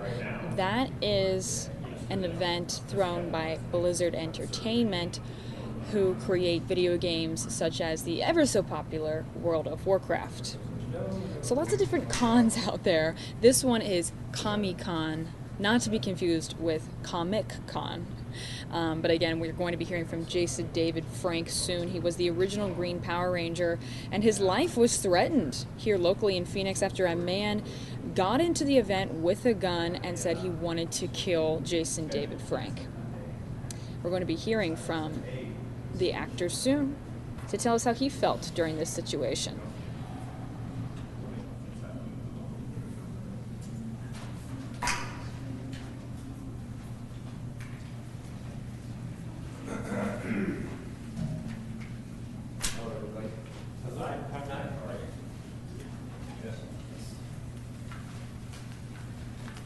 Hi, I'm Cynthia Weaver, Communications Director with the Phoenix Convention Center. We have Jason David Frank here to speak with you about a security incident that occurred yesterday. And then if you have any additional questions for Phoenix Comic-Con, Kristen Rowan is here, or for the Phoenix Convention Center, I'll be able to respond to those questions. Jason? Hello, everybody. Thank you guys for coming. Sorry it's under these circumstances. Comic-Con was awesome yesterday and today. First of all, I don't let this affect my attitude. I did prepare a statement for you guys. Normally I just kind of like wing things, but it's very important that what I say goes on the record. All right, normally I don't read, I just wing it.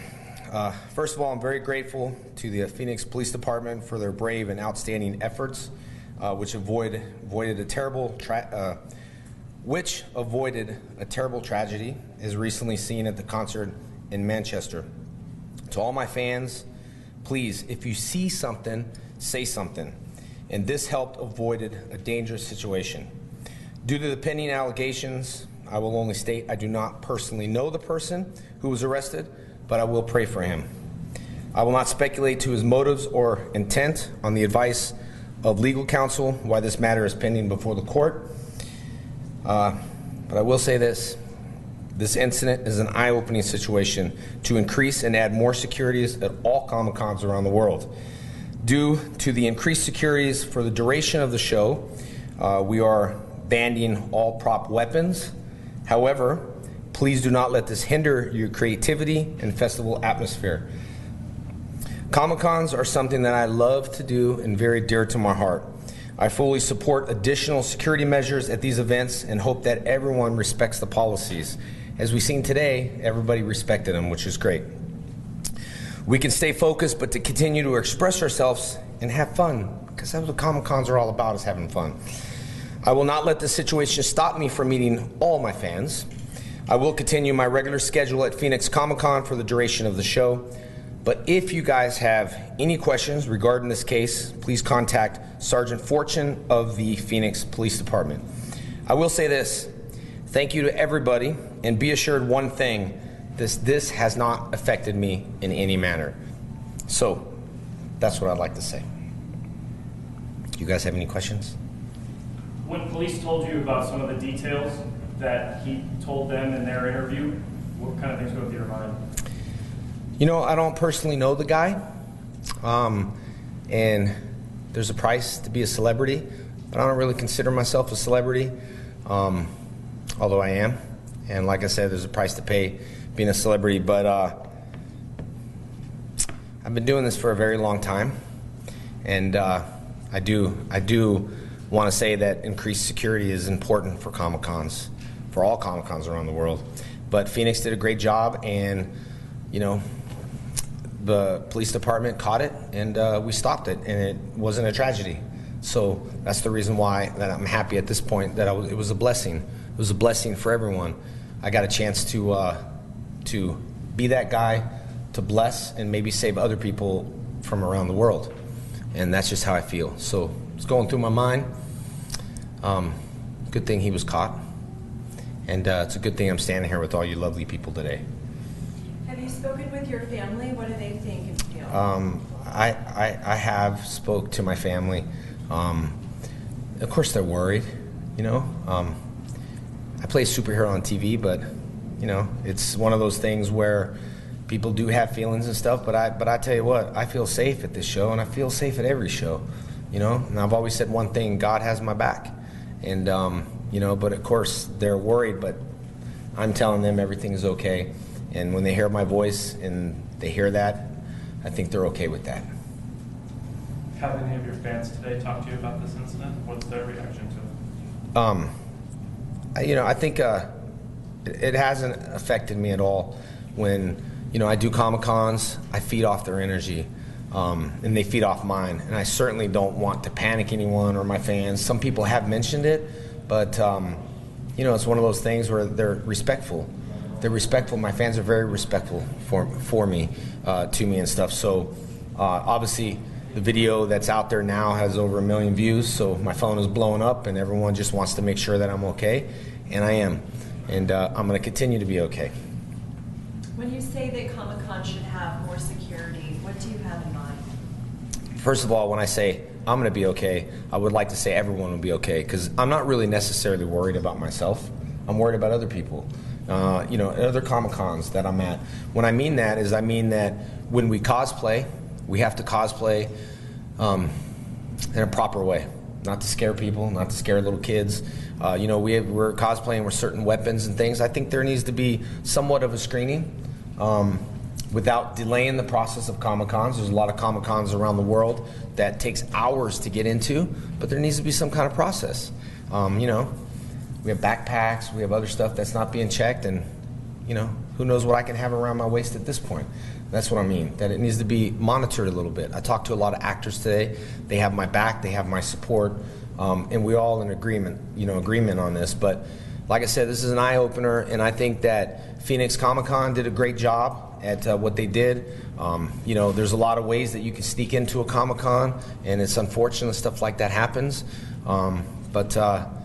You know, I see in the future protecting the people here a little bit better. Maybe having some uniform officers walk around, that can always stop. The problem is at Comic-Cons, you have people cosplaying, and there are people sometimes look like police officers, but they're cosplaying from their favorite show, which we appreciate, cosplayers. And we appreciate, don't let this one thing stop you from doing what you love to do. And it's not going to stop me either. And will increase. When I say we, I speak for all the Comic-Cons out there that are watching me today. I will speak for them as if I was the CEO. We will increase the security measures to make everyone safe and everyone have fun. This is a family event. It's Comic-Con. Who doesn't like Comic-Cons? Has anything like this ever happened to you before? No, nothing like this. I mean, I reach out to 20 million people a week through my social media. So of course we have social media things. We've had, threats before, but nothing like this. I've certainly never stand in front of so many professional cameras in my life before, normally iPhones, but nothing has happened like this before. But like I said, through social media, we have a lot of keyboard warriors that will threaten and say things, and I just kind of go delete, block, and move on. I don't let it affect me. And the suspect said specifically there was an incident 15 years ago. Is there any validity to that? I know you say you don't know him. Like I said, I don't personally know him, and I've had no interaction with this guy whatsoever. None. Maybe. At Comic-Cons, maybe. I don't know. But as far as what he was saying, it's not true. When you heard the story and you heard that he said that he stabbed you 15 years ago, did you kind of just figure this guy was obviously not in his right state of mind, could have been just rambling to police? I think if you mention to stab someone and I haven't been stabbed, I think the story speaks for itself. It speaks for itself. So I've never been stabbed. Do you feel like I know there's no way to tell, and thank God that police took the situation seriously, but do you think that this could have been different if police didn't tackle him? Do you think you would have become a victim?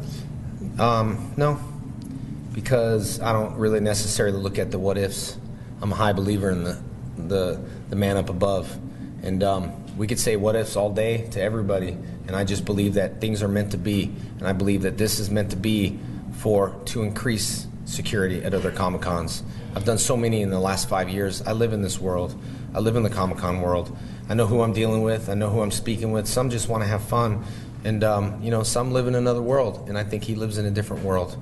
It kind of speaks for itself, Kind of a joy killer that, people aren't allowed to bring props anymore. It's kind of a highlight of Comic-Con. At this point, people have been great. We can't speak for future Comic-Cons because I tell you, next year the security might be increased and maybe, plastic guns are allowed and all that other stuff. I don't think this is going to affect cosplayers. I have not seen one person today complain about, I couldn't bring in my gun. They're so involved with the people and they're involved with me and my lines. They're just happy to be there. And I don't think this is going to affect at all this weekend. I'm here the whole entire weekend. Nothing has changed. In fact, I'm going to work a little harder to make people, feel the Comic-Con. And, so it could be a bummer for some people, but let's think. Someone always has it worse than you. Let's forget about your props this weekend. Let's think about other people. Let's think about me. Let's think about people that could have happened. Please think of the police officers. There's more to life than a prop gun this weekend, and I think people will respect that. I have very respectful fans, and I think that's an easy thing. And for future Comic-Cons, I can't speak for them, but I do know when we increase security measures, maybe people can go back, but it hasn't stopped them cosplaying. It wouldn't stop me from cosplaying. I would just pick Superman. He doesn't have a weapon. He's Superman. Do you know how close you were yesterday to the incident when it came to an end? I was supposed to be here on Thursday. Okay, I was supposed to be here all day on Thursday. Something came up. Something in my heart said to get here at 8 o'clock. And, talked to Phoenix Comic-Con. They said, hey, let's go there at 8 o'clock. And are you okay signing on Thursday? And I said, yes, I'm okay signing on Thursday. And we had a rocking crowd yesterday. That was super awesome. When I heard about the situation, it was already done with. So, it was one of those things where I was here and I was signing and I kind of moved on. But see, that's what I mean. The schedule shifted. Timeline shifted. You know what I mean? Like, God shifted and put me at a different position. What was the shift in times? You were supposed to be here at what time? I was supposed to be here all day on Thursday. So when it started, and I think this incident happened at 4 or 5, I'm not too sure. But I arrived at 8. But, if you follow me on social media, you should have picked up that schedule. I wasn't here till 8.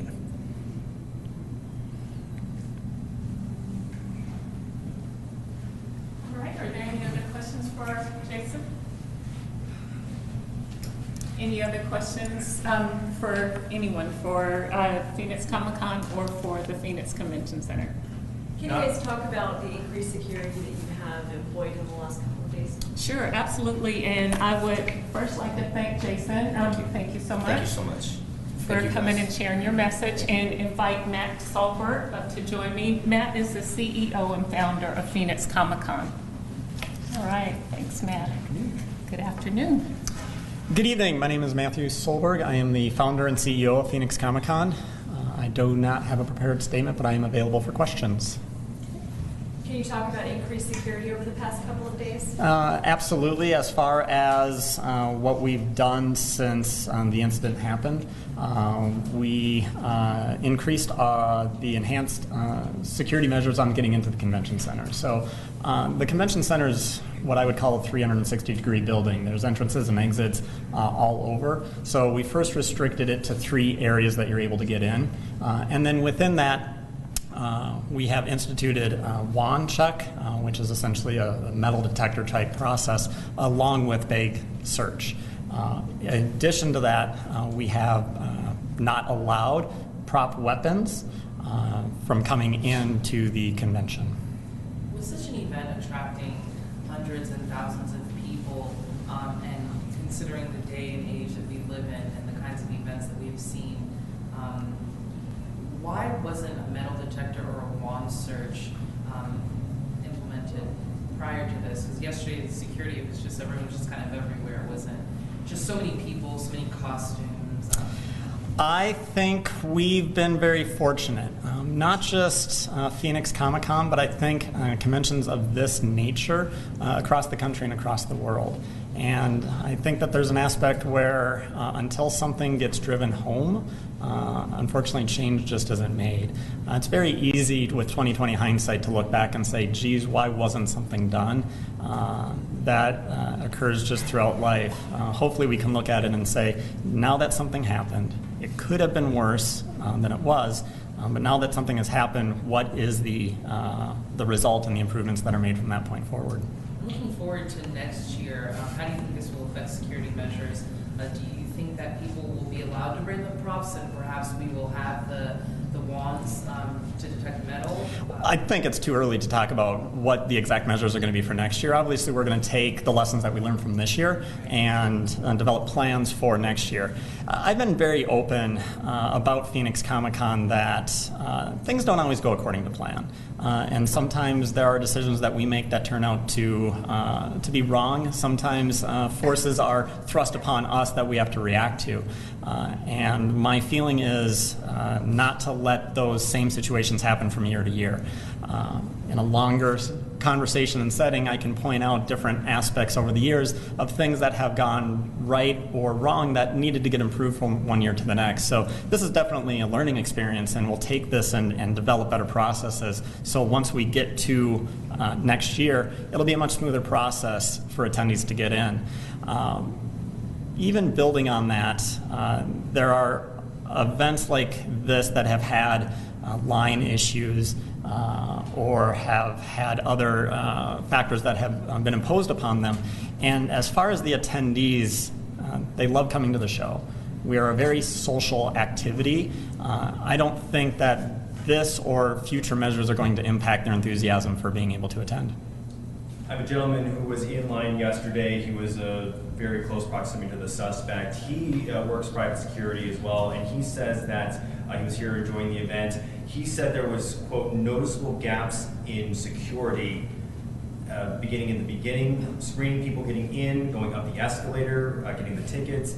He just noticed there's a number of lapses in security. Do you agree with that, or can you address those specific concerns that he had, that there was noticeable gaps in security yesterday? Not having known what his full statement was, or even what he's referencing in terms of noticeable gaps in security. North area ballroom, okay. Up the escalators, and at the exterior door getting into that area, going up the escalators, at the top of the escalators, also in the where the tickets were distributed. Okay. There was also a very lax security and basically just.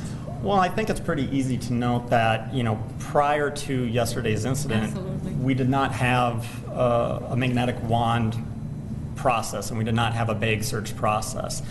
We did have a peace bonding process, which in some ways is probably unfortunately been an honor system within sort of this industry and within this culture for so many for so many years, that if you have your prop weapon, you do take it, you get it peace bonded, and then you're good to go. Obviously, as far as this individual who came in, he had intent, and he was not going to follow procedures and processes, right? He, was wanting to do harm. I guess the point that this man was trying to make is that had there been security present, there's no way someone with that kind of arsenal would have gotten up to the level that he did, and this would have maybe not happened. If I could chime in on behalf of the Convention Center, working with our client. Sure. On behalf of the Convention Center, City of Phoenix, working with our client, Phoenix Comic-Con, we are working closely together with local law enforcement to review security procedures and then adjust them accordingly. So the important message for attendees to know is when they come in tomorrow that things may change. So it's recommended that they plan accordingly. They may have to expect some delays, but they will be going through security checkpoints. As Matt mentioned, that now they've narrowed it down to 3 checkpoint locations. They are doing bag checks. They are doing wanding. So moving forward, we are implementing different tactics so that we can prevent something similar from what happened yesterday. And then also we recommend, as Jason said, if you see something, say something. Plan ahead. Check PhoenixComicCon.com. Matt has been putting up some notices on there about security updates so people can check to see what is in store when they come in tomorrow and Sunday, because it is being reviewed and it is being adjusted accordingly in the interest of public safety. So I just wanted to add that moving forward. You mentioned it was a 360-degree building, meaning that anyone could get in almost anywhere. Do you know how many entrances there were yesterday, and now we're down to 3? Like, how many entrances have we reduced to? I don't have that exact number. The facility itself, just from easily looking at maps, you can tell that there are entrances and exits throughout the building. Now, most of those are locked from the outside, available to open from the inside. But typically, in the past, we've allowed multiple entrances into the convention in order to get your registration or even to enter it. Now by sort of being much more controlled in where those are, we're able to better manage that traffic flow and obviously put into place those enhanced screening procedures. What kind of training did the private security officers, whatever their proper title is, what kind of training did they go through, if any? I'm going to prefer that to Cynthia. Sure. At the Phoenix Convention Center, we have house security, and they're here all the time in our operations division. Then we also work with event security. Our clients hire event security. The companies that work here at the Convention Center are familiar with our footprint and our layout, and so they've worked multiple events. They have their guard cards. They are certified security officers. But also for this event, we have worked with Phoenix police officers as well. So at those peace bonding stations yesterday, there were security guards as well as a Phoenix police officer at each of those locations. Have they been talked to, all these security officers, personnel? They are absolutely being kept in the loop and updated on updated security measures as they have been adjusted and modified. Are they allowed to have cell phones and those kinds of things on them as well? Most of them are on radio, so they have a system in which they communicate. So, any other questions about security or access to the convention center, or any questions for Comic-Con? Okay. All right. Well, thank you for coming out. Appreciate it.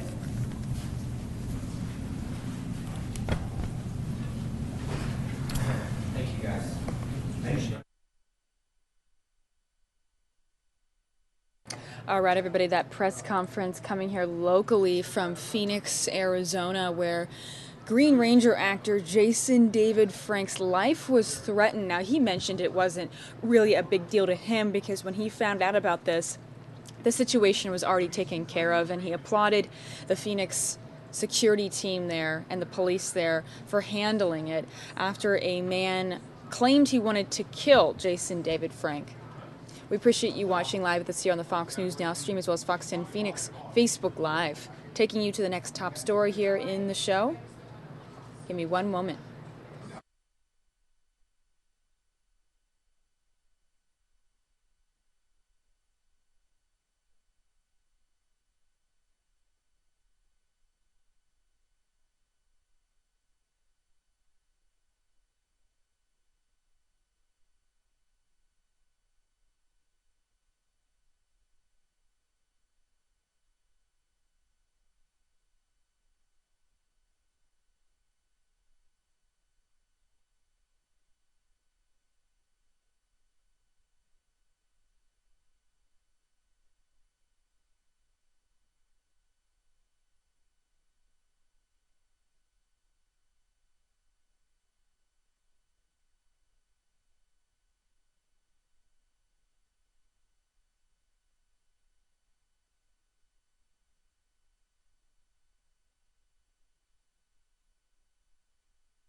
All right, everybody, taking you to the next top story here in the show, where our sister station in Atlanta discusses women's health. Let's hear what they have to say.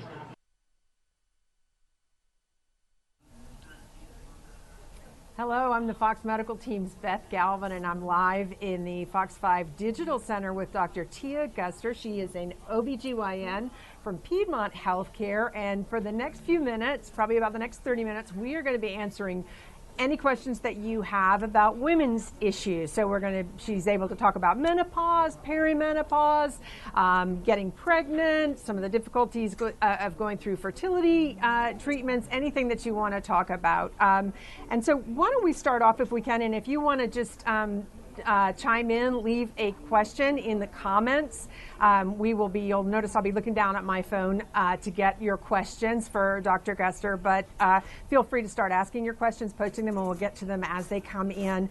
Why don't we first start talking about what really happens with menopause to women? What's the general age that we can expect this?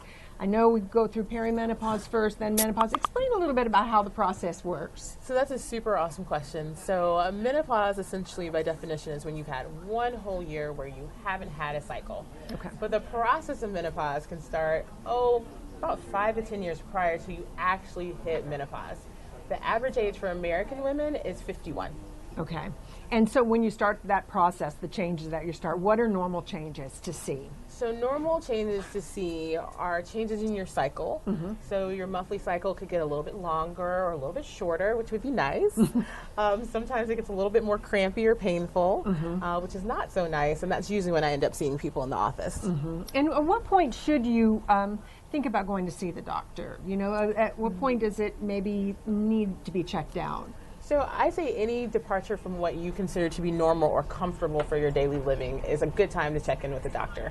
A lot of times what happens is our periods either skip or they get really, really long and really heavy, and then people are like, I might need to go talk to her. Mm-hmm. And by that time, it's pretty far. By that time, it's pretty significantly progressed, I usually notice, because we're women, so we usually don't check in as soon as we should. Mm-hmm.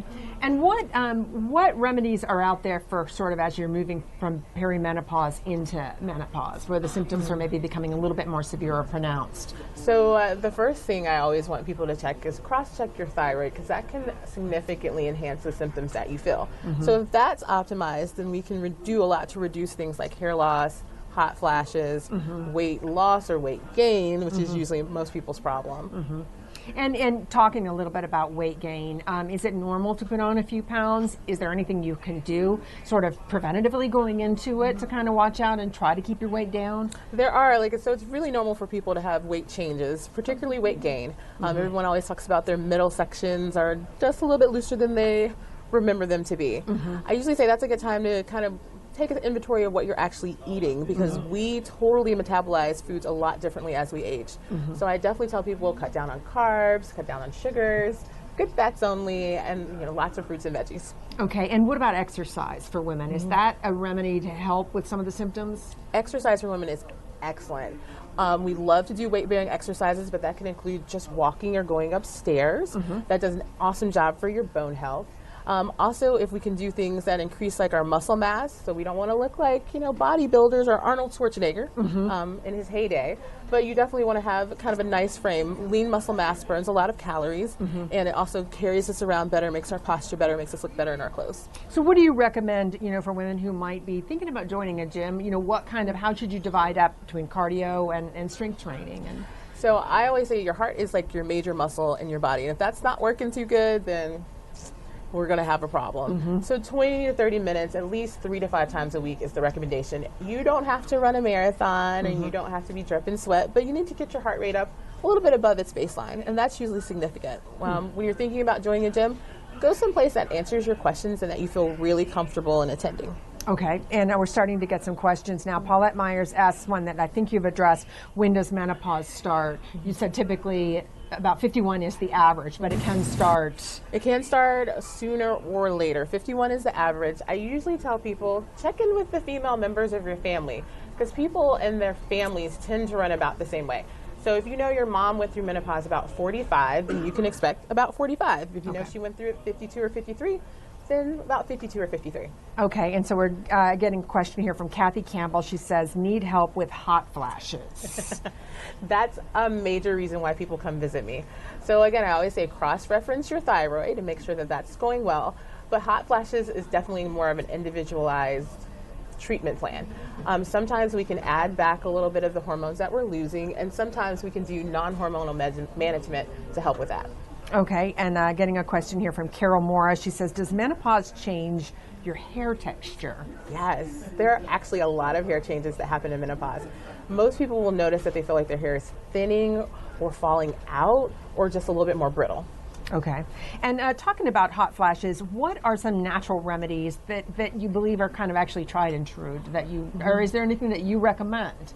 So it's interesting. Oddly enough, exercise actually helps with hot flashes. I know people are like, I'm going to get hot and sweaty, but it does a great job of in boosting your endorphin level, and so that helps considerably. And what about like in the summertime, because Georgia is so hot in the summertime anyway, and if you're having hot flashes at nighttime, and is clothing, can you wear certain types of clothing, or is there anything that... I usually say keep it easy, breezy, and light. There's also an excellent kind of pearl necklace on the market that actually is made to be cool. So you can wear it and it's like a little ice cubes around your neck, but it's I like it. Fashion forward. Does it look nice? It does look nice. Actually, that's awesome.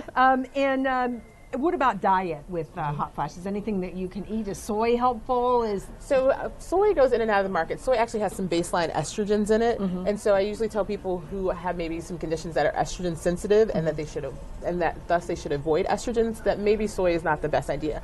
But for people who don't have that as an issue, soy products are often sold over the counter because of their kind of phytogens that turn into estrogens. Okay, so it just depends on your... Just depends on it. Okay, so if you're just joining us, we're doing a Facebook Live chat with Dr. Tia Guster of Piedmont Healthcare. She's an OBGYN who can handle any kind of question that women might have, and we would love for you to leave your question in the comments, and we'll be getting to it in the next few minutes. We have some questions going in. Somebody asks about menopause causing yeast infections or making you more susceptible to yeast infections. Is that is an awesome question, actually. So what happens during menopause is that you have a decrease in estrogen. It's definitely different from the baseline you had in your 20s, 30s, or even 40s. And so that causes the tissues to get thinner and drier, and they're definitely more sensitive to irritation and more susceptible to yeast infections because we don't have that cell layer, that cell barrier that we had before to protect us against that. Okay, and you, Benita is asking about natural remedies for bleeding. I guess she means with your cycles. With your cycles. So there's several kind of natural remedies out there. You'll find that people will tend to pick up like a black cohosh. But I usually say if the bleeding is bothering you that much, you probably should come in and visit me. And let's just have a talk about maybe if it's like a structural issue like a polyp or a fibroid or something we can help you with that you won't necessarily have to invest so much energy into natural remedies when we could just kind of do an evaluation. Okay, and talk to me a little bit about a question you said you get a lot, Dr. Guster, is about libido and the changes that women can experience and what help is out there. So talk a little bit about how libido is affected by menopause and what kind of questions you get about it. So there's a lot of variety in what affects libido. Usually some of it's busyness, how stressed out we are, and then some of it's actually comfort while we're having intercourse. So dyspareunia or painful intercourse is actually like a major problem among perimenopausal women and menopausal women. So with that, we usually have a real open discussion about vaginal moisturizers and vaginal lubricants to see if we can improve our sexual health. Okay, and so at what point when we're talking about libido and experiencing a real drop in libido, should you be, kind of talking to your doctor about it? I say you should come in anytime you notice a change. If it's making you feel uncomfortable, if it's making you feel a little less than desired in your actual personal life, you should come in and have a talk. Don't be embarrassed or ashamed. Just have a frank conversation, because at least we can help you. And talking about, guys have so many erectile dysfunction drugs. Is there anything out there for women in libido? And so there's technically one FDA-approved medicine for libido, and it's technically approved for perimenopausal, and it's ADDY, A-D-D-Y-I. In my practice, for most of women's health, a lot of the things that we recommend are technically off-label. So sometimes we'll introduce testosterone as usually like a cream or a compound, because too high of a level of testosterone can have adverse effects. So we try to match it out. We'll also try to add back estrogen and progestins, but at a level that's more closer to your baseline. We don't want to do anything too high, and we definitely don't want to do anything too low. Okay, and do you ever recommend the ADDY to patients, or does it depend? It depends. Is it usually in conjunction as part of It's usually in conjunction to a holistic approach to the quality of life for their sexual functionality. But the key about ADDY is there's certain individuals who probably shouldn't take it, or who should have a long conversation with their physician before they start it. Okay, and how does it work? Is it overall a boost, or is it something that you take? So it's overall a boost. The issue behind it is sometimes it can cause people to be a little dizzy and their blood pressures to go low. Okay. So we just want to cross-reference that you're okay from that perspective. Okay, and we are talking live with Dr. Tia Guster here on Facebook, and I have a couple questions. Rachel says, I had a hysterectomy. Is there a risk for not taking HRT? Oh, that's a good question. So I get that often, like, what are the risks and benefits of using HRT?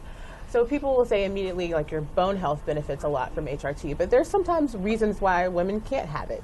So we look for other non-hormonal measurements to do that. So Osphena is kind of a great medication that's out on the market that's used for dyspareunia. It works with your natural receptors to kind of tune up the estrogens near your vagina.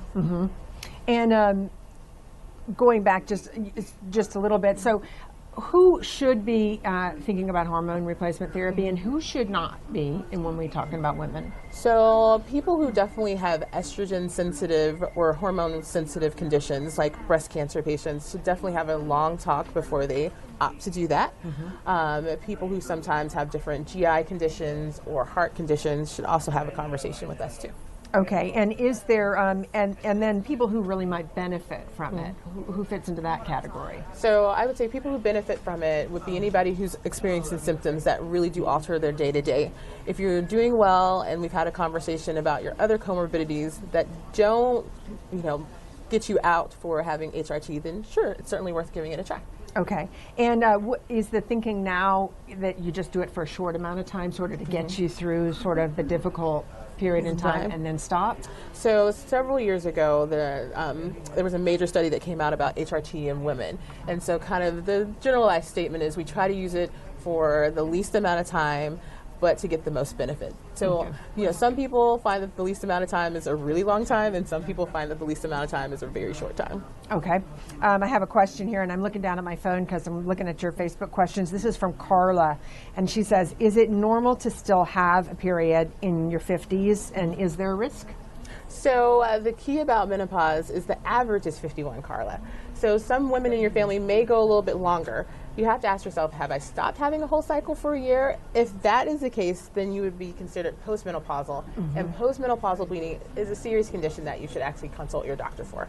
Okay. And so, and you were talking a little bit about to ask your family, the women in your family what their experience was. Do you find women talk about menopause? They do, but usually it's in kind of these family moments where you're like shopping or you're in the kitchen and you're like, oh my gosh, I'm so hot, or this is bothering me, and then someone chimes in, oh, that's bothering me too, and then you have this conversation.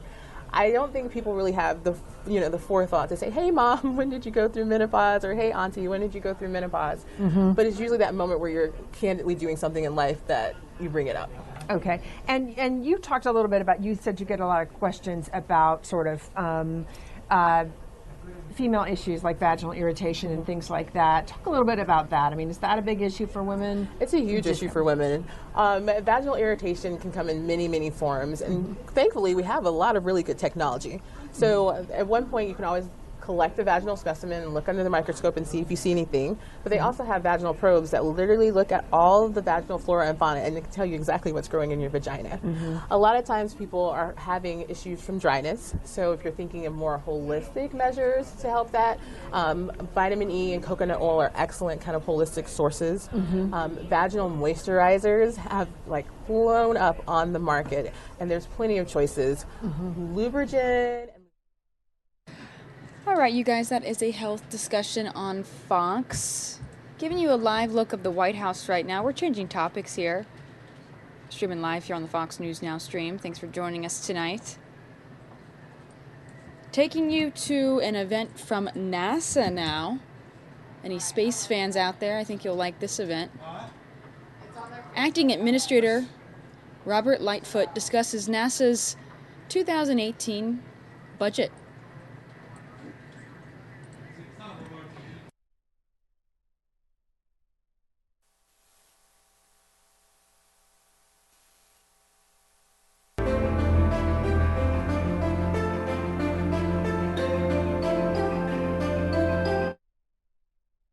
Stolen vehicle out of Hermosa Beach is where we're going to take you now, actually, you guys. We got to change topics here pretty quickly because this is a live breaking news event. Let me change the feed here really quickly for you guys. Continuing, streaming and live. this is Hermosa what Beach, really stolen worries vehicle, me this is time there are moving people standing there, extremely walking fast. across This the is street a right there, police chase. I know that we coming up just to another pulled out of major that street NASA right there, event pretty southbound on abruptly, but Orange, we had hard to take you turn, this breaking and it's news. We continuing have on now cameras southbound from on the news Orange. chopper We're here definitely in the in Hermosa.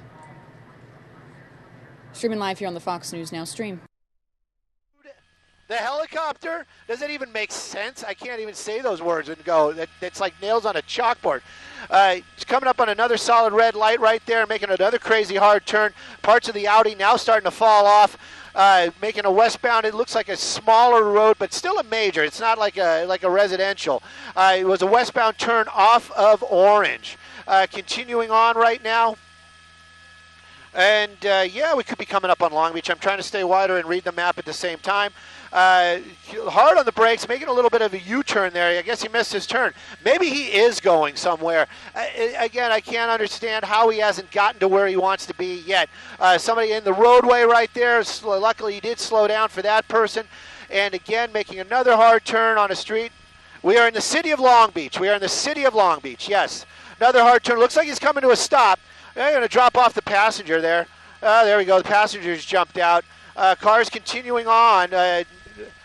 Basically, it looked like a female got out and over there to that apartment complex. Now, let me get you a name of a street. I probably can pull this off. Atlantic.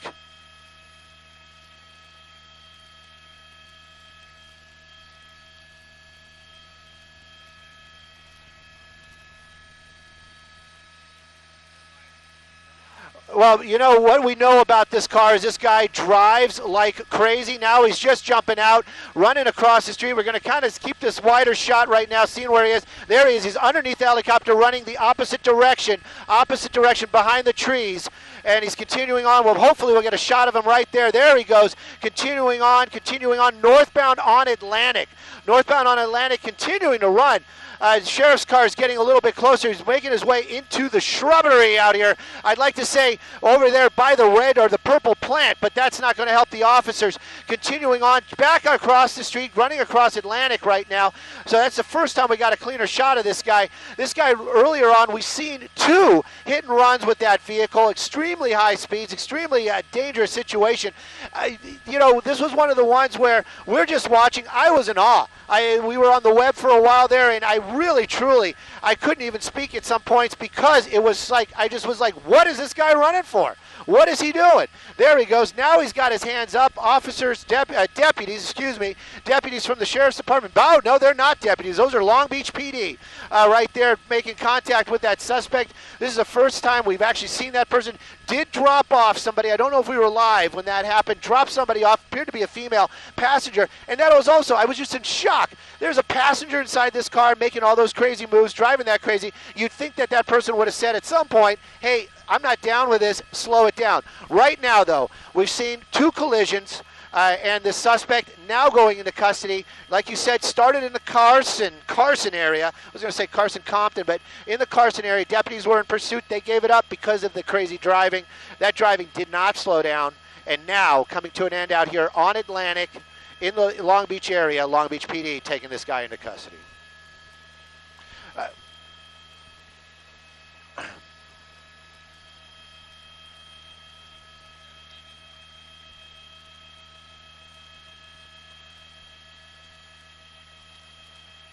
Well, the recaps would be just incredibly high speeds, crazy maneuvers, wrong side of the road many, many times, cutting several vehicles off.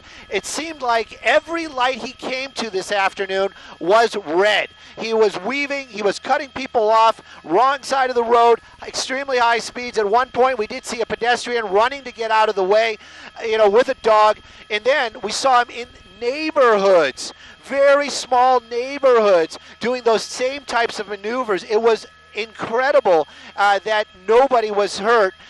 We did see him make contact, collision with 2 vehicles, basically almost back to back. One of those cars, an SUV, basically hit it as that car doing what he was supposed to do, blinker on, making that right turn into a shopping center, and this guy just crashing into the side of that car. Then a few moments later, while trying to get away from that crash, he sideswipes another car waiting for their light. That's the wreck. That's what we've been talking about just moments ago. Sorry, I don't have a feed, but there's a side swipe. That was right after that first collision, so those were almost back to back. That suspect right there causing all this havoc on the roads today. Luckily, nobody is severely injured. The car has been left here on Atlantic. That passenger got out just off of a smaller street by Atlantic. Long Beach PD in the end here taking this person into custody. It just got to be clear. The Sheriff's Department helicopter was over this vehicle almost the entire time. So was there a pursuit? That's a hard call, but we can tell you there were no reds and blues behind this car while he was driving like a maniac. So if he should have slowed down, he should have done it, but he didn't. And where he was going, gosh only knows, because in the end, he's in cuffs. A couple of people's cars are damaged, and so many civilians so close to injury this afternoon.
Looks like that police chase has ended and was looking pretty dangerous there for a little bit, but that suspect has been arrested in Long Beach, California. We appreciate you watching with us live here on the Fox 10 Phoenix Facebook page.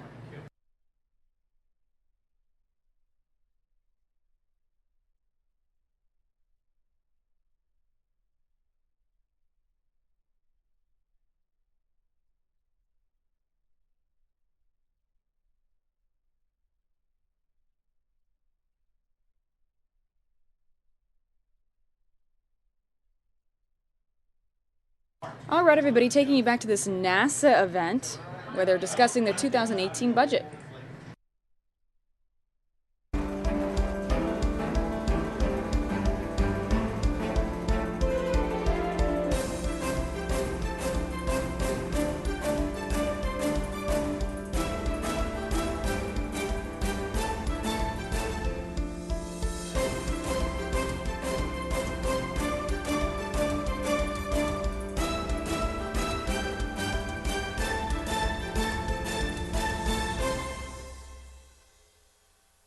Please welcome NASA's Acting Administrator, Robert Lightfoot.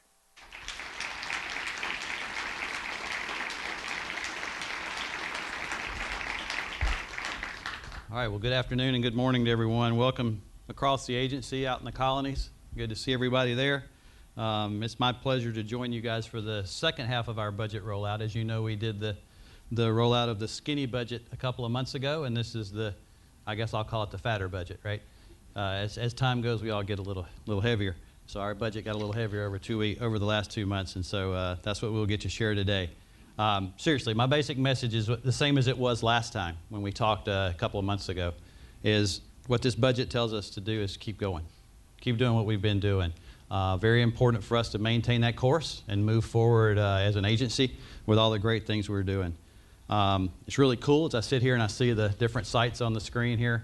I know what we're going to do this afternoon with the Facebook Live activities where we show what's happening in every center related to this budget. That's really exciting to see. Sometimes you forget about that when you're in D.C., and so it's nice to see the real work going on behind us in some of these pictures. I do want to reiterate, as I always do, how proud I am of this team and the teams across the country and what they're doing and what they're accomplishing from an agency perspective. It's really neat to see what we can do. We're making a difference, right? I mean, we are the leaders in human exploration, science, technology, and aeronautics. That's what we do, and I couldn't be more proud of this team, and it's only possible through you guys' efforts, what you do every day. That's the only reason we're able to do what we do. I mean, if you just think about today, this Tuesday, while we're doing the budget rollout, which for us in D.C. is a big, exciting event, we've got an RS-25 test at Stennis today. We just finished a contingency EVA this morning on the space station. Awesome stuff going on every day in this agency, and it's pretty exciting to see how that works and how we do that. If you think about Cassini making its final dives through the rings of Saturn, and it's just amazing imagery we're getting back from that. It's just incredible what you guys can accomplish. This week we're going to partner with the FAA and a lot of our industry partners for the unmanned aircraft systems. We're going to actually fly some drones beyond line of sight for the pilots as we start trying to figure out how we're going to incorporate all that into our airspace as a nation. Pretty exciting. Space Tech is going to fly on the next SpaceX mission. They're going to fly I only know it is Sextant, but I'm going to have to read it off. Station Explorer for X-ray timing and navigation technology, or Sextant. It's part of the nicer mission that's going up on SpaceX next. Again, every day. That's flying next week. We just continue to make the progress that we need to make. It's really, really exciting. And today, we have our budget, right? We kind of knew what I'll call the contours. We always talk about sand charts when we look at the budget. We knew the contours of the sand when we talked back in March. And they hadn't changed much. They're about the same. So we're pretty excited. We've got $19.1 billion as an agency. And it really reflects the President and the administration's confidence in us moving forward in our direction and the importance of everything we've been achieving as an agency. I think you guys can take a lot of confidence in that when you see what's happening from the overall pressure on the budget in the entire country. We did really well as we go forward. We've had a horizon goal for some time of putting humans on Mars. We're there today with our scientific platforms, bringing back the kind of data we need, but this budget sustains that work toward getting toward that horizon goal. It gives us the resources we need to keep exploring our solar system, beyond our solar system, and exploring here on our own planet. Worried about our own home, what we're doing here, and the technologies it's going to take to increase the aviation industry here in the U.S. There were still some hard choices that we had to make, right? We always do. That's what we do as an agency. We just can't do everything that we want to do, but we can do a lot, and you guys do a lot every day, and I think that's what, if you really want to see where it all plays out, it's out there on the web at nasa.gov/budget. It's where we post everything, so it's all there in gory detail if you want to get into it and see where your own areas are affected. You know, I think over the last couple of months, we've had the president really recognize the work we're doing. It was pretty amazing to be there when, if you guys all know astronaut Peggy Whitson, who's on station right now, just finished the spacewalk this morning. She's now holds the record for the most time in space. And I was there when the president called, did an uplink with the ISS folks to congratulate her on that. That was pretty neat. We got rovers on Mars and an orbiter at Mars bringing back the data that's going to help us get ready for taking humans to the red planet. Again, very exciting. Team at Goddard just finished the James Webb Space Telescope testing, and the telescope's been moved down to Johnson Space Center for the next big test to put it in the cold vacuum of space and run it through its paces there. That mission is moving out. Couldn't be more proud of that team and what they've done to get that next great observatory ready to go. SLS and Orion are far beyond concepts at this point. Like I said, we've got an engine test today. We have a solid rocket booster test later this summer. The first sections of the core stage have made it to Marshall Space Flight Center for the structural testing that's going to go on. Orion continues to make great progress. We're putting their systems together down at the Cape. It's just exciting to see all the progress being made there as we move toward that first integrated flight test, EM1, the first of many, right? We're not just pushing toward EM1, we're pushing toward a series of missions to build that program and put that infrastructure in place that's going to allow us to have a backbone for deep space exploration as we move forward. Solar electric propulsion, a technology that space technology has been working on for a while, and it was really part of the asteroid redirect mission. We're going to continue that because we think it's a key linchpin in what we're trying to do with the power propulsion unit in an area around the moon where we can actually do some more of that infrastructure we think we need as we head toward putting humans further in space. And of course, our next X-plane is in development to advance the supersonic flight. Very exciting times, y'all. Very exciting. And each one of you, every day, is helping us to create that future and keeps us focused on that big picture that informs everything we do. You know, we see our work in the context of making life better for everybody here on Earth, and that unfolds in a whole lot of ways when you think about what we do. You've heard me before, and I'll say it again, I really have started resonating with this whole concept of why NASA, why are we here, and what do we do from that perspective. And I really like to say we can never forget the N in NASA, which is national, right? If you think about that, it's because we're not headquarters, we're not Goddard, we're not Langley, we're not Johnson, we're not a single center. Right? We're an organization that does tremendous things as a group. We have a balanced portfolio. We're not a single program. We're not a single mission. Right? We're a lot of programs and a lot of missions. And we cover this broad spectrum, right, of well thought out programs that they're integrated, and we try to do them in a very strategic way. And they're very aligned with the Space Act that was written 60 years ago that created NASA. 2018 is going to be our 60th anniversary as an agency, right? And it's pretty fascinating when you see what we do today and you go back and read the original Space Act. Yes, some stuff has changed, but for the most part, we're very strategically aligned with what we're doing. We really have maintained that continuity of purpose over time, right? And I think this budget continues that for us in supporting not only what we want to do as an agency, but also several other national priorities.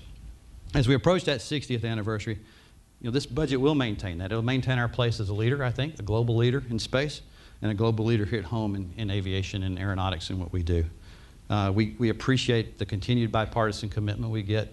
If you look at the Transition Authorization Act that we got for 2017, you look at the omnibus we got for 2017, the appropriation, I mean, it's a pretty incredible bipartisan support we get as an agency, and we should be excited about that.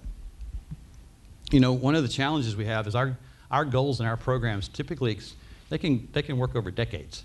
You think about how many different budget submittals, how many different budget processes we have to go through just to get a long-term program in place. It's very difficult to maintain that continuity of purpose. And I think for us, what this budget says is keep going, right? And that's a good thing for us because some of these missions we're trying to do are long-term and are going to take us a while to get there. If you think about what we do, though, you think about kind of the fundamental, I'll call it, in our gut while we're here. I think we have a historic and enduring purpose as an agency. And that historic and enduring purpose is really around three major strategic themes in my mind, right? It's discover, explore, and develop. And these correspond to all our missions of scientific discovery, missions of human exploration, the technologies we develop, and then the development of aeronautic systems and aviation safety that we do for this nation.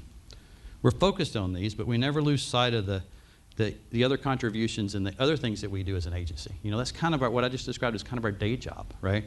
And I think what we really do in the other areas is we inspire the next generation. You know, that's what we do as an agency. We inject that innovation into the national economy. We provide data to national leaders to solve some of the biggest problems this nation has. And then we support this global engagement and diplomacy that I think is so important in a role that we play as a leader in the international part of what this agency does. You know, the President said American footprints on a distant world are not too big of a dream. And we're executing programs step by step to make this dream a reality, as well as that broader quest to explore and understand our environment, our universe, and our whole aviation and aeronautics world. Some of our newer missions are going to deliver the benefits that will reach far beyond the significant milestones we're trying to get today. The list is pretty amazing when you think about it. There's Solar Probe Plus. There's the Transiting Exoplanet Survey Satellite, or TESS as we call it. The InSight Mars Lander, and as I mentioned earlier, the Webb Telescope. They're all scheduled to fly in 2018, right? That's what we're going to do during this budget year. Very, very exciting. And then, of course, we continue the development of the next generation X-plane for NASA.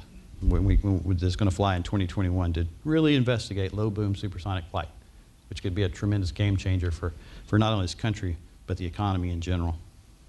As a traveler, I'm looking forward to that personally. You know, we're going to continue working with our commercial partners to fly astronauts from American soil for the first time here in a couple of years. So that's a big goal. This budget continues to support that. And we continue to head toward an integrated flight system test for our exploration mission with SLS Orion and ground systems. So the human exploration side of this is very important. The budget really supports that progress, right? But it's a very diverse portfolio. A lot of you work on different things, and I think everybody can hopefully find themselves somewhere in that explore, discover, and develop piece of what we do as an agency for the American people. Each of you in the centers, you know the full scope of what I'm talking about, right? You're doing it every day. And I've had a chance to visit a lot. I mean, I've gone all the way from, you know, I started here in '89, and just even last week I saw something for the first time. I was at the NBL, the JSC guys took me to the Neutral Buoyancy Lab. Pretty exciting, right? You'd think I'd seen everything, but I got to go see those guys and watch that team work very professionally to get ready for a test run, right? We're doing that kind of stuff every day in this agency. And it's just about the challenges. I know how you guys face the challenges. I know the pride you take into it. I know the dedication of this workforce. It's what fuels the success. Now, there's some hard things we had to do in here, and so while this budget no longer supports several Earth science missions, the OCO-3, the PACE mission, RBI, and Clario Pathfinder that are doing, there's still 18 good space missions going and several airborne missions going to support the science side of the house. So I'm excited about that. We'll still bring back the data that we can do there, and we'll go through that. It also no longer supports a formal Office of Education, but I think we'll continue to inspire that next generation. That's what we do, right? We do it through our missions. We do it through many ways of the work that incites that and encourages the discovery by learners and educators going forward. Let me tell you, we're committed, as we always have been, to inspiring that next generation with what we do. And we're going to engage the public in the compelling stories of what we're trying to do and the missions we're trying to create, and making those things that are impossible possible. Same time we're going to do this, we're going to actually take a good hard look, use this opportunity for NASA to revisit how we do public outreach and public engagement. It takes place around all over the place, at all the centers throughout this country. We engage in that, and we got to leverage those synergies moving forward so we can really kind of create that nexus between education and outreach to facilitate those meaningful connections that bring those folks forward to us. I don't think there's another workforce that does more to inspire others than you do. The willingness to share your time and expertise. I've been to several of the things we do as outreach events in this agency, and it's great to see the NASA folks there encouraging the next generation to, whether it's a robotic competition, whether it's a moon buggy, or I'm sorry, Great Exploration Rover, but it'll always be a moon buggy race to me, sorry. The exploration rover we do in Marshall, or whether it's the rocket challenge that just happened out here in Virginia a couple weekends ago. The NASA folks are there, they're engaged, and they're trying to help folks as we move forward. That mentoring and the overall impact of the work across the globe, you continue to make people want to follow us, right? That's what you guys do, and it's very exciting. in each of these successes that we have, they bring that inherent inspiration that's going to make someone or lots of someones at some point jump into this field and come join us someday. We need that. We got to inspire and share because we need people to come take our jobs. Right? There's got to be somebody standing here when NASA turns 120, just like there's somebody standing there when we're going to turn 60. So I see these young faces at these conferences. If you've ever seen them, they're excited. When all the downlinks from the astronauts, just the public meetings that we have, it's pretty exciting. I call them I see the Mars generation, right? They're excited. They want us to get to Mars, and that's what they want us to go do, and they're very, very much a part of that.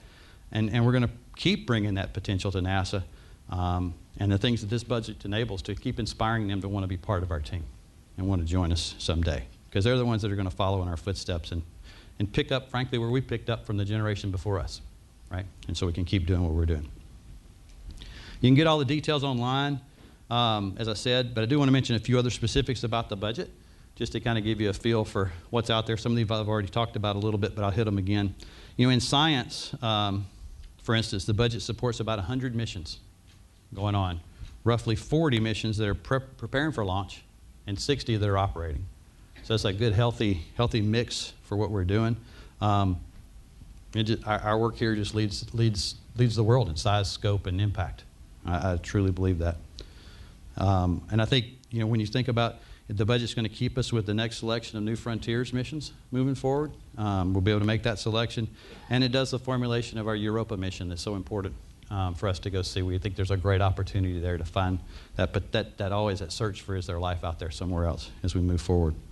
The space weather and upcoming heliophysics work continues in this mission, and it continues the support for the Wide Field Infrared Survey Telescope, or WFIRST, which will eventually succeed James Webb Space Telescope at some point. Most of you know about the NASA Aeronautics Research Program and how it advances our U.S. leadership in a very, very large global environment. Very important for us to do that. We'll continue to do that by working on the key technologies, not only the low boom stuff, but the key technologies that make aviation safer, more efficient, and more economical moving forward. Takes that step to put that X-plane in place that I talked about, and I think this is going to be very, very exciting. And then we continue to work, how do we put these unmanned aircraft systems into the airspace that we deal with on a daily basis. I don't think you have to be an engineer to understand that. I think you just got to be somebody that travels to enjoy what our aeronautics folks do. As we say, we're with you when you fly, and I believe that all the time. Space technology program is enabling a lot of the rapid development of some of these transformative things that we need to go do, whether they're support of science, whether they're support of human exploration. But the space technology team is really working on those the technologies we need for our future missions. And they'll increase the overall national capabilities and industrial base as well. That's a goal that space technology has moving forward. They're going to support their diverse portfolio all the way from completing the solar electric propulsion work to the laser communication work that we're doing for the next generation of comm when we get on orbit. How are we going to deal with that? A lot of cross-cutting technologies they're working on, and a lot of you guys are engaged in those today. And while we're ending the asteroid redirect mission moving forward, we will take those technologies from solar electric propulsion as probably the best example, and move forward those and actually morph those into a different mission as we go forward. I think we have a budget that does support the continued cadence of missions that we want to have to get humans to Mars in the 2030s. I believe that's where we are. The European Service Module, it'll be delivered to Kennedy for integration to Orion in 2018. So great progress being made there for the first mission. We've got prototype ground testing of habitat modules, which is the next step even after that we're trying to work on. And that'll happen in 2018. Several folks want to be participating in that. The ISS continues to be kind of our jumping off point. This is our linchpin, right? This is our low Earth orbit stronghold. And that's where we're doing a lot of the work that we need to do to retire the risk associated with technologies, but also retire the risk associated with what happens to the human body. And the teams are up there learning that every day. And I think this is where we're going to learn systems too. We're going to take the systems up that help us to take those next steps. We're going to put an additional crew member on. We got some seats that we've bought that are going to have additional U.S. crew members coming up in September. So it's very exciting to see that we're going to have extra crew members so that we can really crank up the research that we need to do and the science we need to do on station. And again, ISS just continues to be a great example of public-private partnerships. If you think about the opportunities that people are taking to come there, it has truly become that spot where people that I think we really wanted it to become at some point, where folks wanted to come to the station to test out their systems and use the International Space Station as this wonderful lab that it is on orbit going forward. And the teams are doing a great job keeping it in play. And then, of course, even on the human exploration side, we're going to announce the next crew of astronauts here in the next few weeks. So that's an exciting thing for us to do as well. We had 18,000 people apply. So there's no interest at all in what we're doing. So just a whole lot to look forward to as we move forward. You know, for me, I've said this several times, I think you guys some of you may be tired of hearing it. When we look at the overall resource scenario that we have in the agency, you know, it's not this and or perspective. It's got to be an and, right? It's just got to be an and. We cannot do this alone. We're going to need our international partners, we're going to need the American industry, and we're going to need academia to jump in and be part of this. And I think if you think about what we've done over the last few years, we've proven that model will actually work, and we can actually utilize that because the sum of all that is better than just these individual pots going forward. We've been evolving to that new way of business for a while, and industry's been a great partner. The international partners continue to be a huge part of our success when you think about what we're doing in all aspects, by the way, not just human exploration, but all aspects of what we're doing. I mean, Jay Shin is over in South Korea right now, having conversations about UAS and the airspace there, right, where we're sharing those kind of thoughts. You know, science has an international part of just about every mission we fly, so it's exciting when you see what we do with the internationals, and then how we can move forward with that from an industrial base here in this country is going to be really, really important. I think this budget will help us do it. We want big companies, we want small companies, we want everybody to come to help us do this, because this journey is hard. Right? This is a long journey we're on, and it's hard, and we need all the intellectual intelligence we can get to make us be able to do that. It's that combination, frankly, that makes this such a vibrant place and such a place that everybody's excited about coming to. At least I hope you guys are. I'm pretty excited every day I come in, except for the traffic. We can do without the traffic. That's why I need that personal air vehicle. I keep telling Jay, I need my Jetson car. If I can get my Jetson car, I'll get to work a lot faster instead of being stuck here in D.C. on the road. I know why they call it a parkway, because I seem to be parked there a lot. Anyway, but I think this whole program that we're doing, that we propose in this budget of exploration, discovery, the pursuit of all the technologies we need, whether it's research in aeronautics or technology for space, it's just a huge source of pride for all of us, right? That's why we're here. That's why we come to work every day. And that's what pushes us. And I think our history gives us confidence that we can do this. We've done it before, and the resources are enough, and what we request, you know, represents an investment that will return back to the American taxpayers. I think NASA is an investment. I really believe that, and I think this budget shows that going forward. So we do that together. We do that as a team, you know, as we move forward. That's what we're going to do. And I think this budget just keeps that momentum going, so we can keep pressing forward to make do the great things that we want to do. You know, I look forward to working with everybody over the coming year as we for 18 and see what kind of accomplishments we make. It's going to be so much fun to stand here and talk about what we did this past year, knowing what's coming up. It'll just be exciting to see how far we've come.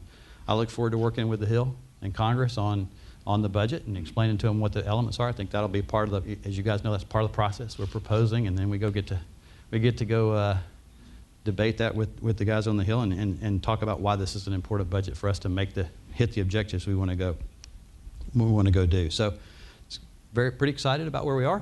Very excited actually in terms of what we're trying to do, and the whole message of, hey, keep going, guys. Constancy of purposes. Let's make sure we're doing the things we said we were going to do, doing them on time, doing them on schedule. So thank you again for everything you're doing for NASA and for this great nation. Keep it up. Thank you, guys.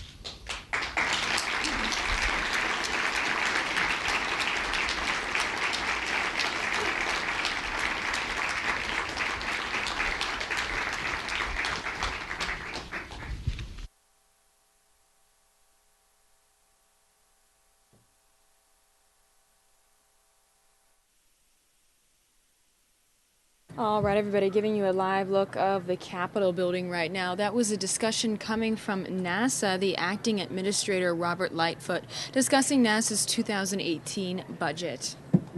Taking you to the next top story here in the show.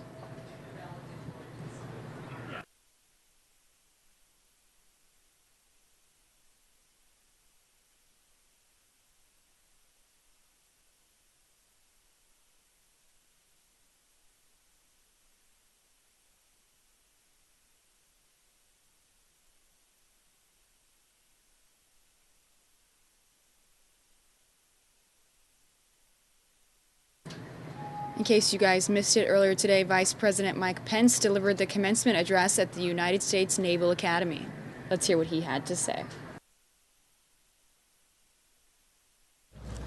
Vice Admiral Carter, Acting Secretary Stackley, Admiral Richardson, General Walsh, all the members of the faculty, the Brigade of Midshipmen, to all the family and friends who traveled near and far to join in this special moment, and congratulations to the newest officers in the United States Navy and Marine Corps, the Naval Academy Class of 2017. It is an honor to be with you all.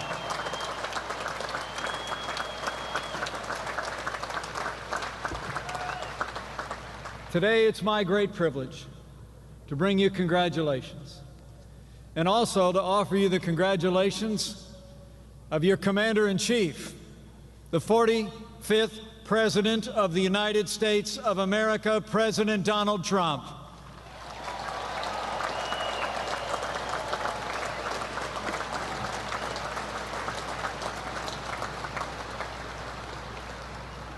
I must tell you, standing before all of you, extraordinary young Americans, is deeply humbling for me. It's humbling for me to be here in the midst of Fleet Week at this storied military and academic institution with the extraordinary men and women of the class of 2017. Yours is already a class of distinction. You already distinguished yourselves the day you made the decision to put on the uniform of the United States of America and follow the path of service to this great country, and we honor you for it. The 1,053 men and women before me, you are America's very best. In a few moments, 760 of you will be commissioned as naval officers in surface warfare, Navy SEALs, aviators, and also in the silent service beneath the waves across the world. Another 260 of you will leave this place to continue your training as officers in the Marine Corps, and I understand that 2 of you will leave here as officers in the Air Force.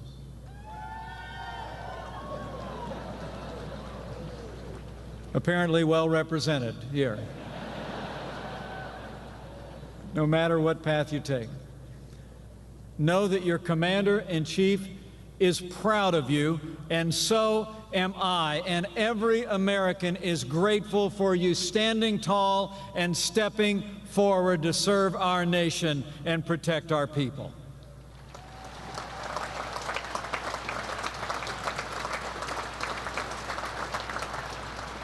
Before I go, though, any further, I'd like to add my voice to those who have remembered 3 who also stepped forward. They did not leave here into service, they left here into eternity. But we remember them today as much and honor them as much as all of you, for they stepped forward to serve this country. William McCamey, Justin Semser, Jason Jablonski were men of honor who stepped forward to serve in the Navy with distinction. And I know the class of 2017 and America will never forget them, and their families are on our hearts this day.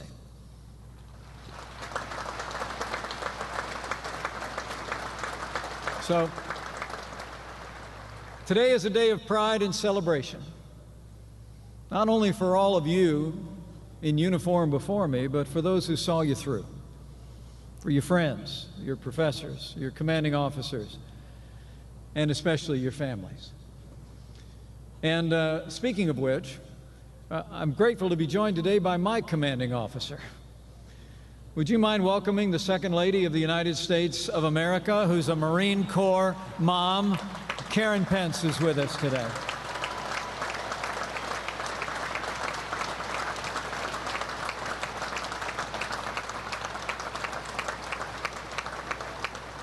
You know, as the proud parents of a first lieutenant in the Marine Corps, my wife and I know firsthand that the commissioning of an officer in the United States Armed Forces is a deeply moving moment for your loved ones. The people who believed in you, who believed long ago that you could make it here, who believed, even on some days when you didn't, that you would make it to this day. They supported you. They encouraged you. They prayed you through. So before we go one step further, class of 2017, why don't you break protocol a little bit? Why don't you stand up, turn around, catch the eye of one of your loved ones in the stands and show them just how thankful you are for all the years of love and support that brought you to this day.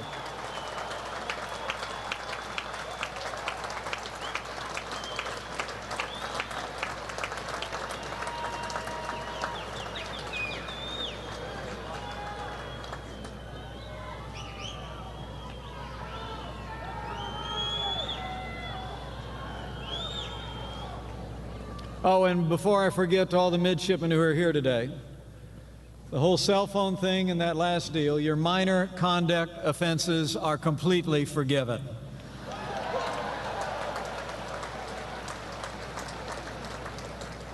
You know, today marks the end of 4 years of training at the United States Naval Academy and the commencement of a voyage that will take you into uncharted waters. But make no mistake, and have no doubt, you are ready to lead. The training and education you received here has prepared you well to face the challenges that lie ahead, because today you graduate from an incomparable institution. It's remarkable to think that for more than 170 years, children of liberty have come to the United States Naval Academy to pursue a life of service and sacrifice. In these halls, on these fields, and by this bay, midshipmen have been molded morally, mentally, and physically, and imbued with the highest ideals of duty, honor, and loyalty. They, like you, departed this place and distinguished themselves in every era as officers in the United States Navy and in the United States Marine Corps. Today, when the boards and bars are placed on your shoulders, you will become the next link in a chain that stretches back unbroken into the mists of American history. The links before you were forged by heroes from John Paul Jones, Stephen Decatur, Bull Halsey, Jim Stockdale, and Michael Murphy. Because of them and through the bravery of all who have called themselves Marines and sailors in our nation's history, America's freedom endures to this very day, and we honor all who have gone before you.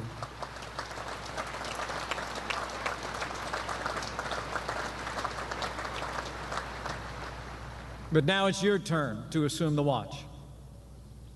And remember, it's not just America that your predecessors protected.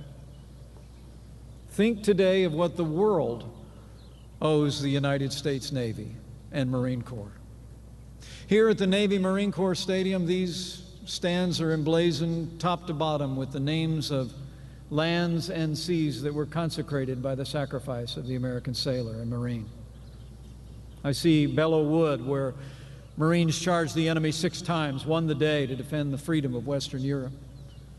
I see the Battle of the Atlantic, the many battles of the Pacific, the Coral Sea, Midway, Leyte Gulf, when the Navy rolled back the tide of tyranny that had engulfed so much of the Asian Pacific.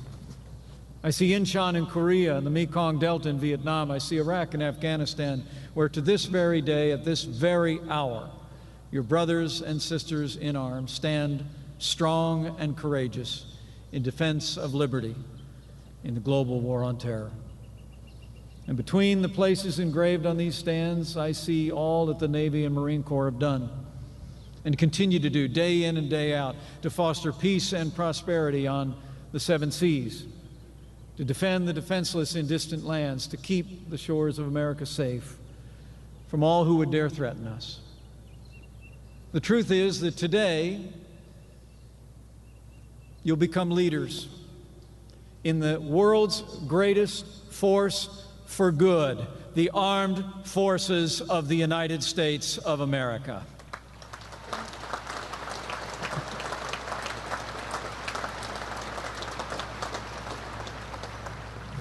All of you who do so are patriots, heroes all.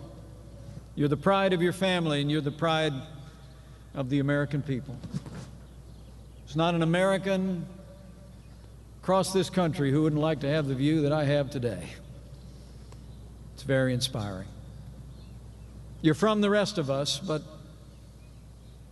you're the best of us. And you'll leave this place and enter a world in desperate need of the honor, courage, and commitment that defines the leadership that you learned here. So a few words of admonition. Trust your training and the principles you learned here, and you'll have success in your career and for your country. Remember that character is destiny. Be men and women of integrity. People follow people they trust. I truly believe that among the most important qualities of leadership, whether it's in the armed forces or any other endeavor, are humility, orientation to authority, and self-control. And I encourage you to cultivate these qualities as leaders in increasing measure every day from this day forward. With humility, consider others to be more important than yourselves. Be servant leaders. Approach every challenge as a learner and a listener first. In multiple counselors, there's wisdom, and the best decisions by the best leaders come from counsel and collaboration. Next is orientation to authority. Nothing I have to explain to those of you sitting before me today. Follow the chain of command without exception. Submit yourselves, as the saying goes, to the authorities that have been placed above you. Trust your superiors. Trust your orders, and you'll serve and lead well. And lastly, as arduous it has been, the physical training in this place, I encourage you to continue to practice the discipline of self-control.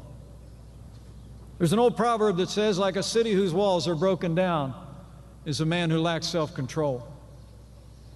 I truly believe that commanding others first begins with being able to command yourself. Discipline is the foundation of leadership. Integrity, humility, orientation to authority, and self-control are my admonition to you today. I truly believe that as you pursue these qualities of character, you will lead with distinction. And as you've done to this moment in your life, you'll prove yourselves worthy of the trust that your Commander-in-Chief is placing in you today, to be faithful defenders of our nation and our way of life. And as you prepare to assume your duties, I want to say to new officers and to your families, President Donald Trump is the best friend the armed forces of the United States will ever have.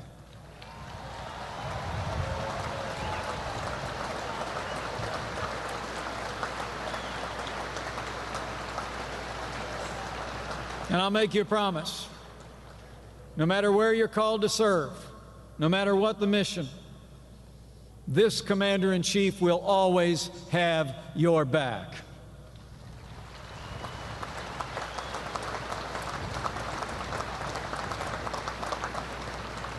And to the families who are gathered here today and all these rising officers, I say, President Donald Trump and I will not rest, we will not relent until we rebuild our military, restore the arsenal of democracy, and ensure that our soldiers, sailors, airmen, Marines, and Coast Guard have all the resources that you need to accomplish your mission and come home safe. That is our pledge to each of you.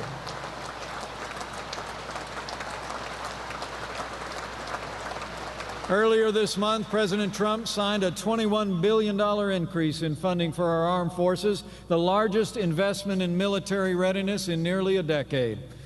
And earlier this week, in his very first budget, your Commander-in-Chief laid out one of the largest increases in defense spending since the days of President Ronald Reagan. Let me be clear, the era of budget cuts of the armed forces of the United States is over.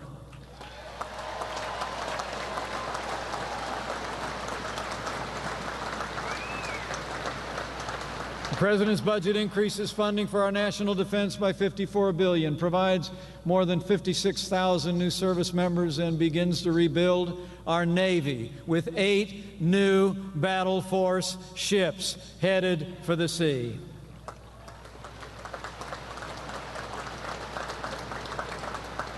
President Trump is working with the Congress to make the strongest fighting force in history stronger still.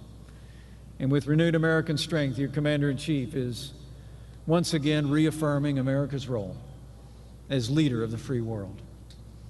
While we must always work and hope and pray for peace, the best way to ensure peace is for our adversaries and our enemies to know that America is prepared to lead and fight and win any contest, any struggle, anywhere on behalf of freedom.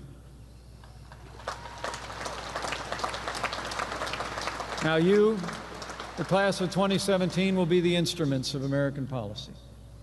Today you leave the brigade of midshipmen to join the vanguard of freedom. Your mission is more important now than ever. The mission of the United States Navy is multifaceted. You prevent the outbreak of major war and uphold peace and security around the globe. It's part of what the Navy does. You keep open pathways of prosperity from the Straits of Hormuz to the South China Sea, where just yesterday one of our mighty ships conducted freedom of navigation operations, reminding the world what American leadership looks like. That's also what the Navy does. And you do what men and women of the Navy has always done. You bear the burdens of your duty with honor, courage, and commitment as the unbreakable backbone of American freedom. That's what the Navy does, and that's now what all of you will do from this day forward. As soon-to-be commissioned officers in the United States Navy and Marine Corps, all of you from this day forward are called to be leaders. Always remember that you follow in the wake of heroes who've done just that. You can banish any doubt by thinking of those who have gone before and the great cloud of witnesses that surrounds us today, not just in the stands, but beyond. When I think of those who've gone before, I think of just a half century ago. A young man from Trussville, Alabama, did just what you all did. He'd answered the call to put on the uniform, and he was sitting right where you're sitting. Graduated from the United States Naval Academy in 1967. Not too long after that, he sailed across the Pacific to join the fight for freedom in the jungles of Vietnam. One day, assigned to a small boat unit, he was working with his team to extract a group of Navy SEALs from behind enemy lines when his boat was ambushed.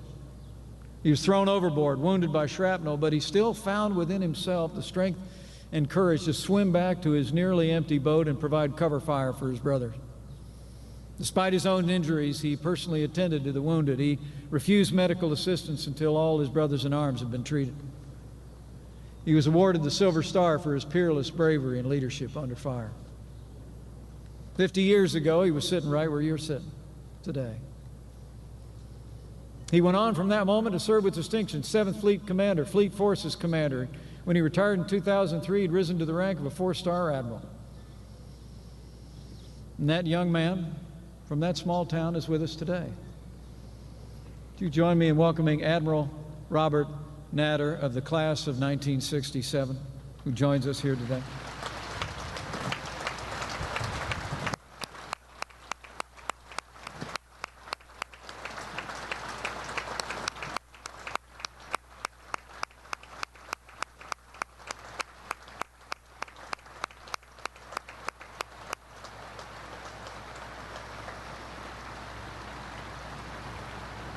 We salute you, sir, and all the members of the class of 1967 are here. But to the members of the Naval Academy class of 2017, I say to all of you,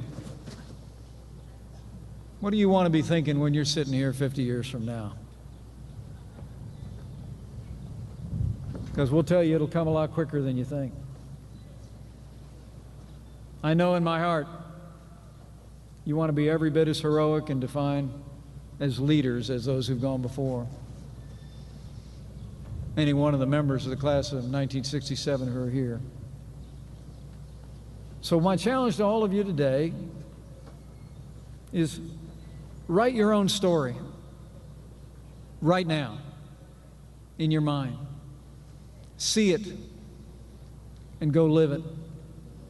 Write a historic and heroic story of service and selflessness and leadership, and then make it happen. You know, many people wonder all their lives if they've made a difference. As the future leaders of the United States Navy and Marine Corps, you'll never have that problem. Your lives will make a world of difference and do a world of good. So members of the United States Naval Academy class of 2017, this is your day. And as you prepare to leave this special place, I urge you to make the principles and precepts you've learned here the anchor of your life. Carry the example you saw in your peers, your professors, your commanding officers. Be worthy, never settle. Act every day, not for self, but for country. I challenge you to uphold the highest standards of honor and duty of officers of the United States Navy and the Marine Corps, to be leaders in the mold of those who have gone before, like Admiral Natter and others, in whose wake you follow. And above all else, I say to you, have faith. Leave here today with the confidence that the American people are behind you. From your commander-in-chief on down, they support you and are proud of you. And also, if you're of a mind, have faith that he who planted this miracle of democracy on these wilderness shores and has seen her through every trial and has seen you through the challenges of the last 4 years will never leave you, never forsake you, and that no matter where your path may lead, he will always be there to calm the storm and guide you home. So thank you for the honor to be with you today. Bravo Zulu to the class of 2017. May God bless you with fair winds and following seas. God bless the Navy, the Marines, and God bless the United States of America.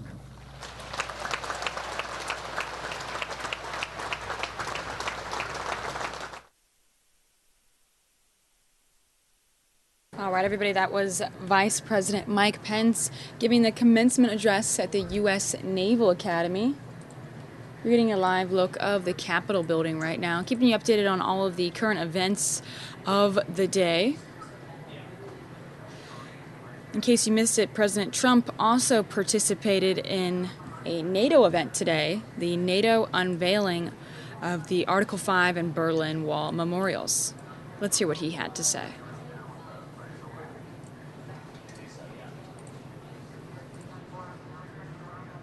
Secretary General Stoltenberg, Chancellor Merkel, thank you very much.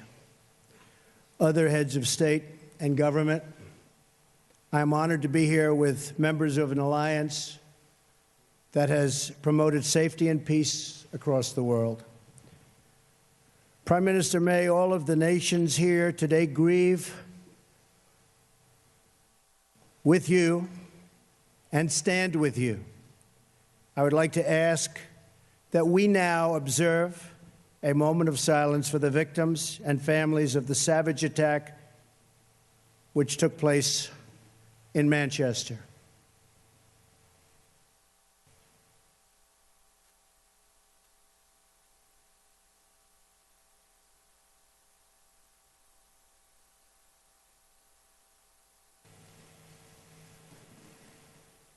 Thank you. Terrible thing. This ceremony is a day for both remembrance and resolve. We remember and mourn those nearly 3,000 innocent people who were brutally murdered by terrorists on September 11th, 2001. Our NATO allies responded swiftly and decisively, invoking for the first time in its history the Article 5 collective defense commitments. The recent attack on Manchester in the United Kingdom demonstrates the depths of the evil we face with terrorism. Innocent little girls and so many others were horribly murdered and badly injured while attending a concert. Beautiful lives with so much great potential, torn from their families forever and ever. It was a barbaric and vicious attack upon our civilization. All people who cherish life must unite in finding, exposing, and removing these killers and extremists. And yes, losers. They are losers. Wherever they exist in our societies, we must drive them out and never, ever let them back in. This call for driving out terrorism is a message I took to a historic gathering of Arab and Muslim leaders across the region, hosted by Saudi Arabia. There I spent much time with King Solomon, a wise man who wants to see things get much better rapidly. The leaders of the Middle East have agreed at this unprecedented meeting to stop funding the radical ideology that leads to this horrible terrorism all over the globe. My travels and meetings have given me renewed hope that nations of many faiths can unite to defeat terrorism, a common threat to all of humanity. Terrorism must be stopped in its tracks, or the horror you saw in Manchester and so many other places will continue forever. You have thousands and thousands of people pouring into our various countries and spreading throughout, and in many cases we have no idea who they are. We must be tough, we must be strong, and we must be vigilant. The NATO of the future must include a great focus on terrorism and immigration, as well as threats from Russia and on NATO's eastern and southern borders. These grave security concerns are the same reason that I have been very, very direct with Secretary Stoltenberg and members of the alliance in saying that NATO members must finally contribute their fair share and meet their financial obligations. But 23 of the 28 member nations are still not paying what they should be paying and what they are supposed to be paying for their defense. This is not fair to the people and taxpayers of the United States. And many of these nations owe massive amounts of money from past years and not paying in those past years. Over the last 8 years, the United States spent more on defense than all other NATO countries combined. If all NATO members had spent just 2% of their GDP on defense last year, we would have had another $119 billion for our collective defense and for the financing of additional NATO reserves. We should recognize that with these chronic underpayments and growing threats, even 2% of GDP is insufficient to close the gaps in modernizing, readiness, and the size of forces. We have to make up for the many years lost. 2% is the bare minimum for confronting today's very real and very vicious threats.